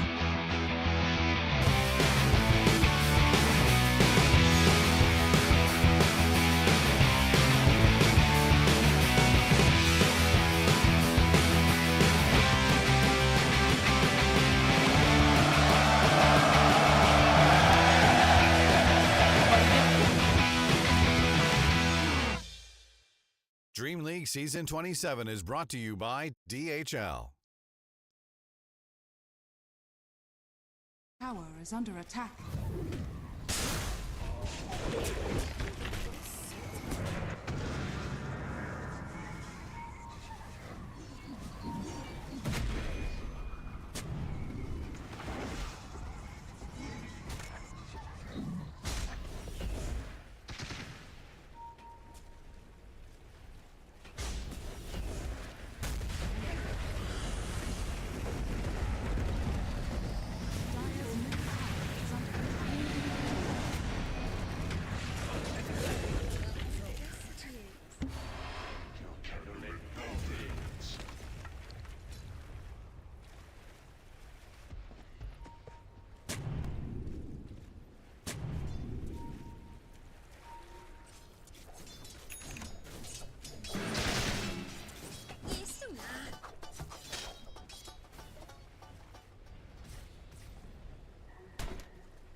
Amazing what you'll find laying around.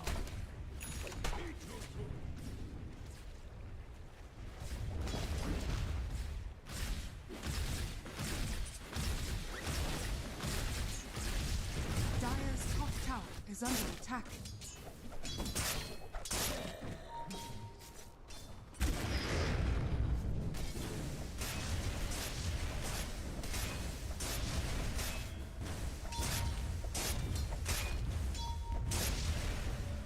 Dire's structures are fortified. Dire's top tower is under attack.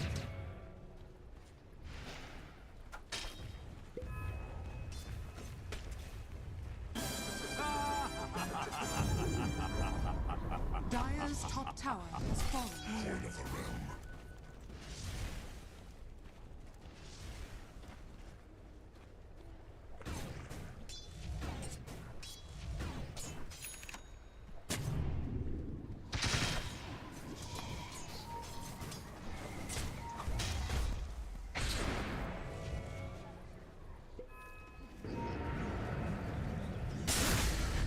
Dire's middle tower is under attack.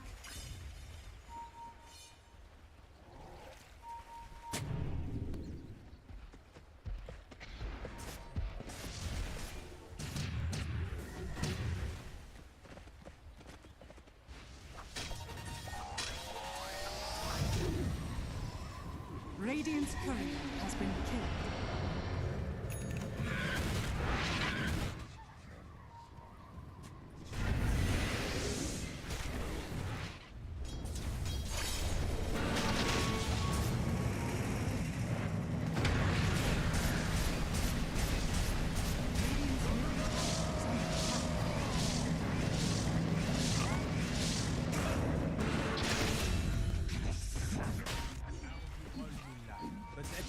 Radiant's bottom tower is under attack.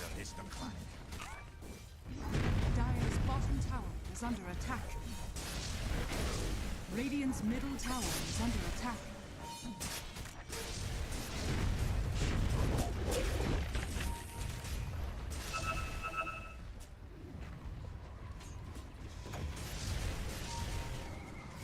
Dire's bottom tower is under attack.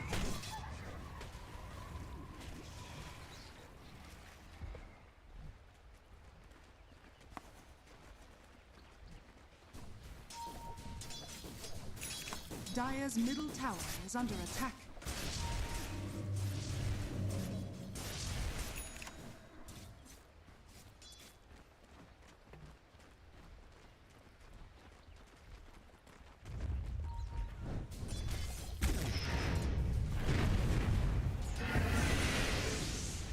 Radiant are scanning.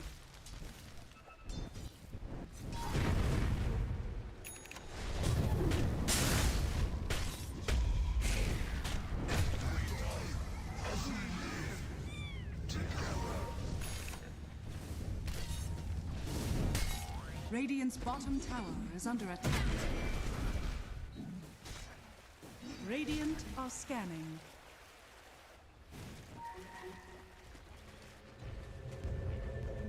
Dire's middle tower is under attack. Radiant's bottom tower is under attack. Dire are scanning. Gold for me.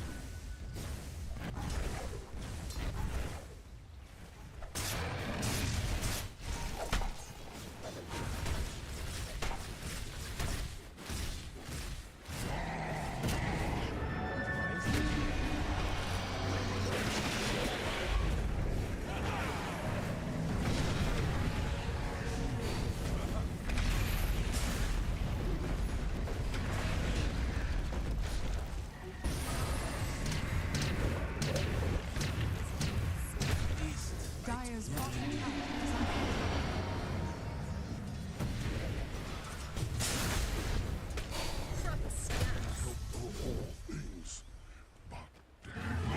Dire's structures are fortified. Radiant's middle tower is under attack. Dire's bottom tower is under attack. Dire's bottom tower has fallen. Radiant's middle tower is under attack. Radiant's middle tower has fallen.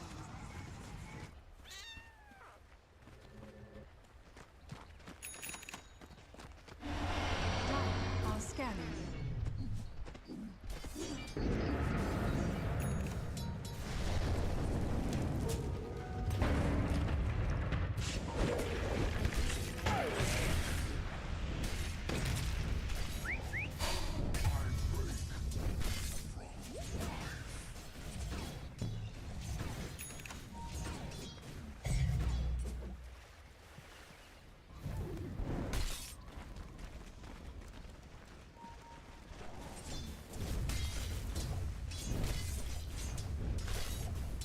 Dire's middle tower is under attack.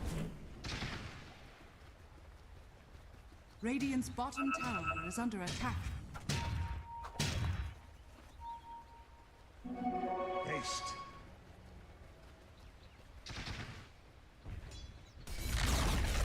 Radiant's bottom tower has fallen.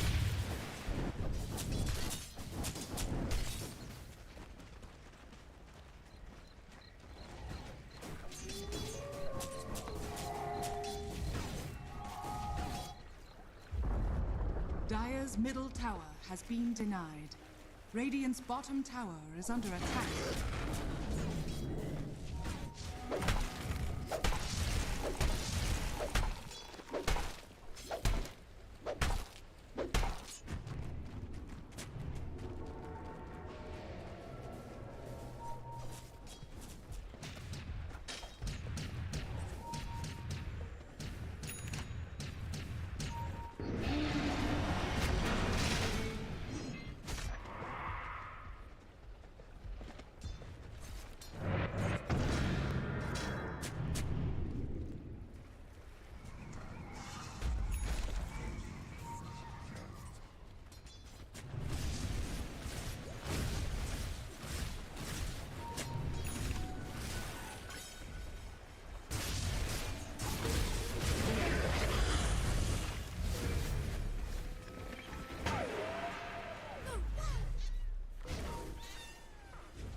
I'll take your tribute.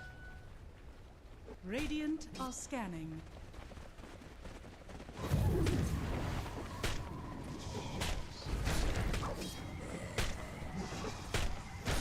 We will not forget this.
Nigma haters are rising up, but Nigma fans are in shambles. We are at the bottom rung of Dream League Season 27 here in the Swiss stage. Permasneeze and Mr. Lizard bringing you the action.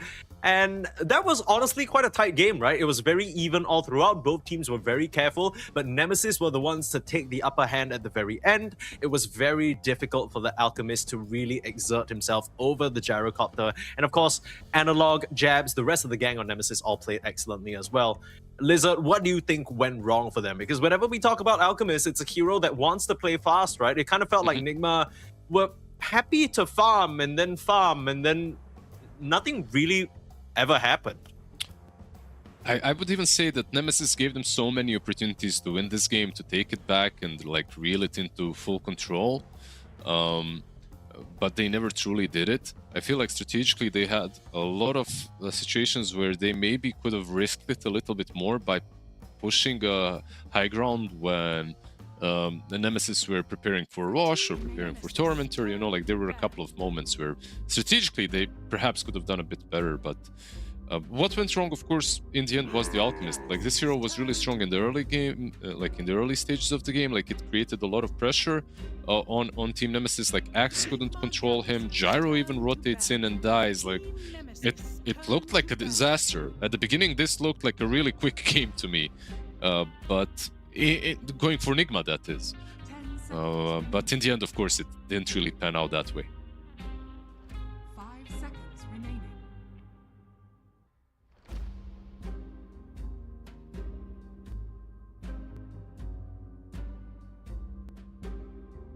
We've got a couple of bans here and there. Nothing too crazy so far. Oh, I'm so sorry. I realized I had muted yourself. Muted myself. Yeah, classic. You figured it out real quick, huh? I'm like, okay, there's something wrong. Like, yeah. No, I was just saying. I feel like at the beginning of the draft, we were talking about how Nigma were cooking, right? They had a very unique approach. I feel like the closest that we got to seeing what their draft was supposed to do was when they had that bot lane high ground defense twice, right? There was so much stuff happening. All the invoker spells, the ice paths, the macro pliers, all these chakrams flying out. It just felt like pure chaos. Maybe that's kind of what they wanted, but the only time they were able to really do that was that defense. Yeah, I think their draft was overall good. I wouldn't take anything too much away from it. Maybe they could have played it a bit faster. There were a couple of situations where they didn't. Like there were a couple of really good executions from them. Nemesis played well as well, even though I truly believe like they gave so many opportunities to Nigma to take the game one. But okay, let's see what happens in game number 2, because Nigma, they're a team that I'm glazing Sumail way too much, but in these kind of games, like this man can play. He can play your win condition from the mid lane. He can be some late game invoker that's gonna do a lot. He can also play some Storm or Ember or any sort of a mid laner that is going to play make like a puck, you know, that can set things up for TA2000. So maybe they can try that approach now. Not sure. Let's see. Yeah, I will join you on the Sumail glazing train, because I felt like for most of the game, he was really on point with his positioning and, you know, he was farming up a storm. But if there is one piece of critique that I would have is, I honestly thought he'd be moving around the map and setting things up more. You know, there were a lot of times where it felt like he was kind of waiting for TA2000 to be the one up front, or maybe his supports finding an angle for him first before he would bring in a Sunstrike or a Meteor. But it was never him on the front lines getting a Tornado off onto 2 to start the fight kind of thing. On one hand, that's kind of what made him successful, right? We keep talking about the formation of him staying behind his beefy cores, but I just feel like he was so strong. He was so damn strong. I just didn't really feel like he was able to fully utilize it. Nemesis will now start things off with a Shadow Demon taking the Jakiro out of the pool, the Timber and the Gyro removed as well. Nigma Galaxy, what do you want to prioritize here? Let's see. Shadow Demon on one side, Centaur of course banned out by Nemesis, so they can do it. I think these kind of heroes are always annoying for SD. Anything that can deal with his ulti, anything that can just run away from him. They get the Dragonite, which is, yeah, it has some good things, it has some bad things against SD, of course. Like the illusions are a bit of an issue. Promulgate as well. you're kind of a tower, so the ulti is is annoying, but eventually you You want can to say it's deal like not that bad? I mean, it's still pretty bad. Try to find a silver lining there. Yeah. I do like the Shadow Demon start though, because it obviously Dragon Knight is the most picked hero in the entirety of Dream League and the current meta. And the Shadow Demon first pick basically says, okay, yeah, you know, you can take the Dragon Knight and you can get that really strong hero, but you're already going to be playing into that disadvantage, right? We can create illusions of you. We can just kind of turn your own Corrosive Dragon back on you. It's going to be difficult for you to really take a fight as freely as you would like. I just wonder what else there is, because just the Shadow Demon is not going to be enough to fully deal with the DK. Absolutely, they need more. Hoodwink DK already, I like this combo, like through the game. Like, if you remember when DK was more popular on offlane, this is the combo that you would see very often. It's like Hoodwink plus DK, stun, bushwhack. Down the line you have sharpshooter as well. Like, overall, I feel like Hoodwink is kind of similar to the Skyrat, in a way that, okay, you have some more control, but he has a slow. What you are bringing with the shard is what he's bringing with his ancient seal. So both of the heroes are kinda, I'm gonna nuke you down in one go, and I'm gonna amp up everyone else's damage on you. So it's interesting. Now comes the Primal Beast. This is something that we saw Analog play to great success in the one win that Nemesis had yesterday. It was just, okay, you reach the point where the opponents don't have a BKB piercing disable, jump forward, pulverize, it's just a killer. It's a hero that can scale up so much. I think Winter was mentioning it yesterday. This is a hero where every single item that he builds just exponentially makes him more of a problem. Yep, a very linear powers. There's no spikes, it's just a power line. You know, he just goes all the way up. Like, you get BKB, Blink, Refresher, Axe, ooh, it starts to hurt. Yeah, he's just stronger and stronger through the game, I agree. There are some ways of dealing with him, of course, on the mid lane and on other lanes. You can find heroes, like if the Clock was in the meta, you would see like a GH position 5 Clock, most likely as well. One of the worst heroes for Primal to play into. But overall, there are ways. We'll see if they find them. They also have to find a way of dealing with the Ursa right now. Like, the Shadow Demon Ursa doesn't strike me like the best lane, so maybe the SD can be on a 4. We'll see. Can be a 5, of course, too. Of course, you get a hero that can jump DK eventually, and you don't really care too much about the armor. You're going to chew through him eventually. Yeah. Just a really one-sided carry-to-carry matchup between the Ursa and the DK. Don't think the DK ever gets to a point where... I mean, the later you go, you might think, okay, he has high physical burst now, he's going to be able to kite, but the Ursa just gets Ags and then Shard, and then he's just always enraged. It's like, it's impossible. Kind of need to catch him off guard. Yeah, usually you need some silences, some Yule Scepters, right? Like, versus Ursa, sometimes it's the heroes, but most of the time it's the itemization, like a mid laner with a silence built in, or something that buys an Orchid, some other hero with the Yules, 4 staffs, and that's how you deal with the Mad Bear. You don't have to be Leonardo DiCaprio in The Revenant, you know, like you can deal with him. What do you think Nigma Galaxy are looking for now? Because ahead of them lie a couple of problems, right? First, you got the Shadow Demon Disruption safe. That's something you want to try and figure out, maybe someone to jump the back lines. But then also you have the Primal Beast and the Ursa up front. These are 2 heroes that need to be kited, need to be controlled. They'll start things off with a Beastmaster, some map pressure. Basically, I want to say almost relegating the DK to mid or 1, but that's not even entirely true, right? We've seen Beastmaster 1, we've seen Beastmaster 3, we've seen DK on all 3 core positions. Still a bit of a toss-up here for Nigma Galaxy. What do you think, though, Lizard? We have seen Sumail play it, right? I would rather see it on offlane with the boars into Ursa, right? Like you can slow him down. You can play around level 3 basically. Once you get it, it becomes pretty damn hard for Ursa to take you down. The Hoodwink plus Beast is a pretty nasty lane as well. So I'd like to see that. I'd like to see that. Even like eventually you get the Roar into Primal Beast, which is pretty good. However, like you mentioned it, you have the Shadow Demon, you have the Disruption, so the Roar is never a guaranteed kill. in some games, if you roar a target, they're basically as good as that. But when you're playing into a Shadow Demon, if he has a Blink Dagger or if he's positioned well, you probably aren't getting that insta-kill. So the Crapify is good though on the other side as well too, right? Mm-hmm. You probably would want to be using that offensively in the sense where you're not decrepping your ally to save him, you're decrepping the Ursa that's trying to beat the shit out of your friend, because whoever the Ursa's beating the shit out of probably is eating a Shadow Demon Demonic Purge as well, so that decrep already is a bit of a maybe weaker point. Probably just Nigma Galaxy wanting more pressure on the towers. That's what screams out to me about their draft right now. All three of these heroes, Pugna, Beastmaster, Dragon Knight, they just want to hit their level 6s, get their first few items, and start running at you. Less Shrek will be the answer here in the mid lane for Nemesis.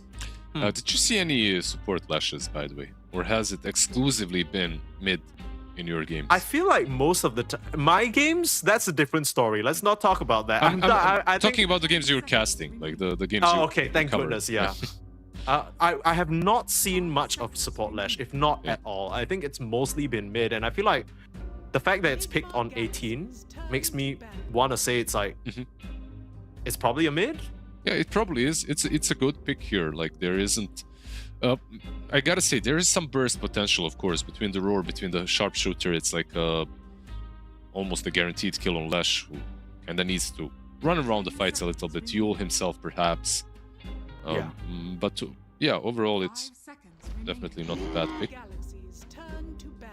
Kind of an interesting one that they revealed this so early, because I feel like in picking this Lash, yes, you're using the 18 pick slot to secure your mid laner and then protect him with some bans and whatnot, but then you also are basically laying your cards out, right? It's very clear how the lane setup is going to be, and that gives Nigma Galaxy a lot of options of how they want to move this Beastmaster or Dragon Knight around.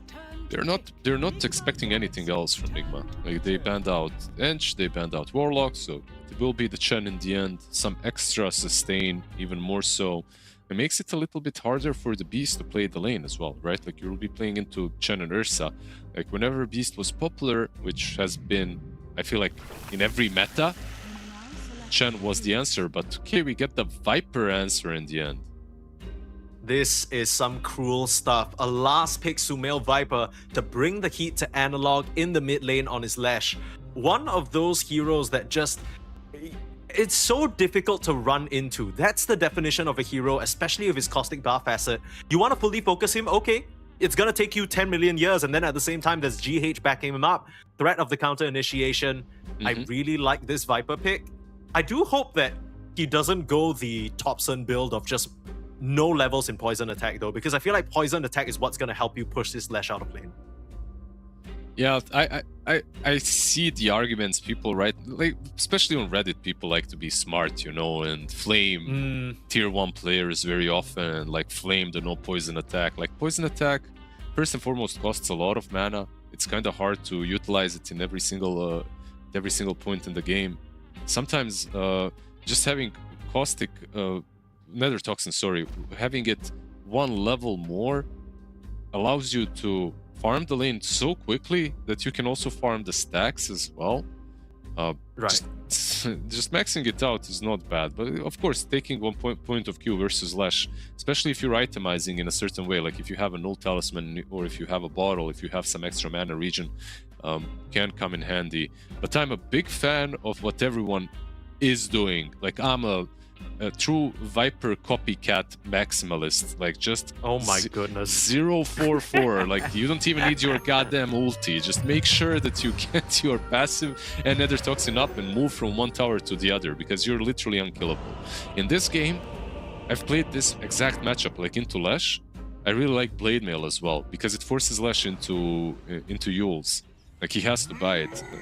If he goes in and you have and you just jump in with Tag's Blade Mail on a Viper, he kills himself. The matchup is already hard, by the way, keep that in mind. This is not going to be an easy game for Nemesis to close out this series quickly. I think Nigma Galaxy have a pretty formidable draft. Do you have any side that you're favoring just off of the heroes alone, or do you think it's pretty even? I would say it's pretty even. I think, like, even though this Viper is a dirty pick for sure, I don't think that Nemesis' draft is that bad. Like, you have Chen Ursa into Beast, so that lane should be kinda alright. You have a lot of breaks into Viper as well, which is, you know, eventually Primal Beast, Shadow Demon as well.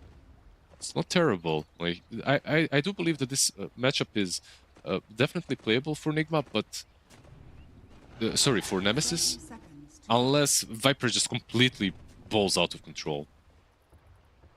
We'll see whether Sumail is able to do it. You were gassing him up non-stop. You were saying if there's any man that can take it home for you, it's going to be none other than Sumail in the mid lane. Less of a miracle show and more of a Sumail, I guess, masterclass is what we're hoping for here.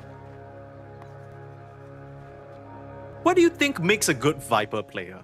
Nothing. Like, you need one brain cell, basically. Damn, that's cool. I was gonna ask because you were saying that you're a Viper enjoyer yourself, so I was wondering if there was any sort of, oh, this could be annoying. Using the Blood Grenade to try and get the creeps, but now getting his range creep deny and jabs is not going to be able to touch that wave. They even bring the Beastmaster ball over. That's really cool. That was beautiful. That was absolutely beautiful. They knew exactly what was coming. They prevented it. They ruined it, I would say, even. And now he's got boots, no level 2, range creep denied. This is like worst case scenario for a Primal Beast, I feel like, when you're doing this play. Yeah, he even bought the Blood Grenade for it, so that's additional lost net worth. And you can see, this was the whole plan from Nemesis's off lane, right? Jokum, he was fine coming a bit later to the lane because he just wanted to give the Primal Beast a full EXP. Now you're in this awkward situation. What do you even do? You just kind of got to stand in lane, right? I don't think you have any options.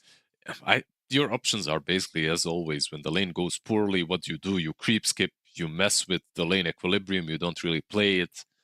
I guess that's what they will attempt to do because he's got boots. Like, of course, it is a Primal Beast. Like, you can use Trample to push in a little bit, perhaps, again. Yeah. It's a little bit interesting to me that they opted to pick up this Primal Beast into the Dragonite because, yes, on one hand, later down the line, you get your Pulverize, you get your Break from the Aghanim's. It'll all be nice, but in theory, if you were going to flex it to the off lane, this was always a good matchup for the Dragonite, right? I think whenever you're playing into Primal Beast off lane, it's like, do you have a stun? Do you have a way from stopping him from trampling you? And Dragonite, it's always an easy Dragon Tail. Yeah, for sure. It's a pretty good matchup for DK. I guess they went with the comfort zone and they found some different uses for the Primal Beast somewhere else. Like, the more I'm seeing this draft of Radiant, the more I'm liking the Viper pick, to be honest. Just every single one of these heroes dislikes playing into Viper.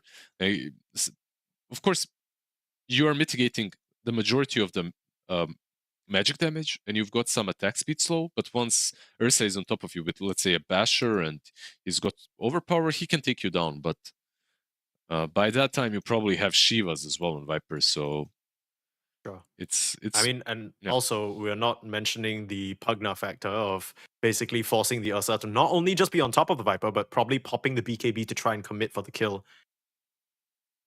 And then if you BKB, you eat a raw, it's going to be a bit awkward. A lot of layers, I feel like, to the team fight. Nemesis, you know, I wonder how they're going to try and play this out because they opted for a last pick Chen.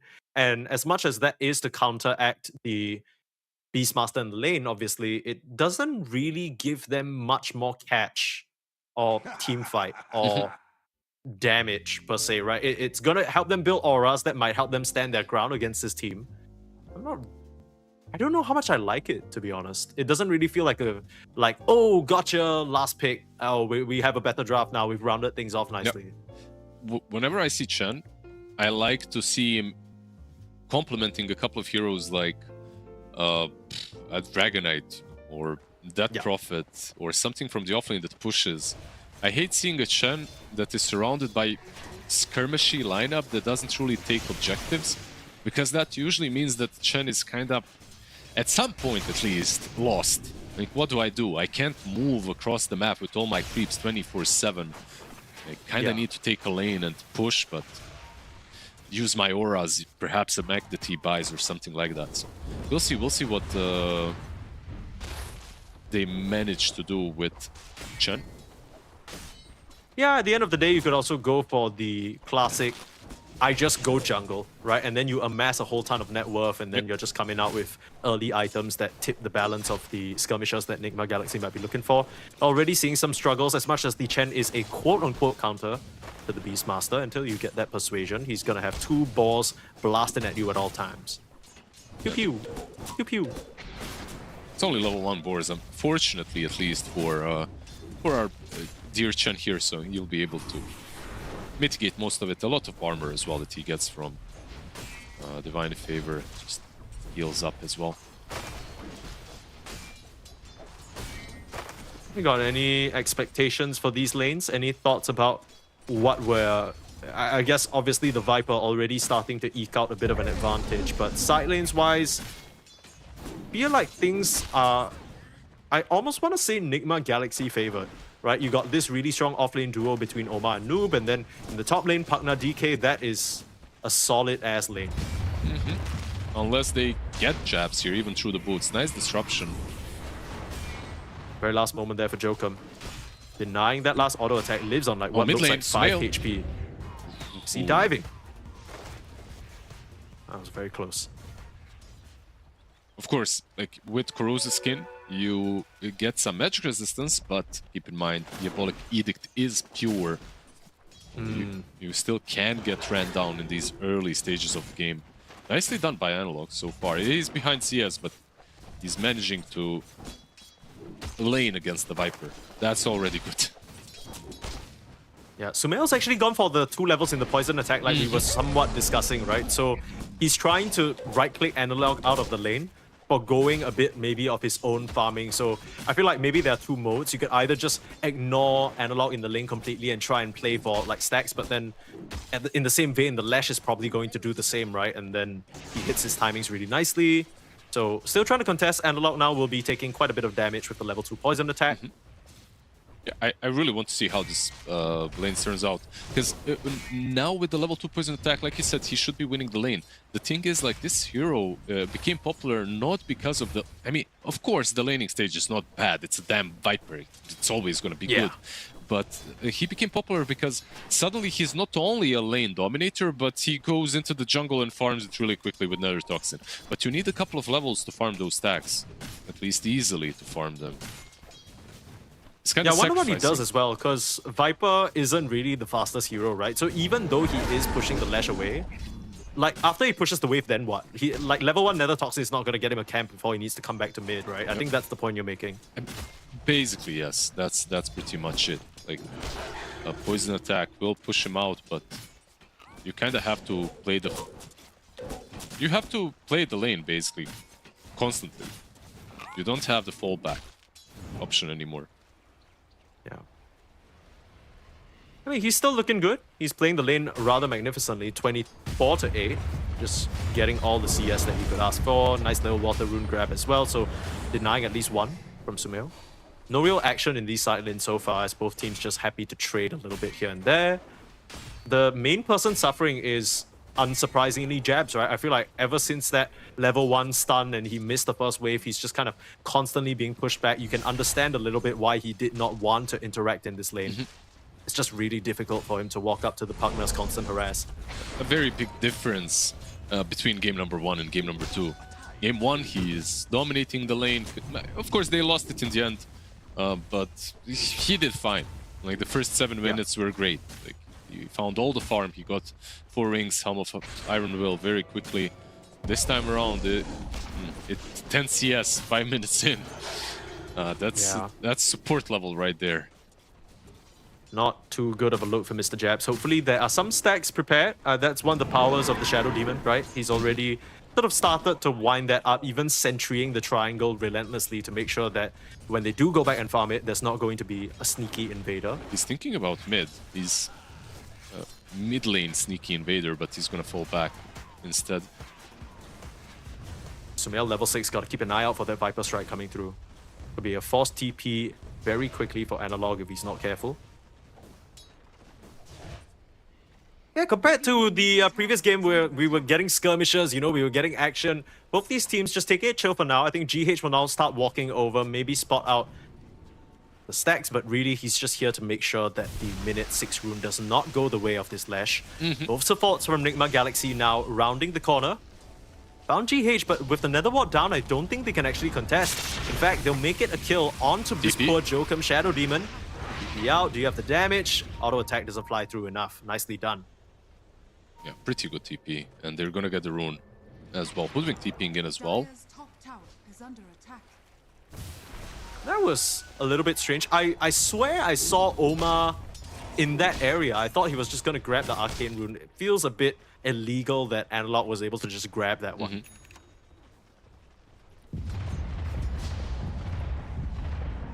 Yep, Lash still not 6, he's gonna get it now, but so even though Viper did completely dominate the lane, I feel like Lash's game is still very playable. But it's, again, Lash is a very active hero, and if you even shut him down a little bit in the laning stage, and if you have a hero like Viper that can just control him, it could be a problem, and that's what I'm seeing right now. They have the 2 heroes that have been completely controlled in the laning stage. It's the Lash and it's the Primal. Primal even on top, creep skipping under the tier 3 tower. Not a lot more that he can do. Being bullied by GH, it's really difficult here.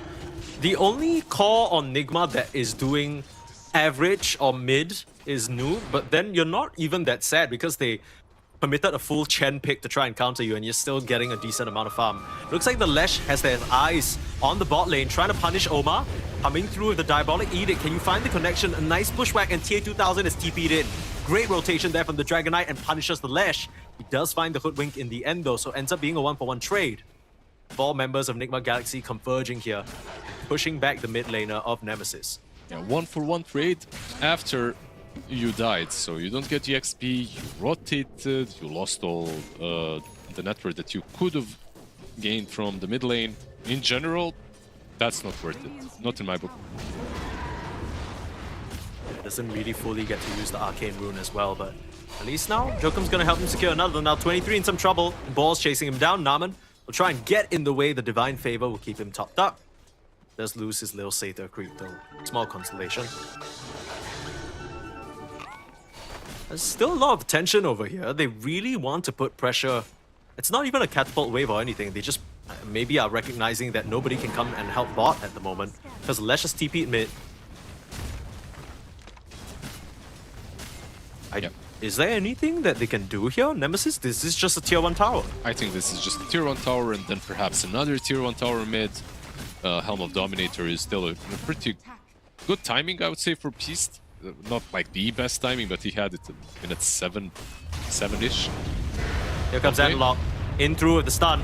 Very nicely done. Jab still doesn't have that pulverize, but it will be enough damage at the very last. Are you serious? TA2000, he skitters away. That is not supposed to happen. Another rotation for Analog, just gone wrong by the nice moves from Nigma Galaxy. Oh, that has got to sting. Very similar, by the way, to game number 1. All the rotations on the Alchemist more or less failed. It's just that this is the first one. But yeah, Lash, rotation bottom, didn't work out. Rotation top also did not work out.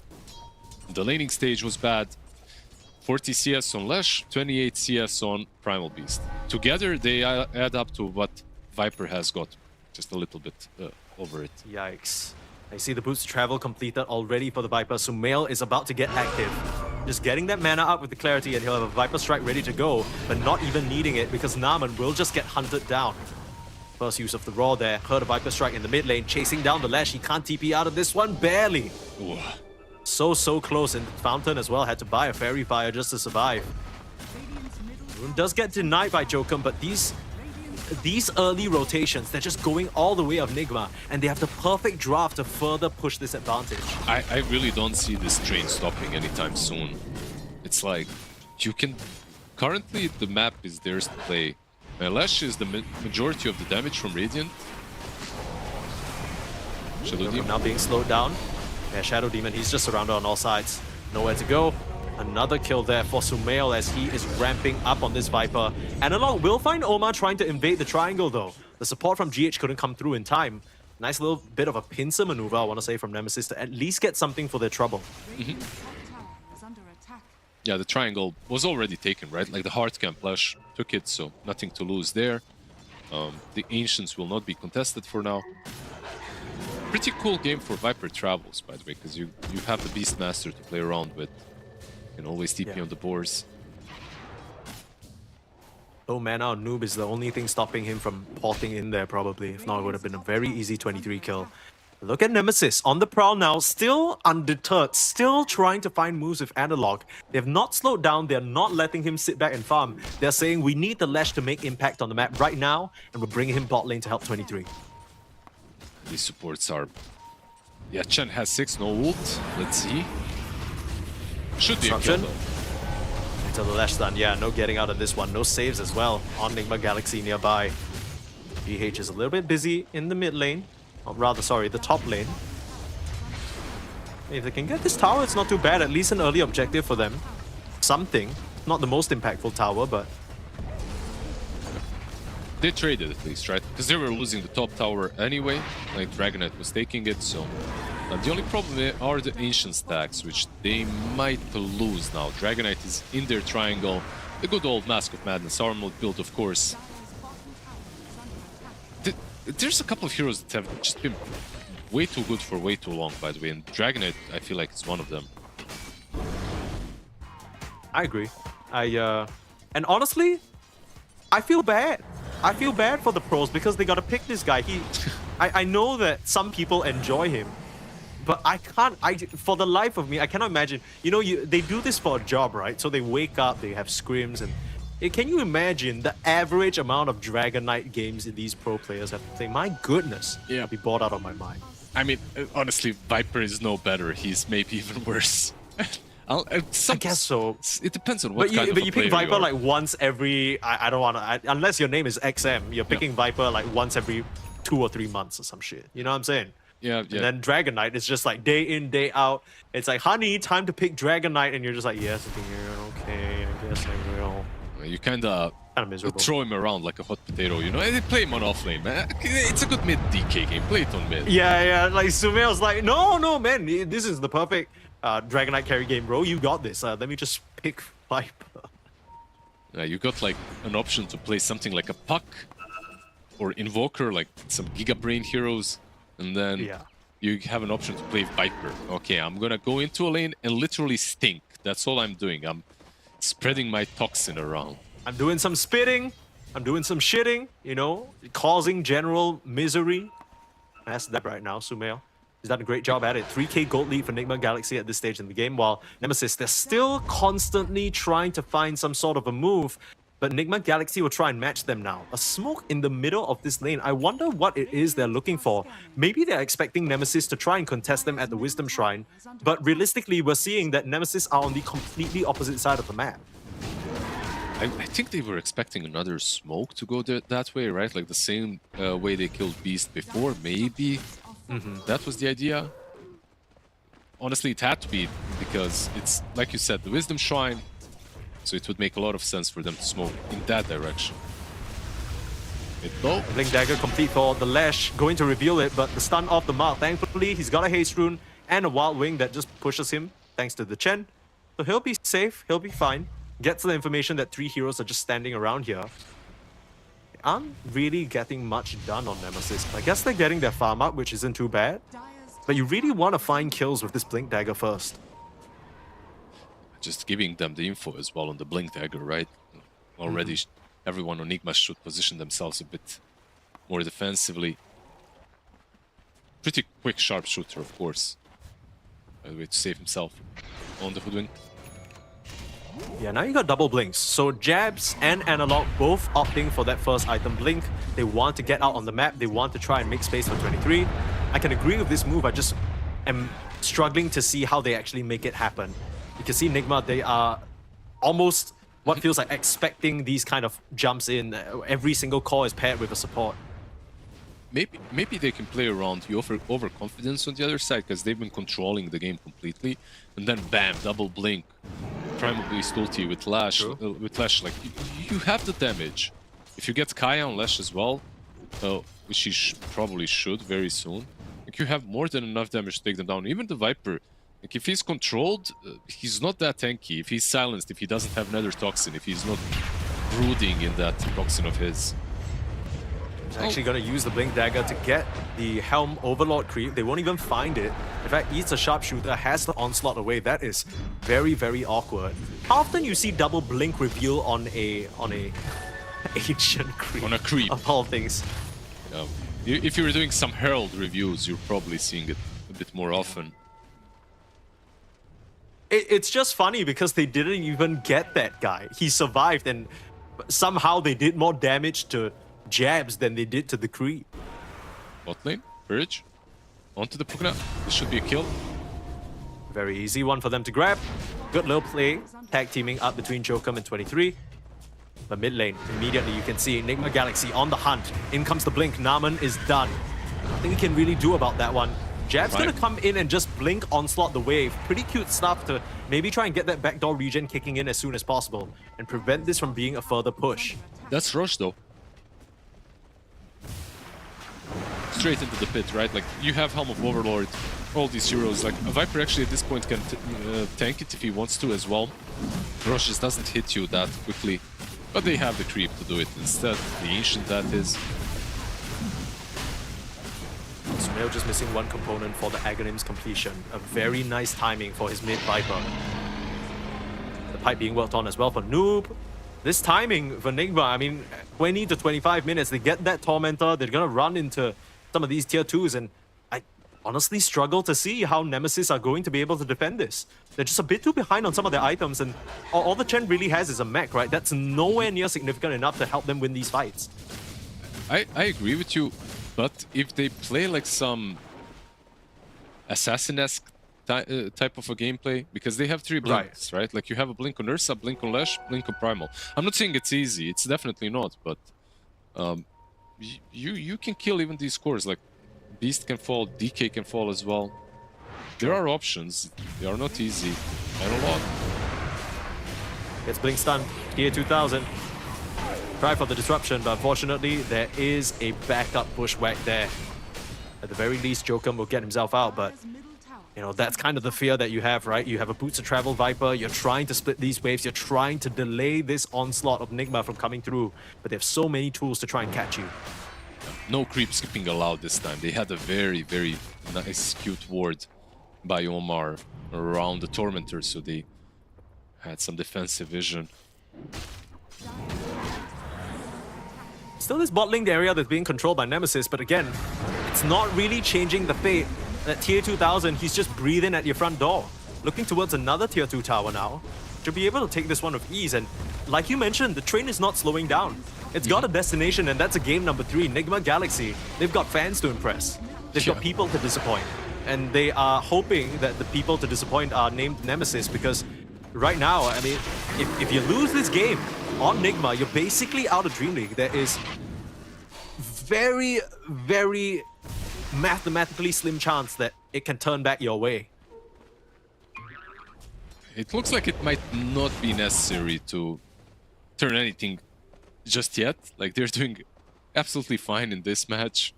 Do you think that Tirsa can switch it all up? Like he's been farming well. He's second in net worth. Like the net worth is 5k advantage for Enigma, but he's top of the CS, second in net worth. He's got Basher, Blink. Like he's got the items. I'm just curious if these items are enough. Because there's a lot of things that he... Yeah, right? Do you have the time though? That's the big question. K2000, he's working towards his own BKB as well. Able to get a free Tormentor for themselves. The shard on the Pugna definitely a little bit weaker than Omar's. I don't think Omar's bought it yet. He's hoping to grab it. Yeah, if he doesn't get it, he buys it, right? Like that's how important it is on this hero. If you don't get it, you just punch the monitor and then buy it immediately afterwards. Basically, yeah. Damn it! Like, what the hell? Because the Pugna one is like... It's kind of dog shit. Like, it doesn't actually... You never really have a good use case for it. I don't think there's a world where a Pugna gets to stand there and slowly wait for his life drain to refract. And you're never really using life drain offensively as a support Pugna anyway. Yeah, it's a bit of a meme for sure. Like once in a lifetime you see it being used well, but not very often. Meanwhile, on Hoodwink, the moment you get that shard, it's just bonus damage. It's simple People as just it is. die. People straight up die. Like, and then the Pugna life drains his nether ward, and you have a little laugh, and you just walk away. Omar will get it, so thank goodness no monitors punched here. Naman, he's scanned. Naman. Okay. They're coming through the twin gates though. 23. I think you need to get the hell. 23. Okay. Coming through with the pulverizer. It was all a bait play. GH there with the Decrepify. Is it enough to keep Noob up? There's the demonic purge that we talked about. It's not really going to help. TA2000 there at the start. And the other side in trouble with the disruption at the very last moment. They've lost Jax, but they traded out. This is not going to be a good situation for Nemesis. They can't even find that Pugna. Very ambitious attempt there from Nemesis. They were trying to go for what you were saying with the whole assassinate one hero at a time, but Nigma Galaxy, they were just ready for it. They needed to do the assassination a little bit quicker. You know, it was a bit too slow. Flash.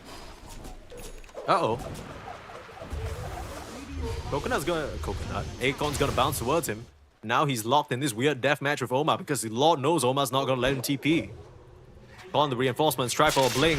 Bushwhack off the mark. Are you serious? Little bit of a whiff there, Omar. You can see him shaking his head on the camera. He's a little bit disappointed because that should have been a freebie.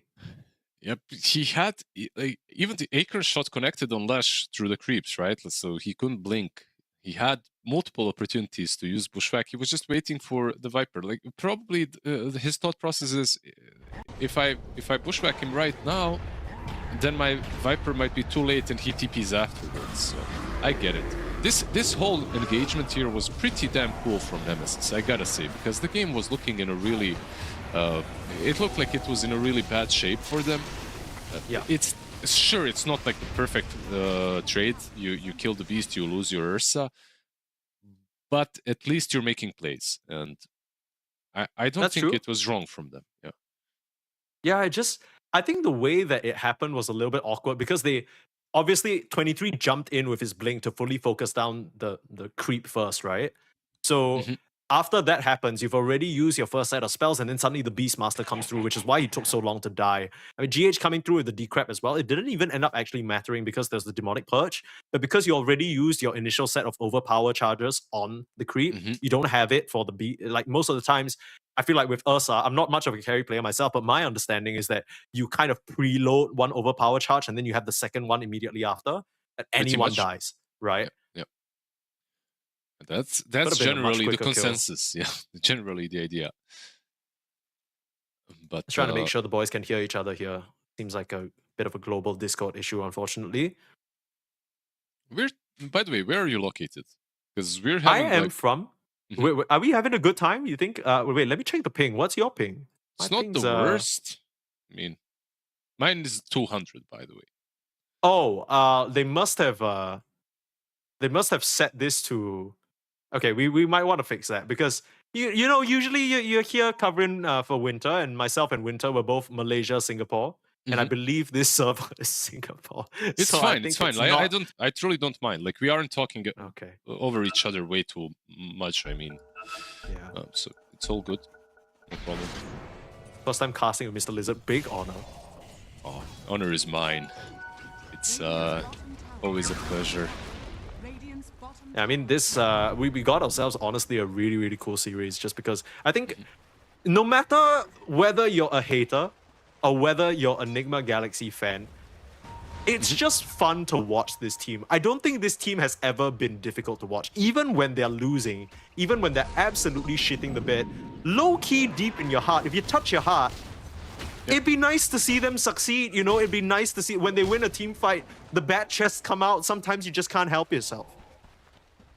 I mean, if you're anyone that works for Enigma, like you can pride yourself of having the best views this world has ever seen, the best viewers, because every time these guys play, like, it's just look at the numbers on Twitch. Yeah, everyone comes out. Everyone wants to see either Enigma, whether you're a hate watcher, whether you're Miracle's biggest fan, everybody's watching. Everyone just wants to see what they get up to, and I mean, in this particular game, I think the fans are having a good-ass time because it's a 7k gold lead at this early stage. Nigma, they did a great job in the early stages to squash out some of these cores, and now Nemesis on the back foot. Oban being found, who's found who? Jabs now, Bushwhack not going to be a factor, but held in place by the TA2000 stun, and he is going nowhere. Yeah, they kind of need the BKBs before they can play Dota, but like this is one of those games where even when you get the BKBs, it doesn't feel great. Lesh, ooh, it's kind of lucky TA didn't try for a blink. Scary business. There's Dragon Knight. He has most of his pretty significant items already, but with that Daedalus, heroes are going to melt even faster than they already were, which is honestly crazy to think about, but... Some of these heroes, you know, like back in the day they had, or when I say back in the day, a year or two ago, they had weaknesses. Sure, you take objectives well, you're strong in the lane, but your scaling isn't as great, you know? Like they had some chink in the armor, something that you could work around, something that you could play around. But right now, like, heroes like Dragon Knight, like he's strong in the lane, he's strong for pushing, he's strong late game. Yeah, there's scales just well. nothing. Scales well, yeah. I remember a period in time where Dragon Knight was strong in the lane as we see Jokum just absolutely disappear. I remember Dragon Knight always used to be sort of more of an early hero, right? The scaling in the late game was always a bit of a difficult aspect. You usually talk about, okay, you know, this is where the Dragon Knight starts to fall off, right? He's not really doing as much damage as some of these other heroes. But then now you got like Black Dragon, you got like so much DPS just from the Dragon form alone. It's kind of disgusting. And now he'll bring that DPS to the high ground. Backed up by Noob, all the auras in the world. Easy push for them. No Shadow Demon for another 10 seconds. Nemesis, can you afford to defend this? Doesn't look likely. They're not even smoking up, they're just letting this happen. They don't really have a choice. I'm not sure, like secondary side might be a bit too much. Ursa still has no BKB, by the way. That's the reason why. Jabs has his BKB though. That's freshly picked up. What's gonna hang out 23, overpowering to the side, and that's enough for Nigma Galaxy to do a little bit of a fake back, smoke up on the high ground, and try and bait the side of Nemesis in. Yeah, they're disciplined. They might find Ursa because of it. They're pinging him out, I believe. Yep. High ground wall for 23, allowing him to get the vision. He's able to blink out in time. TA2000. Unfortunately, that Dragon Tail stun is a ranged projectile, so it doesn't connect on the bear in time. He even tried kind of right-clicking before. He needed to jump on top of him, like just on top of him for that stun to work. It's like with Ravage. If you aren't on top of a target, he's gonna BKB or blink. You won't get the connection. I mean, the Asa also had a shield rune, so if you tried to like auto-attack first, I think he'd still be able to blink in a weird thing. That's true. Yeah. Honestly, I feel that they could have been less disciplined this time around and just I think that's the trend, right? Like with Nigma Galaxy, even in the previous game, like we always, whenever we see an alchemist, we talk about the timing window, and it just feels like it never happened because they were so scared. But Nigma, they're in such a commanding position, but they're playing extremely carefully, and I understand it because it's their last chance, right? It is their last chance. They're really, really scared. They want to make sure they can secure this win, so they're crossing all the T's, dotting all the I's and whatnot, but like, at some point you still gotta win the game. Yep, absolutely. Sometimes waiting for a little bit too long puts you in a worse position, even though you're winning. Like in this game in particular, what changes? What changes between the push 24 minutes in and 27, 8 minutes in? Well, a lot with the BKBs, right? Like you're gonna have one on Lesh completed. He was quite far away. He only had Yograx. Now he has a full BKB. And you will have one on Ursa eventually. He's, what, 200 gold away from it. One wave, basically, or less. So suddenly you have all these tools at your disposal. And up to this point, I would even say that the game was unplayable for Nemesis. I'm not saying that they're in a commanding position on that they're going to win, but the game became playable again. Yeah, like now there's an option, right? Because that's what the Primal Beast plays for. We were talking about this hero and how it exponentially scales. The BKB just unlocks this whole other dimension where he can go in, probably shrug off most of the damage, and the only thing that can stop him is a Primal Roar. Now on Noob, you can't just throw that out for a pickoff. You can't throw it down to stop the Ursa. You need it to cancel the Pulverize. If not, whoever's Pulverized is just toast.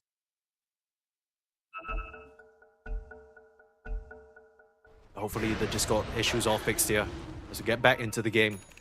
Now a playable one despite the 12k gold advantage for Nigma Galaxy. Still a bit scared of going for that second lane, maybe wanting to wait for the next Roche coming up. I'll spawn in 1.5 minutes from now. I guess that's not too long to wait. We talked about the BKB differential, but the second life would certainly help them feel a lot more comfortable. There also happens to be an AD rune that 23 manages to snag away. This might be an opportunity for Nemesis to try and fight. Yeah, that's a smoke right there. They find the DD. I think... Oh, he went base to pick up the BKB instead, so he's gonna be a bit late with it, but it's still most likely a smoke.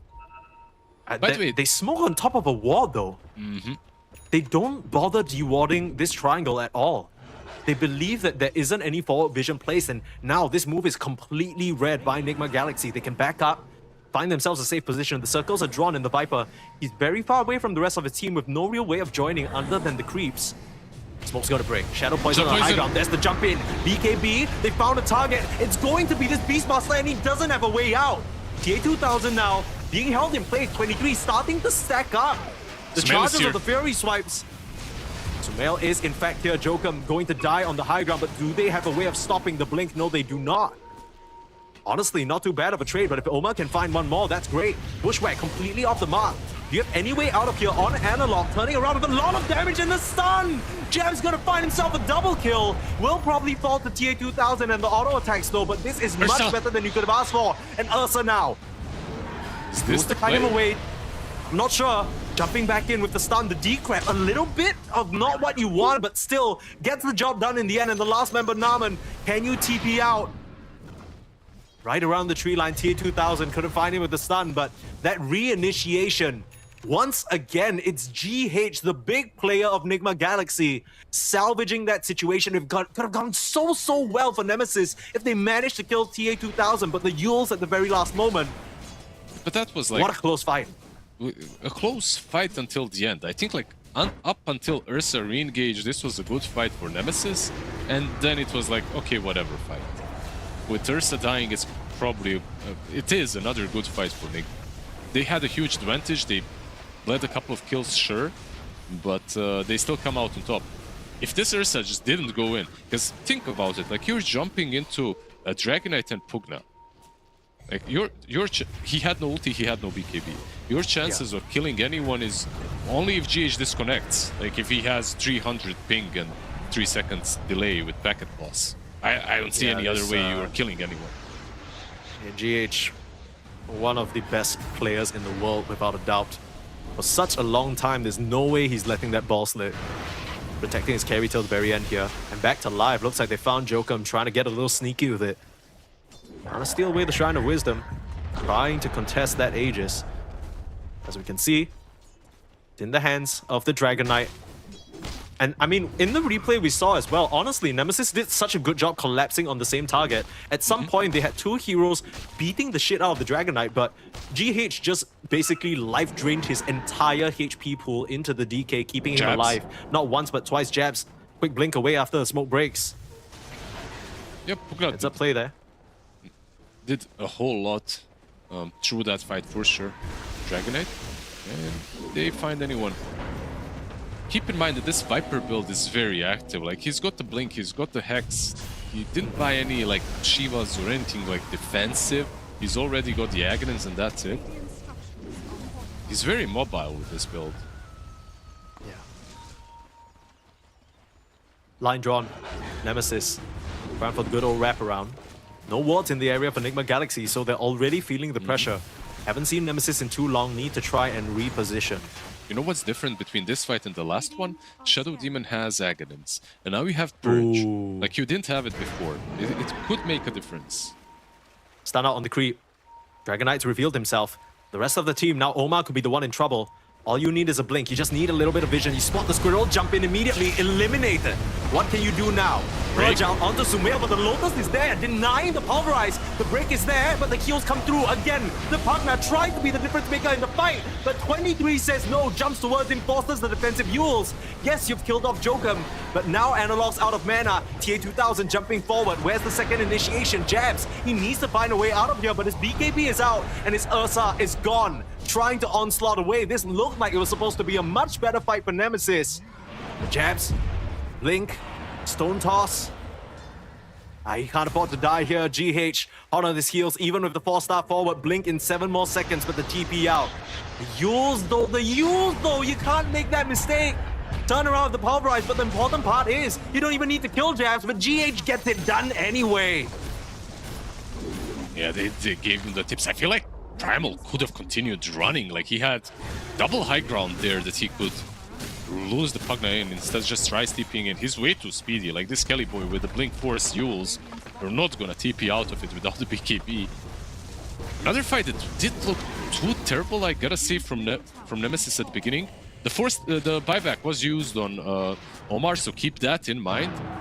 They get the side, but this game is still very interesting to me. I feel like there is still a slight comeback potential for Nemesis.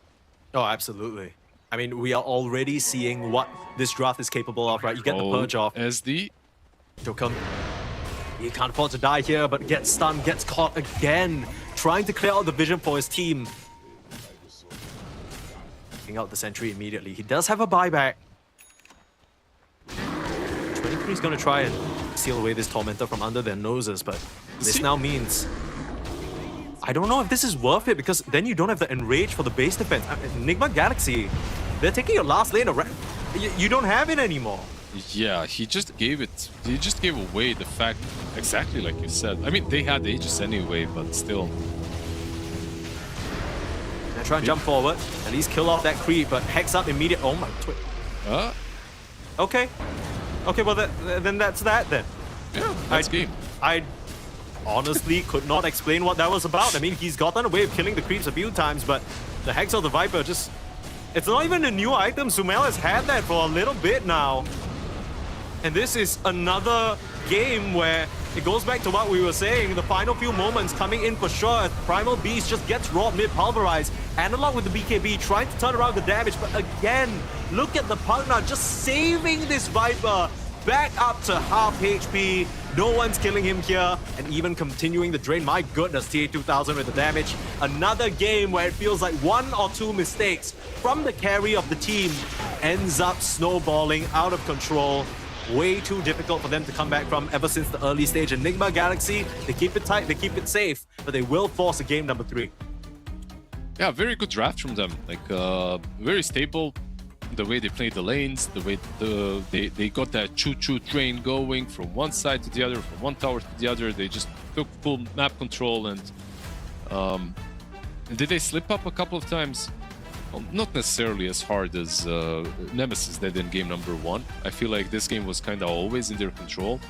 By the way, that fight around Rosh Pit, where it kind of went Nemesis's way, but then Orisa jumped in and died. I was gonna talk trash about Sumail's items, but as they won the fight, I just let it go. I gotta say that he was very active on the Viper and he was doing a lot, but if this game went poorly, maybe one extra fight, I feel like his itemization could have hurt them, because he was dying really damn quickly. One purge from the Shadow Demon and his passive is gone, he just disappears. Maybe that's the reason why he did go for this kind of a build, because he knew that eventually that purge kills him no matter what. So you just blink in, you hex, you get a target down, and then you trade your life for it. Maybe that was the idea. In general, a really cool game from both of these squads. And really cool to see that Nemesis still found some way back in. Yeah, it looked really, really difficult for them at multiple points in the game. And it's tough, right? Because on one hand, you want to say, it's nice that Nemesis are still trying to make plays, but then in situations like these where 23 is just kind of jumping in and kind of giving over a kill where the fight was honestly good for his team. If he survived, yes, you don't get TA2000, but overplaying a little bit is another factor, right? We're seeing it at the very last moments here. He's trying to get on the Viper. He gets pushed away by the Raw. There's just so much control. He has to pop his BKB just to get something good going for him. And the whole time, TA2000's just auto-attacking away, just untouched. Look at how much damage he's doing. I think in both of these games, Nemesis overplayed their hand at times, especially when they're having a good time. They can't stop at that. You know, they have to push their limits. In game number one, of course, it did work out this time around. They were in a bad spot anyway, so I feel like maybe they could have consolidated if they take down that fight with Ursa and Chen surviving, and then they reset. Maybe the gold lead suddenly isn't 12 to 15k anymore. It's like 7 to 6k, so it's a bit easier to play. But yeah, it is what it is. Luckily for us, we get game number 3 to watch and see which one of these two teams goes home, right? Like, basically. Yeah. You still kind of get prize money and EPD points for every series win, and each of these teams will have to play the full 6 series, but it's a different level of motivation, right? Your back's against the wall, you still have a chance to survive. Let's see which one of these teams makes it out on top after a short break.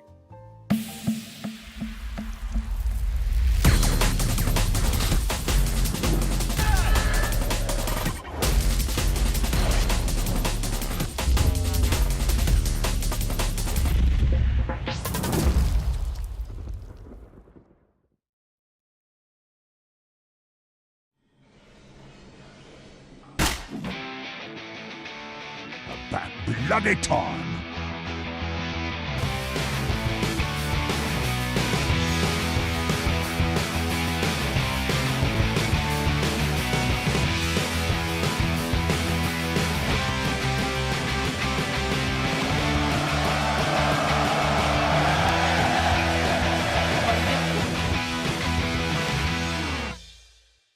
DreamLeague Season 27 is brought to you by DHL.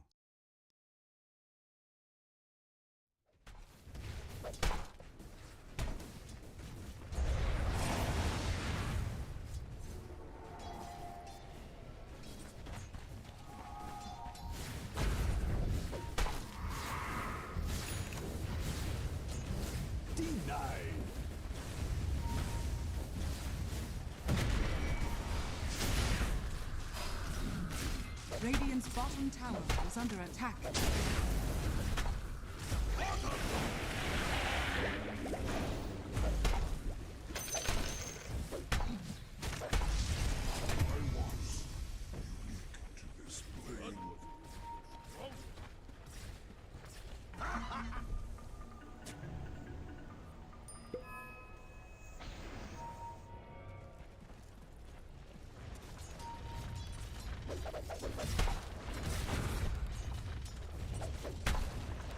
Radiant's middle tower is under attack.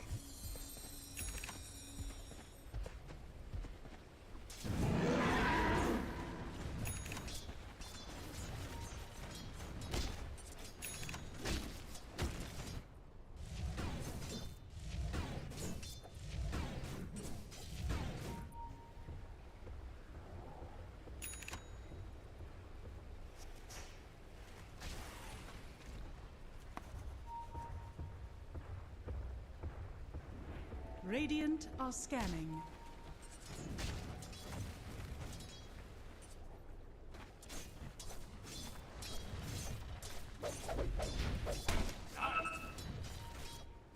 Watch out!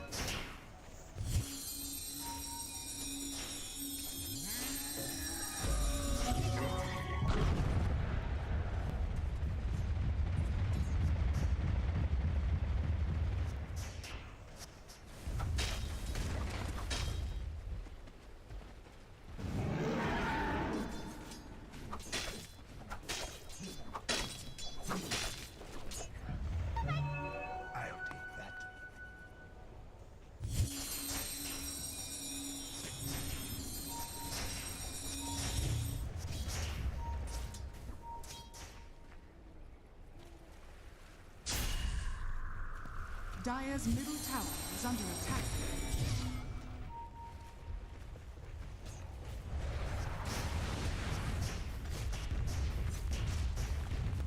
Radiant's top tower is under attack.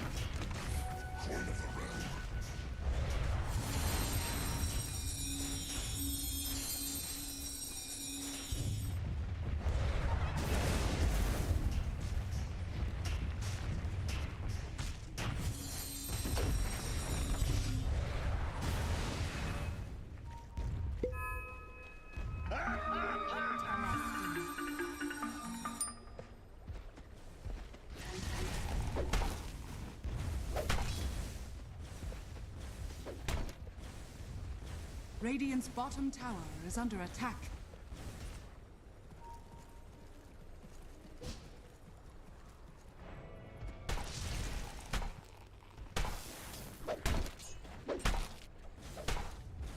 Radiant's bottom tower is under attack. Dire's middle tower is under attack. Dire's middle tower has fallen. Radiant's bottom tower is under attack.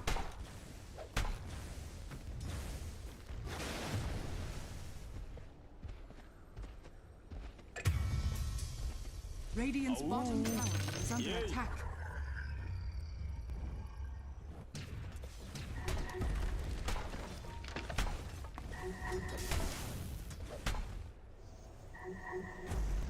Radiant structures are fortified. Radiant's bottom tower is under attack.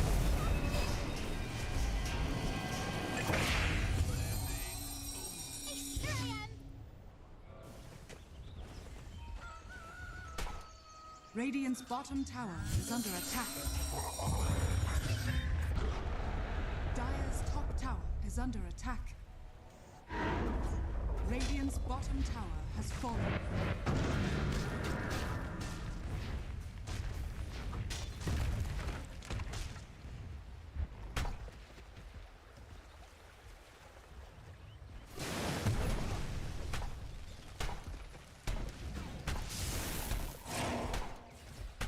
Dire's top tower is under attack.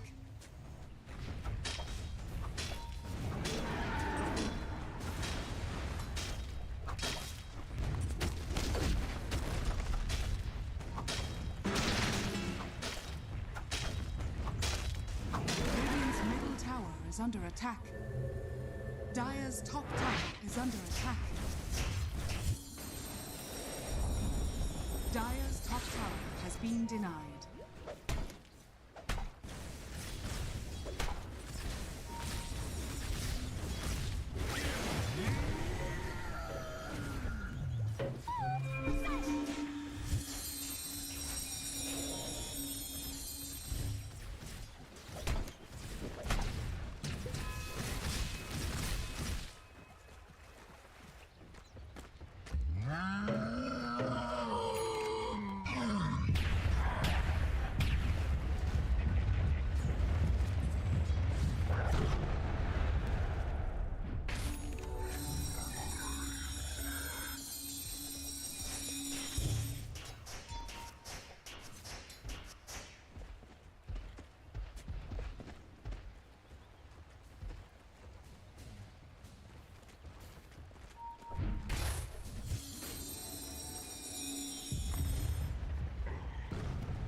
Dire are scanning.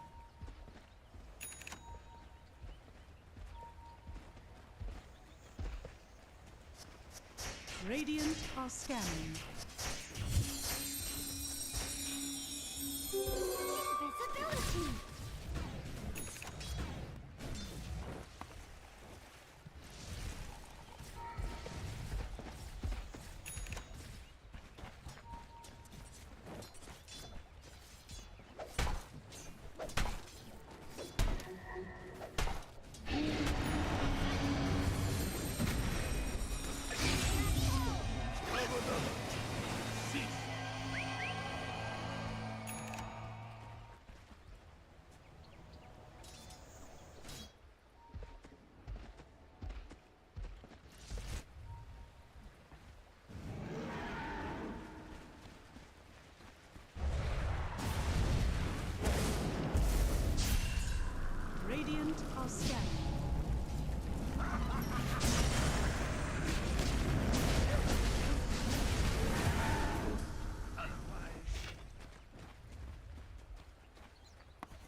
Radiant's bottom tower is under attack.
A lot of safety, a lot of care, and a lot of being very gentle with it. But Nigma Galaxy finally get their first win here at DreamLeague Season 27. It's Permasneeze and Lizard taking you through our last game of the day here on this stream. Our opponents being Nemesis, of course, means that they're not going to be easy to push over, especially with both teams being one game away from virtually being sent home, right? You're still going to play through the entire Swiss stage. You still get points and money if you win each series, but it's not going to feel the same knowing you can't progress on to the next stage of this tournament. Yeah, of course, it feels bad dropping out of any tournament, right? Like, especially at the early stages. So, especially without a series victory for both of these teams, it would be nice to get that dub. Unfortunately, one of them will not get it. One of them will probably be eliminated after this game. But you know, we're in luck. It's a best of three. It's a best of three in an elimination series. So these kind of games always bring out the best out of players. I'm a bit curious about your perspective here because maybe I'm reaching a bit too deep. But Team Nemesis, so far, they've lost 2 games, sure. But at the same time, each one of their series losses, they've still taken a game. They took a game off Team Liquid, and they took a game off Amaru. Of course, 2 different calibers in terms of opponents. But at the same time, you know, maybe that says something about the team, that they aren't really quite able to finish the job, that they can't really fully adapt as much as they need to within a series. Does that tell you anything, Lizard, or is it too small of a sample size? Well, it depends how you look at it. You could also look at it from a perspective, damn, these guys are taking games off of the best teams, right? Like they can win against Liquid. And when I was looking at this when I'm looking at this last game, even when they looked completely down and out, they found those BKBs, they found a way to get a couple of fights going well. I would even maybe argue that they're looking better when they're struggling. They're looking stronger when, I mean, they're sharper when they're losing. Once they start winning, I feel like that's where the problems actually start, because they take it a bit too far. I gotcha. I mean, it's always one of the most difficult parts about Dota, keeping that discipline until the very end, especially up against top teams like Nigma Galaxy and Team Nemesis. I mean, these guys have been playing pro, right? Sure, you might laugh at me, you say, haha, how is Nigma Galaxy a Team Nemesis top team? But it's undeniable that you're still kind of playing at the tier 1 level. You're just not really beating the rest of the tier 1 teams yet, and a lot of it comes down to these small little things, these reinitiations, these split-second small decisions that make the difference. And I'll tell you what, in that previous game, GH certainly made the difference, proving exactly why everyone still is gassing him up as the big deal that he is, right? People are placing Nigma Galaxy higher just off of the fact that it's him coming back after a break. There's just too much respect for him.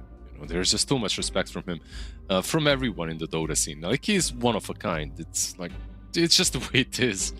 I mean, it kind of feels weird talking so much. I mean, doesn't feel weird talking so many positive things, saying so many positive things about him because they are true, but at the same time I kind of personally feel weird, like, stop it already, you know, just let the man play. It's fine.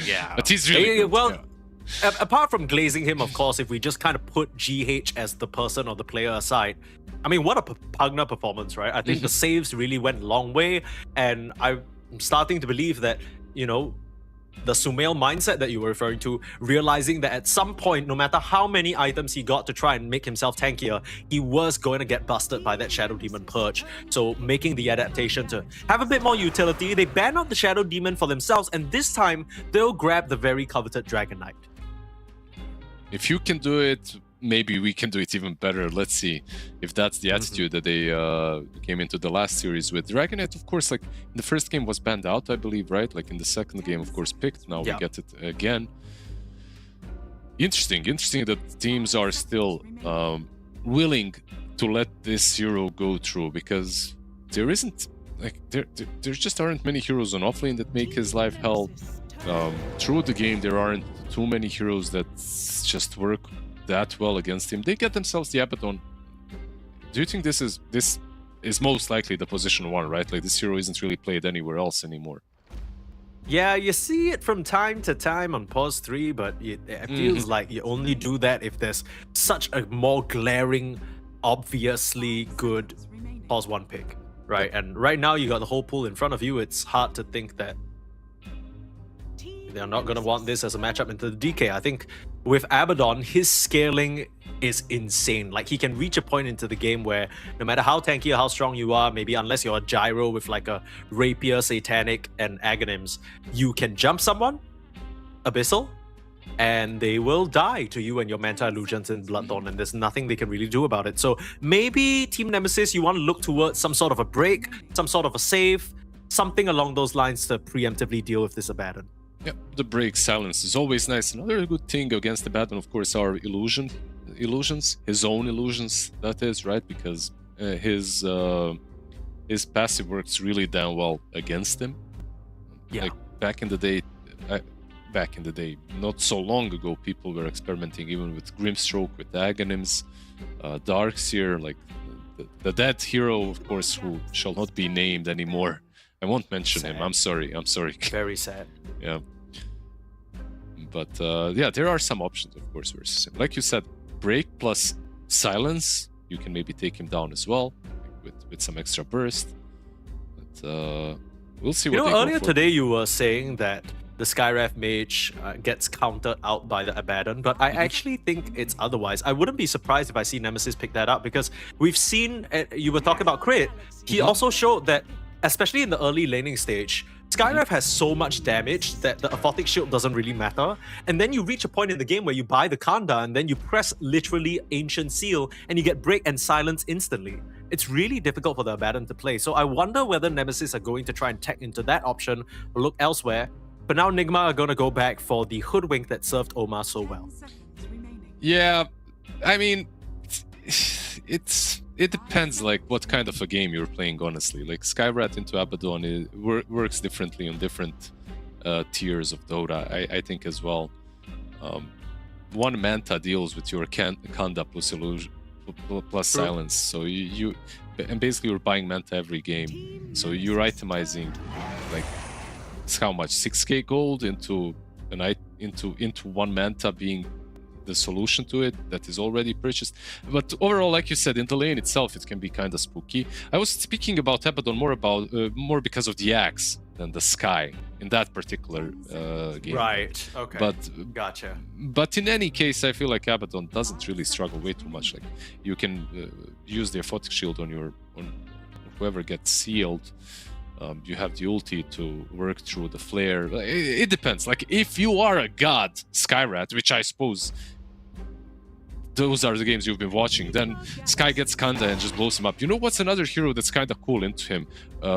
With a similar way of playing, it's Legion Commander. Like, I'm seeing it as a kind of a meme pick, sure, but I'm seeing Right. it as an answer to Abaddon with Axe Kanda, and you just jump him, and that's it. Like, Wait, that's crazy. That is insane. Eggs, Kana, Legion Commander. I mean, Okay. it's a meme. I'm saying it's a meme. It's like, Yeah. No, but I get what you're saying. It's like the same style, right? You press one button and he can't do anything, essentially. You rely on some sort of a save. Yep. And Nemesis, they're going to go back for this clockwork. This clockwork helped them win their game yesterday against Amaru, but it made a lot more sense because it was against a Centaur War Runner and a Bat Rider. So suddenly you have the cogs, you're stopping these initiations. I guess the upside is that, number one, you can find the Hoodwink and you can burn the Abaddon's mana, but other than that, I'm not really sure what the plan is. yeah, this looks like a comfort zone pick, right? Like you have a Jakiro setup as well. Like you have the cogs plus Jakiro ult, which is not bad. Like it's not like some massive combo, but it's all right. Like you said, the mana in the lane versus Abaddon is kind of annoying. Like just using cogs to burn out all of his mana it can be quite nice because then he cannot play around a Photic Shield as much. We'll see what they combo it up with, because that's truly what matters the most. And it's gonna be a GH Kotal, give me mana. Come on. Classic stuff. You want to burn my mana? Nah. Chakra magic. You can already see Jokum. He's not too happy about what he sees. He's like, damn, okay. Well, there goes one of the ways I was planning on playing the lane. It used to be like a bad pick into Clock, though. Back in the day, at least. Is it much better now? Like, Clock can still solo the Coddle, but you have plays against it, right? Like, even without the Force Staff, you have Blinding Light to work with, so you can push him out, push him away from yourself, get out. Like, I'm wondering if this is going to be some extra combo with Coddle. By the way, is this like some Storm pick or something like that, or is it just like Coddle with these 3 heroes? Because I mean, this is Sumail that we're talking about, so a Storm is always up there. Yeah, it's not as strong as it used to be. Like, that combo did get nerfed a bit, but it's still pretty damn good. I guess everyone is going for Solar by now. Like, I am not seeing recall all that much. Yeah. So in terms of Kotal support, I'm not sure whether Nigma Galaxy are taking a page out of the OG book, but the only other team to have played it as a support is OG just yesterday, actually. They also had a Mars, so kind of maybe a bit of that team fight. You know, you control a hero, you get the blast come through. But OG didn't really have an obvious combination with the Chakra other than the Undying offlane. So I'm not really sure. This doesn't feel like, you know, you Chakra magic the Abaddon, he gets a second shield. It's not that big of a deal, you know? I mean, the one you mentioned with Undying is like really good. Here I'm Mars isn't that bad. Yeah. You know, it's not You amazing. Rebuke Spear a second time, like quicker. It's not even like instant refresh, right? It's like still going to take maybe 1 or 2 seconds. Yeah, it's all right, but I feel like it's comfort zone once again, right? Like GH will be playing the Keeper of the Light. And, is there a world in which, haha, we got you, and it's like a mid-Coddle? It could be. It could. I mean, you're looking at potentially a Pango or DK. The problem is that Team Nemesis, both these cores can also go mid, right? So you don't really know what your matchup is just yet. Yeah, as Coddle, the matchup mid lane, like when you're playing the game, doesn't really matter too much because you're just blasting the waves. There isn't really anything that... there are some heroes that do well against you, that can bully you, like Quap, that blinks and shadow strikes you constantly. Like, you can't even approach the lane. It's kind of bad, but it's all still playable if you're stacking.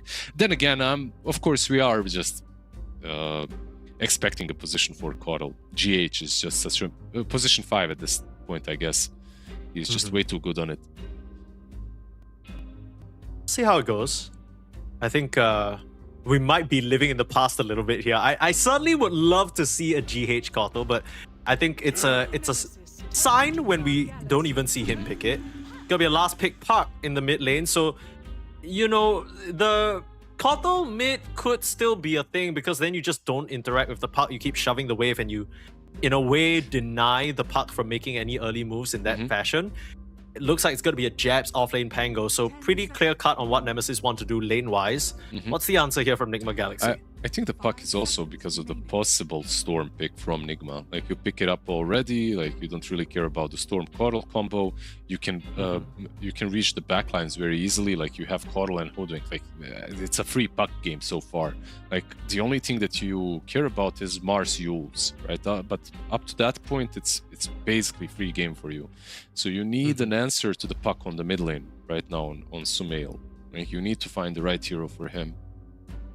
And Sumail has probably played against puck so many times in his damn life. Alchemist comes out, which means we're getting some shenanigans. How is it going to play out? What is it going to be? An Alchemist mid? Sumail is the one picking it up. Okay. This is like such an old answer to puck. Like, I don't know if you have seen, like, I haven't been watching too much DreamLeague. Like, maybe you have seen Alchemist mid versus puck, but long time ago, this used to be like, yeah, I don't care about puck. I just put acid spray and you can't get zoned. Like, you put acid spray and you farm. This is like a very cool adaptation.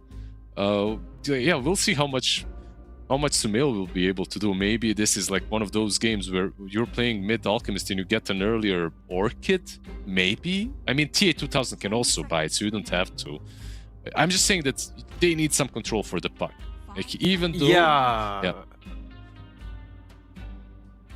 No, sorry, you were saying. I didn't mean to interrupt you there. I was just agreeing with your wisdom, sir. Yeah, my wisdom it has reached its limits. Please continue. No, it's just I was thinking. I don't know whether I'm theory crafting a little bit too hard, but I feel like if I see Alchemist and Abaddon on one team, and there's also the possibility of GH with the heals, is this the one game where you go for Frost Dragon? Because we can see he's locking in Corrosive Dragon right now, but just wonder. Maybe. I like your I like your thinking. Suggestion. Suggestion. Kinda thinking out of the box, I guess. We have seen some Frost Dragon, not like 1 out of 100 games, I would say at this point, but yeah, it would be cool. Well, I don't think they're gonna try anything out of the box. This is a game that is functionally an elimination game, not actually, but you know what we mean. Team Nemesis, Nigma Galaxy, last chance here, and they put all their savings in the Alchemist basket, trying to hope that this money-making boy is going to get them through Sumail. Let's see what he can pull off against Analog in the mid lane. You were talking about this being a bit of an old-school counter. Do you think it's going to work out for Nigma Galaxy? Do you think they have the better draft here coming into Game 3? I wouldn't say they have like much of a better draft. I feel like the drafts are good on both sides. I think this is still... I just want to see how much Noob does on Mars, because I think this is one of his better heroes. If he itemizes for the puck properly, I think that they can solve the Analog problem. But I think Analog is a problem. Like, when I'm looking at this game, sure, you get this Alchemist mid, but Puck is much stronger than he used to be back in the day. And also, like, you still have no solution to him through the game. It looks like one of those games where I would say that Puck could become the carry, not even the Dragonite down the line. Yeah, you kind of have a like 2 semi-carries type situation on Nemesis, right? And myself and Winter, in the previous game we cast on Nemesis, we were talking about it a little bit. Maybe Analog can prove us wrong, because in the times where he was on Heroic, he was always kind of the space maker, right? He had a bit more of a sacrificial playstyle, I want to say. And Nemesis, yesterday, when they tried to put him on the DK mid, kind of make him a pseudo carry, it didn't work out, but I don't think it's his fault per se. I don't think it's because he played bad. So maybe on this part, something a lot more comfortable for him. We'll see him put the carry shoes on and send the Nigma fans packing. Early bounty runes, no big fights happening, but just kind of being outmaneuvered a little bit by Nemesis. They're able to grab 3 for themselves and burn a bit of mana on Omar as well. Oops. Will be scouted, so Omar takes that one. A little bit of extra gold to start with. It feels really good avoiding these first observers, like the XP and the gold is nice. And most importantly, I would say for Nemesis, the lanes, unless something crazy happens here that we're watching, should start in an even way. It's not like Jab's just losing the range creep immediately. Having an Yeah, abysmal that start. one was really, really rough. I think hopefully Nemesis able to not just kind of let things snowball out of control. And like you mentioned, this puck is geared up to become a very big problem. Even though the Alchemist, you know, you don't care about the puck, but then the puck still just gets farmed for free, right? Yeah, exactly. Like, are you going to take over that hard with an Alchemist that puck won't even matter? I'm not really sure. I still think that they have to itemize for him, be it the Yules on Mars, the Orchid on someone, like on Abaddon or Alchemist eventually, but in any case, they will need to find the items because these heroes just don't have the spells. They don't have the spells to catch puck unless he really messes up early on. I wonder what kind of build that Sumail Alchemist is going to go for, because I feel like in the past we've even seen Alchemist mids go crazy shit, like back when Solar Crest could be used offensively. You go Solar Crest and then you just play this hyper-active style. Also interesting that Sumail has just completely forgone the Unstable Concoction because obviously it's just never going to work against the puck, right? So he's gone for level and corrosive weaponry. Yeah, some cool tech. Even better at this point to get stats than to get the unstable versus him in the lane, that is. I mean, that also tells me that, I mean, we'll have to see the level 2, level 3, level 4 choices in terms of skill build, but if he doesn't bother to level the Unstable Concoction, that also removes any possibility of him rotating. Omar not needing a rotation because Naman's got him dead. Very nicely done, and that's a classic Jakiro move right there. Not many supports, if any, can trade with this twin-headed dragon. Yeah, I think this was one of the main reasons why Hoodwink stopped being played at some point. It's because Jakiro was played as a 5 24/7, and you just cannot trade against him. It's like the worst hero. Sure, you can maybe kill him if you get like a good bushwhack into some sort of an offlane stun, but if you tried fighting him like he did, you just died 10 out of 10 times. Yeah, not happening. And Naman's gonna get that level 3 too, so the level 2 in the Liquid Fire or Liquid Frost, you are not going to get anything done unless you 100 to 0 him.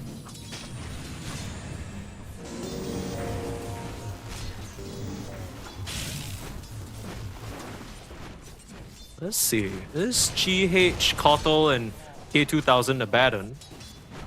Don't think anything's gonna happen to them, especially not with the Clockwork in the lane. It's a little bit awkward to try and make anything, or make any aggressive move. You're just, I guess, playing for farm a little bit here down with the Pango.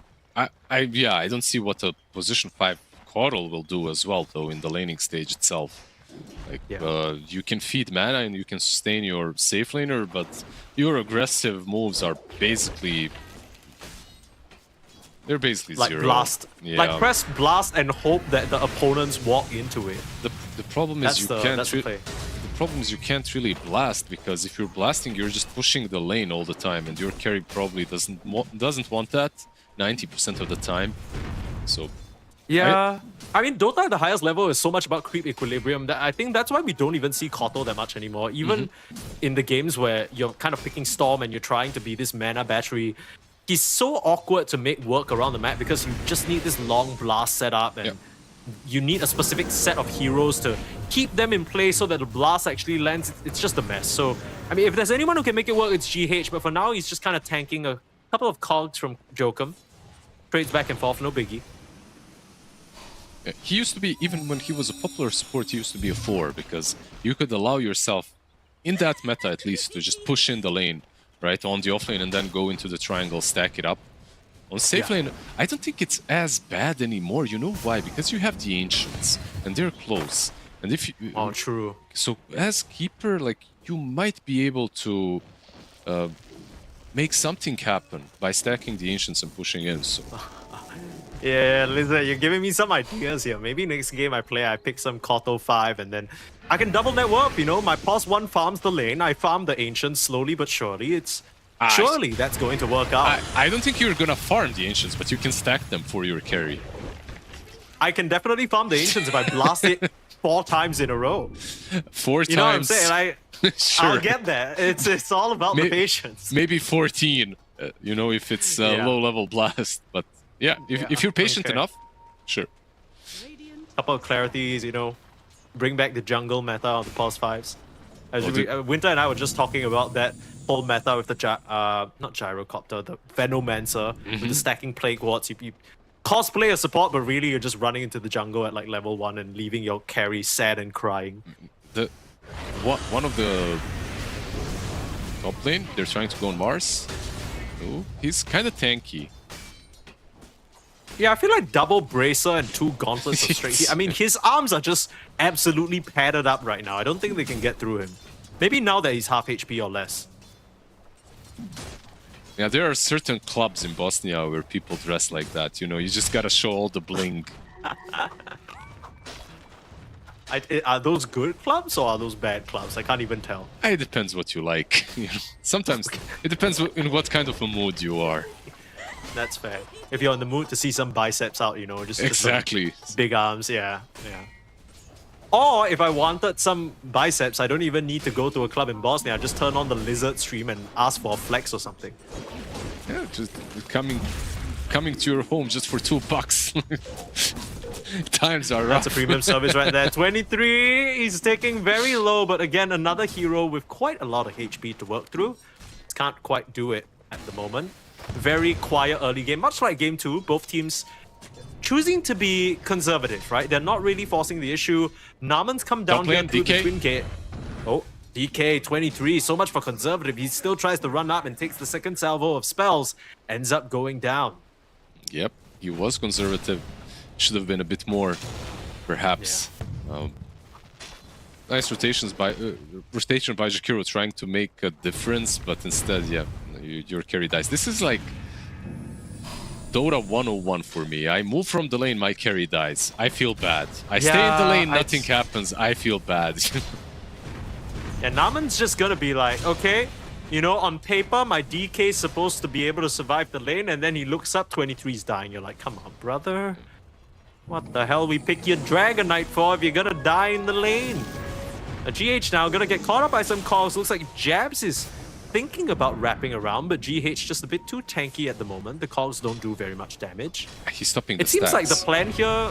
Yeah, is it just... They're just going to liquid fire this tower until it goes down for the next 2 minutes? It seems that way because he's 1-1-3, right? Like that's the build on Jakiro. Alchemist. Rotation early on from Sumail. Gonna catch that poor Clockwork off guard. Have the haste rune, so no getting away here. An easy pickup there for the Alchemist coming through from the mid lane. Yeah, he had a solid lane. He farmed well against the puck, nothing crazy, but he has found a lot of farm top of the network shards, of course, because he's an Alchemist, another kill as well for him. Radiance will be the build. I didn't really expect anything crazy from the Alch. I don't know, maybe after the Radiance, but the first 2 items are probably just gonna be Radiance and Blink. That's it. Is Radiance really that good? Because now they're just gonna have double Radiance, right? TA 2000's queuing it up as well. What else would you buy? That's my only concern. I thought you would go for like an Orchid Blink type situation. Yeah, but I guess then your farm just slows down to a crawl and it's really awkward. Top lane, Jokum. Nice sidestep on the spear there, and Analog's gonna come in with the coil. Looks like it should be a dead Omar. He's trying to juke the orb. Does manage to do so, but the coil will still break. So, nice little bait play there from Jokum and quick footwork. Yeah, onto the tier 1 top lane. They didn't manage to take down bot. You're playing into Coddle Abaddon, so they're taking top instead. But now Coddle is going top to defend. So that's the idea behind the Coddle. Just blast the waves as they're pushing in. It's not really working out for them. The tower's still going down, so unfortunately GH a little bit late. Yep. And Jakiro eventually can move bottom and take down that tier 1 tower as well, so... Yeah. I think he... Did he not get it already? Oh, it's like a sliver of HP there. Looking towards the mid lane, onto Sumail, forcing that Chemical Rage, but level 1 doesn't really give you that much regen. No save from Omar. He's not playing a Ringmaster this time, and the only box he'll be in is a coffin. Omar able to juke out the Rolling Thunder, but Jab's coming through with a second swing of the spells. All he needs is a swash off the mark, but the Shield Crash will find him. Crashes right on top of that Squirrel's head. Nice little set of plays there from Nemesis to open up this mid lane, and they'll start putting the liquid fire into the tower. GH is going to blast away this wave. What's he buying, by the way? That's another question that I have. Like, how does this position 5 Coddle actually itemize? Like maybe the classic yeah, like, items. Like I want to say, I wouldn't expect anything less than like a Glimmer, Solar Crest, 4-staff type thing. You know, the standard. I think it's about the Solar Bind, I guess, right now, right? Because with the Solar Bind, you're going to have that extra damage immediately with the Hoodwink. You might be able to even take down the puck, like if you land the Bushwhack. Like, you don't need too much control if you can kill him in a second. that's true.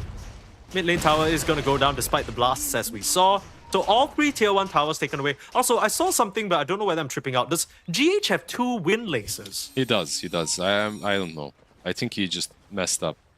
Yeah, maybe a misclick there. One thing's for sure, he's moving quick, so I don't think anyone's noticing. They're like, God damn, that boy is fast. It's one of the faster heroes in the game, and that's all he has, basically. Even when you play Coddle, you want to max out on the movement speed, because you have such a low amount of armor and HP. If you're caught, you're dead. And he might be caught. Naman has his eyes on TA 2000, instead wants to force the level up of the borrowed time, sorry. GH will go down to jabs on the jump. Analog. Oh, nice. Doesn't have a coil, but it's a beautiful hook from Jokum, like you said. Straight through the tree line, gets it done. 2 clean kills here for Nemesis, and they're the ones ramping up the pressure, not Nigma Galaxy again. And this is looking rough for Nigma, I gotta say. Alchemist is farming Dragonite. Dragonite on the other side, though, is still higher net worth, so...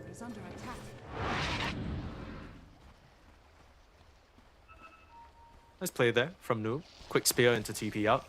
That's the only way he survives that, if not the Rolling Thunder kills him for sure.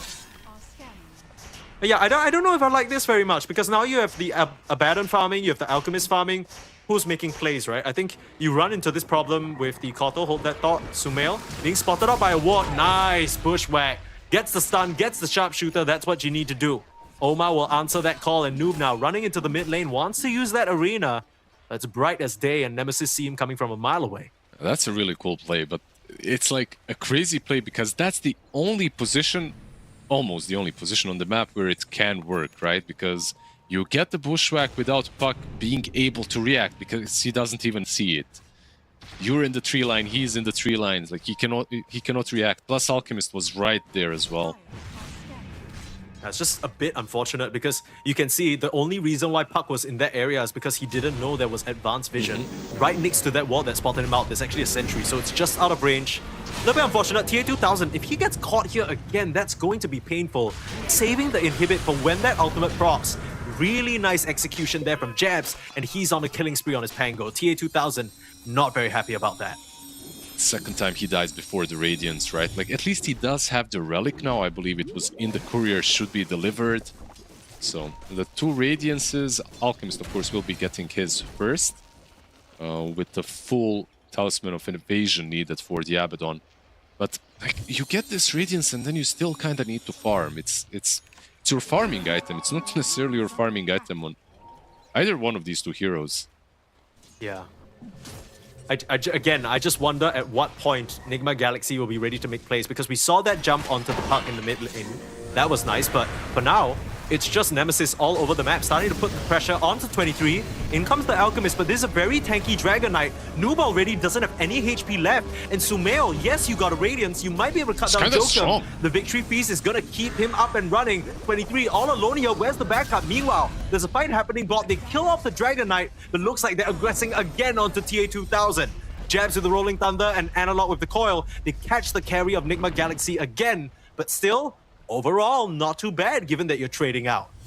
Yeah, given that you're trading out and that Puck can actually scale to be the ultimate win condition for your team, and that Pango as well is scaling very nicely, of course, not too bad. But for Nigma, yeah, this is a kind of a trade that perhaps you needed. You would love for TA 2000 not to die there, but the only reason why, you know, nobody TP'd to help 23 is because they're killing your carry. So, kind of forced situation. Nemesis still very much wanting to play in this bot side area. I'm just wondering, yeah, you'll see the adjustment immediately. TA2000 realizes, yeah, I can't be down there. The second I show, they're just going to run at me. They want to play there anyway. Just going to farm the safe area near the Wisdom Shrine. They have a blink, by the way, on Alchemist now. It's flying out, so this hero is more or less completely activated now. Like you get the initiation. Pretty interesting build from the Clockwork. He rushes a blink over any other item. You don't see that often. Interesting, to say the least, yeah. We've seen some other Clockwork specialists like Schofield go for this as like a second or third item if they need to just jump in cogs and then like force stuff out or something. Maybe they're viewing it as a good tool to control. Nice roll up immediately. Call as well. Not the blink reveal that you wanted, but there's the Macropire Arena trying to keep him safe. But the roll from Jax, it's clean, it's nice, and it's locking Sumail in place. The blink forward, the cogs immediately playing off. And Sumail, he just doesn't have the backup that he needs. Nemesis, they were so ready, and in comes Joker. No mana for cogs though. And now he's getting pushed back. Has the stick charges up. Where's his team? Will get blasted down. Tries to find one more play. And ends up paying with his life, but still a very good situation for Nemesis. I would argue if he didn't have Blink, he would hookshot the Alchemist, which would lead him into a better position than he was right now, so he wouldn't have block. But that's true. I mean, I'm just joking. Like overall, let's see what he can do with the Blink. It's an interesting choice for sure. They get the Alchemist, it's a good kill. I guess with the Blink, you can also jump the Coddle a little bit easier. He's an elusive hero. You can catch the backlines. Yeah. Like I mean, the main thing is just that hook shot, you need to worry about making it through the eventual Abaddon Manta illusions, eventual assuming Alchemist is going to get one as well, some illusions. There's some beefy front line, but we saw kind of the intention there already in that fight. You just jump forward with the cogs. It's really annoying before the Alchemist or the Abaddon get their BKBs. I think it becomes even more annoying once you get the shard on block. Up until the shard, true. When you're jumping in, you're still committing, but once you get the shard, like you said, or a force staff. Jokum getting caught here. Not allowed to blink, will get blasted and blown up. Sumail there, getting some revenge, but 23 in with the damage. Ice Path, he runs into it, getting bumped around, but he's healing up so much. You don't have any way of stopping the sustain from coming in. And now with the stun, this Dragon Knight is dead. Victory Feast now running forward. They want to find more. Naman, he's a speedy little dragon, but can he outrun these guys? Spear off the mark. The drums is going to give him the move speed he needs, but look at how fast they're moving. Trucking all over the map. And now to bushwhack the Solar Bind, another kill. Nigma Galaxy, they're here to play. They're ready to fight. And they are bringing the heat to Nemesis. You know what? There's just a lot of added damage from the Coddle. Eventually from the Shard of Hoodwink as well. They're finding these kills kind of too easily, I would say. Like, I didn't expect Dragonite to be dying this quickly. In the fights. Like Alchemist is surprising me a little bit with the damage output in this game right now. He's not controlled all too much, or at least in that last fight he was controlled, but he survived through all of it. Yeah, let's run through exactly what kept this Alchemist alive, because you have Essence Ring, you got Chemical Rage, you got Solar Crest from the Kotal, you also have the Polywalk Charm from the Kotal, just giving him health regen. Yeah, so all these things just adding up to make him this beast. And you gotta remember as well, TA2000 wasn't in position in that fight. You think one or two Aphotic Shields? This guy is going to be almost impossible to kill if you don't get something like a soul. I want to say maybe even a Spirit Vessel would have been nice on something like the Pango or the Clockwork, but they don't have anything like that for the healing reduction. Yeah, the problem versus Abaddon, if you want to buy the Spirit Vessel, like even buying an urn sometimes feels bad into that hero because of the shield, right? Like you buy it, he just shields the target after. Yeah, it's like a big investment. But I absolutely agree. I get your point. Maybe a Shiva's or something like that eventually. No heroes that are going to buy that though on their side. Like no one is buying Skadi, no one is buying Shivas. These heroes just don't do that. Yeah, every single time 23 has shown up to a fight so far, it's ended up for the worse. He's still keeping up. In terms of net worth, he's doing much, much better than the Abaddon, who was struggling. But the big story of this game is Sumail, right, on his Alchemist. We talked about him needing to make an impact, and he absolutely has in the past few minutes. Another smoke out for the Nigma Galaxy side. They're looking towards the top lane. gearing up for this Tormentor fight, but so are Nemesis. Let's see who gets the better. Ward in the mid lane. Ward in the middle of the lane, sorry. Yo's complete for the Mars, but a big wraparound. They see the couriers, they know exactly what's happening. Sentry gets dewatered. GH first one spotted, jump in immediately, eliminating the Kotal. They'll try, but he's invis, he's healed. They can't finish him off just yet, and meanwhile, Puck on the backline. Being controlled, Analog is dead. They still have yet to kill off GH. Shielded up now by T2000, and Dragon Knight has to thank his lucky stars that he manages to get out of that one. Jabs, he's stuck. He has a roll up. It doesn't have a TP, and he will get chased down. Two of the cores taking a tumble here from Nemesis as a very nicely played fight from Nigma Galaxy. Get themselves a tier 1 and get themselves the Tormentor to boot. Man, this is one hero that if you're jumping 90% of the games, you're expecting to kill, right? Like immediately. If Coral gets jumped, the consensus is he's already dead. You don't have to think about it. But all these small little items, like he had 20 magic wand charges, the essence ring as well, the positioning of the fight as well was kind of wonky. He was able to get to the edge of the arena, or was pushed to it, and then the Illuminate Blast as well to heal up. I mean, it's a wonderful play by him, but also kind of fortunate as well. Yeah, there's a reason why I don't really like this clockwork, and we saw it right there in the fight. The cogs actually griefed the jabs on the Rolling Thunder, because if the cogs weren't there, he would have rolled forward, killed off GH, and then you can try and take the fight the next step forward. All these little factors, like the glimmer that GH now has. In the previous fight, it was Omar who kept in invis, and then suddenly your supports are panicking, running forward to try and place sentries and putting themselves out of position. It was just a mess for Nemesis, and in the blink of an eye, look at that. 8k gold lead at the 21-minute mark. Nigma Galaxy, they are trooping on forward. And that's the Alchemist effect after a couple of one fights. The shard as well taken. And all the tier 1 towers. The one on the mid lane about to fall. And of course, Hoodwink getting that shard is always nice. So now you have Solar Bind, which adds up quite a nice chunk of damage. And then on top of that, you've got the Boomerang. Like, if Dragon Knight was dying fast, he's gonna die even faster now. Needs that BKB desperately, and he's working towards it next, but this game, it's just felt like 23. He's not really able to enter it. The previous game, that Dragon Knight TA2000 showing up big time for his squad. In this game, the Baron not looking too hot, but Sumail, he's the man in charge when you need him most. Jokum trying for steal, jumping in. Can you find the last hit on the Roche? Absolutely not. Last little bit of damage, not there, and GH again, the difference maker there, pushing him away. The tips come through. I mean, GH, he is having himself a series desperately needed for Nigma Galaxy to salvage this current situation that they're in DreamLeague. By the way, buying Holy Locket on the Coral, adding up some extra heals to himself as well. Very nice.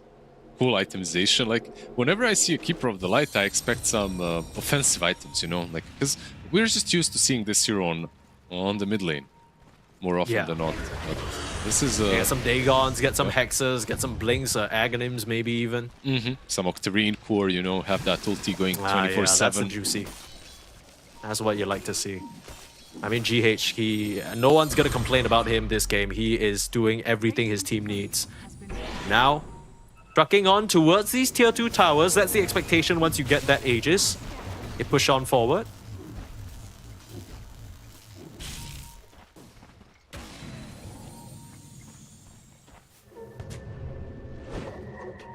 Is there any timing that... Oh, that was... That... Well, I guess 23 Savage needed a break from the bad luck, right? He's been getting caught out in pretty unfortunate positions. We can let him go this one time. Makes me feel good. I miss those kind of bushwhacks, you know. It can happen to the best of us. That's true. A bit unfortunate there, but it still doesn't really change the state of the game, right? The fact that all you need to do right now is dodge as much as possible. Speaking of dodging, again, you're trying to kill GH, but this man, he's just a bit too tanky. He's gonna heal himself all the way up, and somehow you've barely scratched him. You need a TP away. GH Coddle is way too strong, and the Radiance is gonna burn out the Jakiro, found himself in the jungle. Yeah, they're getting... Try on the spear. Analog still should be able to escape here though. But yeah, I mean, I don't really know Nemesis. Even with this kill on the past 5, they can't even get it, Lizard. Yeah, the Aphotic Shield, of course, Solar Crest, Glimmer, and the Holy Locket. But Aphotic Shield, of course, allowing GH to cast the spells. By the way, we were talking about Puck earlier, like how he could become the win condition, and because of that, he kind of itemized in such a way that, you know, he wants to be that. He's going for Blink Parasma, like full Parasma after a Blink. However, Alchemist has an Orchid, I believe. Does he have it? He just had it almost. He changed up. He changed up. So, wait, does he have it flying out? No, he changed up to the AC. So it was a bit weird because I know exactly what you're saying. I saw it queued up for Alchemist for a long time, and at the same time, I saw Puck had queued a Lincoln. So both of them kind of changing their minds. I think Sumail probably believing we're gonna win this game in like 15 minutes. Like there's nothing this Puck can do. He can't scale up in time. This time, 23. Omar's not gonna miss the bushwhack. Yeah. 23 again. Yours up. Spear ready. Not even using it just yet. They're respecting the BKB charge. Not wanting to throw out an arena willy-nilly. And that's painful. This defense is gonna be a lot harder now for Nemesis. You know, this Coddle is actually very annoying for the Pango to play into. Like, your Swashbuckle Diffusal isn't really doing... I mean, it's doing damage, but it's not preventing a team from pushing because someone is missing mana 24/7. Yeah. Usually that'll be a problem for heroes like the Abaddon, like the Alchemist, but this Kotal has just solved so many of those problems. I like the way that Nigma are playing across the map right now, leaving Noob and Omar on the outskirts. They know that's probably where a Nemesis core is farming. And they also know that Nemesis are in no position to challenge Sumail. So now they just have a hunting party roaming the map, looking for this crucial core kill that can further push the game in their favor. They're getting real close to this Dragon Knight, but Noob will show himself on the wave now.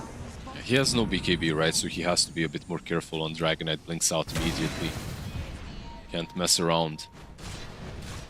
Yeah, I don't know. Like, the AC on Alchemist, sure makes him a stronger core in a sense. Like, you take objectives, it brings more utility to the team, but it just keeps Puck unchecked for a little while longer. Yeah. See whether this decision ends up biting him in the bum. 23 now, getting stunned up. Where's the follow-up? Nice cogs there from Jokum to keep them at bay. Noob at least. Jump forward there from TA2000. Naman, he's not getting out of this one alive. Try for the bushwhack. Going to be a swing and a miss, but still, TA2000, he's right there. You can't even hook shot to safety. They immediately ping out jabs. They know he's in that area from the direction of the hook shot, but they won't be able to find him. So both supports out. Enigma Galaxy continuing to march ever steadily towards this series win. The first one for them. Because of this kind of a fight, AC now is much better, right? Because Orchid, while you're hitting towers, doesn't really do a lot. AC, on the other hand, does. So you get that bonus to stay in the minus armor as well. Take down objectives a bit faster. Very, very quick. Just grab the racks. No real contention. And it's all a big domino effect. 23, he's still desperately trying to get towards that Daedalus so he'll have enough damage. Shiva's now complete by the Puck. Having to skip over that Parasma needs the armor and needs a way to reduce that regeneration. In jumps 23, they found GH. This time round, they'll burst him down. Surely, no! Hidden away again, are you serious? But here comes the blast, here comes the damage. 23 able to get the job done. But Sumail on the backline again, killing off Naman, you have to buy back. Analog starting to do a number onto Noob, the Rolling Thunder as well. Kind of being griefed by the cogs, and no one's helping out the Dragon Knight. He's gonna get fully focused down by Sumail. You buy back on GH. And the rest of Nigma Galaxy, they're standing strong on this high ground. Gets the stun onto Jabs, but they don't see him just yet. Now around the tree line, they'll spot out the Pango and silence him up. Nowhere to run. Do you have any follow-up? Analog still trying to dance around and do whatever damage he can. The Ice Path will keep them at bay, and GH still kills off Jokum. Omar being kept alive here by his allies. All that really takes is a buyback from GH. Analog, you gotta be so careful. TA2000 can jump you. Can't afford to die here. Nemesis looked like a pretty decent start to the fight, finally being able to blow up GH, and the Dragon Knight standing his ground, but the second the Alchemist just gets to work on him, you can't win that fight alone. Absolutely not. Puck did manage to play around him in the back, for sure, but he even itemized for this Shivas that we talked about, right? Like, it's such a good Shivas game. If you can't buy a vessel, like Shivas is perhaps the next best thing. Still, not good enough. Another set of Raxes will not fall. SDK is up in 5 seconds, but they're doing the same thing again, the instant smoke as they're retreating.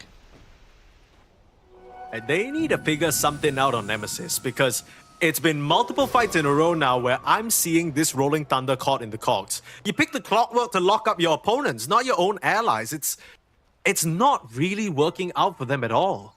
Is that the idea between the Blink and the Boulder Rolling Thunder? Sorry, but it's just not working. Maybe they wanted to use it more effectively. Close someone in there. Close someone in and then Blink in with the Rolling Thunder. It's just not working. It doesn't even... Yeah, it doesn't even really mix. I think in an ideal world, like you're thinking about the fight from Nemesis, right? You're hoping that the Clockwork jumps one side and Jabs controls the other, right? If you're able to kite away with the Clockwork and hold the Alchemist or TA2000 in place, and then meanwhile Jabs is killing the back line along with Analog, that's ideal. But then now you're reaching a situation where no one is really helping 23. He's getting killed off. Naman's just getting run off through collateral. How are you supposed to take this fight? Analog just can't kill heroes fast enough. You got that Aphotic Shield shard now. Gotta be reflecting some of the damage a la Blade Mail. He needs a couple of extra move items. out from Nemesis. That's how you kill them, right? With your puck. Oh, maybe you can kill Noob though. He's kind of isolated. Jabs caught on the high ground, not where he wants to be, but the Ice Path will still help out Jabs. You gotta get down from there. They will find that kill, and 23 swoops up another. Omar will go down. Nice little play there from Nemesis to find themselves a little bit of something. And Jokum, he has to try and look for this hook shot, but not going to risk it.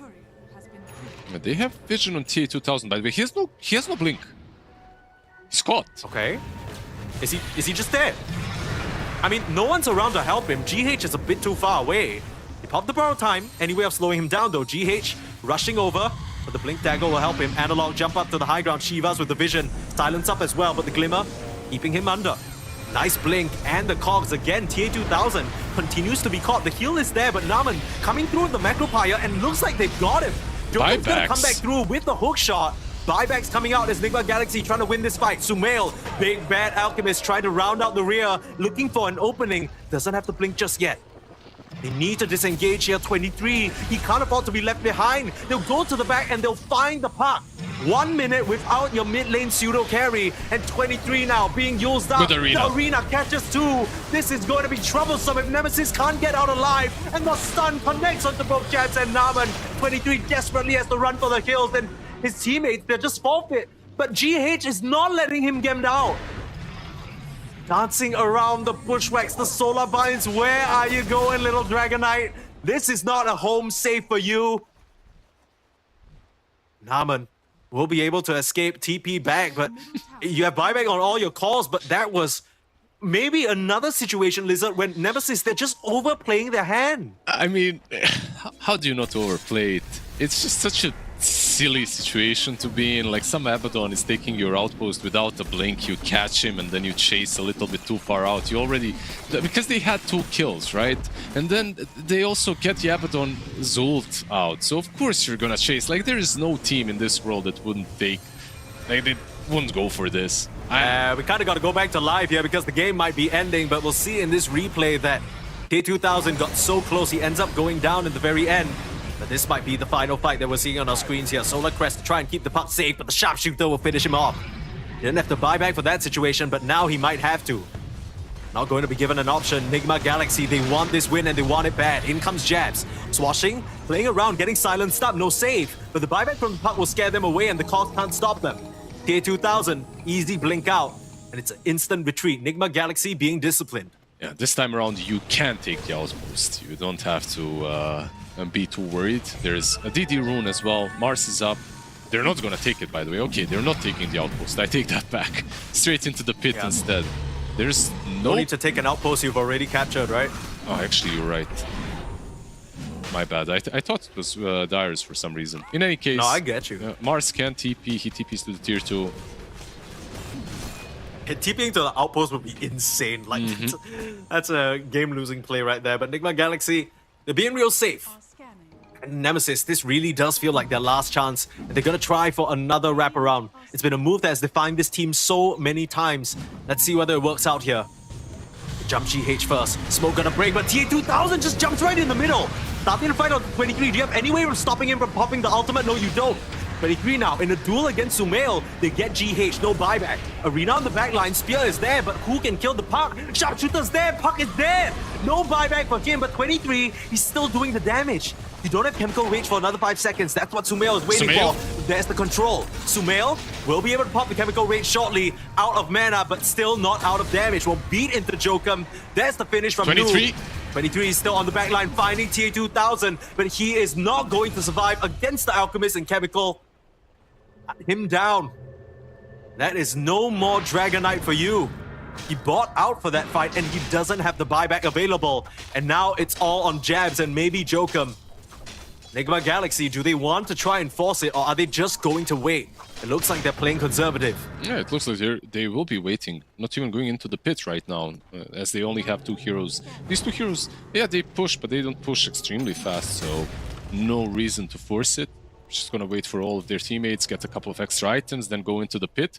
But what this also means, of course, is that Nemesis will have another fight in them, right? The way that fight started was kind of weird. I mean, every Abaddon wants to do exactly this. You want to jump in. But after he jumped in and his ulti was popped, they perfectly just ignored him. So he didn't really heal up at all, and he couldn't really...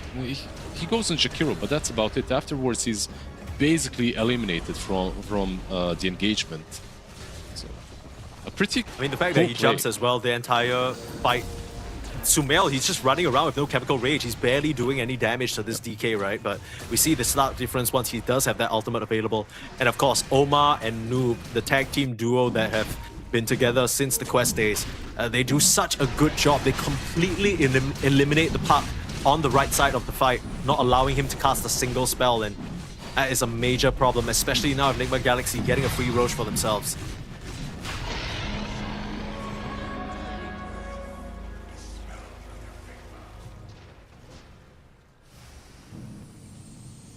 I guess both Alchemist and Abaddon are like pseudo-transformation heroes because they rely on their ultimate, so there isn't really a great Aegis carrier. And I guess you're relying on TA2000 to maybe hit the rack, so I guess this makes sense. Yeah, both of them could have taken it, honestly, and I would make a case for either one of them, why it's good or bad. Honestly, maybe Abaddon... Realistically, this hero should be unkillable, but so far he's been well controlled by Dire, so I can see why they give it to him. As Jokum there with the cogs, just trying to be as annoying as possible. Naman, you gotta watch yourself. Ice Path there on the back line. Looks like Jab's got control. Analog gonna jump in with him.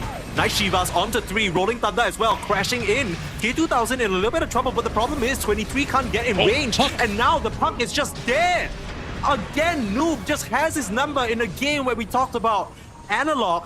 He should have a pretty free time here. The lack of control, but Noob just been perfect with the spears in the arenas, eliminating the Puck. And like we said, it's the Enigma Galaxy experience. It's Mars, played by Noob, one of his signature heroes for sure, and he is showing up big time when the team needs him most.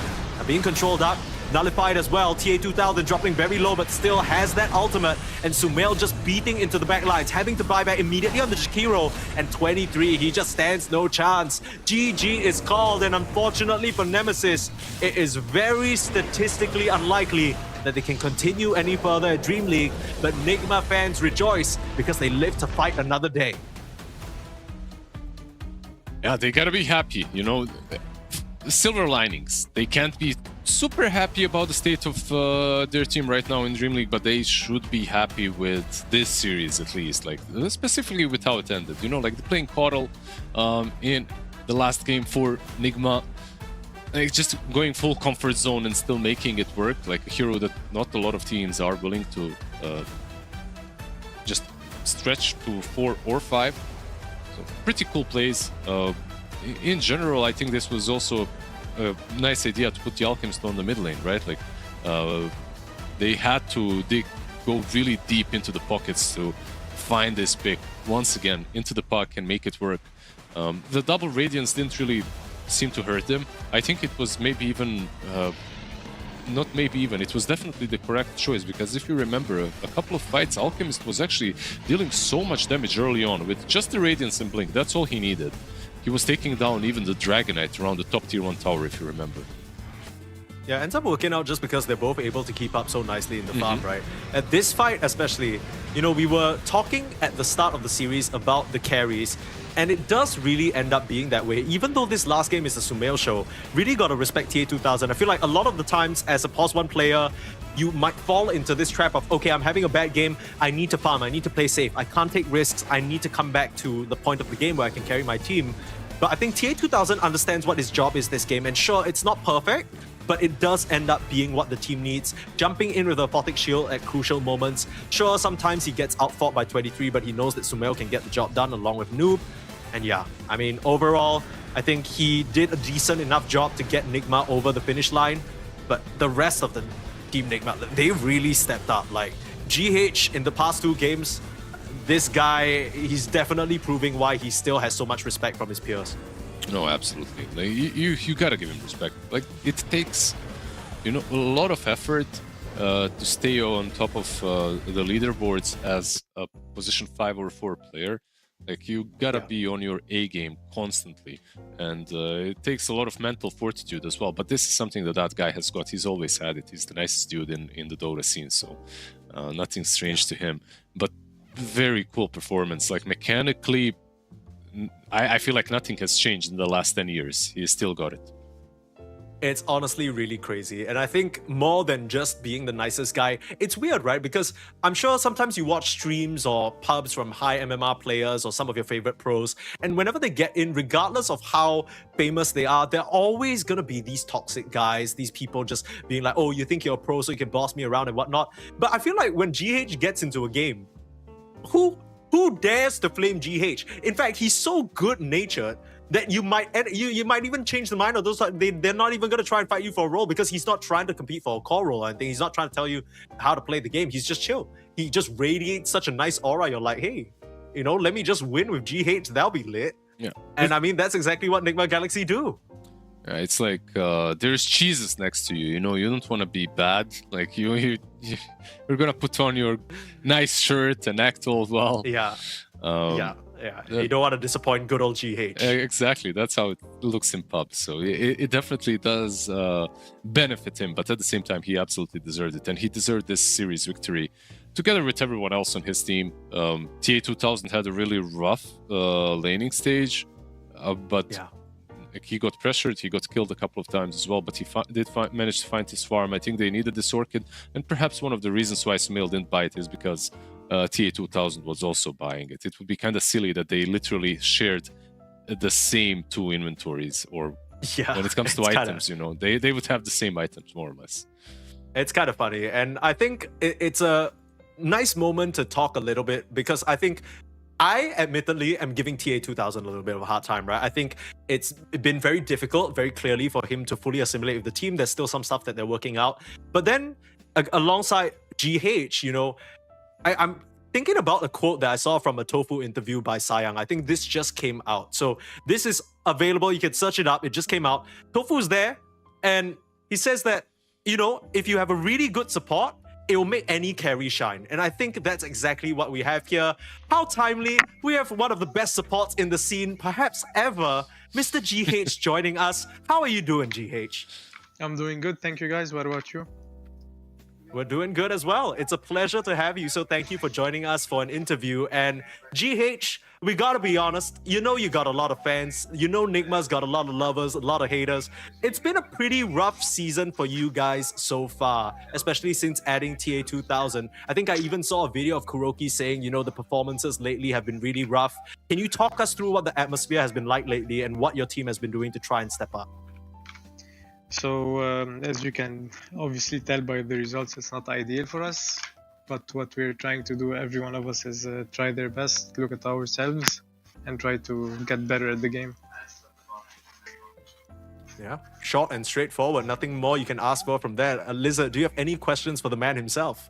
I have many, but I'll keep it short. Like, what did you do in the break, by the way? You just rejoined 10 days ago. How hard was the itch to come back to play again?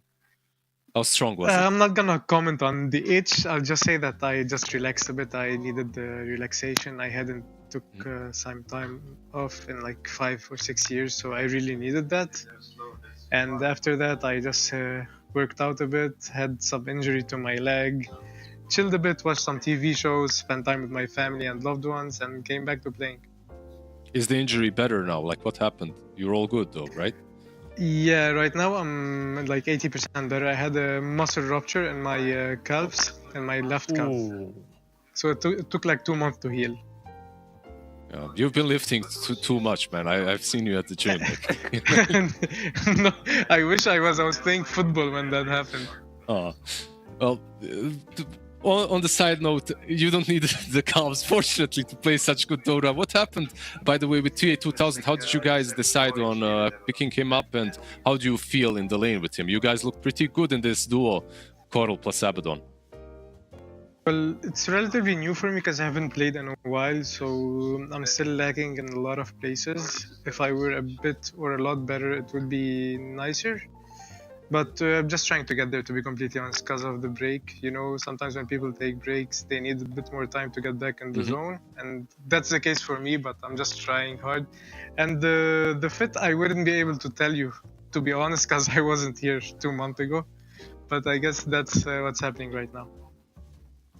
Okay, thank you very much. Well, maybe I can ask then, since obviously, you know, replacing Ghost TA2000, he's got some big shoes to fill. Back when Ghost was on the team, you know, he did a lot of great things. Maybe you can try and turn things around to a positive light, because people have been pointing at TA2000 saying, oh, you know, he's not quite getting there yet. You know, he's not really gelling with the team. What are your favorite things about playing with TA2000? I love the humility, how receptive he is to criticism or any given ideas. He tries to make it work, and he's just chilling, like we're chilling together, so I'm just getting to know him a bit better. That's amazing. Well, I don't want to keep you too long, GH. Thank you so much again for joining us on this interview, and hopefully more wins ahead for Nigma. Thank you again. Thank you guys for having me. Thank you. My goodness. Could anyone get more humble? Did you hear that?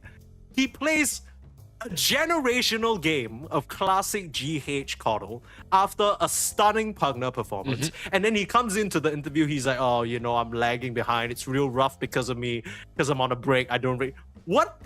How is he real? Yeah, I think that kind of an attitude is keeping him where he is, honestly. Like, that's one attitude that you need to have. It's either that, like, you either have that kind of an attitude, or you have an attitude, I'm a god, I'm the best, come at me, you know, like, it's one or the other. And this kind of humility is definitely working for him. And I like also what he answered to your question about TA2000, how chill he is and how easy it is to work on new ideas with him. That's also the vibe that I was getting on why they picked him, because he does strike me as that kind of a guy. And for Nigma, it feels, please, this isn't like me talking to GH or anyone else. For me personally, it feels like they're a team that really, every team of course does treasure the vibes that they have between players, but I feel like they put it on a different level. So a bit of a recap of the results there. Of course, 2 O's across the board, but then when it comes to me hopping on the cast, then suddenly we got 3-game series. That's how it's been so far. Can't complain about it though. But that does unfortunately wrap up the day for us. Let's have a quick look at the standings and how it's all played out so far. Of course, we are into round 3 of the overall 6 rounds, and we're already seeing a few teams end up in that position without a single win. Passion UA, 1 win, and Team Nemesis. This does hurt my heart a little bit, because I think Passion UA and 1 win especially, they're teams that came from Division 2, which is something new for DreamLeague. So giving a chance more for those tier 1.5, tier 2 teams to, you know, play against the top teams in the world. But unfortunately, they weren't really able to make quite the corrections needed, and it's going to be a long shot for them to make it through to the next stage. But at the top of the board, still undefeated, OG and Team Spirit. I'm not sure whether you're watching the Team Spirit, Team Liquid game, but that was a banger. And OG being able to beat Bad Boom, I think not a lot of people would have expected OG to be right at the very top. Absolutely not. And that's Team Yandex as well, right? Like, it's not only Bad Boom. Like, they had a couple of really difficult teams to play. Well, every single one of these three victories for them wasn't that easy. Like when you look at the names that they had to face, and you know what, seeing OG on top in a tournament, someone wake me up. This has to be. Yeah, what's happening? Guys, it can't be real. We're so back. We're so back, OG fans. First OG, now Nigma. Next, I'm here for it. What are we? 2018, 2019? I don't mind. We just need Secret now. You know, we need Puppy to form the old squad back up. We basically have Secret. We got Mouse. We got Mouse, but basically like Celery instead of Puppy. It's close enough. I don't mind, but hopefully more excitement when it comes to the rest of Dream League. For sure we'll have more excitement, but we're not done. At least not on the grand scheme of things, because the mainstream's still going. We have Team Falcons versus Paravision, so hop on over there and tune in. But for us on this stream, thank you and shout out again to Lizard for joining us for today. It's been a pleasure having you, and tomorrow we'll be back with more Dream League games. Thanks for joining us, and see you then.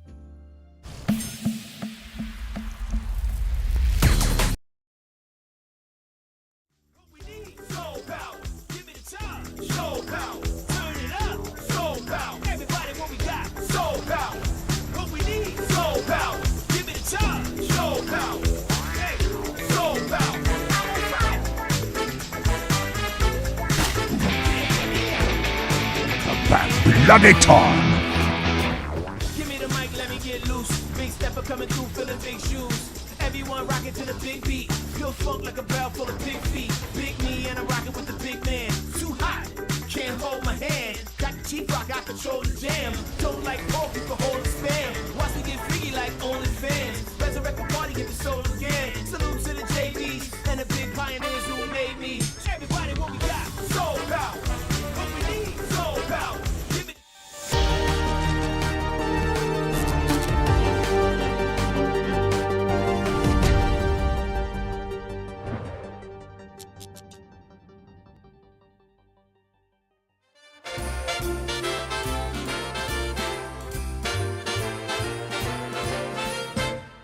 Jingle bells are jingling, carols fill the air. Mistletoe and holly everywhere. Children taking sleigh rides, laughing all the way. Oh, what fun we'll have this holiday. Homemade decorations, lights on every tree. Snowball fights with friends and family. Holiday occasions, raise a cup of cheer. Oh, what fun to celebrate this merry time.